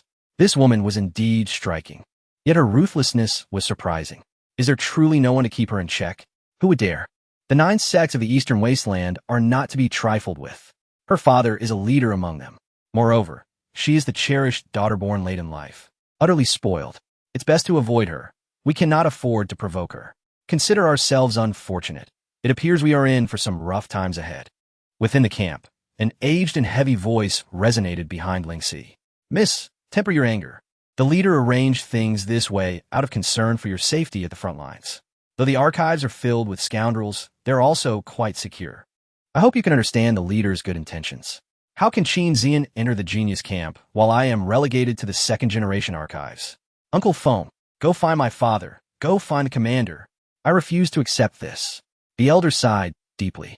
Qin Zian is slightly older than you and has already reached the 2nd level of spirit refinement. On the battlefield, it is inevitable that the demon race's prodigies will descend. If your identity were to be revealed, you would undoubtedly become a target for those prodigies. With your innate talent, you are destined to become a formidable force. Besides, what a position you hold. You cannot be compared to the common martial artists. They're the true heroes. Lingxi murmured, gazing at the warriors in the conscription grounds. Some are merely 15 or 16 years old, while others have already grayed at their temples, so weak that they have not even reached the chi consolidation stage. They are unaware of whose sons they are, nor do they know who their fathers are. Once they enter the battlefield, it is as if they are severed from this world. The following day, millions of troops set forth, a scene of unparalleled grandeur. The city walls of Yuecheng stretched for miles, and upon those battlements, hundreds of thousands of inhabitants awaited as lanterns flickered to life, ascending slowly, offering blessings and farewells to the valiant soldiers heading to the front lines. Hundreds of colossal flying vessels were stationed outside the city, magnificent artifacts crafted by the mightiest of the human race, towering and awe-inspiring. Countless families of the soldiers gathered outside the encampment, yearning to catch a glimpse of their sons or husbands among those boarding the ships. Yet the distance rendered them mere specks, as tiny as ants. "Sir, how long must this battle endure? 10 years, or perhaps 8? Please, give us a straightforward answer, so we may await their return." At that moment, the camp officer asserted his authority, adjusting his helmet. "Everyone is well at home. Why would it take 10 or 8 years? We shall drive those vile beasts away in just a few months. They will return then." He turned away, fearful that others might notice the tears brimming in his eyes. This lie had been uttered 1,000 times, and now it echoed once more. "Son, mother awaits your return. Adam, you must come back. A child cannot grow up without a father." They believed the officer's words, shouting their sentiments into the void, as if their voices would reach his ears through sheer will. The men, who once wielded shovels and plows, now bore swords and spears, neither heroic nor formidable, but resolute in their purpose. It was precisely because of them that humanity endured. The massive flying vessels ascended slowly, gradually vanishing into the horizon. Only when the colossal forms were completely out of sight did the crowd begin to disperse. As the sun set, casting a warm glow, the distant mountains grew lush, while the nearby smoke curled upward and the lights of thousands of homes flickered to life. Flags fluttered for miles, and on the battlefield countless miles away, endless waves of monstrous beasts clashed with the human warriors, blood splattering in abundance. A martial artist, in the forging stage, felt his chest pierced by a claw. His eyes, dimming as life, slipped away. In his final moments, he seemed to glimpse his homeland once more and the visage of a beautiful, ethereal girl. Chapter 50. The comatose disciple of the sect in a chamber aboard the airship, Chen Chuan was passionately addressing a group of second-generation immortals. "Brothers, though our current cultivation is modest and our martial prowess is lacking, we are the pillars of our families. Several among us bear the weighty responsibility of continuing our lineages. Therefore, we must adhere to 2 words, prudence. This is not fear, but wisdom. Consider our noble status. Should we encounter peril, many of our comrades may perish in an attempt to save us. In such a scenario, we would be reproached by our superiors, mocked by our adversaries, and condemned by our mentors. Thus, we must temper our fervor, avoiding dangerous situations. We need not contribute actively, but we must certainly refrain from causing trouble for our team. Nonetheless, as aspiring individuals, we cannot simply languish in idleness. As the champions of cautious development, we must focus on 2 key aspects within the team: absorbing negative emotions and enhancing positive energy. This is akin to the soul of our group. While we may refrain from direct involvement, we can inspire others to engage, offer comfort to the wounded, and rally the masses. We shall refrain from the front lines. Yet in all other areas, we will create a stir to propagate the esteemed reputation of our second generation. Do you all understand?" A second-generation immortal named Duan Chunfeng gazed at him with admiration. "I comprehend. My wood-based martial arts allow me to manipulate plants. Brother Chun, you are akin to the process of photosynthesis for plants. I shall henceforth call you the strongest plant person of Goyu Pass." Chen Chuan beamed. "Oh, I am unworthy of such praise, dear brother." At this moment, Jiang Chen stood by a window crafted from transparent crystal, observing the fierce winds outside the ship. Grasping a long spear, his gaze was electric as he surveyed the desolate and blood-soaked world below, where a towering beast exuded overwhelming demonic energy. A formidable presence of the 4th tier. Wherever it passed, mountains crumbled, and countless lower-tier beasts surged forth to clash with human warriors. who fortified their territory with their very flesh and blood. His father, Jiang Lai, had once been among these defenders, enduring the relentless brutality along a million-mile front. The terrifying beast vanished in a flash. Yet Jiang Chen's battle spirit surged within him, his blood boiling as a spear hummed in response to its master's killing intent. Chen Chuan approached, introducing Jiang Chen to the others. This is my younger brother, Jiang Chen. He is merely at the 4th stage of qi condensation. I hope you will all extend him some kindness for my sake. Of course. And may I inquire about your father, Brother Jiang? Just as Chen Chuan intended to intervene, Jiang Chen spoke up. He was an ordinary human warrior at the 10th stage of innate strength. He sacrificed himself on the battlefield a few years ago. The warm expressions around him turned abruptly cold, with some eyes revealing disdain. A mere 4th stage cultivator. With such humble origins, what right does he have to be among us second-generation elites? They resigned themselves to showing Chen Chuan some courtesy, as he was their peer. After all, he's merely a commoner. We need not engage with him. As the crowd dispersed, Chen Chuan sighed, Jiang Chen, I wish to assist you, yet you seem to lack ambition. Jiang Chen remained unfazed, for he had come to the front lines with the sole purpose of slaying beasts. This place was not meant for him to linger. Fortunately, the management of the dormitory was somewhat lax, allowing him to practice daily without detection. The dormitories aboard the airship were quite cramped, a privilege granted to him. Otherwise, he would have been confined to a dormitory shared with dozens. This arrangement evoked memories of his early days on the path of cultivation. Suddenly, a commotion erupted outside the door, prompting Jiang Chen to rise and investigate. Outside lay a training ground where dozens had gathered to watch. Among them were several individuals clad in military attire distinct from the ordinary, likely elite scions from the genius camp, each a prodigy hailing from prestigious families. Jiang Chen, you've come to witness the spectacle. Chen Chuan greeted him warmly, showing no sign of discrimination due to Jiang Chen's humble background. What has transpired, Brother Chen? Jiang Chen inquired. A new recruit entered the genius camp's dormitory by mistake. The fellow named Gao Ping did not hold back and gave him a sound beating. We are merely here to observe. These elite individuals are notoriously arrogant and should not be provoked. You are being excessive. The airship is vast, and my brother merely walked through the wrong door. We are all here to serve and protect our homeland. Why must you resort to such brutality? Protested a youth in a new recruit's uniform, sprawled on the ground. He appeared to be around 18 or 19, blood trickling from his lips, his face pale, and his uniform tattered and torn. The assailant, Gao Ping, seemed indifferent to the youth's plight. As a direct disciple of the divine power sect, he was at the 4th stage of innate strength and possessed extraordinary talent. He held little regard for these commoners, who barely reached the qi condensation stage. Protect your homeland? You think you're worthy? Have you even seen a beast? A mere first-tier beast would tear you apart like the trash you are. Gao Ping scoffed, deridingly mocking. I truly wonder what purpose they serve on the front lines, other than to serve as fodder for the beasts. Despite his injuries, the youth struggled to rise, defending himself. I have slain a first-tier beast, a wind wolf. My village honored me for it. You can ask Zhang Erniu from our village. His earnestness elicited laughter from the surrounding prodigies, who were all immensely talented, having begun their cultivation at the tender age of 7 or 8. They could not help but scoff at this commoner's pride in slaying a mere first-tier beast. A wind wolf? How impressive! Gao Ping feigned terror, drawing his foot back to kick the youth.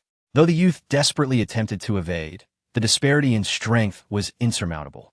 He was sent flying several meters, crashing heavily to the ground, his ribs visibly caved in, clearly suffering severe injuries that would take weeks to heal. Gao Ping smirked derisively. This trash is no different from an ant. As more spectators gathered, some commoner warriors expressed their indignation, but upon realizing the aggressor hailed from the genius camp, they suppressed their fury. The youth slowly rose, his eyes ablaze with anger, yet he could hardly retaliate, clenching his fists and glaring at Gao Ping. Oh, the little hero who has slain a first-tier beast can still stand? It seems you are unscathed. Come, let me loosen your muscles. Gao Ping approached with a mockingly sympathetic demeanor. He had no intention of killing, but the tedium aboard the airship compelled him to entertain himself, and a common recruit offered the perfect distraction. With a powerful shove, the youth was sent flying once more, his arm hanging limply. Yet, he remained defiant. Refusing to beg for mercy, his eyes locked in a fierce glare at Gao Ping. Jiang Chen's expression turned grave.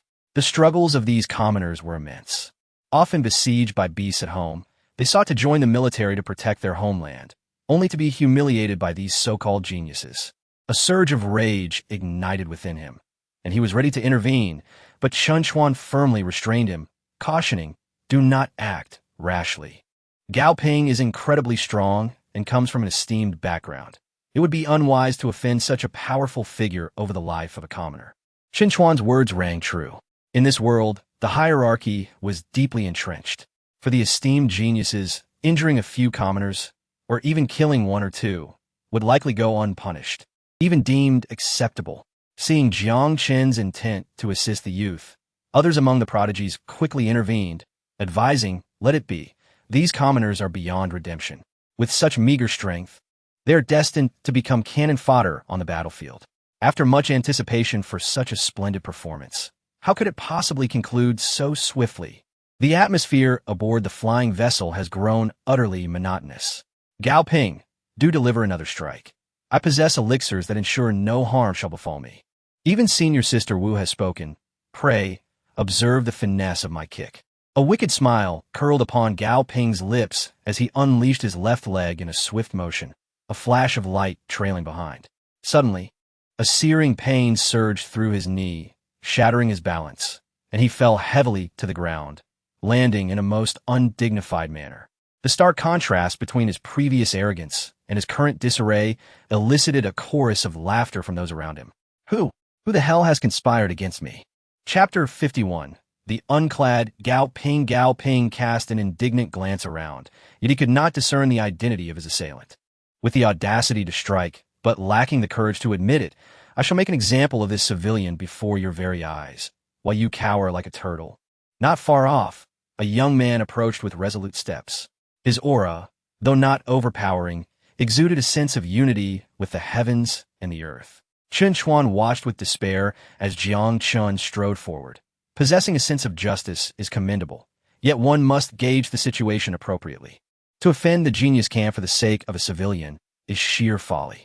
Jiang Chen stood before the injured youth, voice stern. Is it permissible for the genius camp to bully others at will? We are all comrades fighting on the front lines.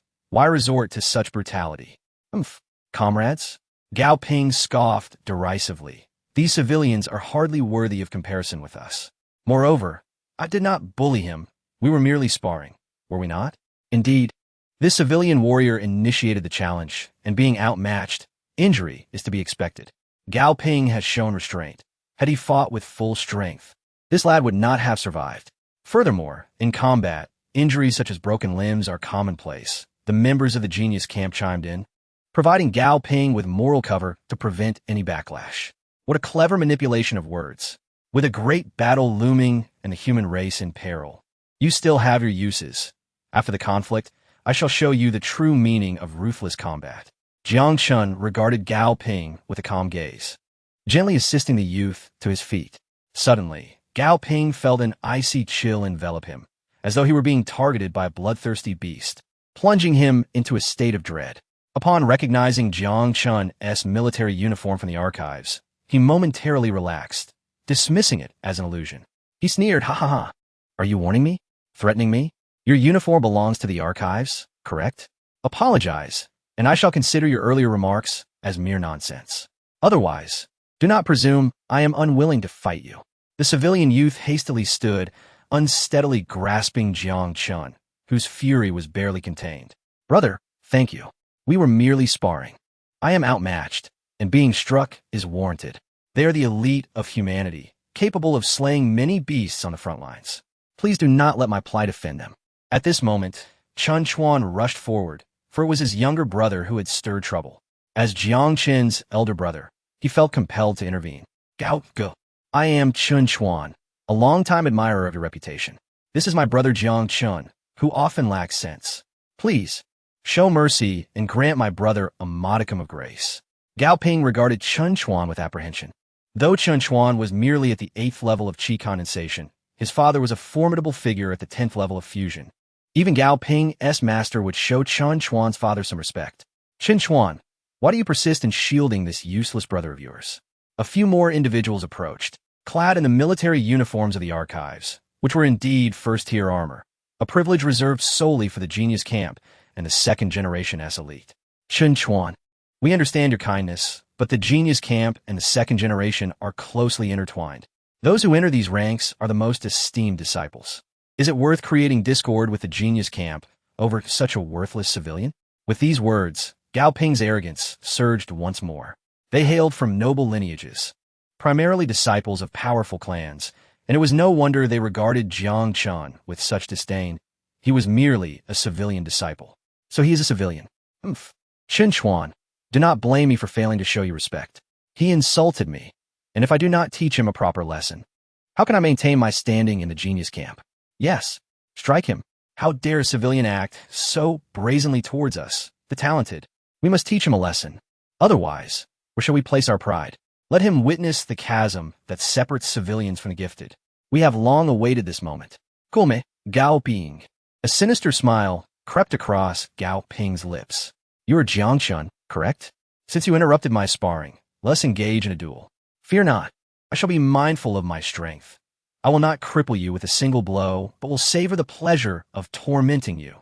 In an instant, he lunged forward, his right hand transforming into a claw, slicing through the air towards Jiang Chen's neck with blinding speed. Jiang Chen remained unmoved, his gaze steady as he observed the approaching strike, seemingly paralyzed by Gao Ping's ferocity.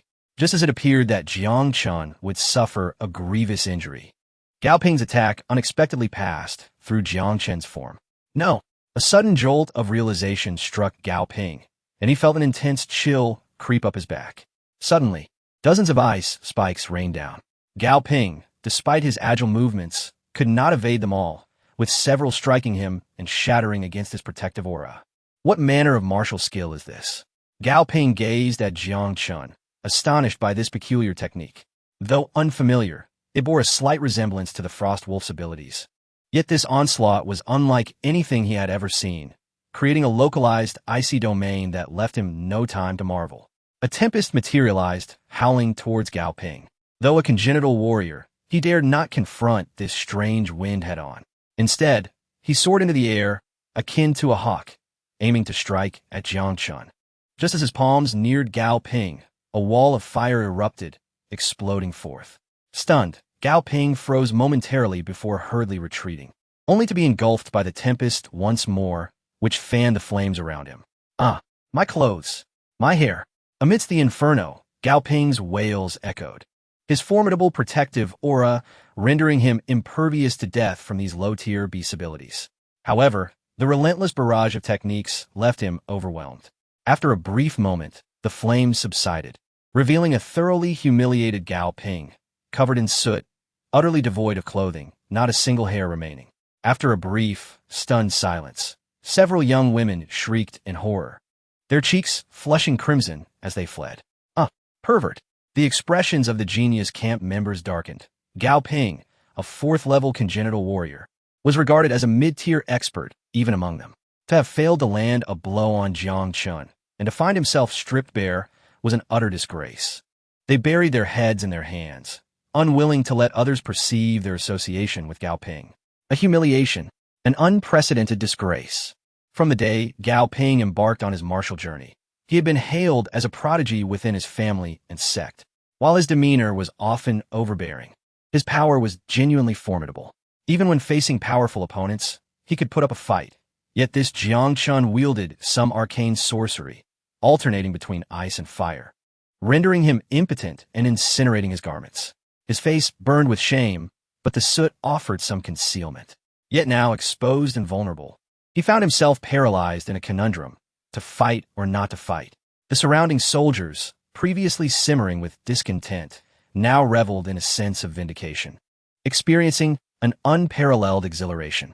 Had it not been for the fear of offending the genius camp, they would have cheered in delight. Chen Chuan, displaying remarkable wit, quickly removed his own clothing to cover Gao Ping's nakedness, admonishing Jiang Chen loudly while signaling him to retreat. Jiang Chen, look what you have done. Gao Go is showing you leniency, do you not see? At the very least, he has spared you a piece of his attire. Furthermore, Gao Go is a genius of the divine power sect, immensely strong. He is yet to unleash his full potential. If he did, you would not withstand a single strike. Now be gone. I will kill you. I will kill you. Gao Ping's fury reached a boiling point, his eyes turning crimson with rage. Such profound humiliation ignited a murderous intent within him towards Jiang Chen. Chapter 52. Wrath. Gao Ping, consumed by fury, summoned his vital energy. A brilliant golden light flickering around him, radiating intensity. He was determined to kill Jiang Chen with all his might. Jiang Chen's blood surged within him, unleashing waves of energy. After reconstructing his meridians, he now possessed the strength to contend with innate masters. A fierce battle was imminent. A terrifying aura coalesced around Gao Ping's fist, crashing relentlessly toward Jiang Chen. With a fierce shout, Jiang Chen erupted with blood energy, leaving behind a residual shadow. Infusing his arms with vitality, he emitted a blinding brilliance. Before his fists even landed, the surrounding air was swept away by the force. Onlookers gasped in astonishment, questioning Jiang Chen's true identity, realizing that his power rivaled that of the renowned Gao Ping, a figure they had never heard of before. In a moment of shock, the two collided with a thunderous roar that echoed like a clap of thunder. The impact generated a shockwave that sent nearby recruits tumbling. Gao Ping, a disciple of the divine power sect who specialized in strength, unleashed his divine might, pressing down on Jiang Chen like a mountain. As they clashed, the ground fractured beneath them, leaving onlookers dumbfounded. Chen Xuan's eyes widened in disbelief. Was his younger brother truly this formidable? It was said he was only at the 4th stage of qi condensation. Such power seemed impossible. He must be concealing his true cultivation. The other talented recruits were equally incredulous. Gao Ping, though not among the strongest in their ranks, was renowned for his immense strength. How could Jiang Chen, seemingly a mere newcomer, stand toe-to-toe with him? As Gao Ping's arms trembled violently, Jiang Chen's power dissipated, and the two were forced to retreat several meters from one another. Gao Ping's expression darkened, for he was a genius among them. Yet Jiang Chen's words suggested he was the weaker one. With a sinister grin, Gao Ping remarked, "I had no idea there was a master like you among the 2nd generation. But I have yet to show my full strength, if I'm not mistaken. You must be exhausted by now." As onlookers focused, they noticed Jiang Chen's arms trembling slightly, indicating fatigue. "In my next strike, I will reduce you to a pulp."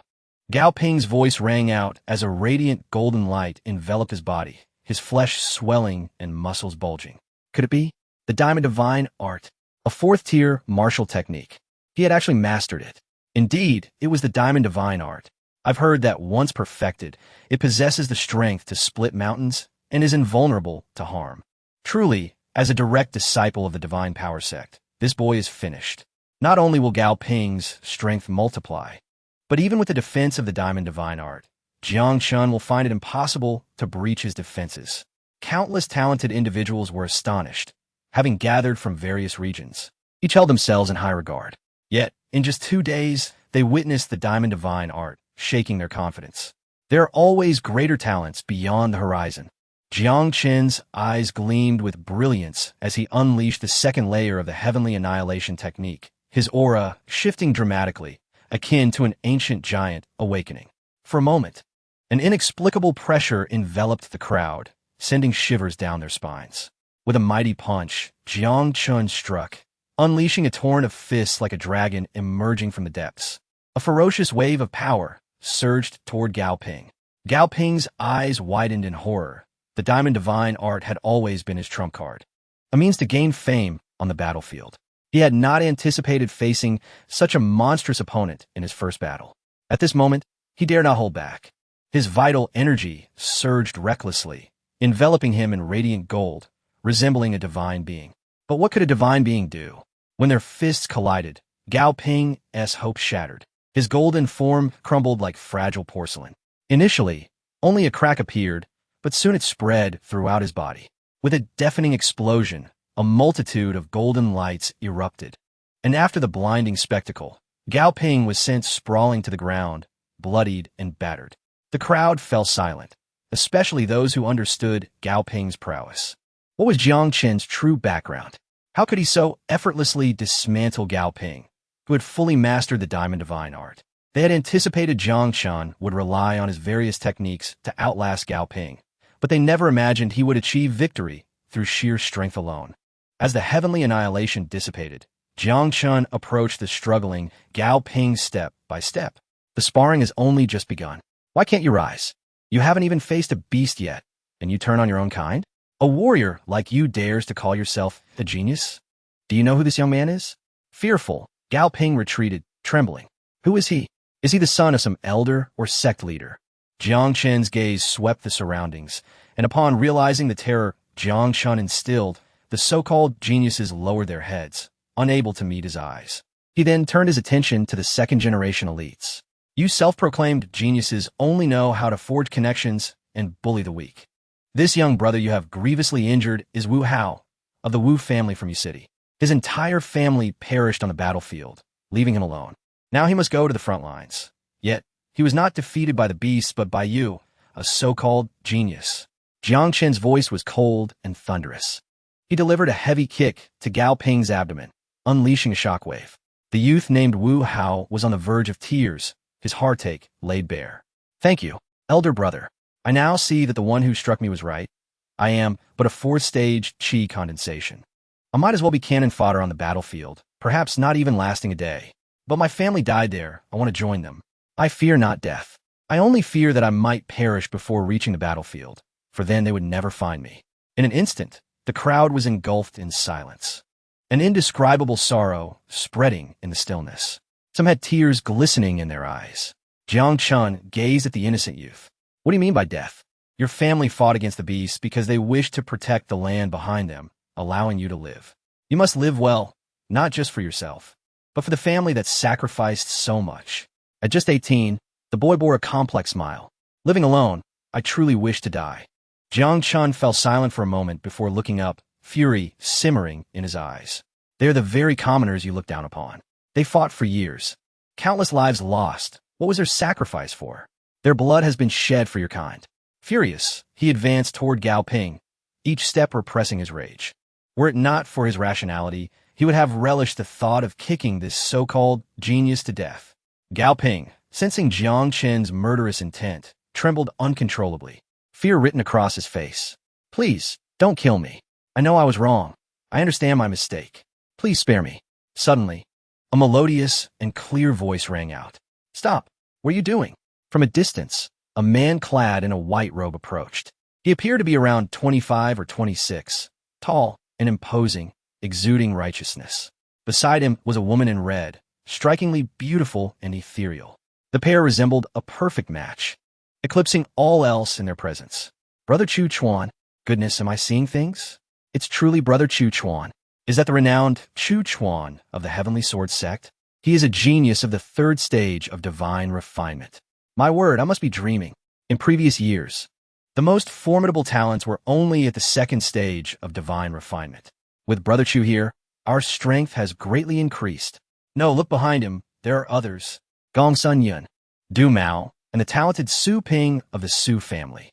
How could such figures come to the front lines personally? In his despair, Gao Ping felt as though he had found a savior, tears of excitement welling in his eyes. Brother Chu, save me. Chu Chuan approached with an air of solemnity, his expression austere as he cast a fierce glare at Gao Ping. You're also a disciple of Dong Wang. What kind of behavior is this? He then turned to Jiang Chen, his gaze darkening. Is this your doing? You are Jiang Chen, with your innate abilities? It is no wonder that Miss Qin has spoken so highly of you. Indeed, that is I. Jiang Chen, unfamiliar with this individual, felt an inexplicable hostility emanating from him. Chu Chuan narrowed his eyes, his demeanor cold and disdainful, as if he were a deity gazing down upon mere insects. To publicly brawl aboard a flying vessel. You truly possess audacity. Your lineage is unremarkable. While I am uncertain how you managed to infiltrate the archives as your senior, I advise you to refrain from actions that are ill-advised and to avoid provoking women you ought not to. Even if Miss Qin protects you, I cannot assure you that unforeseen circumstances will not arise. Having conducted an investigation into Jiang Chen's background, he knew that his father was merely at the 10th level of innate prowess, and he questioned how such luck had allowed him access to the second-generation office. Furthermore, everyone in Dongwang was aware that Ling, she was his junior sister, and her presence on the front line was personally arranged by the sect leader. The fact that this young man dared to publicly insult Ling, she was intolerable. Jiang Chen, undeterred by the vast disparity in their realms, met his gaze head-on. "From where do you emerge, you braggart? What I choose to do is none of your concern, and I have no obligation to answer to you regarding the women I associate with." Whispers circulated among those present. "He dares to offend Brother Chu. Does he wish to court death?" Brother Chu was a formidable expert in the refining spirit stage, incomparable to those at the innate level. Even if Jiang Chen possessed some talents, seeking confrontation with such a figure would be foolish. Those recent words seemed to insult both the talent camp and the archives. He must surely be lacking in common sense. Chu Chuan's gaze darkened, his eyes glinting with menace as he glared at Jiang Chen, as if ready to strike at any moment. Chapter 53. The solitary pass as Chu Chuan was about to teach this audacious young man a lesson. A stern voice echoed from afar. "Prepare the airship for landing. All personnel, form lines, and tidy your appearance. Ensure you have your belongings."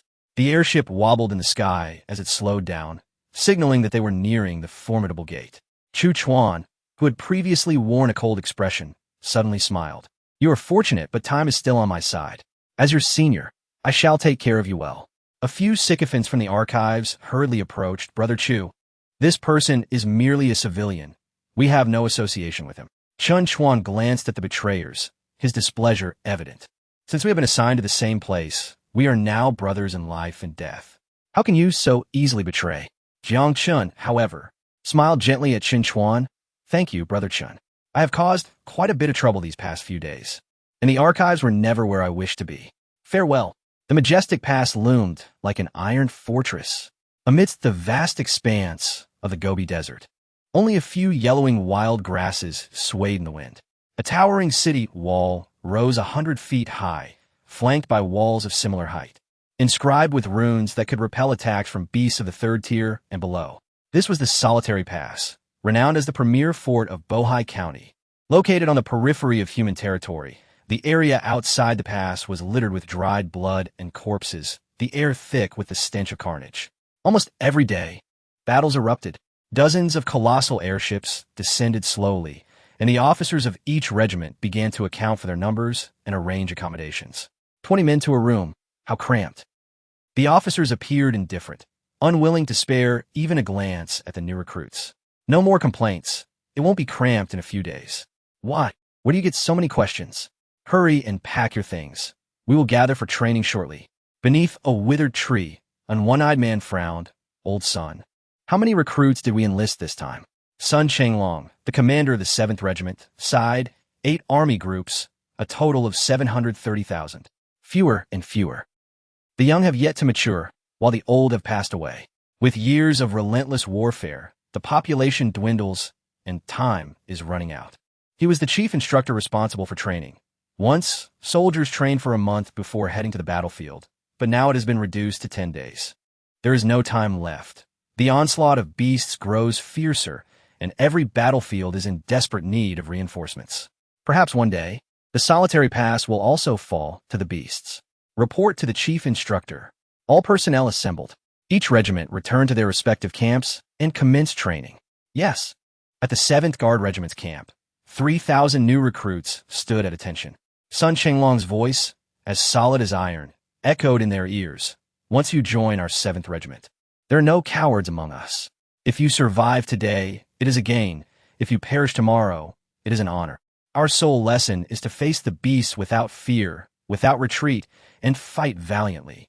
Although you have forged your bodies, many of you have yet to encounter a beast. On the battlefield, I fear you will be so terrified that you won't even draw your swords. Today, our training exercise will be combat against beasts." "Sir, I have killed beasts before. I am not afraid," a dark-skinned recruit declared. Sun Chenglong grinned savagely. "You think you're capable just because you've slain a few first-tier beasts?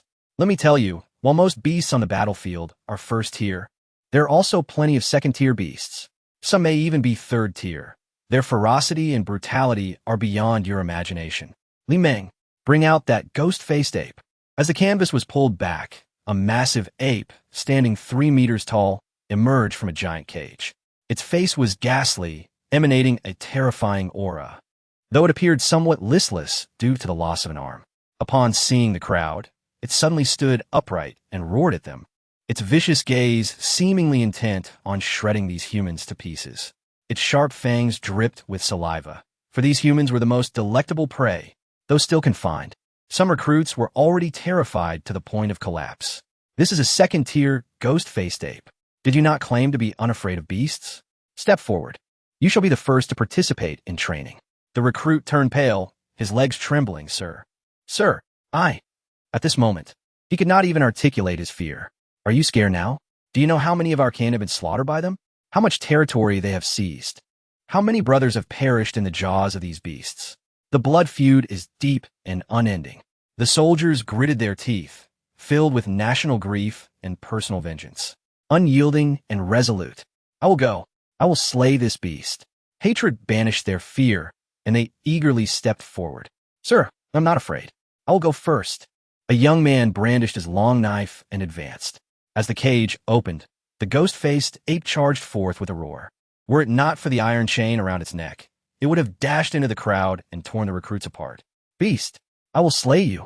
The young man leaped high, his vital energy surging as he struck the ape, but in an instant, he was sent flying, blood spilling onto the ground. Medical team, assist. Next. I will go. I will go.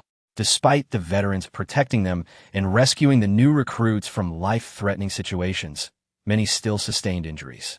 Sun Chenglong watched as the recruits continued to fall yet rise again. He did not wish to train them in such a brutal manner, but time was of the essence. In half a month, these soldiers would be sent to the front lines. How would they cope when faced with the tidal wave of beasts? Only through such rigorous training could these recruits be forged into warriors capable of fighting. An officer tasked with safeguarding the recruits stood by the tent, striving not to recognize any of them. To know them would invite feelings, and with feelings comes sorrow when they inevitably fall. This was his method to shield himself from grief. One recruit caught his attention. He appeared to be around 20 years old, yet the murderous intent radiating from him surpassed that of seasoned veterans. Holding a silver spear, he maintained a calm demeanor, standing at the camp entrance like a blade drawn from its sheath. Sun Chenglong recognized Jiang Chen at once, recalling the young man's identity, and asked irritably, "What brings you here? Did your second-generation instructors not teach you? I wish to join the 7th Regiment." Sun Chenglong thought he had misheard. Did you not hear what I just said? We do not accept cowards in the 7th Regiment. We are not like you second-generation elites. We go to the battlefield to slay beasts. If you wish to be like us, prepare for the annihilation of your kin. Jiang Chen stepped forward. I wish to join you precisely to slay the beasts. I have inquired, and the positions assigned to the 7th Regiment have always been the most perilous. Sun Chenglong nearly laughed. Did this second-generation elite truly understand what danger entailed? He had seen many self-important second-generation elites who, believing they were endowed with high-tier armor from their parents, rushed to the front lines, only to soil themselves in fear upon seeing the terrifying faces of the beasts. To protect them, many brave brothers had sacrificed their lives. Get lost. I do not wish to insult or strike anyone. Our 7th Regiment is not a place anyone can enter. Do you think I will be swayed by a few impassioned words? Do you see the knife on my waist? I have slain countless beasts with it and dispatched just as many deserters. Countless.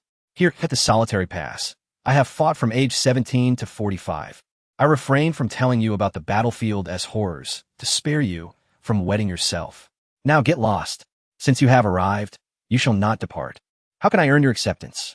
Jiang Chen stood firm, showing no intention of leaving. Sun Chenglong glanced at Jiang Chen and remarked, "Ah, at the 4th level of Qi refinement, are you? Have you witnessed how my soldiers are trained? If you slay this ghastly-faced ape, I shall welcome you into my ranks." Chapter 54. Joining the 7th Regiment. Upon hearing Sun Chenglong's words, the new recruits' pupils dilated in shock. They had just experienced the ferocity of the ghost-faced ape. The blade of their combat knife had merely left white marks upon its skin, while a mere sweep from it had resulted in broken bones and torn muscles. Had it not been for the first-tier spiritual medicine provided by the medical team, their recovery would have taken 1 or 2 months.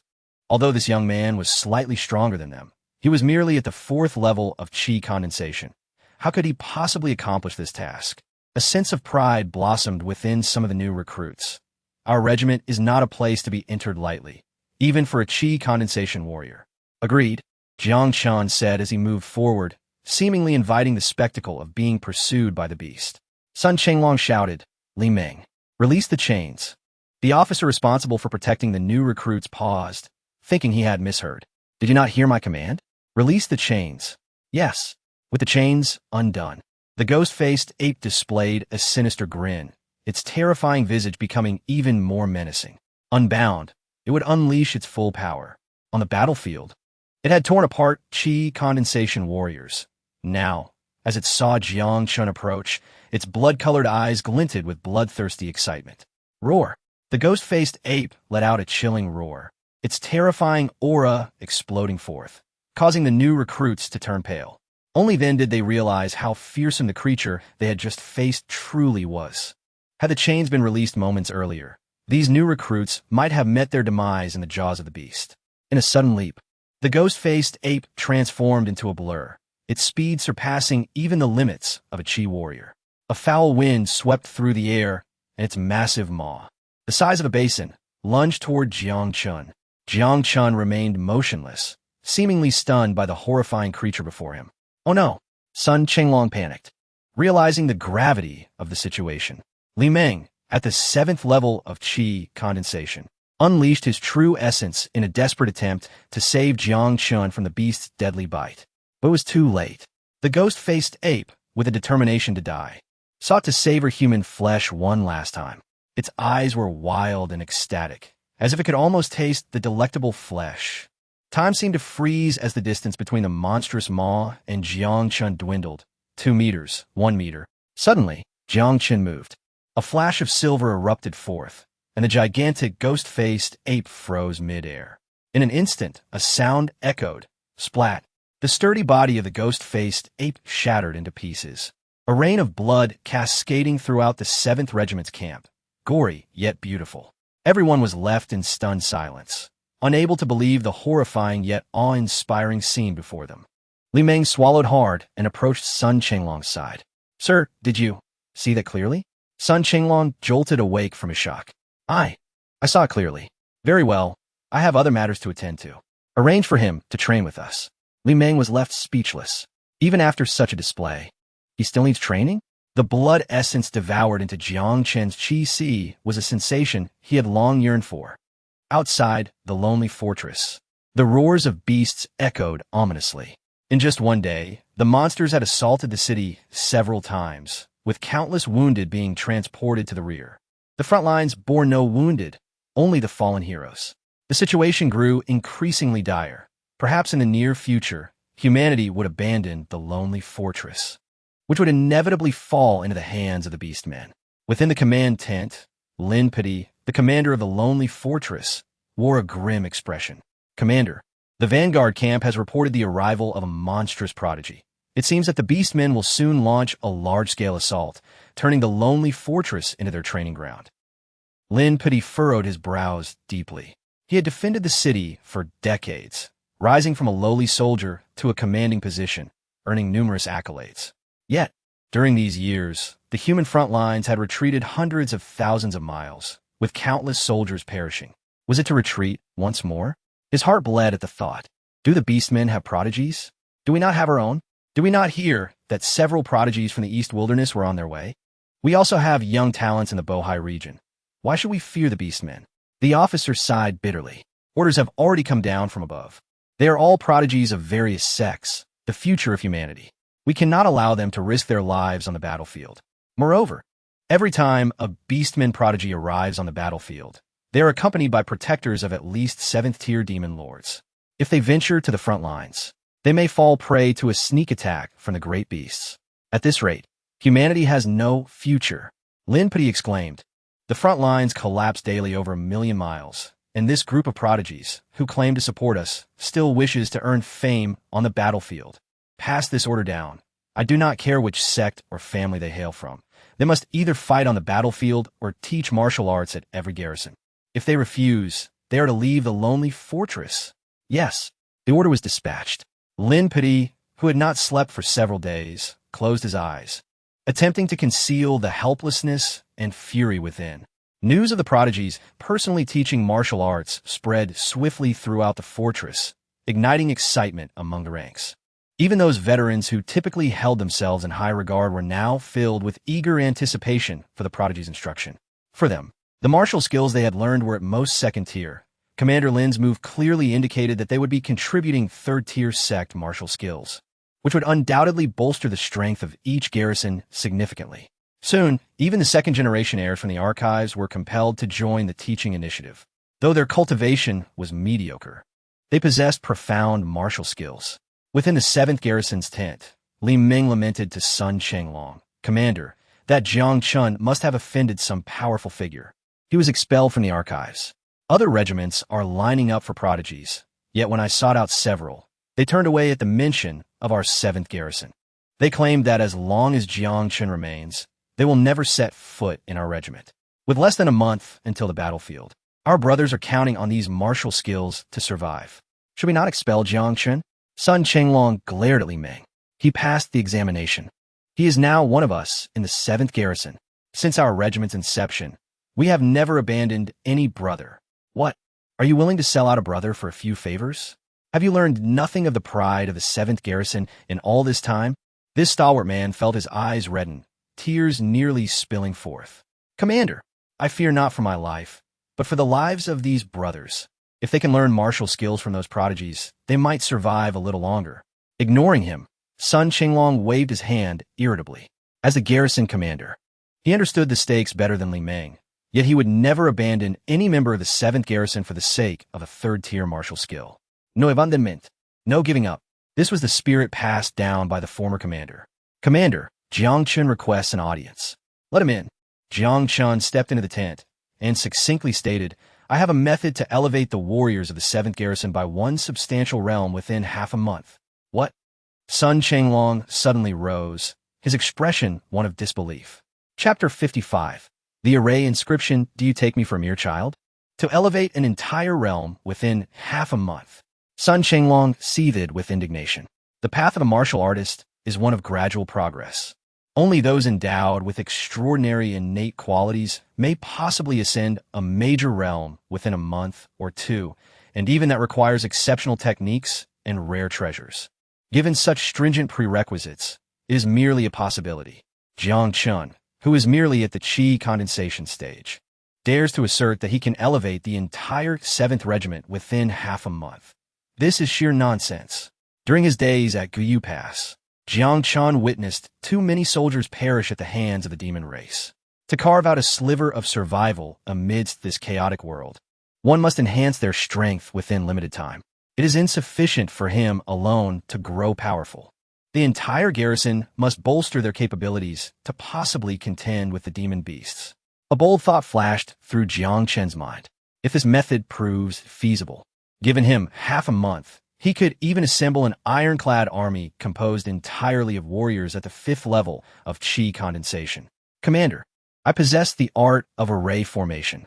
Jiang Chen's next words caused Sun Chenglong to gulp involuntarily. The art of array formation is almost legendary. Not only is he a low-tier martial artist, but even major sects consider themselves fortunate to have a master of formations. How could Jiang Chen, at merely 20 years of age, possibly understand such techniques? Observing Sun Chenglong's incredulous expression, Jiang Chen circulated his energy and began inscribing the array patterns. In mere moments, the simplest formation was completed.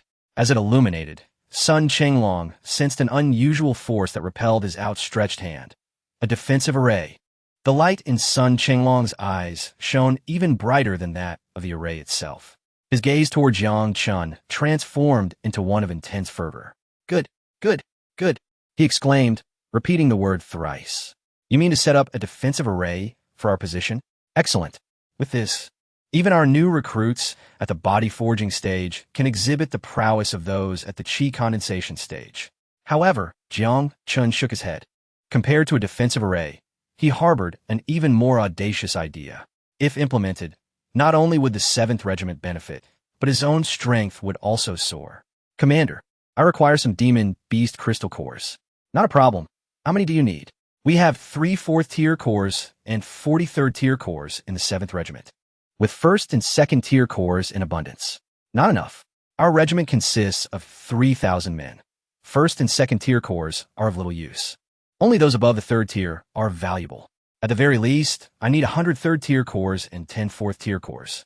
Sun Chenglong inhaled sharply. One fourth-tier core is worth as much as a second-tier weapon. Jiang Chen's demand for such a quantity was daunting, even for him. Yet, glancing at the young new recruits, Sun Chenglong steeled his resolve. All right, I will gather them for you by tomorrow. But let me make this clear. If this array proves ineffective, I shall not spare you. Sun Chenglong's efficiency surpassed Jiang Chen's expectations. By afternoon, he had assembled the required materials, even enlisting Li Meng to procure the special brushes and cinnabar needed for the array inscriptions. As night fell, with the campfire flickering, Jiang Chen's expression grew solemn. In his previous life, he was renowned for his mastery of arrays, whether they were illusions, defenses, or lethal formations. This time, however, he was inscribing something unprecedented, the devouring array. After communicating with Nangong Wanner that night, he discovered the extraordinary properties of the golden runes capable of devouring the blood essence of demon beasts and integrating it into oneself. The golden patterns in his meridians served as a colossal devouring array. Yet, their profundity was daunting. Even with his current strength, imitating it would yield only the faintest shadow of its power. Such a sacred path, even in a diluted form, would be immensely formidable. Once everything was arranged, he began to inscribe the patterns. As his true essence surged into the inscriptions, a brilliant golden light erupted in the darkness. The intricate and enigmatic array patterns coalesced in the air before being imprinted onto the earth. All the soldiers of the 7th Regiment stared wide-eyed, as if witnessing a splendid performance. The dazzling light flowed like golden serpents, shimmering in the night.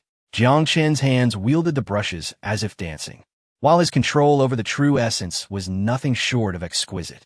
Even the greatest array masters of the time would surely be awestruck. None could possibly replicate such artistry. Sun Chenglong, with a broader perspective, recognized the profound intricacies of the patterns. In the haze, he felt a flicker of enlightenment. Yet a mere moment of contemplation brought him to the brink of a headache. He was astounded. What array was this? He could not even begin to comprehend it. Who was this young man named Jiang Chen? Crystal cores, Jiang Chen called out after completing a crucial array eye. Sun Chenglong hurriedly presented the cores. As they were placed in position, a beam of light shot into the sky. The commotion of the 7th Regiment instantly drew the attention of others. Chu Chuan, who was amiably teaching martial skills, noticed the anomaly at Jiang Chen's location and dispatched someone to investigate. After a while, the messenger returned with a report. It's merely a performance of acrobatics. No one is imparting martial skills to the 7th Regiment. They can only watch the spectacle. Relieved, Chu Chuan thought he had been overly concerned. A mere chi condensation waste could hardly stir any waves. His purpose in coming to the front lines was to deepen his connection with Ling Shi. Though Murong family's talented daughter was admirable, she paled in comparison to the daughter of the 9-sex leader. With that thought, a lecherous smile crept across his face. As long as he feigned a humble demeanor and presented himself as a man of the people, he was confident that this young lady would succumb to his charm. Outside the 7th Regiment, a gathering of passing soldiers had formed. Daily facing life and death, they paused to admire the dazzling golden serpents, which brought a touch of amusement to their harsh military lives. Jiang Chen's brush moved swiftly, completing one array after another with precision as he placed the array eyes. His figure became increasingly rapid until he was nearly a blur. Outside the 7th Regiment, a pair of beautiful eyes were fixated on that fleeting silhouette. Initially a casual glance, it soon turned to astonishment. In mere moments, Qin Zian found herself increasingly captivated by the extraordinary array patterns. With her exceptional comprehension, she fell into a state of enlightenment. But it was fleeting. Almost instantly, a headache surged through her, and she spat out a mouthful of blood. "Miss!" The maid behind her hastily offered a handkerchief. "Miss, what is wrong?" Qin Zian's eyes widened in shock. The backlash of the Great Path. What manner of array is this? So much more terrifying than the Taishan Sword Sex mountain-protecting formation? It is known that the foremost array in the eastern wilderness is the Taishan Sword Sex protective formation. The maid gasped in disbelief. Although she was merely Qin Zian's attendant, she was also a gifted innate warrior at the 5th level. She gazed at that figure, unable to discern its secrets despite exhausting her efforts. only able to marvel. Who is that person, so formidable? Jiang Chen. Chapter 56. The divine miracle above the 7th Legion. Sweat beaded on Jiang Chen's forehead as he carved the formation, an endeavor that demanded both skill and an understanding of the path of the sage. Yet, as the intricate patterns emerged, his internal vital energy gradually waned. While ordinary practitioners employed medicinal sand and various crystal stones as focal points for formations, Jiang Chen infused his own vital energy into the array, enhancing its efficacy. His pace began to slow, and his complexion grew increasingly pallid. Unbeknownst to him, blood had already begun to seep from his mouth and nose. Gao Ping and several other talented individuals happened upon Jiang Chen. Though he had been defeated by Jiang Chen, he had garnered the favor of Chu Chuan and was currently basking in the limelight at the genius camp. Even those at the innate 8th or 9th levels had to show him some respect. So this is the Jiang Chen who ambushed me. Driven into this legion by Brother Chu. I thought he was some other disciple, but it turns out his father is merely a practitioner at the innate level. Offending Brother Chu, he will surely suffer. There is no need for Brother Chu to intervene. He will become fodder for the beasts. Half a month later, these defense legions would be entrenched in the battlefield, and with such lowly cultivators as cannon fodder, countless lives would be extinguished daily. At that moment, Jiang Chen was wholly absorbed in his task, seemingly detached from the outside world. Each time he inscribed the formation, the golden battle patterns within his meridians flickered faintly, while the power of the heaven-swallowing chaos scripture flowed seamlessly into the grand array, a true sage's technique, surpassing ordinary comprehension. Minutes turned into a quarter of an hour, then half an hour, then 2 hours. Those initially intrigued passers-by had long since departed. It was now deep into the night, and within the 7th Legion's camp, everyone was fixated on Jiang Chen's every movement. Outside, a slender purple figure stood still, seemingly entranced by the unfolding events. At last, Jiang Chen's actions ceased. He closed his eyes in concentration, the 108 focal points within his mind rotating in harmony with the celestial and terrestrial forces, maintaining a delicate balance. After just a few breaths, that figure began to dance, and 108 beams of light accurately shot into the focal points. At that moment, a terrifying aura erupted above the 7th Legion, akin to the emergence of a deity. Brilliant radiance burst forth in the night sky like the sun, illuminating the entire Gyu Pass as if divine edicts were descending from above, drawing the spiritual energies of the entire realm toward the formation. Countless essences cascaded down like an ocean, instantaneously engulfing the 7th Legion's encampment. Qin Xian's eyes widened in astonishment, her initial shock transforming into sheer disbelief. Having traversed countless tribulations, she had long since mastered her composure in the face of adversity. Yet, witnessing such a miraculous spectacle left her momentarily speechless, for she had never encountered anything akin to a divine miracle. As the final beam of light merged with the focal point, Jiang Chen, already at his limit, collapsed to the ground, blood gushing from his mouth. Jiang Chen, his companions cried out in alarm. Quickly, fetch a medicine.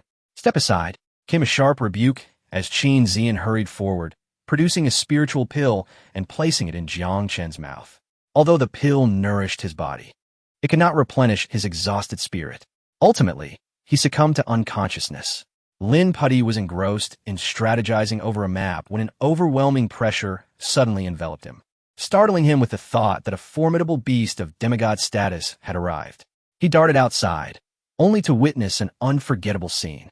Above a certain camp at Gyu Pass, a golden light descended from the heavens, transforming into radiant beams that fell upon the encampment, saturating the air with an aura comparable to a sacred place.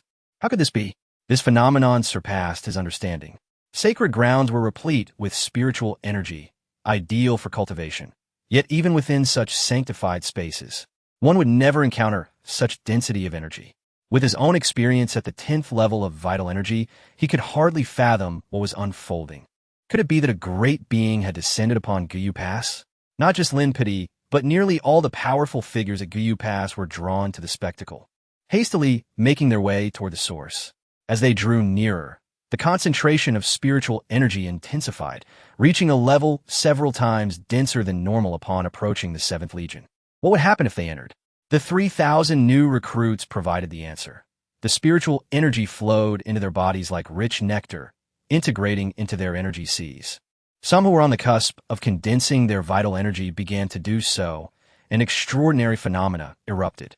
Am I seeing this correctly? He clearly has a lower cultivation level than me, yet he is the first to condense his energy.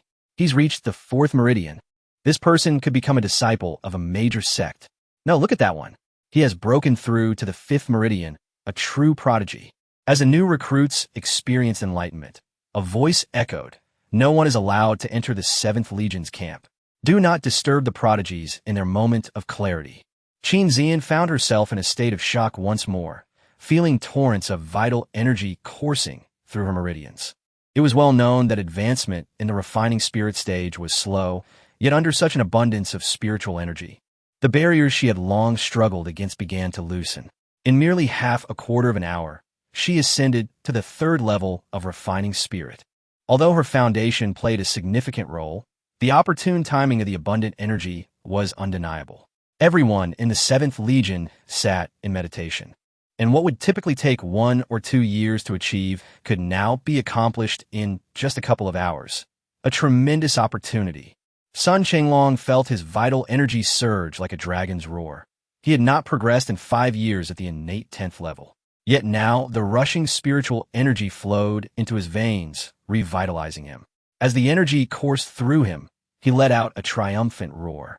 A wave of overwhelming might erupting as he successfully entered the 1st level of refining spirit.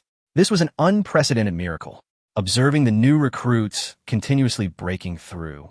Some refining spirit and harmonizing force experts sought to enter and share in the fortune, but they were blocked by Lin Pei's imposing figure. "Commander, the spiritual energy converging from hundreds of miles around has created this phenomenon. Should you step forth, even if you absorb it all, it may not lead to a breakthrough for you. Rather, this is an unparalleled opportunity for these new recruits." They quickly discerned the anomaly surrounding the 7th Legion. The formation functioned as a vortex, devouring the spiritual energy of the heavens and earth, attracting energies from hundreds of miles. Who could possibly be behind such a wondrous occurrence? Was a deity truly among them? As Jiang Chen gradually regained consciousness, he was enveloped by an otherworldly fragrance. He opened his eyes to find a veiled woman before him, and he could almost feel Qin Zian's silky skin and the subtle scent that surrounded her.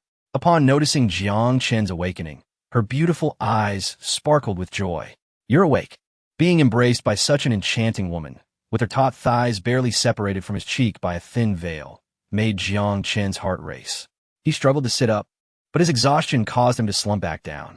"You've exhausted your spirit. Do not force yourself. Just lie down and rest."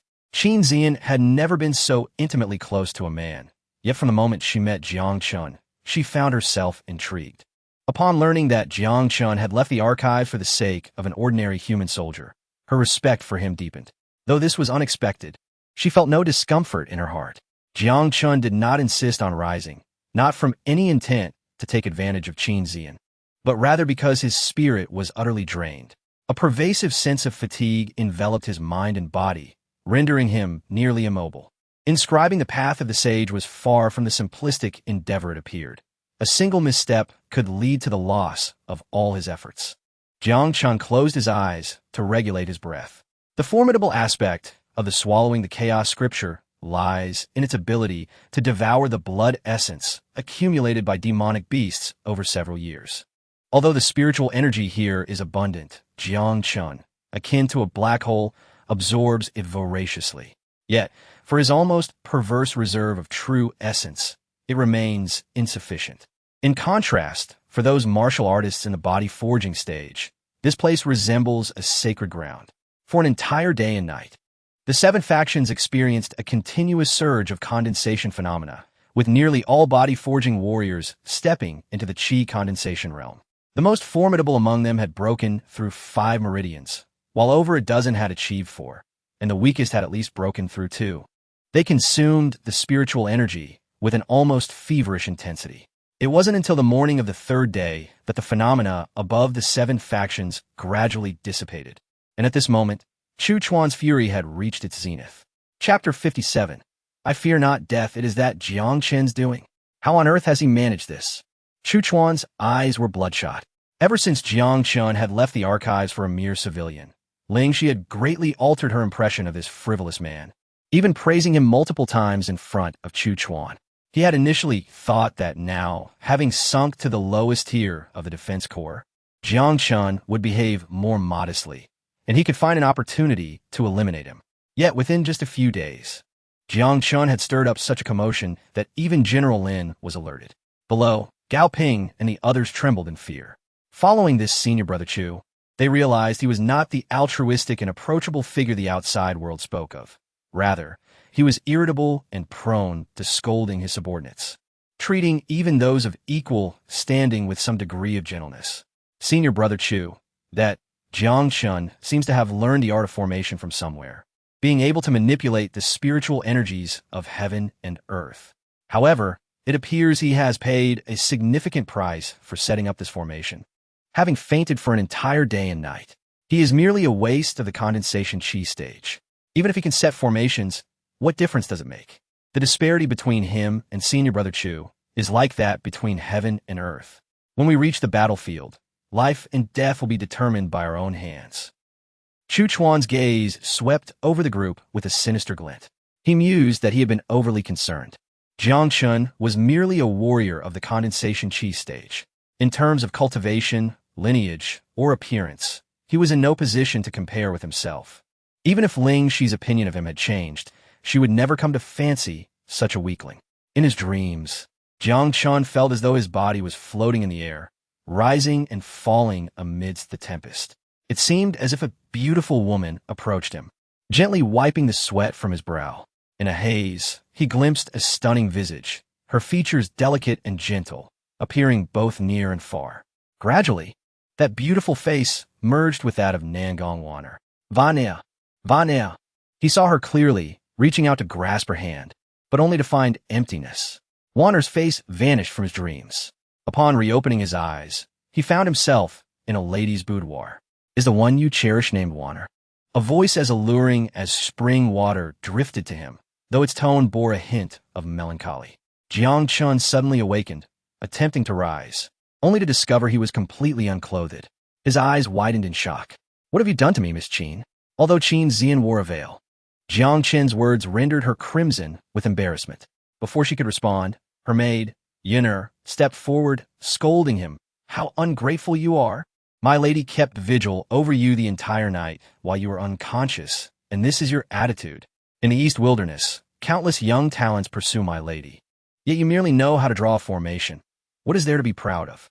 Feeling somewhat awkward, Jiang Chen wished to rise, but was unsure of where his clothes had gone.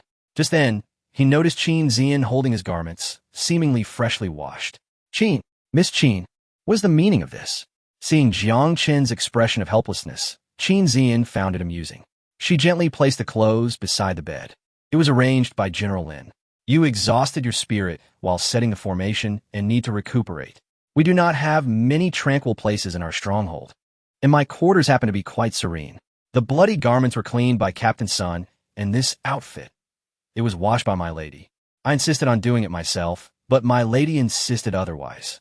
Yin'er huffed. Originally, the blush on Miss Qin's face had just faded, but now it flared up again. These tasks could have been entrusted to me, yet for some reason, I felt an inexplicable urge to wash Jiang Chen's clothes myself.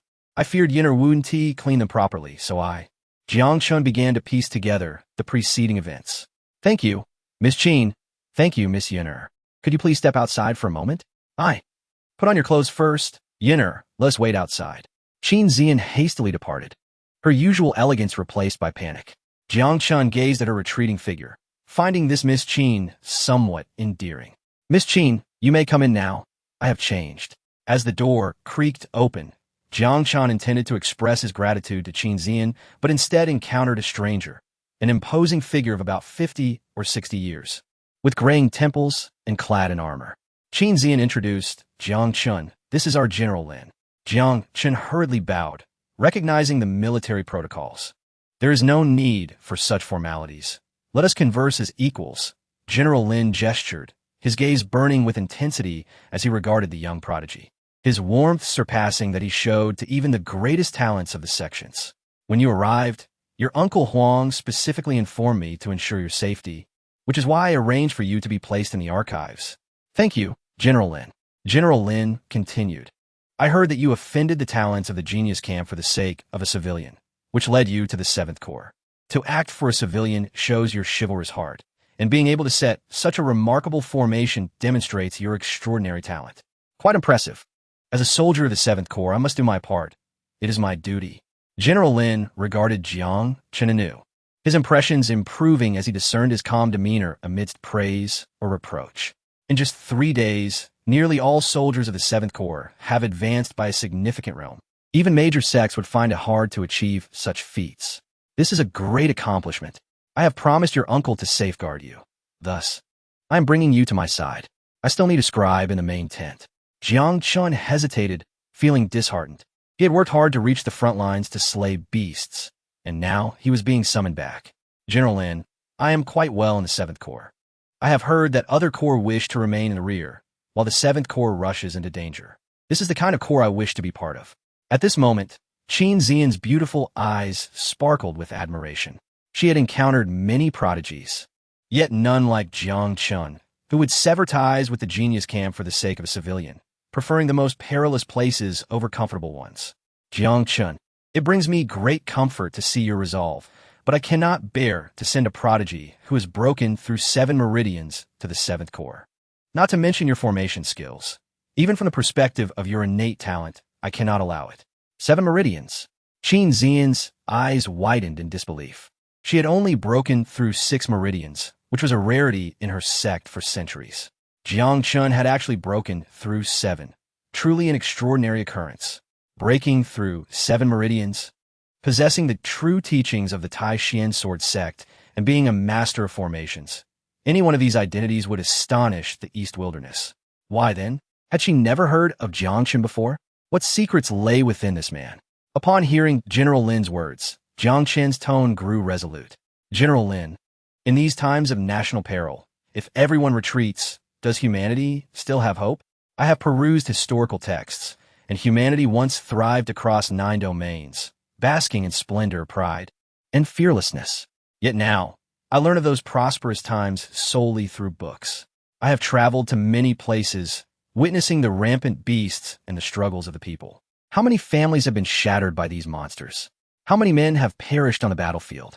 Those prodigies from the major sects look down on civilians. In truth, I look down on them.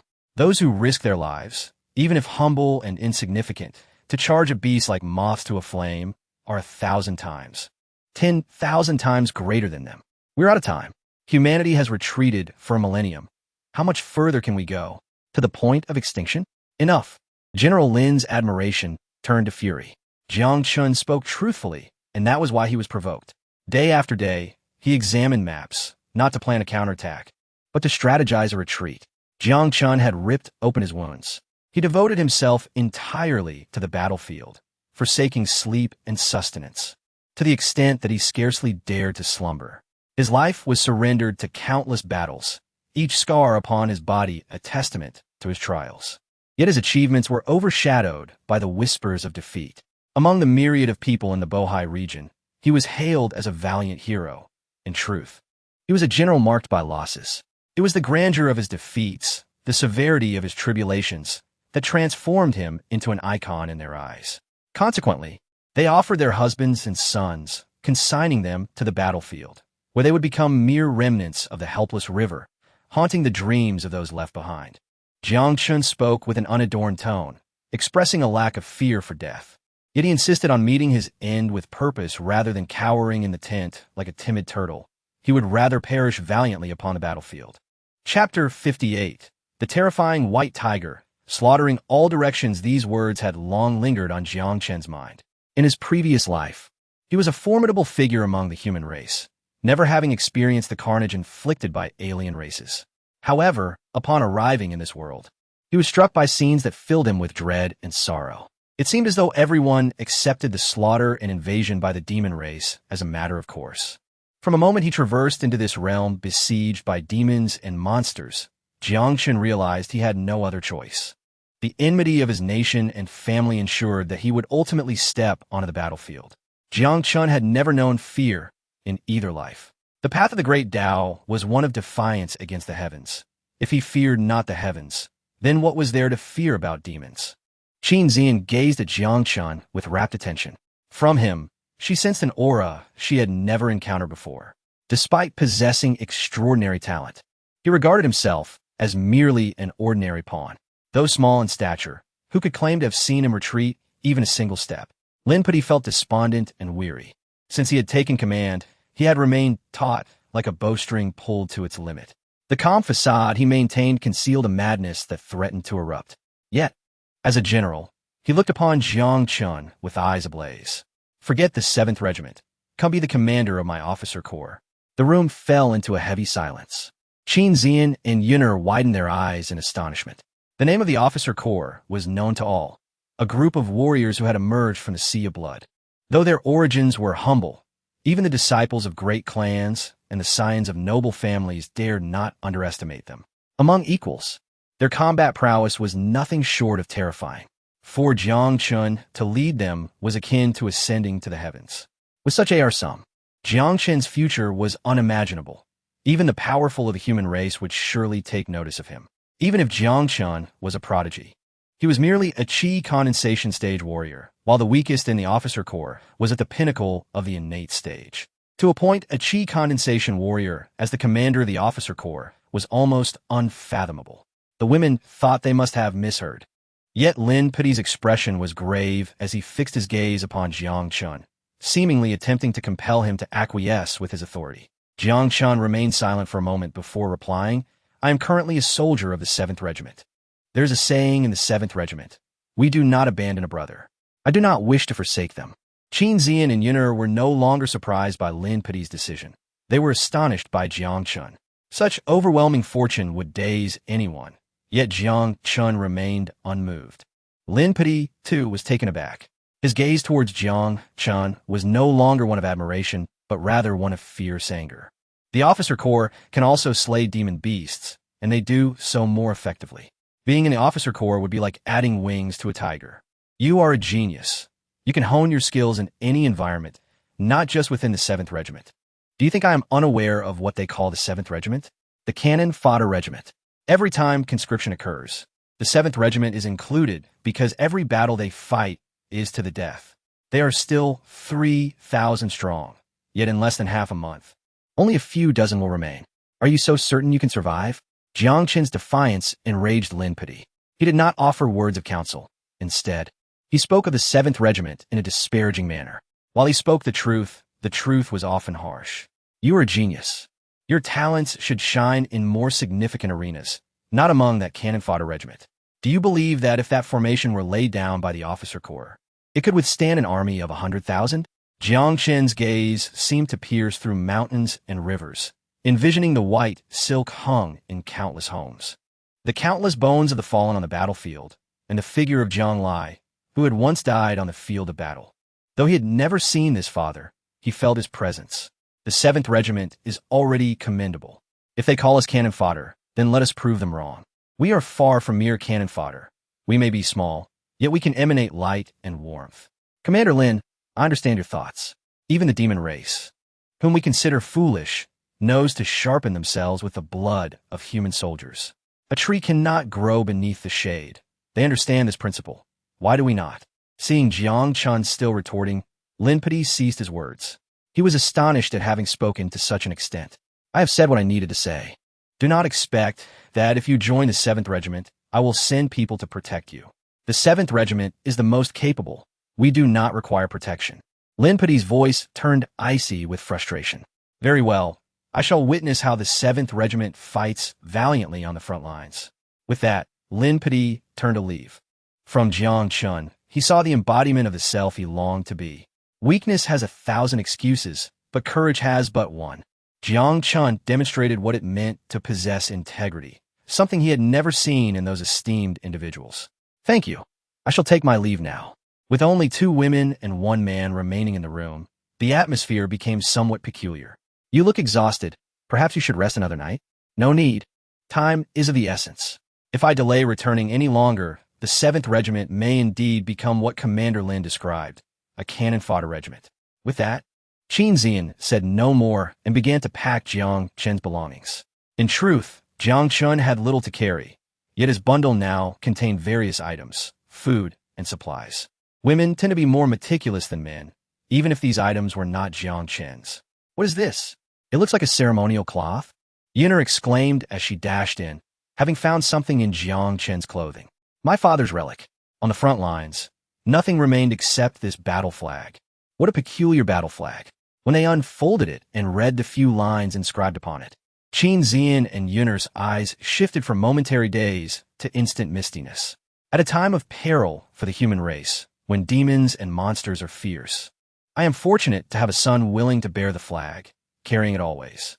When wounded, it shall wipe the blood. When dead, it shall wrap my body. I shall face death without fear, never forgetting my original intent. Jiang Chen has returned. Brother Jiang has returned. The soldiers of the 7th Regiment were filled with uncontainable joy and respect upon seeing Jiang Chen healed. After witnessing the miraculous events of that night, each of them had experienced significant growth. Even those with the most lackluster talents had gained several levels of improvement. Once frail soldiers now seemed invigorated, training fervently as martial skills danced like the wind, the cries of battle resounding throughout the barracks, their gazes toward Jiang Chen filled with gratitude and admiration. You've returned. Sun Chenglong expressed mild surprise upon seeing Jiang Chen's return, as Commander Lin had clearly informed him that Jiang Chen was a rare talent meant to stay by his side. He had not anticipated Jiang Chen's return to the 7th Regiment. I am a soldier of the 7th Regiment. Where else would I go? Jiang Chen jested, delivering a hearty punch to Sun Chenglong's chest, only to find his arm numbed by a protective aura. Have you reached the spirit refinement stage? Jiang Chen asked, slightly astonished. Sun Chenglong beamed with pride. Given his talent, he would have required several years to reach the spirit refinement stage, but thanks to Jiang Chen's formation, he had unexpectedly broken through. You little rascal, you possess great strength. Even an early innate warrior might not match your might. Indeed, thanks to you, I have reached the spirit refinement stage. Sun Chenglong took Jiang Chen on a tour of the entire camp. Jiang Chen gained a better understanding of the new recruits and also identified several shortcomings. Time was growing short. Although their cultivation had improved, their combat experience was lacking. If they were to face the battlefield, they would likely struggle to showcase their true abilities. Sun Chenglong sighed. Yes, in these days, I should hunt a few demon beasts to conduct practical training in groups to help them gradually adapt to the life and death battles. In truth, we are already quite formidable, ranking among the top regiments, aside from the officer corps and a few main regiments under the great commander. While these new recruits have improved, becoming true warriors will likely cost us half our numbers. Jiang Chen remained silent, quietly contemplating how to refine the 7th Regiment into a truly battle-hardened force. Half a month passed in the blink of an eye. The new recruits were about to head to various fronts, facing the demon beasts head-on. Boom! Upon the battlements of Guyu Pass, Lin Pidi abruptly rose, his aura of the 10th layer of true essence erupting with tremendous force. His hair was a striking white, and his eyes sparkled with electric brilliance as he gazed intently into the distant horizon beyond the pass. Dark clouds gathered ominously in the sky, flickering with malevolent light that emanated a terrifying pressure. A 7th-tier demon sovereign had descended. The elite warriors within Guyu Pass swiftly ascended to the walls, their faces etched with horror. The power of a 7th-tier demon sovereign rivaled that of a divine being. Could Guyu Pass truly withstand this threat? Beneath the black clouds, a chariot of white jade hovered high in the air, drawn by ferocious beasts whose might was palpable, their lowest rank being 4th tier. What manner of being could command such a formidable presence? Lin Pidi's eyes shone with a golden hue as he discerned the source of this dread, a malevolent white tiger seated within. Although it radiated only 4th-tier power, the faint sheen upon its fur hinted at its extraordinary lineage. It was a prodigy of the demon race, with a bloodline capable of reaching 9th-tier demon emperor upon maturity. This creature belonged to a royal lineage. The 7th-tier demon sovereign was its protector. A terrifying spectacle unfolded in the sky. Amidst the dense black clouds, an enormous head emerged, resembling both a dog and a bull, with a single eye that could span 100 meters. The true form of the 7th-tier demon sovereign revealed itself, exuding overwhelming ferocity, plunging Guyu Pass into an eerie silence. Not even the newest recruits dared to move, and seasoned veterans trembled in fear. Illuminating sword of the heavens.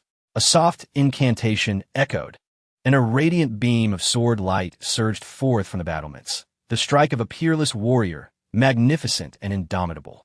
The sword light cleaved through the heavens, hurtling toward the colossal demon, unleashing a catastrophic shockwave that ravaged the land in an instant, reaching a distance of 100 miles. In the wake of the sword light, darkness enveloped the realm. A thunderous roar resonated from the heavens as the beast unleashed a torrent of lightning to collide with the sword light. Boom! In an instant, boulders and gravel across the desert were crystallized. The winds howled, and searing heat surged forth, compelling all to retreat. Yet, Jiang Chen appeared unfazed by the heat. His gaze fixed resolutely on the horizon, his eyes suffused with a yearning for power. "Everyone engage," Lin commanded. "By your orders." Several figures soared into the air, charging towards the seventh-tier demon. Above, thunder rumbled, and the two forces clashed fiercely. The white tiger let out a piercing howl, shaking the very foundations of the earth. Its eyes glinting with a feral light, as if a deity had descended, leaping from the chariot. The demonic energy surged, flames of ferocity ablaze. Lin Puti's pupils constricted. The creature sought to hone its skills. As a descendant of the Demon Emperor bloodline, it aimed to refine itself through the lives of human warriors. Within that battlefield, human fighters fell victim to its merciless slaughter, blood erupting like a violent storm, the cries of death resounding in the air. Even in the face of certain doom, they fought valiantly, charging forth without fear. The beast howled to the heavens, its gaping maw transforming into a terrifying vortex, consuming dozens. Blood splattering wildly as they became its meal. Lin Puti slowly closed his eyes. The 5th Defense Regiment was no more, his fist clenched tightly, even causing his teeth to bleed. Yet he could not strike. He was the marshal of Guyu Pass. Should he fall into ambush, it would spell disaster for the entire pass. If he were to perish, Guyu Pass would surely succumb. The slaughter persisted for hours, the 5th Defense Regiment enduring unimaginable bloodshed, expending their last drop of blood. The captain, a first-layer spirit refining martial artist, was pierced through the torso by the beast's claws, gradually losing vitality. Oh, the white tiger, drenched in human blood, reveled in its ghastly delight, deriving pleasure from the slaughter of humanity. The white jade chariot descended amidst a swirling tempest, and under the protection of the 7th-tier demon sovereign, the white tiger swaggered away as if savoring a grand feast. In the military camp, damnable beast, cursed creature, I shall end your life. The human warriors, eyes brimming with blood and tears, were consumed by rage, hatred, and sorrow, yet felt utterly powerless. Upon the city walls, "Miss, it is time to return." A powerful elder in black trailed behind a tall, slender young woman. Yet, her eyes shimmered with an unusual light, filled with longing. "Elder Foam, this is the life I yearned for. That tiger shall surely fall by my sword." Chapter 59. Entering the Valley of Death in the Grand Hall of the Shuaigu Pass Command Center, Lin Puti sat at the head of the table, flanked by several formidable warriors, all bearing traces of blood. Despite being powerful figures in the true essence realm, they could only struggle against the might of a 7th-tier great demon. Hundreds of battalion commanders took their seats below. Once everyone had gathered, Lin Puti surveyed the assembly, his expression grave. The position the Valley of Death had fallen, and the entire 5th Defense Battalion had perished in battle. Silence enveloped the room. They had witnessed the horrific scene from the city wall. Even if they were stationed there, they would meet the same grim fate. "Gentlemen, the demon beasts have retreated. Who is willing to take over the defense of the 5th Defense Battalion?" Yet, not a single commander spoke. They were not afraid of death, but they did not wish to perish at the hands of the demon beasts in such a manner. The 5th Defense Battalion had fought valiantly, but their end was not noble. After a long pause, a voice broke the silence. "We, the 7th Defense Battalion, are willing to take over the position in the Valley of Death." Standing straight was Sun Chenglong, who was pulled back by a colleague, but shrugged them off. "We, the 7th Defense Battalion, shall guard the Valley of Death, and we will not retreat even in death, even if it is a demon emperor." We will extract a few of its teeth. I am willing to sign a military decree. Lin-Piti's eyes reflected a complex mix of emotions. The thought of sending these brothers to their deaths felt like a knife twisting in his heart. However, if they abandoned the frontline position today, they would retreat a little today and a little more tomorrow until one day the human race would have nowhere left to retreat, leading to their annihilation. There is no need for a military decree. At the supply station, provide the 7th Battalion with additional refined iron armor and extra first-tier weapons. Anything edible or usable, provide it all. At this point, let's not shortchange our brothers. Understood, Commander Lin. As the meeting concluded, Lin-Piti suddenly called out, "Hey, you're Sun Chenglong, right?" Sun Chenglong nodded. "I will remember you. Go now." "Yes." The 5th Defense Battalion was completely annihilated. Jiang Chen stood at the end of the line, his mind ringing with Sun Chenglong's voice. He recalled the warriors of the 5th Battalion, with whom he had promised to meet at Shuaigu Pass. Their smile seemed vivid before his eyes. 3,000 warriors. Not a single one survived. Some may mock them, but I admire them, for even until the last soldier fell, they did not retreat an inch. I am utterly in awe of such warriors of the human race. You have bad luck, encountering a commander like me who fears not death. Life has its moments, and death its days. The 5th Defense Battalion has fallen, but we, the 7th Defense Battalion, shall take their place. We are not those cowards who hide in their parents' embrace, nor are we the spoiled heirs who only know indulgence. I will speak plainly. Do not think that you, a group of fresh recruits with 9 lives, can exchange one for another. Even elite battalions would hesitate to take on this fight. Yet I still accept it. We shall tread upon the corpses of our brothers, making those demon beasts pay for their sins and debts. I do not wish to speak of lofty ideals. It is either a crushing victory or a shattering defeat, because we have encountered a hellish year. So I ask, are you willing to follow me into death? Willing. Let us annihilate them. Jiang Chen heard the thunderous roar around him, their youthful faces flushed with fervor as if death was an inconsequential matter. They wished to burn brightly, emitting their final glimmers of light to illuminate a path for the human race. The 7th Defense Battalion set forth. The position in the Valley of Death, 150 miles away, was the most perilous of all, like a dagger plunged into the heart of the demon beasts. Where were they headed? The Valley of Death. A voice rang out, and the figure turned back, hastily saluting. It was Lin-Piti, the commander of Shuaigu Pass. They hoped for their safe return. They would surely return safely. After a day and a night, the 7th Battalion approached the Valley of Death. Roar! As they crossed a desolate expanse, a 2nd-tier high-level demon beast, the Green Mountain Bear, appeared, towering over 5 meters tall, clad in scales, exuding an aura of ferocity. It charged towards the squad with a roar. "I'll handle this." A soldier in new armor shouted, none other than Wu Hao, a martyr's family member. Having successfully condensed his energy days prior, he was now capable of battling 2nd-tier high-level beasts after intense training. He swung his newly acquired 1st-tier weapon at the Green Mountain Bear.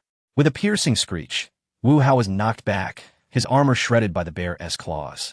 But a deep gash appeared on the beast's chest, a testament to the recent training and the new equipment enhancing the 7th Defense Battalion's strength. Boom! A flash of silver light appeared as the Green Mountain Bear, attempting to strike again, was met with a splatter of blood, crashing to the ground. Li Meng glanced at Jiang Chen, admiration flickering in his eyes. Do not linger in battle. Hasten towards the position. Once the beast tide appears on the plains, the consequences will be dire.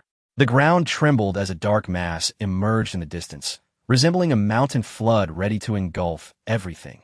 Nearly 1,000 beasts. Run! The beast tide is coming. Follow the training. At this moment, they were merely miles from the position.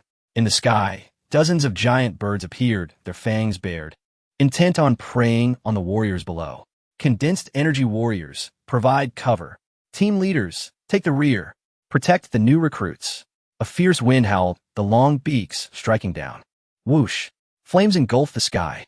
With a commanding voice, a massive flame erupted, reaching 100 meters in height. This was a demon beast divine ability.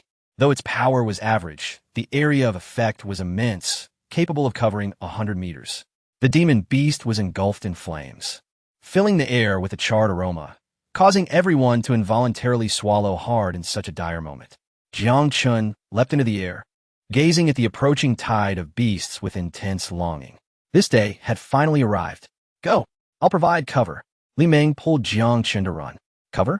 The commander specifically assigned me to protect you. Hurry. Don't worry about me. Jiang Chen unleashed his energy, sending the 8th level Li Meng staggering back. Shock coursed through Li Meng. Even a half-step innate warrior wouldn't possess such strength. Could it be that Jiang Chen was truly only at the 4th level of energy condensation? As the 7th Battalion rushed into position, Sun Chenglong, overseeing the command, let out a sigh of relief. Had these new recruits encountered the beast tide immediately, they would have suffered catastrophic losses. Wait, there's someone in the wilderness. Y&T Jiang Chen retreated to the position. Damn it. Li Meng, weren't you supposed to protect him? Why did you come back alone? Commander, I couldn't bring him back. Damn it, I'll go save him. Commander, you can't go. The beast tide is here. If anything happens to you, what will become of our 7th Battalion? At this moment, the beast tide had arrived, a horde of snarling demon beasts charging forward. Though mostly first-tier beasts, their sheer numbers formed an overwhelmingly powerful force. Even innate experts would not dare claim survival amidst such a tide. Demon beasts, meet your end. Jiang Chen's blood surged violently as he unleashed his family's gun technique with all his might, his spear radiating brilliance. 10,000 spear strikes. In this moment, Jiang Chen's power surpassed mere strength. Countless spear shadows rained down like a torrential storm. Blood splattered everywhere. With a single strike, several demon beasts fell beneath his spear, their blood essence swirling into Jiang Chen's energy sea, invigorating him further. His fighting spirit ignited. Flames of terror erupted, the god-slaying spear resembling the grim reaper's scythe, leaving a trail of corpses in its wake. The flood of beasts appeared as if halted by a mountain, splattering blood like a fountain. The invigorating essence of blood continuously fused into Jiang Chen's being from the fallen demon beasts. At long last, the power within him surged once more, and he found himself merely a step away from the 5th level of qi condensation. A radiant ecstasy gleamed in Jiang Chen's eyes. After a month of stagnation in his cultivation, he had slain hundreds of demon beasts to attain this advancement. He had indeed arrived at the right place. A veritable battlefield for human warriors, yet a paradise for Jiang Chen's training. The flames blazed fiercely. With the elevation of his realm, his divine abilities, bolstered by the swallowing heaven chaos scripture, grew even more formidable. The area within 100 meters transformed into a fiery purgatory, where hundreds of demon beasts were instantly reduced to ashes. Sun Chenglong stood in a daze, as did Li Meng. All the soldiers from the 7th Regiment were equally entranced. The words of their former commander echoed in their ears. Here was the battlefield. Not a solitary duel, but a collective effort. What was there to coordinate? Jiang Chen, amidst the wilderness, resembled a fierce tiger among sheep, akin to a dragon returning to the vast ocean, leaving a trail of carnage in his wake. First-tier demon beasts fell before him, their remnants barely lingering. While second-tier beasts succumbed after a mere exchange, fear began to permeate the surrounding creatures. Such vitality, such ferocity, even though they lacked intelligence due to their low rank. The sight of the mountainous corpses made it abundantly clear. They must flee. Driven by instinct, they began to scatter. Jiang Chen, exhilarated by the slaughter, yearned for a few more hundred beasts to ascend to the 5th level of qi condensation. And he sensed a subtle indication of a breakthrough in the swallowing heaven chaos scripture. Yet, these demon beasts dared to flee. You shall not escape, Jiang Chen bellowed, his voice resonating like thunder. With a flurry of piercing spear shadows, yet another dozen first-tier beasts perished. However, the demon beasts scattered in all directions. He could hardly pursue them. On the battlefield, only the lifeless bodies of the demon beasts remained, alongside the solitary figure of Jiang Chen. He stood like a war god upon a desolate land, drenched in blood, his silver spear glinting ominously, enhancing his extraordinary demeanor. Yet, a hint of regret flickered in his eyes. It appeared that to rise to the 5th level, he would have to await the next wave of beasts. Approaching the encampment, Jiang Chen noted that this beast tide was rather sparse. When will the next wave arrive? He inquired earnestly. Sun Chenglong's eyelids twitched, while the new recruits buzzed with anticipation. This was far from the gruesome scenario they had envisioned. Li Meng took charge, brothers. Let us gather the pelts of the second-tier beasts. They are excellent materials for armor. While they may not be as visually appealing as our fine iron armor, their defensive capabilities far surpass it. Additionally, the cores of the second-tier beasts can be exchanged for weapons within the fortress, and we can utilize them for our formations. Jiang Chen added, then turned to Sun Chenglong. Commander, when will the beast tide return? This won't suffice for our aspirations. Chapter 60, Tenfold Eruption. The heavenly destruction, Sun Chenglong was left utterly astonished by the scene before him. The new recruits from the 7th Regiment felt their scalps tingle in terror as nearly 1,000 demonic beasts gathered. A sight that was formidable even if the creatures were of the lowest tier.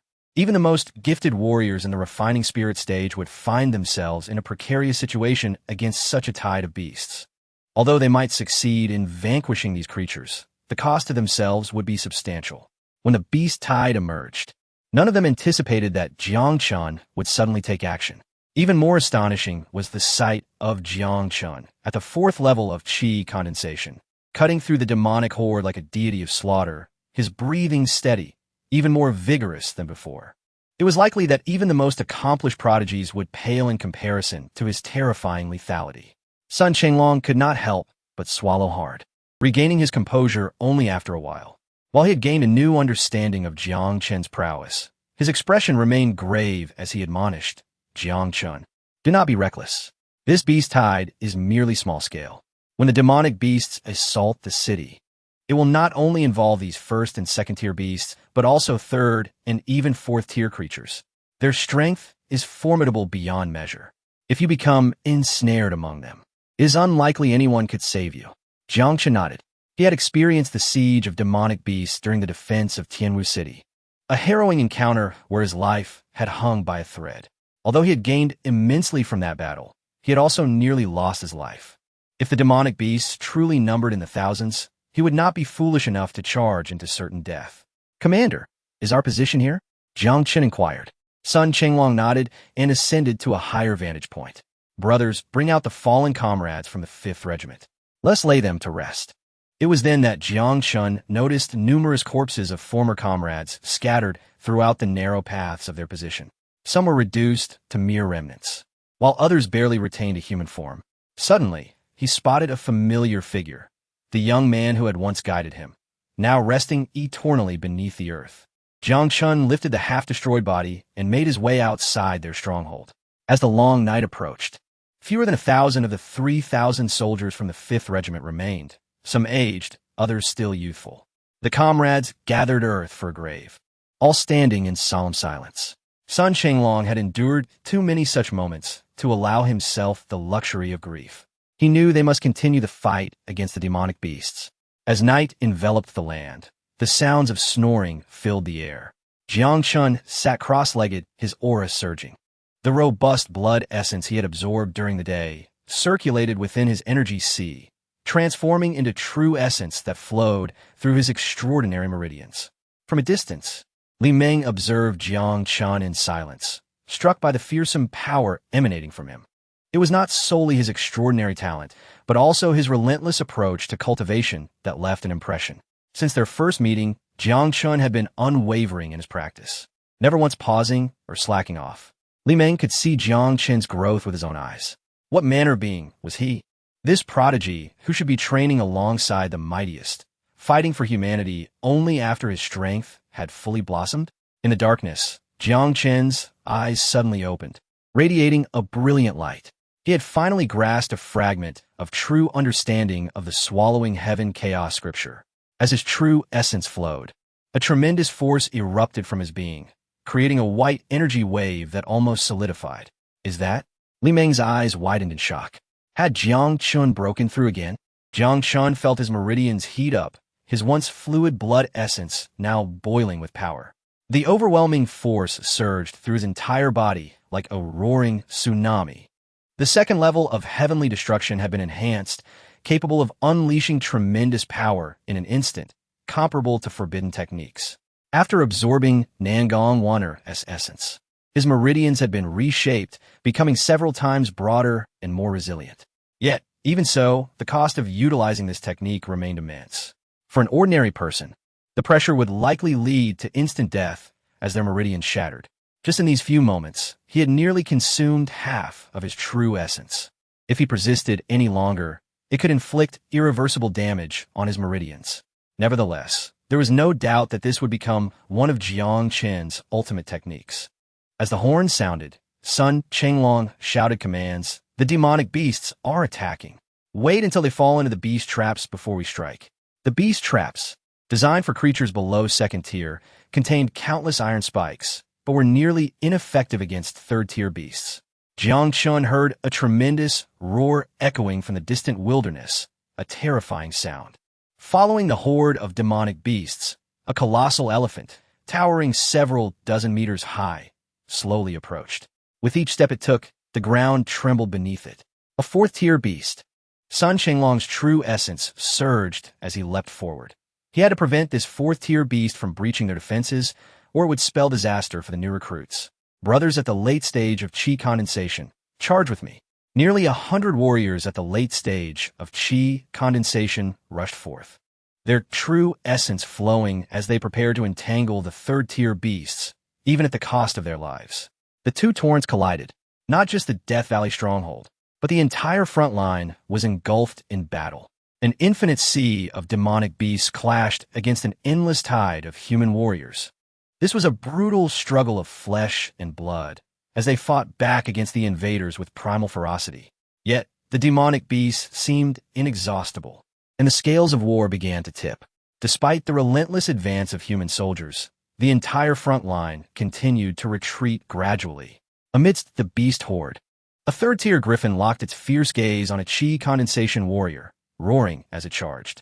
In mere moments, that warrior was torn in half by the beast's razor-sharp claws. Damn it! Li Meng's breath erupted like a thunderous explosion, his body suddenly swelling several folds. He leaped into the air, akin to a colossal deity descending upon the earth, wielding a second-tier giant axe towards the griffin.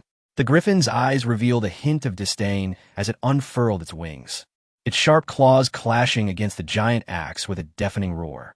Li Meng was violently thrown backward, the power of a third-tier beast rivaling that of innate martial artists, rendering these Qi condensation stage warriors woefully inadequate.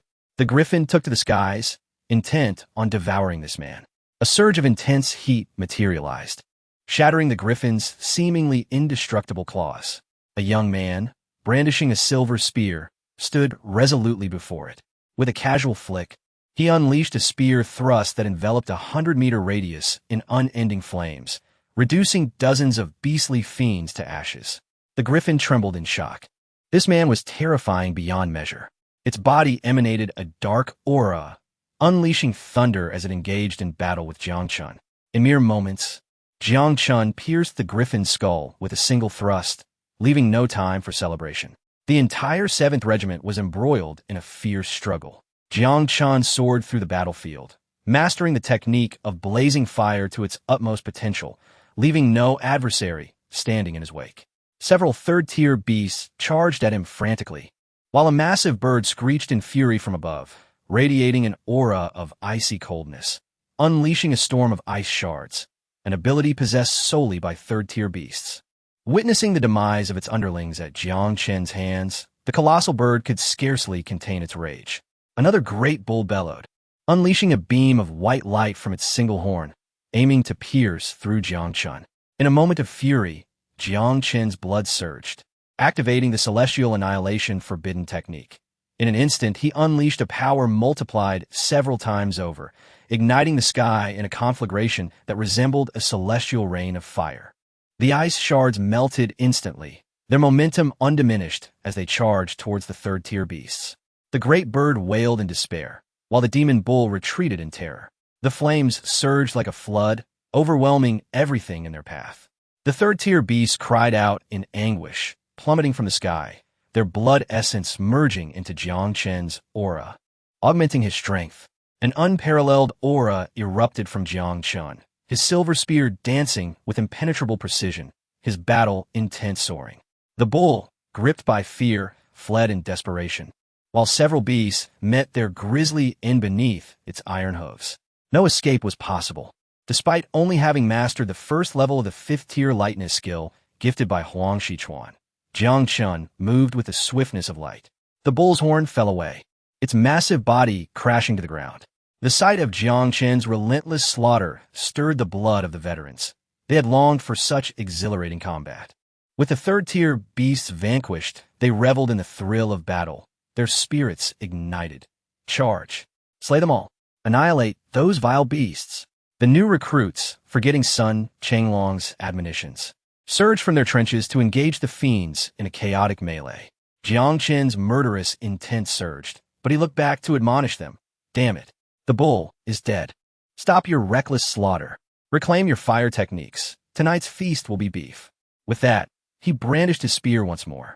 More 3rd-tier beasts soon took notice of the youth wreaking havoc among their ranks, their fury igniting as they resolved to eliminate him first. A silver-furred leopard fixed its gaze upon Jiang Chen. Though it was only 2 meters long, its aura approached that of a 4th-tier beast. This creature was exceptionally domineering. With a stomp, it shattered the earth beneath. It leapt forth like lightning. Trouble. The leopard struck Jiang Chen's chest, causing him to spit blood. Had he been an ordinary chi condensation warrior, he would have been cleaved in two. Yet Jiang Chen's physique was far beyond that of his peers, fortified by 5th-tier armor. His battle intent ignited fiercely as he moved. His silver spear whirled, dispatching several more beasts. Suddenly, a gigantic turtle, as large as a house, soared into the air, descending upon Jiang Chen. The silver spear radiated brilliance, piercing through the turtle's shell. At that moment, the leopard seized its opportunity, as Jiang Chen struggled to withdraw his spear. It leapt again, its strength akin to several 100,000 pounds, conjuring a tempest that threatened to pulverize him. Boom! Jiang Chen sprang into action, relinquishing his spear and activating the forbidden technique, his feet striking the ground with a force that shook the very foundations of the earth. He seized the leopard's paws, the immense force sending him staggering backward over 100 meters, blood spewing from his mouth, a glint of ferocity flashing in his eyes. With a thunderous roar, Jiang Chen unleashed his full strength. The leopard's furious howl was abruptly silenced as it was torn asunder, blood showering down like rain. Jiang Chen discarded the remnants of the beast as if disposing of trash, his murderous intent soaring to the heavens as he advanced steadily forward. This terrifying spectacle etched itself deeply into the eyes of the 7th Regiment soldiers and the multitude of beasts alike. As lower beings, the beasts were gripped by an even greater fear of the strong, causing them to scatter in disarray. The beasts trembled in terror. Charge! The eyes of the 7th Regiment's soldiers blazed with hatred and battle fervor. They had endured the torment of beastly slaughter for too long. Today, they would relish in a cathartic massacre. Under the valiant charge of the 7th Regiment, the beasts began to falter. Sun Chenglong wielded a 3rd-tier weapon, clashing fiercely with a 4th-tier giant elephant, raising clouds of dust. Suddenly, he glanced back, only to see countless beasts rushing towards him. Trouble. An ambush.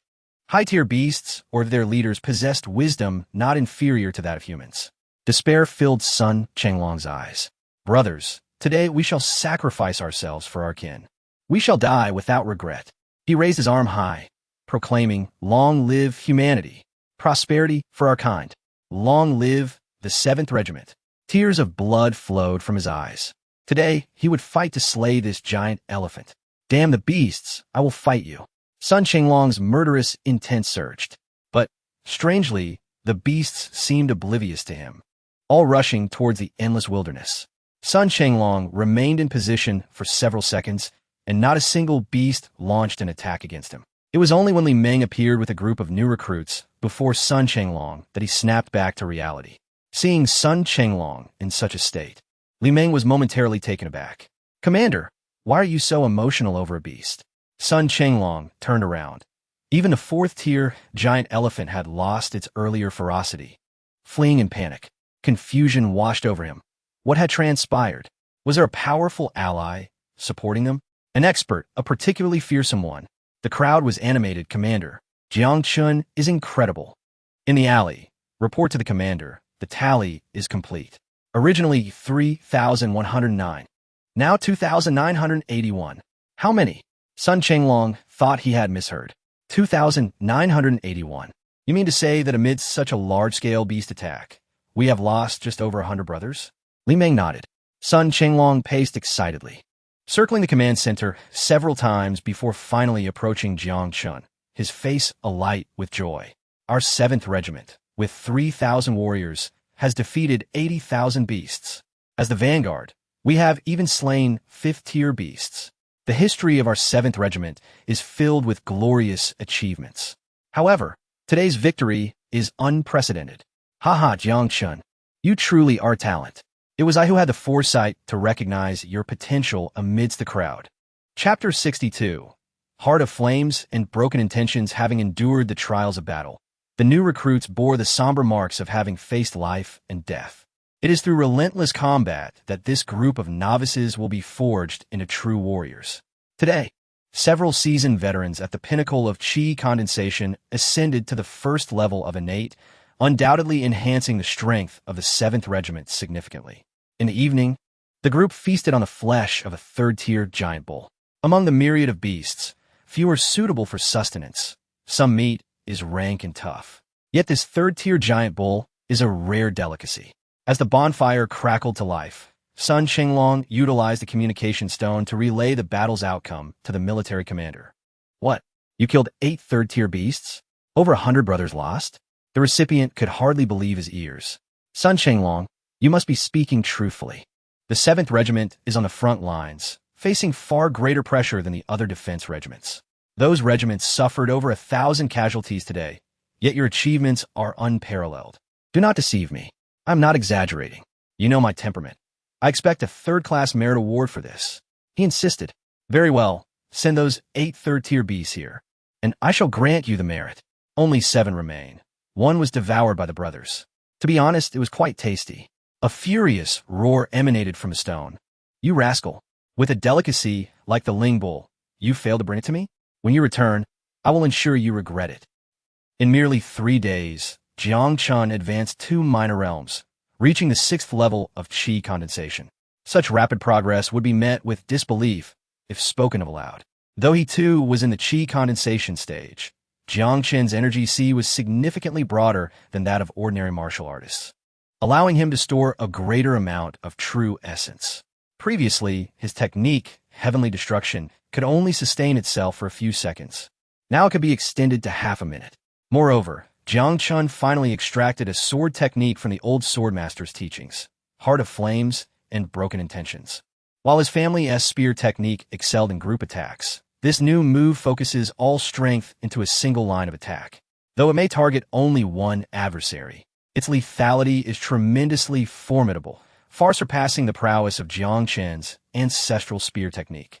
Although he cannot fully harness its power with his current strength, his combat ability against 4th-tier beasts will be significantly enhanced. Within the confines of Guyu Pass, a grand banquet unfolded in a lavish residence, featuring succulent roasted pigs and fragrant lamb. Amidst the clinking of cups and laughter, numerous beautiful women flitted about, as countless young talents and offspring of immortals celebrated, starkly contrasting with the blood-soaked warriors on the battlefield. This gathering was a congregation of the influential. Though youthful, these individuals were poised to become formidable figures in the future. Their alliances formed here would greatly impact the power dynamics between the 2 regions of Bohai and Dongguan. Gao Ping, having just learned of Jiang Chen's impressive achievements within the 7th Regiment, hurried to whisper to Chu Chuan. The latter's expression soured upon hearing Jiang Chen's name.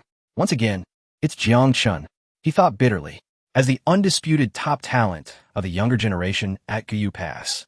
His extraordinary gifts and profound cultivation earned him renown wherever he went. He had anticipated being the brightest star, merely passing through Guyu Pass to garner favor with the sect leader and his junior sister. Little did he expect to encounter such a formidable rival as Jiang Chen on the front lines. To his chagrin, not only his junior sister Lingxi, but even Qin Zian, his equal, had developed a fondness for Jiang Chen. With jealousy and resentment swelling within him, Chu Chuan's gaze grew increasingly malicious. It was clear that idling away his days was no longer viable. To capture Lingxi's heart, he must surpass Jiang Chen. After a moment's hesitation, he rose to address the gathering. Everyone, please pause. I have something to say. As he spoke, he approached the center of the hall, his demeanor transforming from ominous to gracious, exuding an air of unspoken nobility. The other talented individuals fell silent, their gazes fixed upon him, some even filled with deep admiration. For they all knew Chu Chuan was the favored disciple of the sword sect's leader, with a cultivation level at the 4th tier of spirit refinement. Many from Bohai County had heard tales of his exploits. I have devoted myself to the battlefield with a heart willing to face death, stepping into the blood-soaked arena. Today, as our forces triumphantly fend off the beast siege, the 7th Defense Regiment has achieved the incredible feat of slaying tens of thousands of beasts. I must express my admiration for them, Chu Chuan declared, his voice resonating with clarity and warmth. As he spoke, those who still held their wine cups felt their faces flush with shame. If mere mortals can display such courage, how can we lag behind? He continued, today is my final toast with you all. Tomorrow, I shall plunge into the heart of the beast territory. The dangers ahead are immense. Yet I shall forge ahead without hesitation. Chu Chuan's words rang with conviction, earning him the respect of the talented assembly, who raised their cups in salute. Some young women even shed tears of admiration. Observing the fervor of the crowd, Chu Chuan felt a swell of pride within. The notion of venturing into the beast territory was merely a ruse. He planned to circle around the beasts, avoiding direct confrontation, and upon his return, he would boast of heroic deeds, unlike the foolish Jiang Chen, who only knew how to throw himself into danger. Chu Chuan understood that his rise was not solely due to talent, but also wisdom. Perhaps, upon his return, his junior sister would fall for him, the returning hero. Securing Lingxi's affections would solidify his claim to the sword sect leadership. With this thought, a triumphant smile spread across Chu Chuan's face. Captain, I need to discuss something with you. Jiang Chen's eyes gleamed brightly in the darkness. Despite the morale boost from their significant victory, he felt no joy. In just 2 days since emerging from seclusion, they had lost 200 to 300 brothers. At this rate, the 7th Regiment would be decimated within a month. This grim reality had become the norm. Few defense regiments could endure in the Valley of Death for even a few days. Most often, the fallen were replaced by new recruits, and the Valley of Death had buried countless human warriors, its soil stained crimson. Everyone was aware, yet no one spoke of it. Perhaps, for them, dying here was the most fitting end. What is it? I propose we establish a defensive formation at our position in the Valley of Death. Sun Chenglong, who had been leaning against the wall, sprang to his feet, his eyes alight with barely concealed excitement. You can set up defensive formations. Jiang Chen had surveyed the Valley of Death during the day. It was flanked by mountains on 3 sides, a veritable stronghold. Although it was easy to defend, it became a trap when the beasts attacked, leaving no chance of escape. This was how the valley earned its ominous title. However, it also made it an ideal location for a formidable defensive formation. If properly arranged, the Valley of Death could transform into an impregnable fortress. Materials. We will need a substantial supply, not just beast cores, but also medicinal powders and the rare wood for crafting formation eyes. Jiang Chen enumerated the various materials needed. Even after selecting the least expensive options, the total cost left Sun Chenglong astonished. He furrowed his brow, contemplating for a long moment before speaking. Jiang Chen, do you have any idea how much these items are worth? How much? 303rd tier beast cores or 34th tier ones. The spirit gathering formation we set up recently has exhausted our 7th Regiment's resources. We cannot muster such funds. Even after our victory, we only acquired 8 third-tier beast cores, which is far from sufficient. Sun Chenglong wore a sorrowful expression.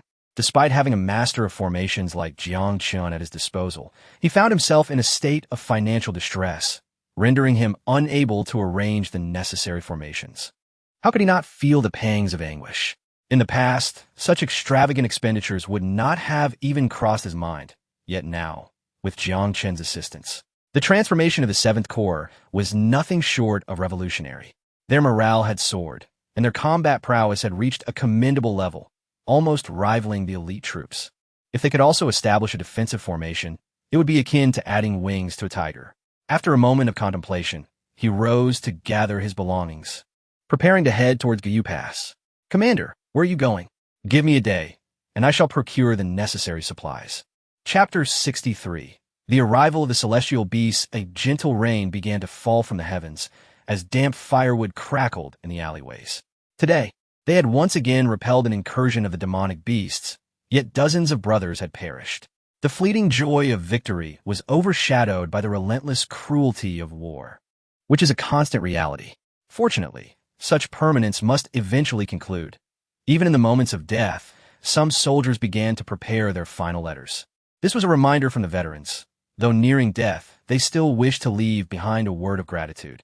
I wish to repay my parents' nurturing, but alas, the beasts are fierce, and I cannot fulfill my filial duty. My son is unfilial. Jiang Chen, upon hearing a rumble, sprang up from the ground. Demonic beasts. No, it is the captain returning, and he brings with him dozens of carts of supplies. Jiang Chen dashed out of the alley and saw Sun Chenglong, his face beaming with pride, laughing heartily. How about that? Everything you asked for, I have brought without fail. Well done, old son. Jiang Chen began to inspect the supplies. And indeed, they had gathered everything necessary for the formation, even more than anticipated. How did you manage this? These items are worth a fortune. You didn't T-cell yourself, did you? Never mind how I procure them. Hurry up and set up the formation. Once this array is complete, the demonic beasts will never return. Captain, where's your sword? Li Meng was the first to notice something amiss with Sun Chenglong. His family heirloom, a third-tier treasured sword, was always by his side, showcased on his waist daily, having slain countless demonic beasts. Yet now, it was nowhere to be found. Sun Chenglong found a spot to sit beside the unloaded materials. These are mere possessions. It's just a sword. I gathered a dozen men, and damn it, they're poorer than I am. The entire regiment can't scrape together a single tael of silver. Jiang Chen, it's your archives that hold the wealth. You can easily hand over 200 third-tier beast cores. How can I agree to that? This is my family heirloom. It demands a price. I must set up a defensive array, and the minimum is 400 cores. They'll all scoff at us, thinking a mere cannon fodder regiment like ours could possibly know how to set up a defensive formation. When I mentioned your name, Jiang Chen, they were dumbfounded. How could someone capable of forming a gathering spirit array not manage a simple defensive formation? Jiang Chen, you truly bring me honor, making those second-generation heirs suffer. I've never felt so formidable in my life.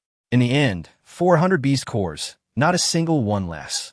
Sun Chenglong laughed joyously. Yet no one around him shared his mirth. That sword was something he kept beside him, even in sleep. The others listened in silence. A group of cannon fodder ready to meet their demise. Their leader had sold his only valuable possession for a few more days of life. Since their arrival in the Valley of Death, no one had hoped to return alive, yet they all yearned for a glorious end. Jiang Chen busied himself, arranging how to carve the array grooves and set the array eyes, immersed in his tasks. Perhaps 400 third-tier beast cores were merely a few days' worth of meals for those second-generation heirs, but for these 3,000 soldiers, it represented their hope for survival. Sun Chenglong, an unremarkable leader of a cannon fodder regiment, always aspired to leave behind a worthy battle in his otherwise empty life. Now, the moment had arrived. Finally, after a day and night of frantic labor, a beam of light shot into the sky, completing the formation. A month passed swiftly. Within the Valley of Death, the demonic beasts launched 18 assaults in just 30 days. Even with the protective formation and the presence of Jiang Chen, the god of slaughter, only half of the 700 warriors remained. The brutality of the war was staggering. Jiang Chen gazed at the lifeless forms of those who had been vibrant just yesterday. Their bodies frozen in the act of battle, defiance etched into their faces, unyielding even in death. The wounded and the unscathed cohabited, for there were few unscathed left. At the sound of the horn, anyone who could move had to rise and fight with whatever remained of their strength. There were many, yet the atmosphere was eerily quiet. The pain had silenced their cries, leaving only their final obsessions. One figure stood alone beyond the battleground, lean and tall, one hand grasping a massive flag that billowed like a shroud, the other clutching a blood-stained spear. He radiated an aura of slaughter, imperious and commanding. After 18 assaults, Jiang Chen was oblivious to the number of demonic beasts he had slain. 30,000? 40,000? He could not recall. He merely wielded his spear with indifference. Immersed in the carnage, unaffected by the ferocity of the beasts, whether they attacked in hordes or launched ambushes, even against dozens of third-tier beasts. He refused to retreat even an inch. His presence was like an unfathomable abyss, leaving even Sun Chenglong, who had attained the first level of spirit refining, questioning whether he was truly a match for this god of slaughter. Indeed, he was a living embodiment of destruction. He had encountered disciples from grand sects and prodigies from noble families, but had never seen anyone with such formidable killing prowess. One man could rival 1,000,000 soldiers. Wherever he went, bodies lay strewn about. It was precisely because of his existence that the 700 Regiment endured, reaching the pinnacle of the 10th level of Qi condensation. After a month of relentless slaughter, he appeared exhausted. Yet within him, his energy C, meridians, and blood essence had peaked, his cultivation nearing the threshold of innate mastery. He had also begun to awkwardly employ the second form of the old sword god's sword technique. Had the old sword god been present, he would have been rendered speechless in astonishment, for the supreme sword technique, while immensely powerful, was notoriously difficult to master. Even years of cultivation might not yield results as profound as Jiang Chen's. His extraordinary combat talent and nearly perverse dedication to training had birthed this miracle. Perhaps, in terms of raw power, he might not match an early-stage spirit refiner, but on the battlefield, his lethality far surpassed that of the Fourth Realm's spirit refiners. Meanwhile, at a towering mountain peak within the demonic realm, a once-spirited sect lay in ruins, its crumbled pavilions and halls permeated by lingering demonic energy. Waves of malevolence surged forth, with countless demonic beasts weaving through the debris, alongside the remains of countless human corpses reduced to mere bones. In the sky, a pair of blood-red colossal eyes opened, casting a shadow over the land. "My child, the solitary gorge is an excellent place for trial. Go forth." At that moment, a young toad, hundreds of meters in height, erupted from the ground, shattering the mountains in its wake. As the owner of those blood-red eyes revealed his true form, he towered 100 times larger than the young toad, his head touching the heavens, his feet planted firmly on the earth. This terrifying behemoth was the 8th-tier demonic saint, the heavenly toad. In the boundless ocean, millions of sea beasts swarmed as if on pilgrimage, a golden young dragon leaping into the sky, vanishing into the heights. Its destination, the solitary gorge. The heat was oppressive. Magma flowed like a river, akin to a purgatory, as a colossal bird clad in flames soared through the air, flanked by great demons, disappearing into the chaos. On the snow-capped mountains, a golden mammoth bellowed, though only a few meters tall. Its fearsome aura compelled nearby 4th-tier demonic beasts to bow in submission. It sought to step forth from the snowy peaks and achieve unparalleled glory for the demonic realm.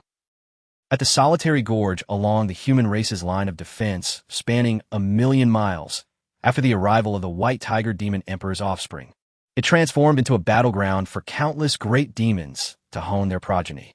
As the demonic beasts grew ever stronger, the human race found itself on the precipice of annihilation. In the realm of the demon tribe, several young warriors at the divine refinement stage joined forces to vanquish a formidable 4th-tier demon beast. Their coordination was impeccable, with no discernible flaws in their offensive and defensive maneuvers. In a brief moment, the ferocious 4th-tier beast collapsed with a resounding thud. They skillfully gathered the vital materials from the beast's body. Among the human race, alongside the valiant warriors fighting on the front lines, there exist adept individuals who form combat teams, delving deep into the heart of demon territory to collect beast materials and gather spiritual herbs for their livelihood. However, these particular warriors were distinct, adorned in resplendent treasure garments and exuding unparalleled power. They wielded exceptionally rare techniques. One among them was Chu Chuan, who had originally intended to embark on a solitary journey, but fortuitously encountered several like-minded prodigies. Their purpose in this place was to refine themselves and elevate their existence to a higher echelon. Suddenly, thunder rumbled in the sky. They looked up to behold a colossal figure emerging from the clouds, its wings outstretched, spanning 1,000 meters, casting half the sky into shadow. Where it passed, mountains were flattened, and towering trees were uprooted and sent soaring into the heavens. A great demon, beneath its wings a massive flame bird, measuring dozens of meters, soared by. Though still youthful, the faint pressure it emanated attested to its extraordinary nature. The terrifying great demon was merely its guardian, an ancient beast known as Bifong. The celestial prodigies of the demon tribe had descended. This place was no longer safe. We must hasten back to Guyu Pass. Chapter 64. The Prodigies of Humanity Boom. The horns sounded, and at the edge of the wasteland, a dark tide of beasts surged forth, marking yet another assault. Beast attack, Sun Chenglong bellowed, urging his soldiers to prepare for battle. Raising his gaze, he beheld the horde, cascading like a mountain flood, a thunderous roar echoing through the air. Behind the first and second-tier demon beasts, two colossal figures loomed, shaking the ground with each step they took, an embodiment of terror. Fourth-tier demon beasts. Two of them. Deputy Commander Jiang. I'll leave one of these fourth-tier beasts to you. Sun Chenglong grinned wickedly, drawing his long blade. After a month of camaraderie, he and Jiang Chen had become brothers, inseparable in the face of life and death. Once bonded, their connection was as tenacious as a stubborn adhesive, and he yearned to keep Jiang Chen aboard the 7th Regiment ship. Of course, typically, it was Sun Chenglong who engaged the powerful demons, but this time, the scale of the beast assault was far beyond previous waves, with two formidable beasts ensuring a difficult battle lay ahead. As they soared towards the beast tide, the two men were met with astonishment. Nearly 100 third-tier demon beasts awaited them. This battle would surely test the mettle of the 7th Regiment. Figures appeared on the horizon, their powerful auras radiating from them, adorned with shining treasures. A beast attack, remarked a young man in light blue brocade, distinguished in demeanor and handsome in appearance. Chu Chuan, a prodigy of the Tianjin sect. After a month of combat, he had ascended to the 4th level of the refining spirit realm. Casting a dismissive glance at Jiang Chen, he saw him as nothing more than an ant, given the vast difference in their cultivation levels. Suddenly, an idea struck him, and he spoke to his companions. Since we have arrived, let us aid these commoners once, so they may understand why they should look up to us. Facing these commoners with such righteousness, Brother Chu is indeed benevolent. A true disciple of the Tianjin sect, exclaimed a young woman in red, her beauty striking, with a family insignia from the prestigious Murong clan at her waist, signifying her noble status. Allow me to take the first strike. A stern-faced young man drew his sword first, wielding a 5th-tier spiritual weapon. With the explosive force of the 1st level of the refining spirit realm, he unleashed a dazzling array of sword lights downward, claiming the lives of numerous demon beasts. Jiang Chen and Sun Chenglong were captivated by the spectacle above. Prodigies of humanity had descended. Sun Chenglong's eyes gleamed with excitement as the sword lights flashed, sending dozens of demon beasts to their demise. A white rainbow pierces the sun. A soft chant echoed as another prodigy unleashed a torrential wave of blinding white light, splattering blood from the beasts below. The arrogance of these individuals was palpable as they unleashed unmatched techniques, and in mere moments, thousands of demon beasts lay slain or wounded. The spectacle, the overwhelming momentum, left Sun Chenglong awestruck. Indeed, our prodigies are extraordinary. Jiang Chen, we must assist. Sun Chenglong infused his true essence into his long blade, cleaving towards the 4th-tier beast. Clang! A sharp sound rang out as Sun Chenglong's blade shattered, blood spurting from his mouth as he was sent flying. A prodigy had struck him down. We shall engage. You must not approach. The red-clad maiden's expression was indifferent as she looked down upon them. Having just severed Sun Chenglong's weapon, seeking death, Jiang Chen's fury erupted, blood surging in his veins as he aimed to retaliate against the girl. No! Sun Chenglong grasped Jiang Chen tightly. As fellow humans, how can she be so ruthlessly cruel? We cannot spare her. You're no match for her. After all, they have assisted the 7th Regiment. I can endure some injuries. It was my recklessness, Sun Chenglong asserted. Old Sun, when did you become so cowardly? Where is the fighting spirit of the 7th Regiment? Jiang Chen's frustration intensified. Sun Chenglong glanced back at his brothers. Without them, how much of the 7th Regiment would remain? Jiang Chen fell silent. Even with his strength, he could not single-handedly slay all the demon beasts. At that moment, Li Meng and others rushed over, glaring at the prodigies in the distance. Commander, why did they injure you? Are you all right? Sun Chenglong shook his head. I am tough. It's nothing. Let us return to the trench. Damn it, I'm going to confront them. Sun Chenglong pushed Jiang Chen aside, kicking up with fury. What do you understand? Isn't it better if fewer of our brothers die? The prodigies wielded their spiritual weapons, unleashing lightning, flames, and ice shards, forcing the demon beasts to retreat. The two fourth-tier beasts were surrounded and fell with a resounding crash. Hovering above, they looked down upon the masses, their immense power inducing dread, nearly suffocating. Though all were humans, the prodigies were akin to deities. One prodigy spoke coldly, like a divine edict descending from the heavens. We, the prodigies, shall engage. You must not recklessly approach.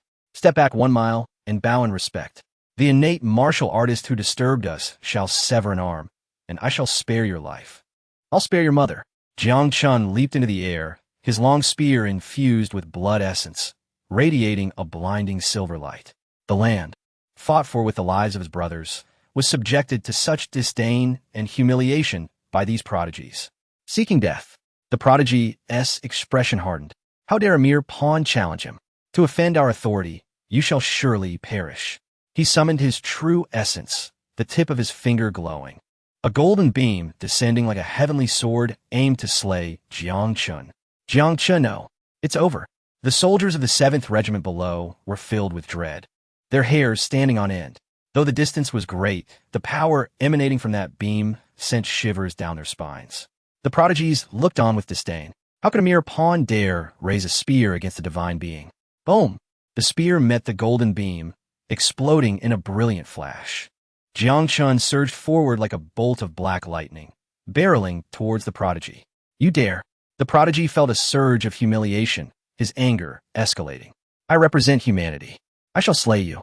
His thunderous voice resonated like rolling thunder, shaking the heavens and earth, causing innate warriors below to cover their ears.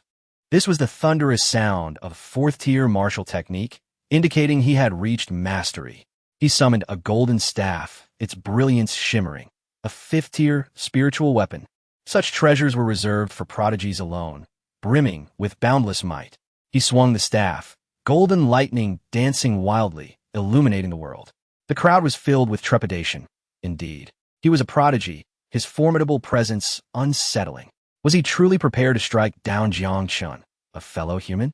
Jiang Chen's spear transformed into a crimson hue, burning with intent. As the two forces collided, a tempest of golden lightning sought to engulf Jiang Chen, yet crimson ripples erupted from the spear, dissipating the thunderous storm until only the clash remained. Boom! Both men were sent flying, Jiang Chen landing in the wasteland, raising a cloud of dust. Jiang Chen quickly saved Jiang Chen.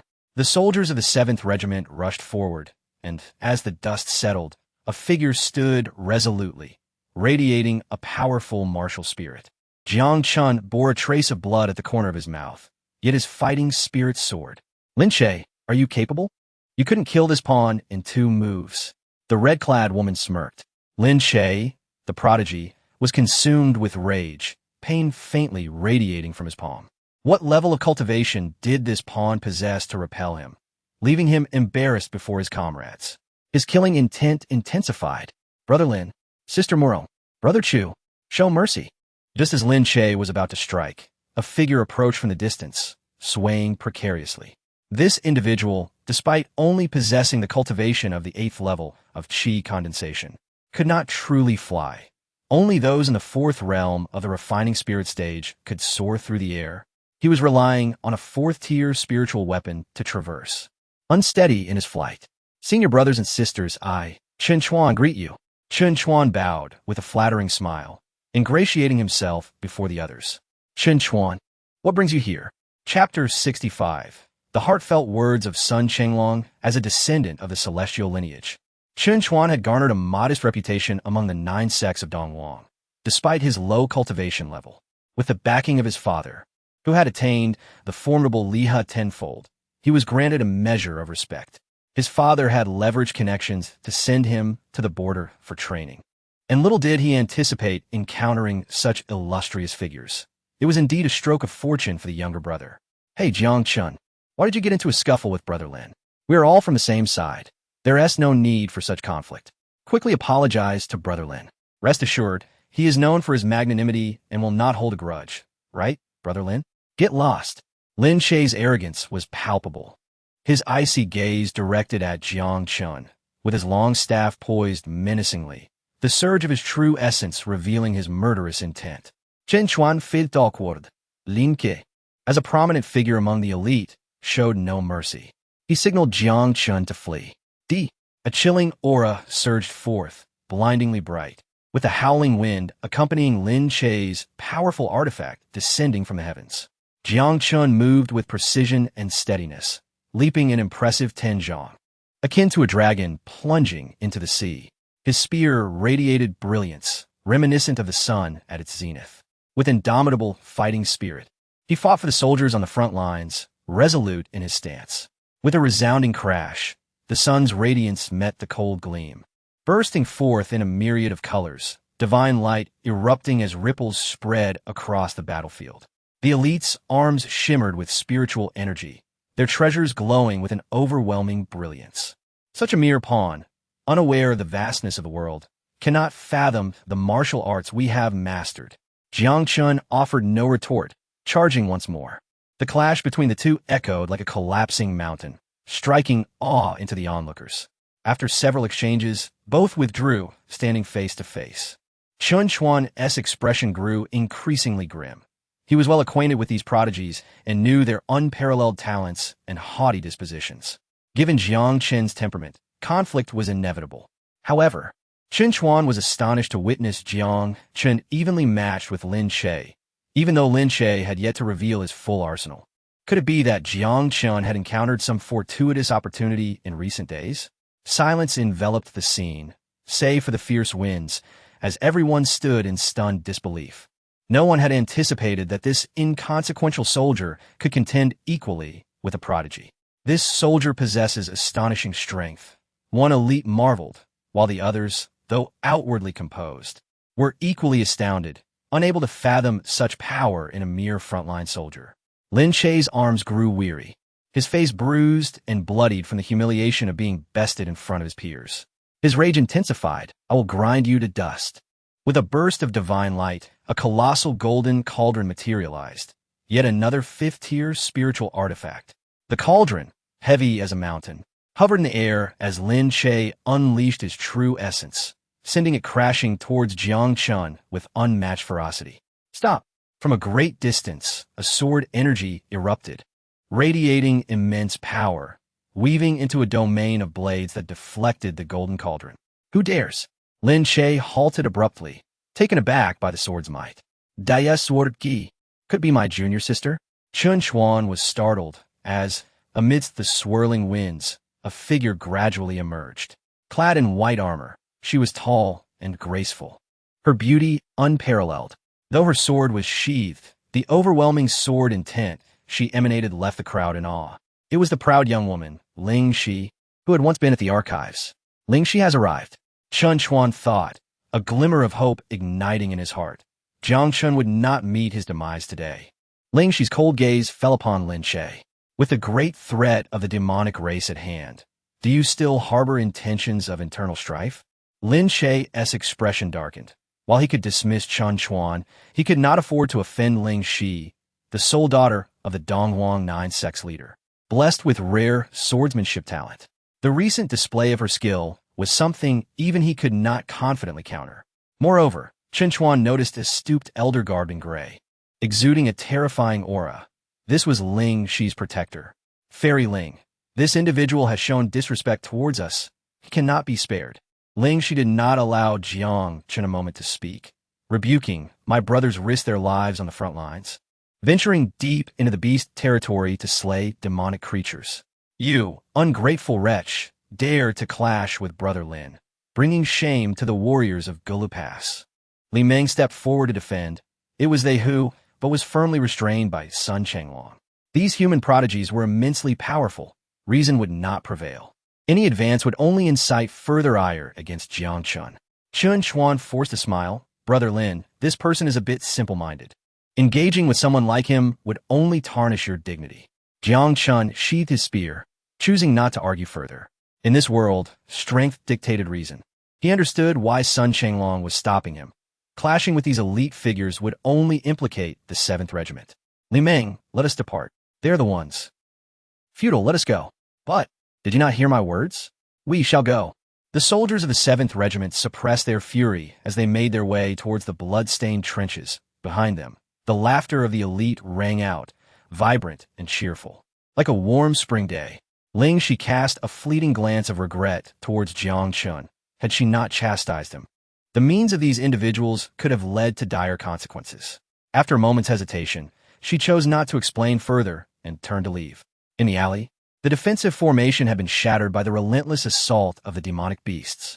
Despite the supply of beast cores, the array was severely damaged against the incessant tide of enemies, rendering its effectiveness less than half, and casualties continued to rise. Yet, holding the Death Valley for a month had already been a miraculous feat. Jiang Chen offered Sun Chenglong a medicinal pill, having frequently drawn from his spatial ring in recent days. Otherwise, the losses of the 7th Regiment would have been even greater. Sun Chenglong accepted the pill silently. Though he was inherently rebellious, he had to swallow his pride for the sake of his brothers behind him. Are you all right? Jiang Chen inquired, shaking his head. He had unwavering confidence in prevailing against Lin Che in future encounters. Moreover, he had yet to unsheath his sword. This was akin to training under the weight of life and death, and when the moment came to draw his sword, it would shine brilliantly. Leave the 7th Regiment. You do not belong in this place. I am the vice captain, am I not? Jiang Chen reminded him. Vice captain? You were appointed as such on a whim. The beast attacks are intensifying. We cannot hold out much longer. Then we shall remain until we can no longer withstand it. Sun Chenglong's voice grew exasperated. When we can no longer hold, it will mean the end for the 7th Regiment. Do you wish to die alongside us? What exactly are you trying to say? Jiang Chen perceived that the man was utterly exhausted, both physically and spiritually. The notions of martyrdom and self-sacrifice were mere deceptions to entice you new recruits. Do you know why this place is called Death Valley? Because not a single regiment has ever left this position alive. The corpses here are piled high. And now it is our turn. Why do you not leave? I am the captain of the 7th Regiment. Wherever it goes, I shall follow. Jiang Chen gazed at the bare-skinned, dark-skinned comrades nearby, engaged in the rare leisure of lice picking. For some reason, he thought of those ethereal prodigies from the great sections. I have been on the front lines for nearly 30 years. You may mock me, but I have never tasted victory. I have merely retreated from one place to another. And the human race retreats yearly, dragging me along. I have retreated for 30 years and do not wish to retreat any longer. It is time. But you are different. You are a genius, the future of humanity. As long as there are talents like you, humanity will have hope, and we will reclaim our ground one day. Jiang Chen remained silent, while Sun Chenglong continued to murmur, in recent days, the spirits of my deceased brothers have been lingering around me. I know they miss me, but I cannot depart this world so soon. I have over 1,000 brothers depending on me. I wish for them to live a few more days, even if their lives are not splendid. Thank you. I am aware that without you, the 7th Brigade would have vanished long ago. Jiang Chen felt a pang of guilt upon hearing these words. He believed that if those lofty prodigies heard such sentiments, they too would feel remorse. Yet, remorse does not lead to death. Nevertheless, they were indeed facing demise, as the scale of beast attacks grew increasingly dire. With a heavy heart, Jiang Chen rose, grasping his spear. Rest early. I shall take watch. Sun Chenglong's voice echoed behind him. You cannot die. I trust you. You must stay alive. At Goyu Pass, within a luxurious mansion, there lay a veritable paradise, entirely shielded from the external atmosphere of slaughter. Those who appeared here were undoubtedly the scions of noble families. In the center of the gathering stood several individuals of remarkable presence, powerful and extraordinary. Sitting at the forefront was Chu Chuan of the Tianjin sect, his ink-black hair cascading down, with glimmers of golden light sparkling in his eyes, as if a sword domain were unfolding within his gaze, exceedingly formidable. Beside him stood 4 men and 1 woman, fellow prodigies who, despite their efforts to suppress their aura, inadvertently radiated an overwhelming pressure that showcased their extraordinary prowess. Some strikingly beautiful women flaunted their enchanting figures and exquisite features, hoping to catch the eye of a prodigy, thus elevating their families to greatness. Brother Chu, your might is unparalleled. To slay 5th-tier demons in the demon realm is truly a testament to your prowess. The human race is fortunate to have a prodigy like you. Several individuals at the pass had engaged in battle, effortlessly dispatching tens of thousands of demons with just a few moves, radiating an aura of grandeur and confidence that commanded admiration. An elder appeared, his aura vast as the sea. He was one of the few who had fought against the seventh-tier demon beast days prior, a formidable figure from the Zishan clan, whose cultivation reached the first level of true essence. Upon seeing Chu Chuan, he smiled faintly, remarking, "The Tianjin sect is indeed remarkable, producing such a gifted talent. You cannot be more than 30, yet you have already mastered the slaying immortal sword to the 6th level. Given time, your name will surely resonate across the world." Chu Chuan smiled. "Senior Zishan, your praise is excessive. Compared to my junior sister Lingxi, my talent is still lacking." A young man clad in resplendent garments, with a glint of challenge in his eyes, was Su Fun, the direct descendant of the Bohai Su family. Addressing Chu Chuan, he proclaimed, "I have heard that upon your first grasp of the sword, you directly entered the condensation stage and broke through the 6 meridians. Such talent! How about a duel?" He resembled a soaring dragon, having mastered ancient martial techniques, exuding an aura of ancient power that sent shivers down the spine. "Dueling with Brother Chu? I would relish the opportunity to teach you a lesson, to show you the true heights of the heavens and depths of the earth." Murong Yunying, a lady of the Murong family, spoke with thunderous authority, her body crackling with lightning fire. After spending time together, she had developed feelings for Chu Chuan and could not bear to see someone she admired insulted. "Huh! The prodigies from the eastern wilderness come to our Bohai County with such arrogance. It seems they wish to provoke us." A distant voice boomed, as several figures soared through the air, their immense auras shaking the mountains and rivers. Upon hearing of the arrival of prodigies from the eastern wilderness, the Bohai County prodigies felt a surge of competitive spirit, and the atmosphere grew tense, as this banquet was no longer within their purview. It appeared these prodigies were about to determine who among them truly deserved the title of Heaven's Chosen. Suddenly, a commotion arose in the distance. Under the shimmering moonlight, a woman in purple attire descended gracefully, suspended in mid-air, exuding an ethereal aura. Her cold gaze surveyed the crowd.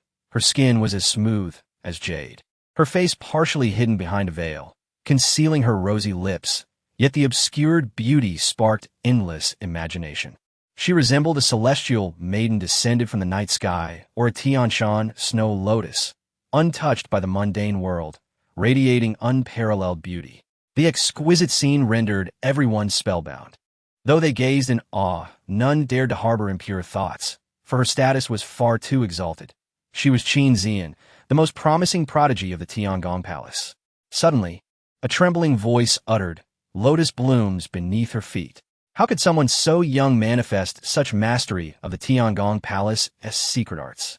This single statement reverberated like thunder, astonishing everyone present. Their gazes shifted towards the woman in the air. Only those who had cultivated the Tiangong Palace's ultimate technique, floating lotus leaf, to an extraordinary level could exhibit such phenomena. Typically, only those at the fusion realm could achieve such a manifestation. Yet this woman was merely in the early stages of spirit refinement. How could she accomplish this? What terrifying level of comprehension did she possess? Qin Zian, Chu Chuan, and Su Fun, among the top prodigies, revealed profound apprehension in their eyes. Though they too were in the spirit refinement stage, they were already in their late 20s, while Qin Zian was just in her early 20s, possessing not only profound cultivation but also exceptional control over true essence. Despite being prodigious talents, they fell short when compared to her incredible gift. "Zian, it has been a month since we last met, and you have progressed further. Congratulations." Chu Chuan suppressed his apprehension, feigning delight as if sincerely congratulating her. Qin Zian's expression remained indifferent, starkly contrasting with Chu Chuan's enthusiasm, with battle imminent. "Do you still have the energy for internal strife? Such fervor! Why not spill your blood on the battlefield?" This statement echoed, inducing a hint of shame in the eyes of the onlookers, for the soldiers beyond the pass were currently locked in a life-and-death struggle against the demons, while these individuals feasted in extravagant banquets to curry favor with prodigies. Chu Chuan hastily reassured the crowd. "Sister Zian's words are misinterpreted. These prodigies have spent months cultivating in the demon-infested regions, slaying countless demons. Though they are not fighting on the front lines, their demon kills rival those of the soldiers. Indeed, these prodigies have slain innumerable demons in the demon realm. Their return is to relay crucial information. A deep voice resonated. It was Lin-Pidi, the commander of Goyu Pass, clad in silver armor, exuding an imposing presence.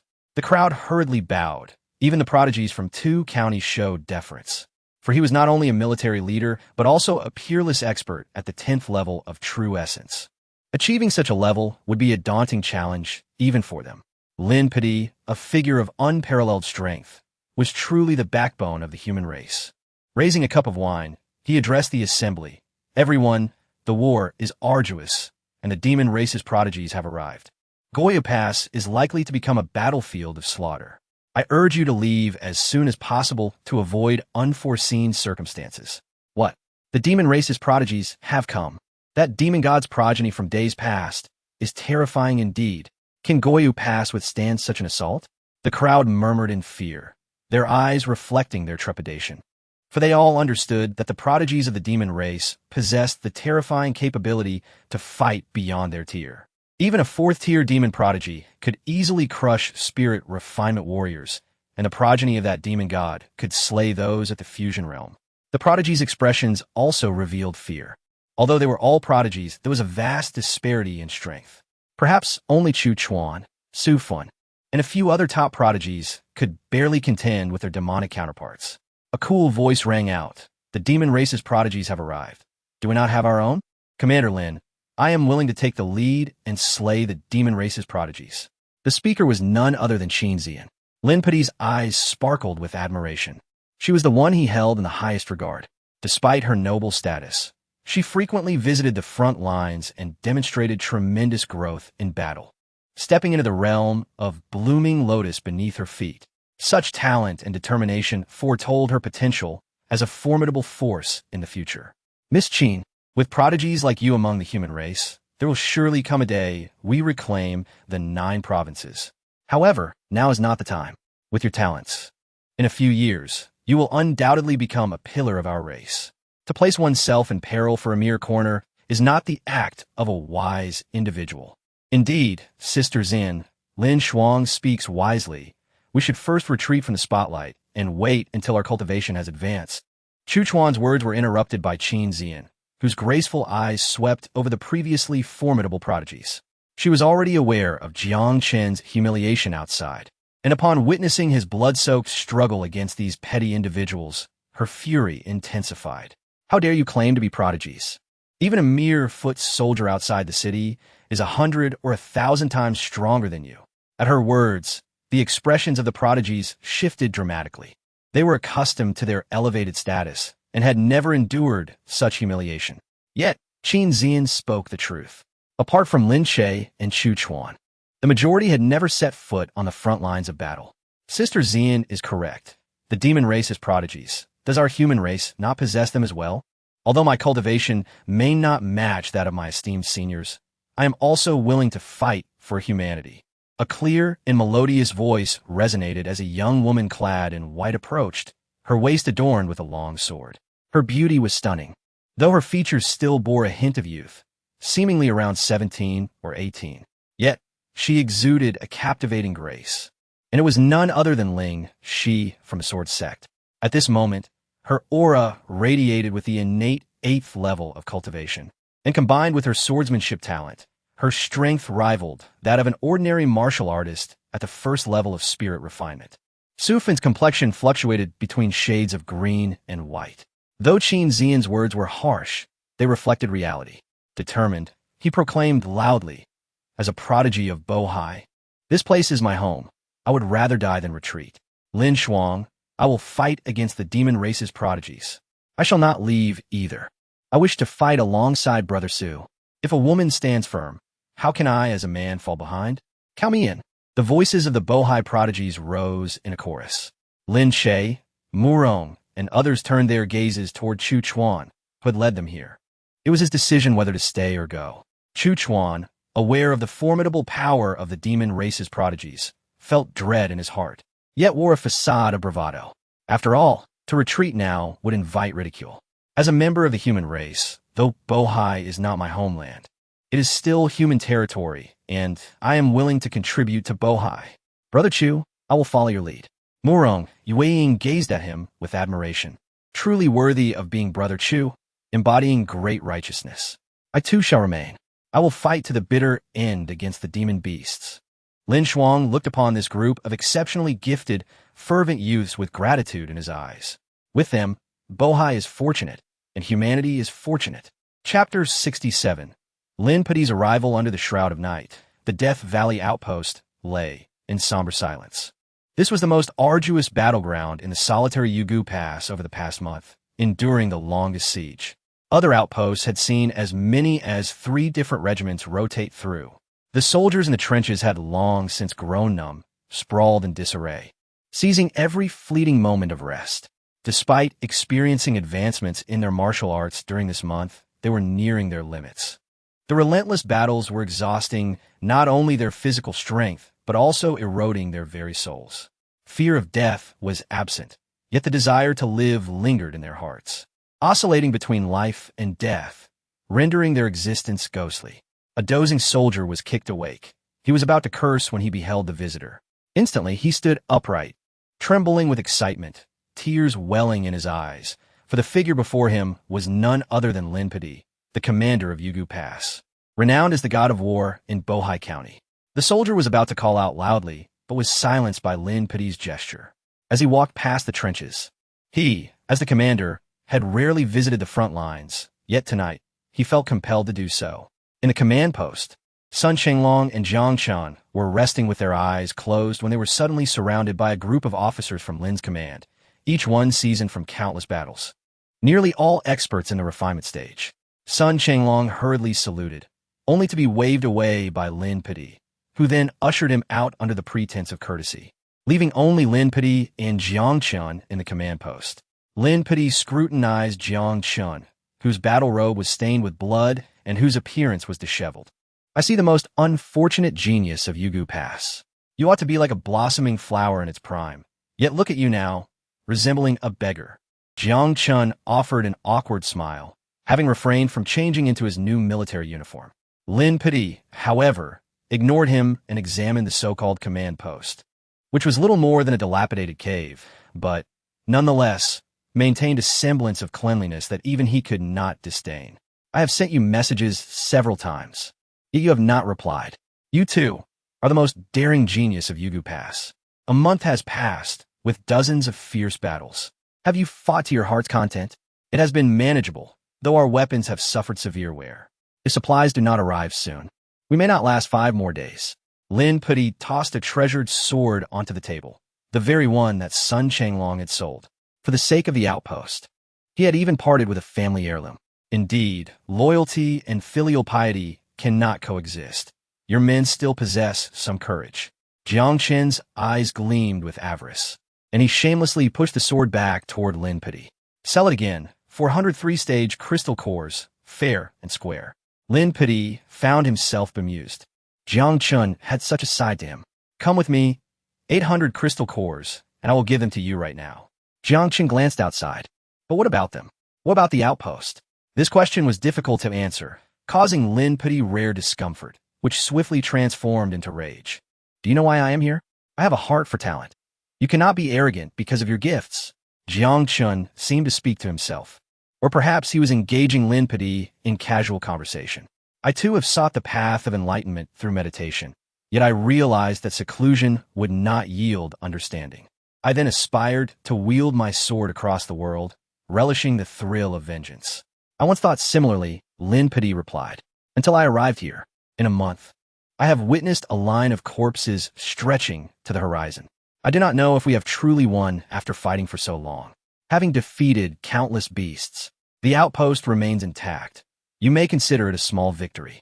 Return now, and I shall host a victory banquet for you. Jiang Chen appeared perplexed. Though we have won, this reality saddens me. I do not feel the euphoria of victory. Look at those disheveled brothers outside. They do not feel it either, for they did not come here to survive. Lin Padi fell into rare silence, understanding Jiang Chen's sentiments. A soldier's life is intertwined with the suffering of his kin. He often used such words to console himself. He observed the wounded resting in a corner of the trench, leaning against the corpses of their fallen comrades. Perhaps soon, they too would become corpses. Yet, as long as they clutched their blades, they could still be deemed soldiers. Do you see that man? The one on the verge of death? His name is Chundithsai. His lung has been pierced, and he cannot survive. He is 22, and he came to the front lines just after getting married. His wife is still waiting for him to return. That boy Wu Hao is only 16. His family perished on the front lines, and he is the last of his lineage. And that corpse missing an arm, Li Yucheng, achieved nothing. He ambushed a 3-stage beast on the battlefield and claimed he succeeded before he died. Success indeed. The beast only sustained minor injuries. And I was the one who avenged him. They're all my brothers, just among many. Some have already perished, and others are on the brink. What do you ultimately desire? I wish for them to return alive. Lin Pidi gazed into those sorrowful eyes, ultimately choosing silence as he turned to depart, leaving behind the 800 beast cores. A flash of white light surged into the night sky as the formation was reactivated. At Yugu Pass, dark clouds loomed over the city, thunder rumbled, and fierce winds howled. Above the clouds, a shadow emerged, obscuring the entire sky. Daylight turned to night as a 7th-tier beast lord spread its wings, revealing itself to be an enormous bird of unimaginable size. Amidst the hazy black clouds, the true form of this beast lord remained concealed.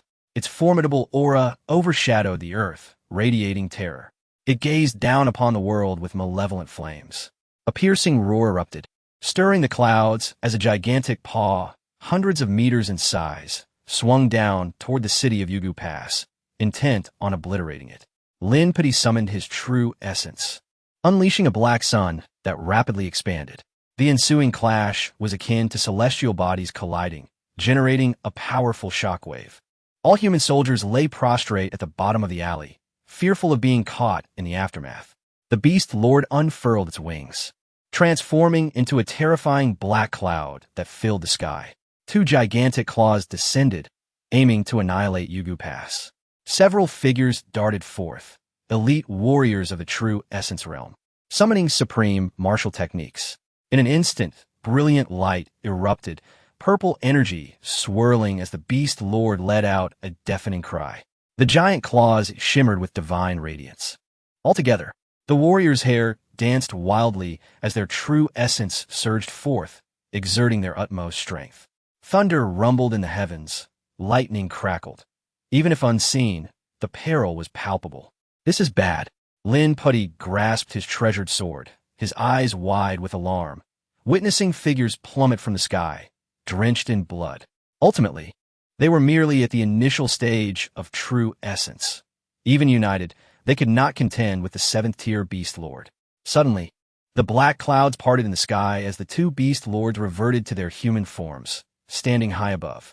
Our clan's prodigies have descended. We seek to temper ourselves with the blood of human prodigies. Do the humans dare to engage in battle?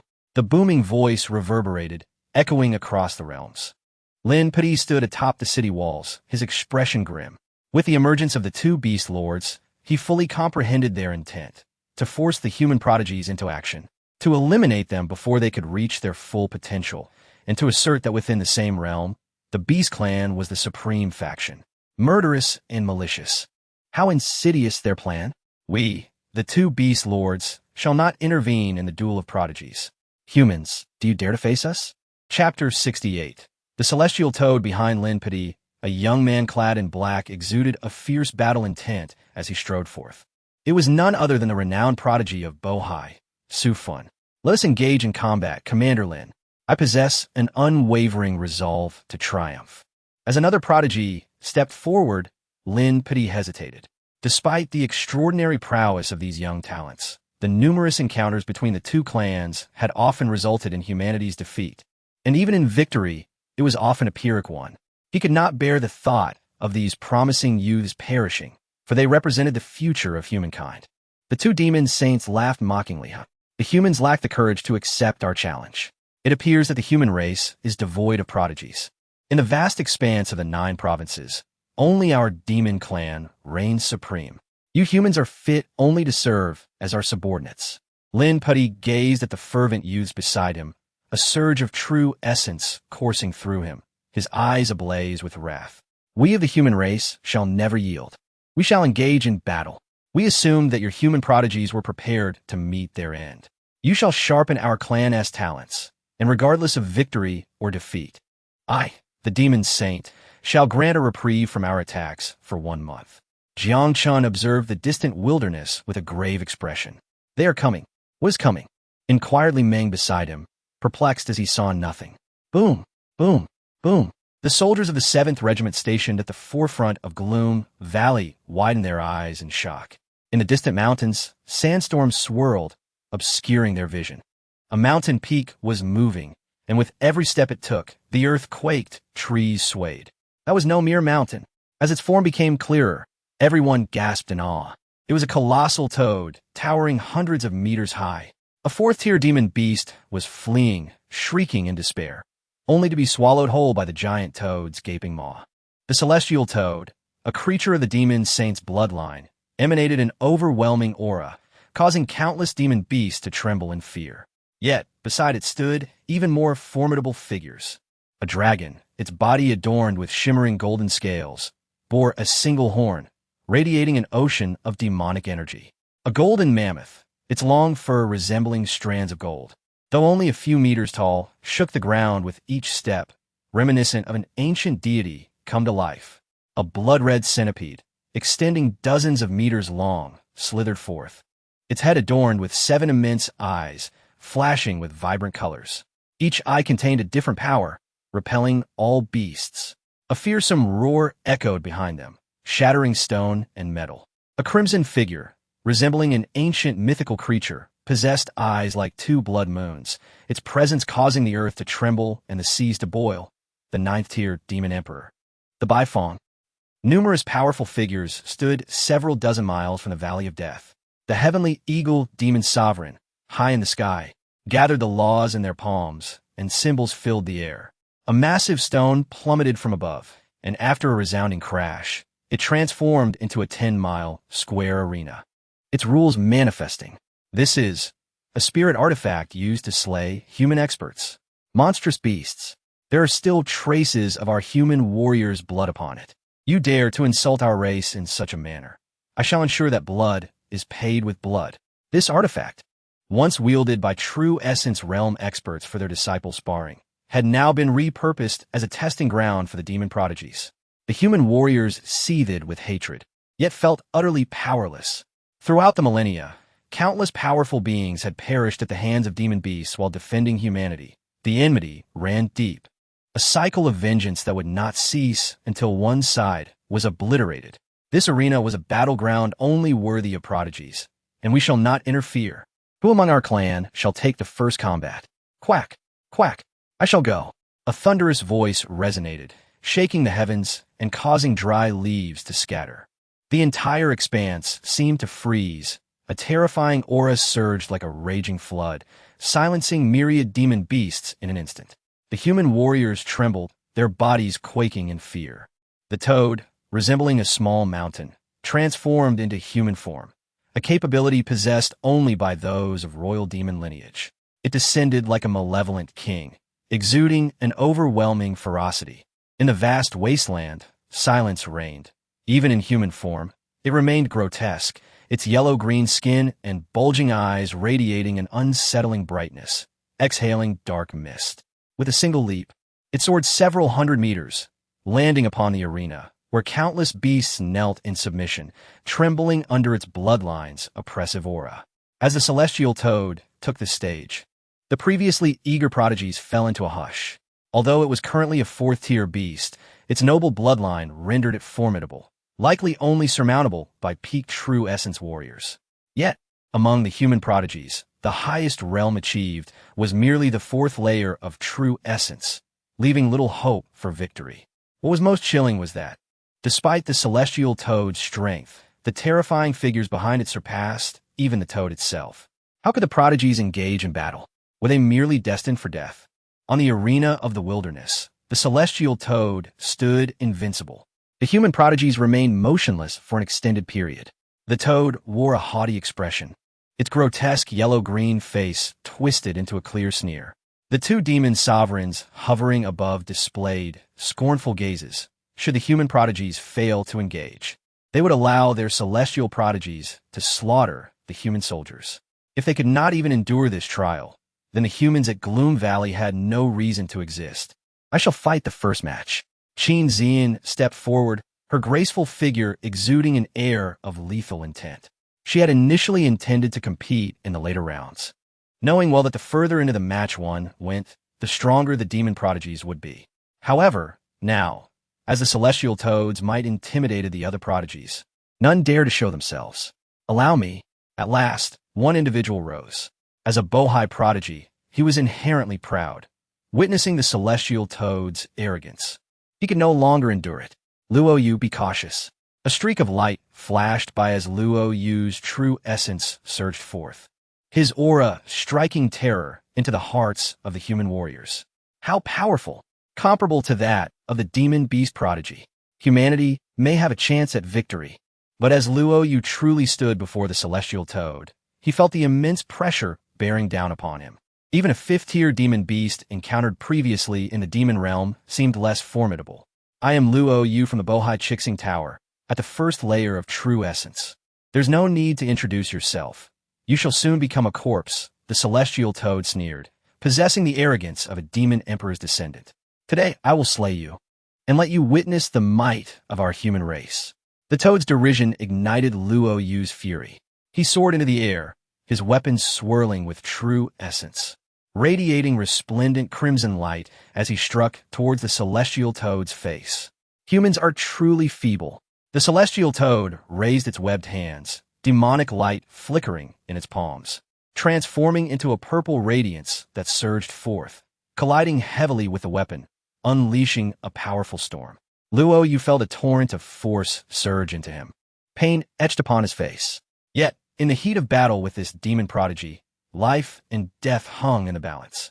He unleashed his ultimate technique, channeling his true essence to summon a hurricane, a spectacle to behold. Falling stars, truly a prodigy. The human warrior's eyes gleamed with hope. Sun Chenglong praised him repeatedly.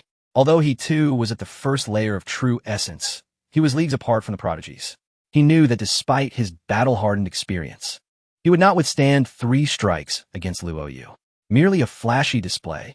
The celestial toad chuckled ominously, its arms swelling in size, rapidly expanding to several meters. It blocked Luo Yu's strike with one hand while the other swung towards him. Bam! Luo Yu's weapon trembled in his grasp, his true essence dissipating. His complexion drained of color, and with a muffled groan, he was sent flying, leaving a white streak upon the arena. His chest ached fiercely, and he could no longer contain the blood surging within, spitting forth a mouthful of crimson. Clutching his chest, he could no longer rise. Such trash dares to claim the title of prodigy. The celestial toad roared with laughter, transforming into its colossal form, towering like a mountain, its eyes gleaming with menace. Luo Yu's expression turned to one of terror as he beheld the descending giant maw. Luo Yu, junior brother Luo. A terrifying scene unfolded as the colossal mouth of the celestial toad opened wide, engulfing Luo Yu within. Accompanied by the unsettling crunching sounds, the prodigy Luo Yu was devoured alive by the celestial toad. Chapter 69. A disastrous defeat. Again, the human race was left in shock. A million souls aghast at the ease with which their formidable prodigy was vanquished. How powerful must the demon race's elites be? Dozens of human prodigies stood frozen, their hearts gripped by dread. They had believed that even in defeat, they could preserve their lives. Yet they were horrified to witness Luo Yu meet a gruesome fate in mere moments. The demon beast elites exchanged mocking glances. Their elders had sent them here for training, but if their opponents were of such a paltry caliber, what kind of training was this? They regarded each other with fierce resolve. If the humans were so weak, they felt compelled to engage in battle to determine who the true top prodigy was.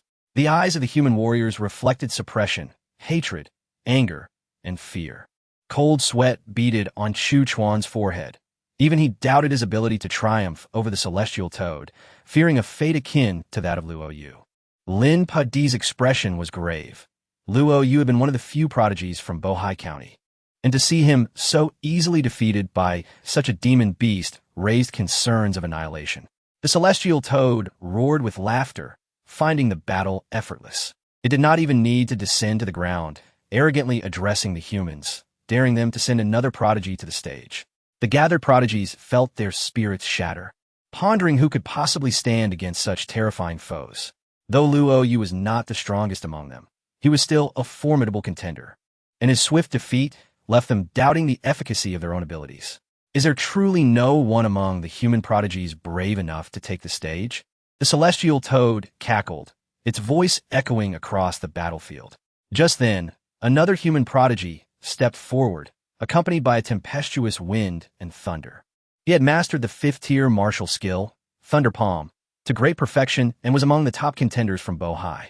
Chunbing, thunder from the 9 heavens. The celestial toad transformed, its massive form blotting out the sky. It opened its gaping maw and unleashed a wave of azure energy, targeting the human prodigy. This was a divine technique from the bloodline of the demon saints, possessing immense power. The radiant wave cut through the air like a blade, effortlessly dismantling Chun Bing's lightning attack, shattering his body midair and showering the ground with blood. Everyone was stunned. The celestial toad was overwhelmingly powerful, rendering any resistance futile. Despair crept into the hearts of the soldiers stationed nearby, who realized that their lives would only serve to slay lower-tier demon beasts. Faced with such a terrifying presence, death seemed their only fate. Lin-Padi's countenance turned icy as he grasped the implications of 2 consecutive defeats before 100,000 soldiers. In the clash of armies, once the will to fight dissipated, defeat would follow inevitably. He had anticipated this scenario and refrained from sending the prodigies into battle. But he had not foreseen such a complete and utter annihilation. In the Death Valley stronghold, the soldiers closest to the thunderstorm witnessed the ease with which their prodigies were slaughtered by the demon elites. They ground their teeth in frustration, aware of their own inadequacies. Sun Chunglong's expression was ashen. After 30 years of warfare, he found no hope for the human race. Were they truly on the brink of extinction? Jiang Chen grasped a spear and stepped toward the battlefield. What are you doing? I intend to slay that toad. You. Are you mad? Jiang Chen. You're only at the 10th level of qi condensation. Going there is akin to seeking death. Come back. Sun Chunglong's voice was swallowed by the wind and sand as Jiang Chen strode toward the arena. Among the prodigies, Ling Shi's eyes glowed crimson. Despite being only at the 7th level of innate power, she desired to fight but was restrained by an elder tasked with her protection. Qin Zian, however, hesitated no longer. Drawing her sword, she unleashed a surge of energy that stirred the heavens. The demon race is rampant. Should we lose again, the morale of the 100,000 soldiers at Gugu Pass will plummet, and the gates may soon fall. I shall fight. As Qin Zian prepared to charge, Chu Chuan unexpectedly blocked her path, his eyes filled with concern for humanity. Sister Zian, you cannot go. You are the future of our eastern wilderness, the hope of the human race. You must not risk your life. Though we may not be of the same sect, we share the destiny of our people. We cannot sacrifice our lives for a fleeting victory. Even if I must risk my own life, I will not allow you to go. Chu Chuan stood resolutely before Qin Zian, his gaze unwavering, embodying righteousness. Deep down, he harbored his own motives. If a mere woman dared to fight, how could he, the highest cultivator of the eastern wilderness, remain idle? After 2 consecutive defeats, if they were to lose again, the morale of the entire Gugu Pass would plummet. The once arrogant human prodigies fell silent. Even Lin-Padi stood in somber reflection. After millennia of conflict, the demon race had grown increasingly powerful. Even when human prodigies emerged, one individual's strength could not reverse the tide. The demon race, meanwhile, thrived, and among the gathered prodigies, only Su Fun and Chu Chuan held the highest realms of power. Yet even they saw little hope against the celestial toad, rendering the others little more than fodder. Perhaps the human race truly stood at the brink of extinction. Enough. Let us not make futile sacrifices. We shall concede. Lin-Padi closed his eyes, his heart aching. At over 200 years of age, he was in the prime of his life, yet years of vigilance had turned his hair gray. He had devoted his life to the human race, yet still could not change its dire fate. Lin Commander, please allow me to fight once more. A young man in gray rose from the corner, having remained silent until now. He handed Lin-Padi a storage pouch. Commander Lin, Please give this to my parents and apologize on my behalf. I can no longer fulfill my filial duties. Wait, Lin-Pa-Di recognized this youth, who had risen from humble beginnings through sheer will and talent, having just entered the first level of spirit refinement at the age of 29, with a mere third-tier martial skill. Chen A-Sheng, do not act recklessly. In the future, when your cultivation is deeper. Chen A-Sheng interrupted him. Commander Lin, does the human race still have a future? His gaze swept over the assembled prodigies, finally resting on Qin Zian. Human prodigies? A group of men who cannot even compare to a single woman. To be called prodigies alongside you all is a disgrace to me. Chen A-Sheng. His eyes were cold. He had refrained from fighting earlier to relay his final instructions to his sect. The gathered prodigies bowed their heads, realizing that their bravado had faltered in the face of death. Commander Lin, I shall go. Wait.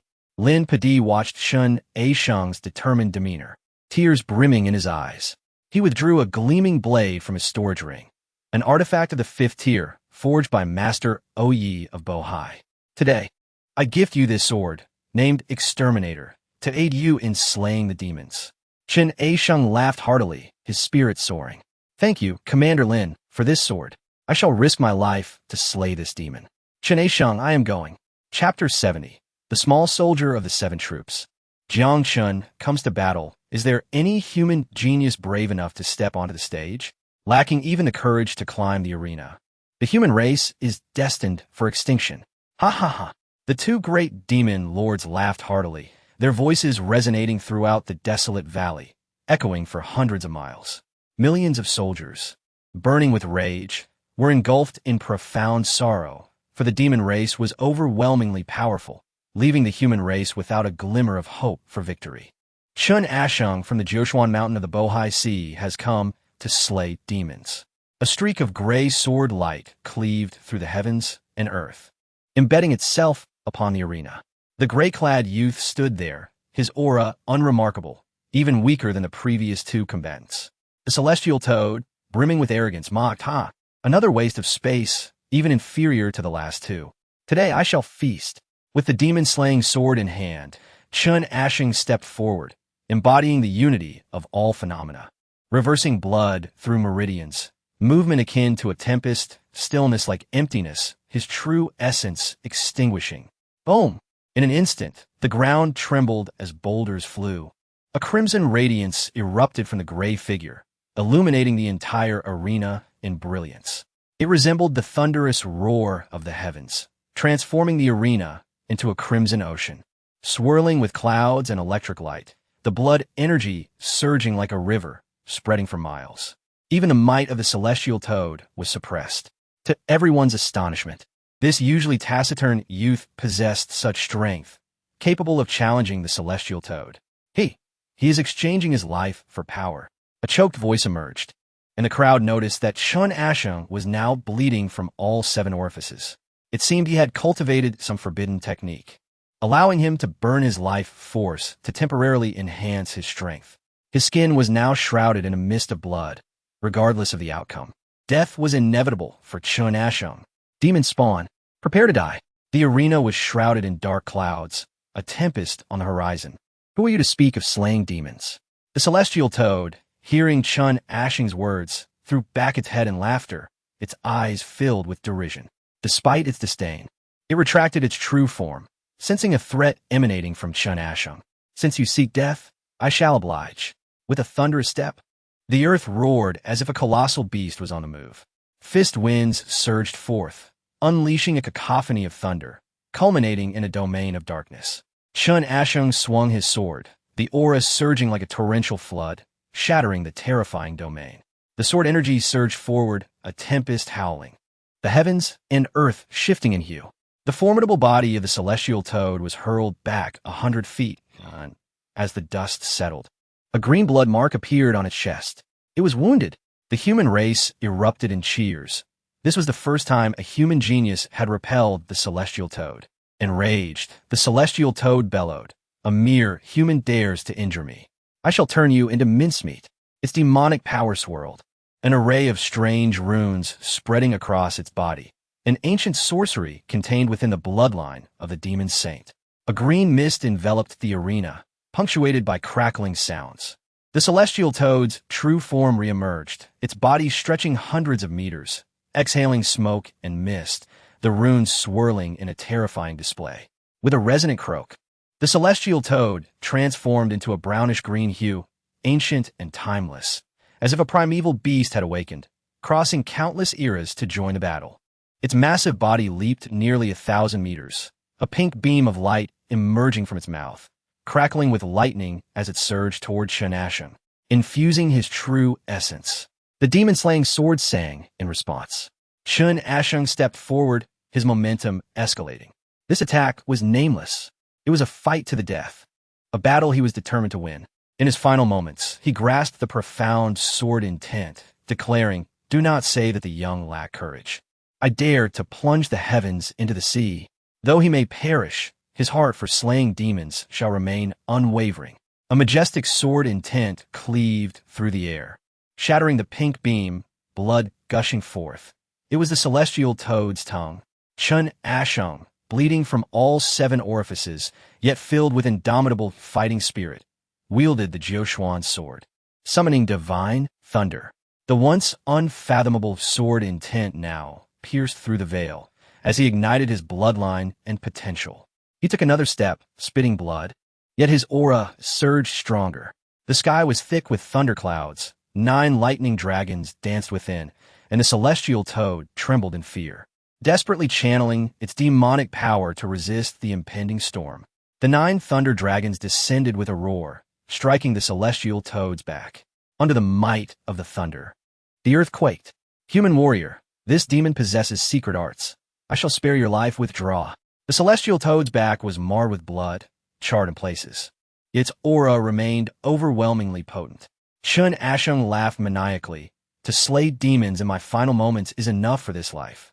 I have come to slay you. Not until death shall I rest." At this moment, Chen became a figure of blood, and the bloodied warrior swung his sword once more. After the 9 thunders, the sky roared again. A torrential downpour cascaded down. The celestial toad, gripped by fear, realized this man would first slay itself before targeting others. Such ruthlessness was terrifying. It began to flee, for only by evasion could it hope to grasp at life. The human warriors of Goyu Pass, eyes brimming with tears, understood what this Chen was truly doing. The thunder rumbled as if alive, transforming into 2 azure dragons, soaring through the sky, charging toward the celestial toad. Demon light obscured the heavens. It no longer held back. A colossal blood-red eye opened, an aberration born of demonic sorcery. Terrifying flames erupted from within, hurtling toward the lightning dragons. Boom! Once more, the celestial toad's chest was stained with blood. Chen skin erupted in a mist of blood. The 7 orifices now blackened. "Are you not afraid of death?" The celestial toad cursed furiously. Chen, drenched in blood, laughed heartily. "The history of the human race spans millennia. Even if I perish, when my remains ascend to the heavens, new life shall surely arise in the East Ridge. This strike will be your end." Chen voice echoed above Goyu Pass, resonating clearly not only among humans, but also within the ears of countless demonic beasts and their champions. The heavens trembled as despair filled the celestial toad's eyes. It beheld the thunderstorm brewing above, thick as mountain peaks. As Chen swung his sword, the sound was akin to a thunderclap. His pupils dilated in shock. The sound was faint, yet it thundered through the ears of millions like the approach of night. At last, "Can you no longer hold on?" His arm shattered. The demon-slaying sword fell. Just a final strike remained. As torrential rain poured, the bloodied figure collapsed, blood mingling with the rain. Lin Pidi slowly closed his eyes, stifling his tears. Though Chen had fallen, he had rekindled the fighting spirit of Goyu Pass with his life. Perhaps this was the fate of the human race. He turned to the other geniuses behind him. "We concede at the genius arena. The demon beasts are too powerful for you to withstand. Return to the mainland quickly. A great battle is imminent. Remember Chen Remember the millions of soldiers at Goyu Pass, and in the future, avenge them. Commander Lin, farewell." "Farewell, Commander Lin. We will grow stronger and make them pay for their blood debts." "Senior Sister Lingxi, Lady Xian, let us depart as well. The arena must cease.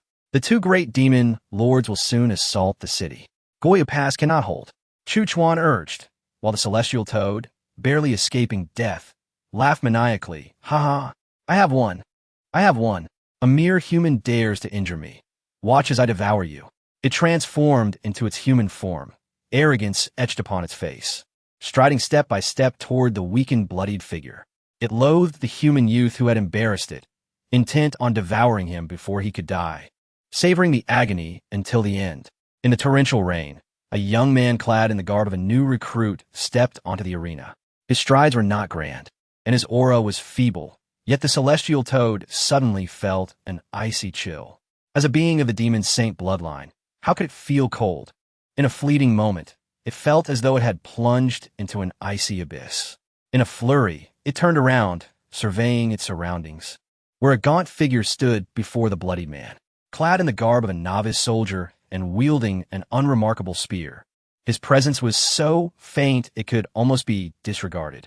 Yet, this solitary individual instilled in the overwhelming creature a profound sense of impending doom. As Chun Ashung hovered on the brink of death, through a haze, he beheld a silhouette standing before him, with the administration of a miraculous elixir into his mouth. His fleeting life was momentarily sustained. "Fear not, I shall avenge you," the figure proclaimed, raising the spear and directing it toward the monstrous beast. 7th Guard Brigade. A mere soldier. Jiang Chen requests to engage. Chapter 71. Slaying demons in the primordial realm. A sword's daring challenge, little pawn? Ha ha! The celestial toad laughed maniacally. A mere human pawn dares to ascend the stage of the prodigies? Are you seeking death? Ha ha ha ha!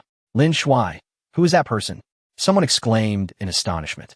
Lin Pudi gazed out, spotting a new recruit standing on the stage, armed with a long spear. Though his aura was faint, his fighting spirit was boundless.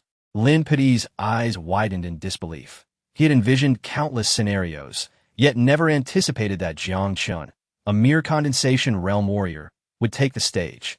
Without a doubt, Jiang Chen was a genius, excelling in temperament, talent, and array formation techniques, undeniably on par with Chu Chuan and Qin Zian.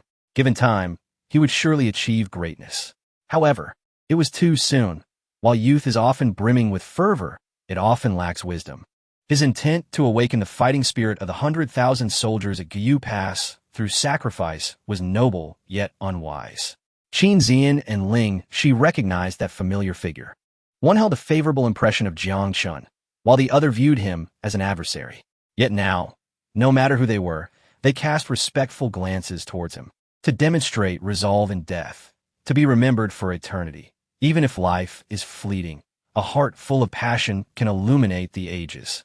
This was true for Chun Ashing and equally true for Jiang Chen. At this point, victory or defeat mattered little. Only the spirit to fight to the death remained. Without a moment's hesitation, Qin Zian's true essence erupted, propelling her towards the stage. Her martial path was extraordinarily unique, yet this time she chose to defy convention. While there is a path in cultivation, so too does the spirit of humanity have its way. Fearless and unyielding, resilient and steadfast, treating death as a return, embracing all things, and breaking boundaries. This spirit birthed the brilliance of humanity over millennia and welcomed myriad races. This path is for righteousness. Feng Bo, Brother Chu, you may leave. I shall not. Ling Shi's voice was melodious yet cold, her determination unmistakable. If a mere condensation realm warrior can be so resolute, how can we, who pride ourselves as prodigies, fear for our lives? She soared into the air, prompting Chu Chuan to shout after her, "Little junior sister, where are you going?" Ling Shi turned back. "I want to witness the grace of this warrior. After he falls, I shall take the stage next, even at the cost of my life. I must let the beasts know that human warriors are never lacking in courage. I shall go as well. Ling Fairy, wait for us." The originally departing prodigies were moved. For if a mere pawn could exhibit such bravery, how could they, as prodigies, fall behind? Even at the cost of their lives, they would fight for humanity. Chun Ashung and that little pawn ignited the flames of passion in their hearts. "Brother Chu, let us go." Murong Yueying's eyes glistened with emotion, her spirit ignited by the aura of the condensation realm recruit. Even in death, how magnificent! With narrowed eyes, Chu Chuan exhaled deeply. They had no choice but to join. Moral Lin Che, let us follow. As the prodigies soared into the sky, Lin Pidi did not hinder them. His gaze misted over, as if he saw the youthful self he once was. He turned and flew to the city walls. Sound the drums. Let us cheer for our prodigies. If our youth is thus, surely there will come a day when we drive the demons from the 9 domains. At the Death Valley stronghold, over 1,000 soldiers stood resolute. Brothers, are you afraid of death? Not afraid. Sun Qinglong laughed heartily, raising the battle flag emblazoned with longevity. 7th Battalion. When have we ever feared the beasts? Now our brother, Jiang Chen, has taken the stage. He seeks to awaken the fighting spirit of the soldiers at Guyu Pass with his life. Our 7th Battalion is never lacking in courage. Follow me to the front stage and cheer for Jiang Chen. The war drums thundered. The longevity flag fluttered, with the final 2 lines inscribed. Wipe blood when wounded. Wrap oneself in cloth when dead. Treat death as a return. Never forget your original heart. On the stage, should another prodigy from humanity take the field, the celestial toad would undoubtedly retreat, for it was already heavily wounded. Yet, a mere condensation pawn was an opportunity it could not let slip. The significance of consecutive victories varied greatly. Having narrowly won the last battle, returning in such a state would invite mockery from the demon clan. It needed one more kill. Ha ha ha, mere pawn. It seems humanity has no prodigies left. Very well, seeing you so weak yet daring to challenge me, I shall allow you to strike first, ha ha. Jiang Chen's voice was calm, so calm it hardly resembled a life-and-death battle. I shall strike first. You may very well die. The celestial toad thought it must have misheard, its gaze towards Jiang Chen shifting. This pawn was merely at the condensation stage, wielding only the most basic of weapons. Had humanity truly sent a fool to the stage? However, as a creature of noble demon blood, it could not allow a lowly human to insult it. Its gaze grew colder and more vicious, a sinister smile curling its lips. Good. I had intended to give you a chance to attack, to make your death seem somewhat valuable. Yet, you are so arrogantly presumptuous. I do not care if you are a fool or whatnot. Having angered me, you shall endure the most exquisite agony. I will savor your demise bit by bit. Unperturbed by the celestial toad's threats, Jiang Chen stood firm, his spear held aloft, a fierce wind swirling around him. The true essence of the 10th level of condensation erupted, creating a surge of energy that stirred the air. Ha ha ha. The demon prodigies behind could hardly contain their laughter. Has this boy lost his mind? In a contest of prodigies, a mere condensation warrior dares to take the stage. He is clearly seeking death. Humanity has no prodigies left, sending forth such a pawn. The demon clan's dominion over the 9 domains is imminent. The approaching human prodigies wore grave expressions. Compared to ordinary condensation warriors, Jiang Chen was undoubtedly much stronger. Even Qin Zian sensed his progress over the past month. Yet, compared to true prodigies, the disparity remained vast. Jiang Chen's appearance on stage was tantamount to a death sentence. Unable to bear witness to the unfolding scene, Qin Zian turned away. A mere pawn. I shall show you the gulf between you and this demon. The celestial toad was utterly arrogant, dismissing the radiant tip of Jiang Chen's spear as inconsequential. Its demonic eyes were filled with icy disdain. Such an attack was akin to a mere tickle for its robust hide. Ha ha boy. The celestial toad's laughter was abruptly silenced as Jiang Chen closed the distance in an instant. The long spear vanished, replaced by a radiant divine sword. Jiang Chen's true essence surged within him, the blood within his veins boiling. Empowered by the forbidden technique of celestial destruction, he radiated a divine brilliance. As the sword gleamed, dark clouds shattered above, revealing a brilliant blue sky. The stage pulsed with a transcendent light, igniting with a burning zeal. As Jiang Chen's cold voice echoed across the arena, a crimson sword light ascended, illuminating the world as if a deity had descended. Jiang Chen unleashed the full might of the forbidden technique. Facing such a demon prodigy, he aimed for a decisive strike. His meridians threatened to rupture under the strain, but this blow would be his strongest. The celestial toad hastily summoned its demonic power, revealing its true form in an attempt to flee. Yet it was too late. Quack! Quack! It shrieked in terror amidst the sword light, struggling in vain.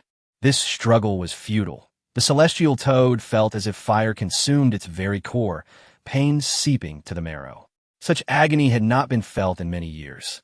It sought to leap from the stage, but a resplendent, divine sword pierced through its body, light gradually fading, leaving only Jiang Chen, standing proudly amidst the vast, clear sky. As the blood energy contained within the sacred demonic bloodline was absorbed by the swallowing heaven chaos scripture, Jiang Chen's aura surged, sweeping through the heavens and the earth. He stepped into the primordial realm. Jiang Chen's voice shattered the silence, echoing across the realms. Who among the demon clan dares to challenge? Chapter 72. Invincible combat power. The might of this sword left all the individuals at Guyu Pass gasping in astonishment. Not only the ordinary soldiers, but even those exceptional talents stood in stunned silence. They had witnessed the formidable strength of the celestial toad, and even the likes of Chu Chuan and Qin Zian, who were unparalleled prodigies themselves, prepared for the inevitable defeat of Jiang Chen, envisioning his tragic end. To their utter disbelief, such a powerful demon clan prodigy was vanquished by Jiang Chen with a single sword strike. How could they not be astounded? This sword, derived from the Tai Xian sword technique, bore a unique essence. Who was he? Even from several dozen miles away, one could sense the unparalleled might of that sword. Was it a divine artifact? Qin Zian stared in awe for quite some time, lost in her thoughts. She had once discerned the shadow of the Tai Xian sword sect within Jiang Chen's spear techniques, yet she had never anticipated that within just over a month, Jiang Chen would experience another breakthrough, extracting the true essence of the Tai Xian sword technique and achieving a seamless integration. His speed, timing, and positioning were flawless. Otherwise, such an effortless victory would have been impossible. None of the prodigies present, herself included, could have accomplished such a feat, reflecting on Jiang Chen's previous creation of formation patterns. She marveled at how someone of merely 20 years could master their vital essence to such an extent.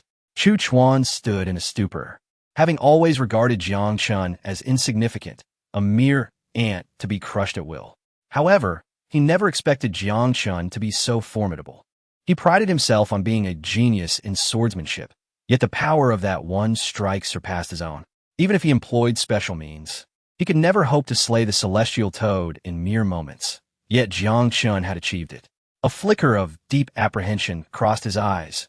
In the future, Jiang Chen would undoubtedly be his formidable opponent in the eastern wilderness. Jiang Chen, at the pinnacle of qi condensation, had triumphed over a fourth-tier demon beast prodigy, bridging an immense gap in realms that was nearly insurmountable by any means. Yet he had accomplished it. At Guyu Pass, Lin Puti's eyes shone with uncontainable excitement. Although he regarded Jiang Chen as a genius, he was even more captivated by his potential. After all, how far could a qi condensation warrior truly go?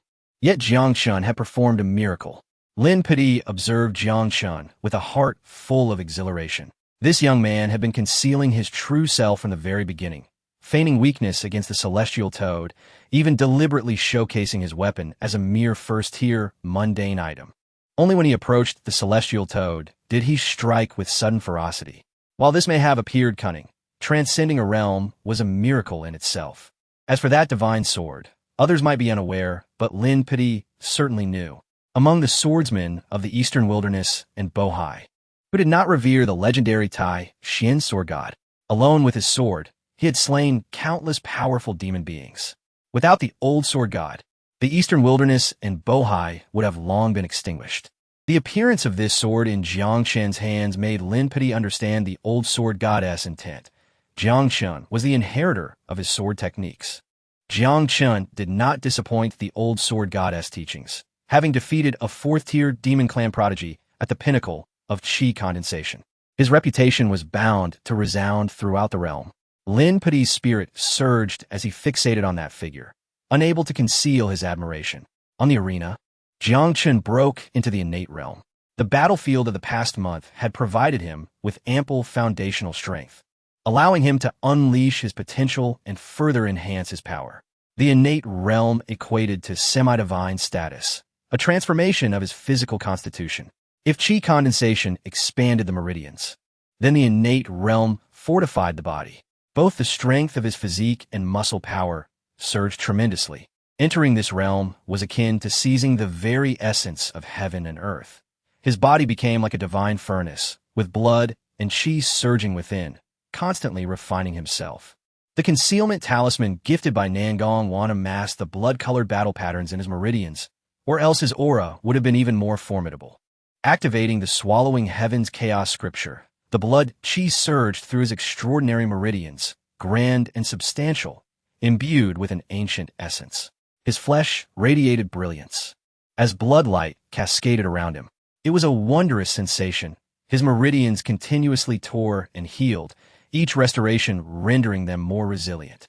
The blood-colored battle patterns within his meridians emanated overwhelming power, merging seamlessly with his true essence, invigorating his entire being, rendering him unmatched in strength. This was the very source of Jiang Chen's audacity to engage in battle again. Should he face the celestial toad once more, even at its peak, he was confident in his ability to slay it. Moreover, he felt invigorated by the robust blood chi absorbed from the demon clan prodigy he had slain. The power contained within their bloodlines was immense. Slaying a fourth-tier demon prodigy yielded far more benefit than vanquishing dozens of fourth-tier demon beasts. A flash of golden light surged from among the demon clan prodigies, charging forth. "Human, are you prepared to meet your demise?" The golden mammoth ascended to the arena, unleashing its demonic power. A golden moon appeared behind it, spanning several yards in diameter, resembling a resplendent divine halo. Golden rays surged forth, transforming into a brilliant rain of light. Though it was a demon, it bore the majesty of a deity. Suddenly, it moved, resembling a vast ocean of gold, sending waves of energy crashing toward Jiang Chen, tumultuous and overwhelming. The bloodline of a demon saint was astonishing. With each step it took, the entire wasteland trembled as mountains and stones were uprooted, dry trees soaring into the sky. Sun Chenglong hurriedly channeled his true essence to shield over 1,000 soldiers behind him. Yet it was futile. His essence shattered against the golden waves. A sudden rush of pure energy swept through, severing the oncoming force, carrying a fragrant breeze. There stood a young woman in purple, precisely Qin Zian, before the seven waves. Jiang Chen did not evade. Having broken through to the innate realm, he felt an unfathomable strength in his arms, as though he could no longer measure his power in mere pounds. He sensed his might was not inferior to that of this fierce beast. Activating the second tier of the heaven-destroying fate, his blood surged, and divine radiance erupted from his hands as he raised his arms to meet the challenge. With a thunderous roar, he collided with the golden mammoth, unleashing a blinding explosion of light that engulfed all directions. Divine power astonished the world. A look of shock appeared in the small eyes of the golden mammoth. This collision could shatter mountains, yet this mere soldier did not retreat an inch. Humanity had always been known for their fierce techniques. When had they ever possessed such defiance and physicality? Relying solely on his flesh, he could contend with the bloodlines of these demon saints. The golden mammoth raised its long trunk, sweeping it toward Jiang Chen like a golden serpent, its power overwhelming and destructive. Jiang Chen's hand flashed as the sword of heaven appeared, clashing with the golden trunk in a resounding boom that echoed through the heavens. Both forces staggered back, and the spectators gasped, "Who is he?" Among the prodigies of Bohai and Eastern Wilderness, expressions of terror surfaced. Most had never laid eyes on Jiang Chen, yet now they were filled with disbelief. The legendary sacred body, capable of slaying gods, was perhaps no more than this. How could this youth be so terrifying? Could he possibly be a direct disciple of a supreme being? Such a prodigy should not be found on the front lines of battle. Rather, he ought to be honing his skills in seclusion, awaiting the moment when he could dominate the world. Chapter 73. The conquest of all beasts. Such a prodigious talent is rare not only in the Eastern Wilderness and the Bohai Sea, but indeed throughout the entire human race. The legendary martial saint of the Taishan sword sect has emerged, and yet another peerless genius named Jiang Chen has come alight. Lin Pidi exclaimed, as those around him nodded slowly, their hearts stirred by the sight of that invincible figure, awakening hopes long dormant. Perhaps a great era for humanity is upon us. The primal power of the golden mammoth surged forth. It is the king of the snow-capped mountains, and it would not be easily vanquished. With its mighty hooves, it struck the ground, radiating golden light as if born of twin suns. Engaged in combat with Jiang Chen, it displayed unfathomable strength, possessing an indestructible physique and unparalleled power at its level. Each strike of its hooves emanated a force capable of reducing mountains to dust. Yet, Jiang Chen wielded a spear that glimmered with divine radiance, leaping and darting with the grace of a celestial dragon, meeting the golden mammoth head-on. Each clash erupted in dazzling brilliance, causing the onlookers' eyes to widen in awe. The Bohai CS champions could not help but marvel at the youth's physical prowess. Capable of contending with a beast of such caliber. How could this be? In my lifetime, I have never witnessed such an extraordinary talent. A striking figure appeared in their minds. But no, there was only her, the martial saint of the Taishan sword sect, Lin Xie. Yet, what stature did Lin Xie hold? Even among the entirety of humanity, she stands as one of the finest. How could Jiang Chen possibly be compared to her? Yet, the undeniable reality before them was astounding. Jiang Chen fought the golden mammoth evenly, neither gaining nor losing ground. The demon's pride was shaken, and the once dormant white tiger opened its eyes, its fierce might palpable. In the sky, a colossal crimson bird locked its gaze onto the figure in the arena, eyes like bolts of lightning. With a roar, the golden mammoth reared up on its hind legs, its front hooves slamming down with tremendous force. Divine brilliance cascaded down, its momentum surging as it ignited its primal bloodline, determined to slay Jiang Chen. A massive golden leg swept towards him, its brilliance blinding. Jiang Chen raised his divine sword to block, yet was still sent flying by the overwhelming force. With a crash, he was hurled backward, blood spewing forth. It must be said, the golden mammoth was formidable, surpassing even the heavenly toad. Had it been any other genius, they would have surely faltered by now. But Jiang Chen's astonishing physique allowed him to charge once more, his divine sword shining with brilliance, revealing its true might after a century of dormancy. Golden lightning flickered and spread, enveloping the land in its glow, eliciting gasps of wonder from the soldiers of Guyu Pass. That was a divine weapon, a weapon of the highest order, only possessed by the greatest of human beings, capable of commanding the fortunes of sections. Who is this young man, wielding such a divine armament? As Jiang Chen clashed fiercely with the golden mammoth, he was struck by its long trunk, blood splattering.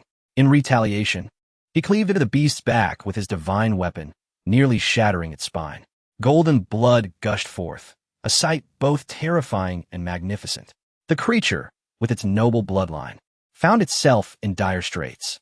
With a thunderous roar, a wave of terrifying energy reverberated, raining down golden droplets, creating craters upon impact. Jiang Chen evaded swiftly, employing his fifth-tier footwork to its fullest potential, his movements fluid and graceful, like a wisp of smoke, unpredictable and ethereal. Those who perfected this technique could traverse thousands of miles with ease, soaring to the heavens. With a fierce determination, Jiang Chen unleashed the forbidden technique of Tianmi. His sword transformed into a crimson hue, a blazing sun materializing behind him, and a merciless red beam struck toward the beast. This strike was earth-shattering. The golden mammoth erupted in golden radiance, attempting to withstand the blow, but the brilliance shattered, its divine form cracking like porcelain. With a resounding explosion, it was obliterated, its blood surging toward Jiang Chen, engulfing him like a tidal wave.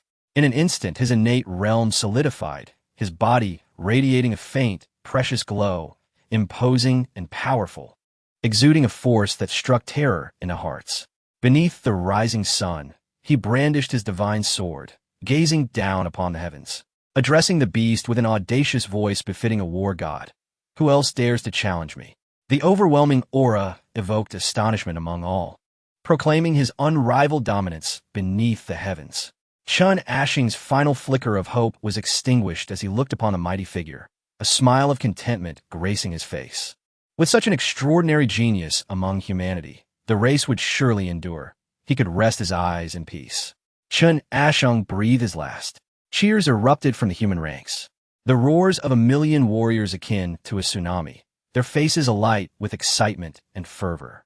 Even the veterans had never felt such a surge of bloodlust. Sun Chenglong waved his grand banner, the flags fluttering fiercely, as if cheering for Jiang Chen. The other human geniuses were left speechless, their gazes fixed upon the awe-inspiring figure. Even the proudest among them humbled by Jiang Chen's divine might. Lin Shay felt a cold sweat trickle down his back. The very genius he had once provoked stood before him. Had it not been for Ling Xi's timely intervention, he would now be filled with dread. Ling Xi's beautiful eyes sparkled with wonder. She had not anticipated Jiang Chen's strength. The memory of their first meeting flushed her cheeks with warmth. In the sky, the expressions of the two demon sovereigns darkened. They had not expected this turn of events. This individual had become an unstoppable force. Should he not be eliminated, he would surely become a grave threat to their kin. But now, who could step forward? A tense silence enveloped the demon ranks. Even the eager bloodline champions hesitated to approach, for their noble bloodlines endowed them with intelligence, allowing them to comprehend that stepping forth would only serve to hone the human's battle spirit. The demons turned their gaze toward the highest-ranked beast, the white tiger. Yet, this fierce creature closed its eyes, devoid of any desire to fight. Although Jiang Chen was strong, he was still beneath the threshold of what this beast deemed worthy of its attention. Only the pinnacle of human genius could warrant its direct intervention. For a full quarter of an hour, not a single one of the powerful demon geniuses dared to make a move. Jiang Chen surveyed the surroundings, fully aware that the blood energy within the demon champions surpassed that of ordinary beasts. With each kill, he absorbed their surging energy, gaining the chance to acquire the great powers of the demons. Such a rare opportunity could not be squandered, and with each victory, the morale of the human warriors at Gu Pass soared higher. Jiang Chen's figure appeared as a celestial deity, his black hair flowing, eyes gleaming like lightning. Slicing through clouds and mist, resembling an ancient god, he pointed toward the demon champions, declaring, "That dog, that giant gorilla, and that chicken, stop looking around. I am addressing you three. I shall take on all of you. Do you dare to respond?" The crowd gasped in astonishment. When did such creatures join the ranks of the demon beasts? Suddenly, a giant bird unfurled its wings, unleashing a tempest of power, sweeping up sand and gravel for miles, stinging the faces of those present. "I am the primordial bloodline of the demon saint, Ming. With a flap of my wings, I can tear through the skies for thousands of miles. You boy are merely a chicken. I will slaughter you." Another voice thundered, "I am the demon saint bloodline, the howling moon wolf. My father can devour stars and seize the moon. Are you seeking death?" A third voice proclaimed, "I am the demon saint bloodline, Zhu Yan. When we emerge, the earth is stained red and millions lie slain. You dare to insult us? Watch as I rend you to pieces." Three formidable figures landed upon the arena, each exuding a powerful aura, their demonic energy swirling around them. As they declared, the demon saint bloodline would not suffer indignity, and they disregarded fairness, preparing to join forces against Jiang Chen. The three demon beasts roared, their voices shaking the mountains and rivers as they summoned clouds and mist, their formidable presence undeniable. Each beast was no less formidable than the heavenly toad. "Boy, I will turn you into mush." Ming extended a sharp claw, its weight akin to a mountain, swift as lightning, glinting with cold radiance as it surged toward Jiang Chen. Chapter 74. The Demise of Zhu Yanboom. In the next instant, lightning surged ferociously, and blood-red thunder danced across the arena like a serpent. Jiang Chen wielded the carefree journey to its utmost limit, leaping into the air like a great rock, his speed so swift that only an afterimage remained, narrowly evading the colossal claw that struck the arena with resounding brilliance. The vast platform trembled beneath the impact, and, as Jiang Chen hovered midair, his true essence surged forth. He delivered a powerful kick that collided with the giant claw, both forces staggering backward. The howling moon sky wolf and Zhu Yan were taken aback. How could such a diminutive human possess such a formidable physique? Wasn't such strength a trait exclusive to the demon and monster races? Though they were young among their kind, each demon had lived for centuries, while this human appeared to be of much younger years. Could it be that he practiced an ageless technique cultivated by the formidable beings of the human race? Is this truly a human warrior? In the distance, she murmured to herself, having lost count of how many times she had done so. Her beautiful eyes remained wide with astonishment. From their first encounter, where Jiang Chen inadvertently touched her sensitive areas, she had harbored a poor impression of him. Yet, as she learned about his reckless venture into the most perilous battlegrounds after leaving the archives, slaying countless demons over a month, she found herself captivated. Now, witnessing Jiang Chen unleash his murderous intent upon the arena with bloodshed, Qin Xian's gaze shimmered with admiration, her perception of him shifting subtly.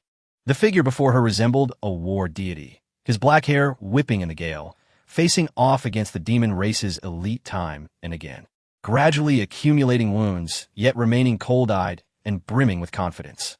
Jiang Chen's divine sword unleashed a myriad of sword blossoms, a technique evolved from his ancestral martial arts. Enhanced by the celestial methods of his previous life, its might magnified 1,000-fold. 10,000 swords condemn. The sword's shadows multiplied, a grand spectacle replete with the essence of the great path, as if divine beings were chanting in the haze. This was a manifestation of touching the fundamental truths of existence. The howling moon skywolf let out a piercing howl, summoning the full moon behind it. With beams of moonlight cascading down like sword energy, stirring up clouds of dust, Zhu Yan pounded its chest with both fists, summoning a tempest that left the human warriors trembling in fear. With a single punch infused with demonic power and a radiant crimson glow, the force resonated throughout the wilderness. Jiang Chen, undaunted, executed the immaculate dance of the divine sword, weaving through the three demon beasts with agility, intermittently clashing with them, sending shockwaves through the air. He leapt high into the sky, 100 feet above ground, his bloodline surging as though something within him was awakening. The second heavenly destruction activated, his meridians rupturing under the overwhelming blood energy, only to heal swiftly thereafter, a testament to the power of the sage's legacy, elevating Jiang Chen's vitality to an unfathomable realm. Only in this manner could he deploy such a life-consuming forbidden technique to this extent. Descending from the heavens like a sword, a myriad of sword shadows erupted forth, akin to a torrential downpour, as he re-engaged the three demon elites. The residual energy caused mountains to crumble, ancient trees to splinter, gravel to scatter, and vegetation to wither, creating a terrifying atmosphere. What a breathtaking battle it was, shaking the very ground. Jiang Chen was struck by the three demon beasts. Bloodied, yet his eyes shone brighter than ever. The three demon beasts fared no better. Their plumage fell away, their claws stained with blood. The howling moon skywolf lost an eye, suffering a grievous wound to its chest, while Zhu Yan's arm hung limply, its aura visibly diminished. Before the Guyu Pass, 100,000 human soldiers gazed intently at the brutal clash unfolding on the battlefield, their blood surging, hair standing on end, filled with longing. With such prodigious talents, the human race had hoped to reclaim the 9 provinces. Lin Pidi fixated on the youthful figure within the arena, lost in thought. It was said that during the peak of the human race, the sages embodied a mighty spirit that pierced the heavens, wielding divine swords to subdue demons and monsters, thus bringing prosperity to humanity. From that silhouette, Lin Pidi discerned the essence of a sage. After a protracted battle, the odds were turning against Jiang Chen. He resolved to eliminate Zhu Yan first, as the divine sword radiated a magnificent brilliance, akin to a reawakening fire dragon, soaring towards Zhu Yan. Boom! Zhu Yan's violet demonic light surged, colliding with the flames in a magnificent display reminiscent of divine retribution. Zhu Yan's bones shattered, and in a panic, it turned to flee. Jiang Chen soared into the air, his blood energy ablaze, fully activating the carefree journey, his speed amplifying several-fold in an instant. A streak of sword light flashed as he hurled the divine sword, which detached from his grasp like a bolt of golden lightning, its aura igniting the heavens, unleashing a cascade of golden radiance. Save me! Zhu Yan cried out in despair as the bolt pierced through its heart, demonic blood gushing forth as it collapsed, lifeless. A stream of blood energy surged into Jiang Chen, enhancing his aura further to the second layer of innate. This bloodline power, acquired from slaying a demon saint, rivaled that of a 6th-tier great demon. Jiang Chen reveled in this invigorating essence. Profound insights manifested within Jiang Chen's heart, as through countless life and death battles, he grasped the third layer of the Swallowing the Heavens and Chaos Sutra. Upon consuming the blood energy of the great demon, he could emulate its bloodline power. Zhu Yan, renowned for its strength, infused Jiang Chen with its essence, making him feel an exhilarating surge of power, akin to the revival of an ancient aberration. Howl! The howling moon skywolf shimmered with silver light, divine radiance flickering as it sought to harness the power of the full moon. As it rose to its hind legs, it unleashed a terrifying wave of energy. The silver light surged like a colossal wave, creating a tempest that seemed to boil the very air of the arena. With a single step, it lunged at Jiang Chen, its claws striking with such force that the winds it generated forced the onlookers to retreat. Jiang Chen retracted the divine sword, unwavering, as he slashed outwards, radiating blinding golden light that obliterated the vast torrents of energy. The howling moon skywolf's claw slammed into Jiang Chen's chest, even with the protective armor gifted by Huang Shichuan. He was sent flying, ribs shattered, landing dozens of feet away before coming to a stop. The wolf's throat was pierced by Jiang Chen's divine sword, a trickle of blood escaping. The howling moon skywolf was vanquished. Jiang Chen's unmatched strength astonished all present. The soldiers at Giyu Pass were fervently exhilarated as he defeated 4 demon elites, a display of power that transcended the mere label of genius. In the eastern wilderness and Bohai regions, only the martial Dao saint could rival Jiang Chen. All other prodigies paled in comparison. More importantly, Jiang Chen instilled hope in everyone. They feared not death, but rather a future devoid of humanity's prospects. The 2 demon sovereigns exchanged glances, their expressions grave and astonished. They understood well the might of the howling moon skywolf and Zhu Yan, yet such formidable demon bloodlines had been effortlessly annihilated by Jiang Chen. What was meant to be a battleground for the demon elites had transformed into a stage for this human youth's ascendance. They could even sense Jiang Chen's metamorphosis following the slaying of the demon elites, a terrifying pace of progress that instilled fear within them. Was it possible that humanity would soon produce another unparalleled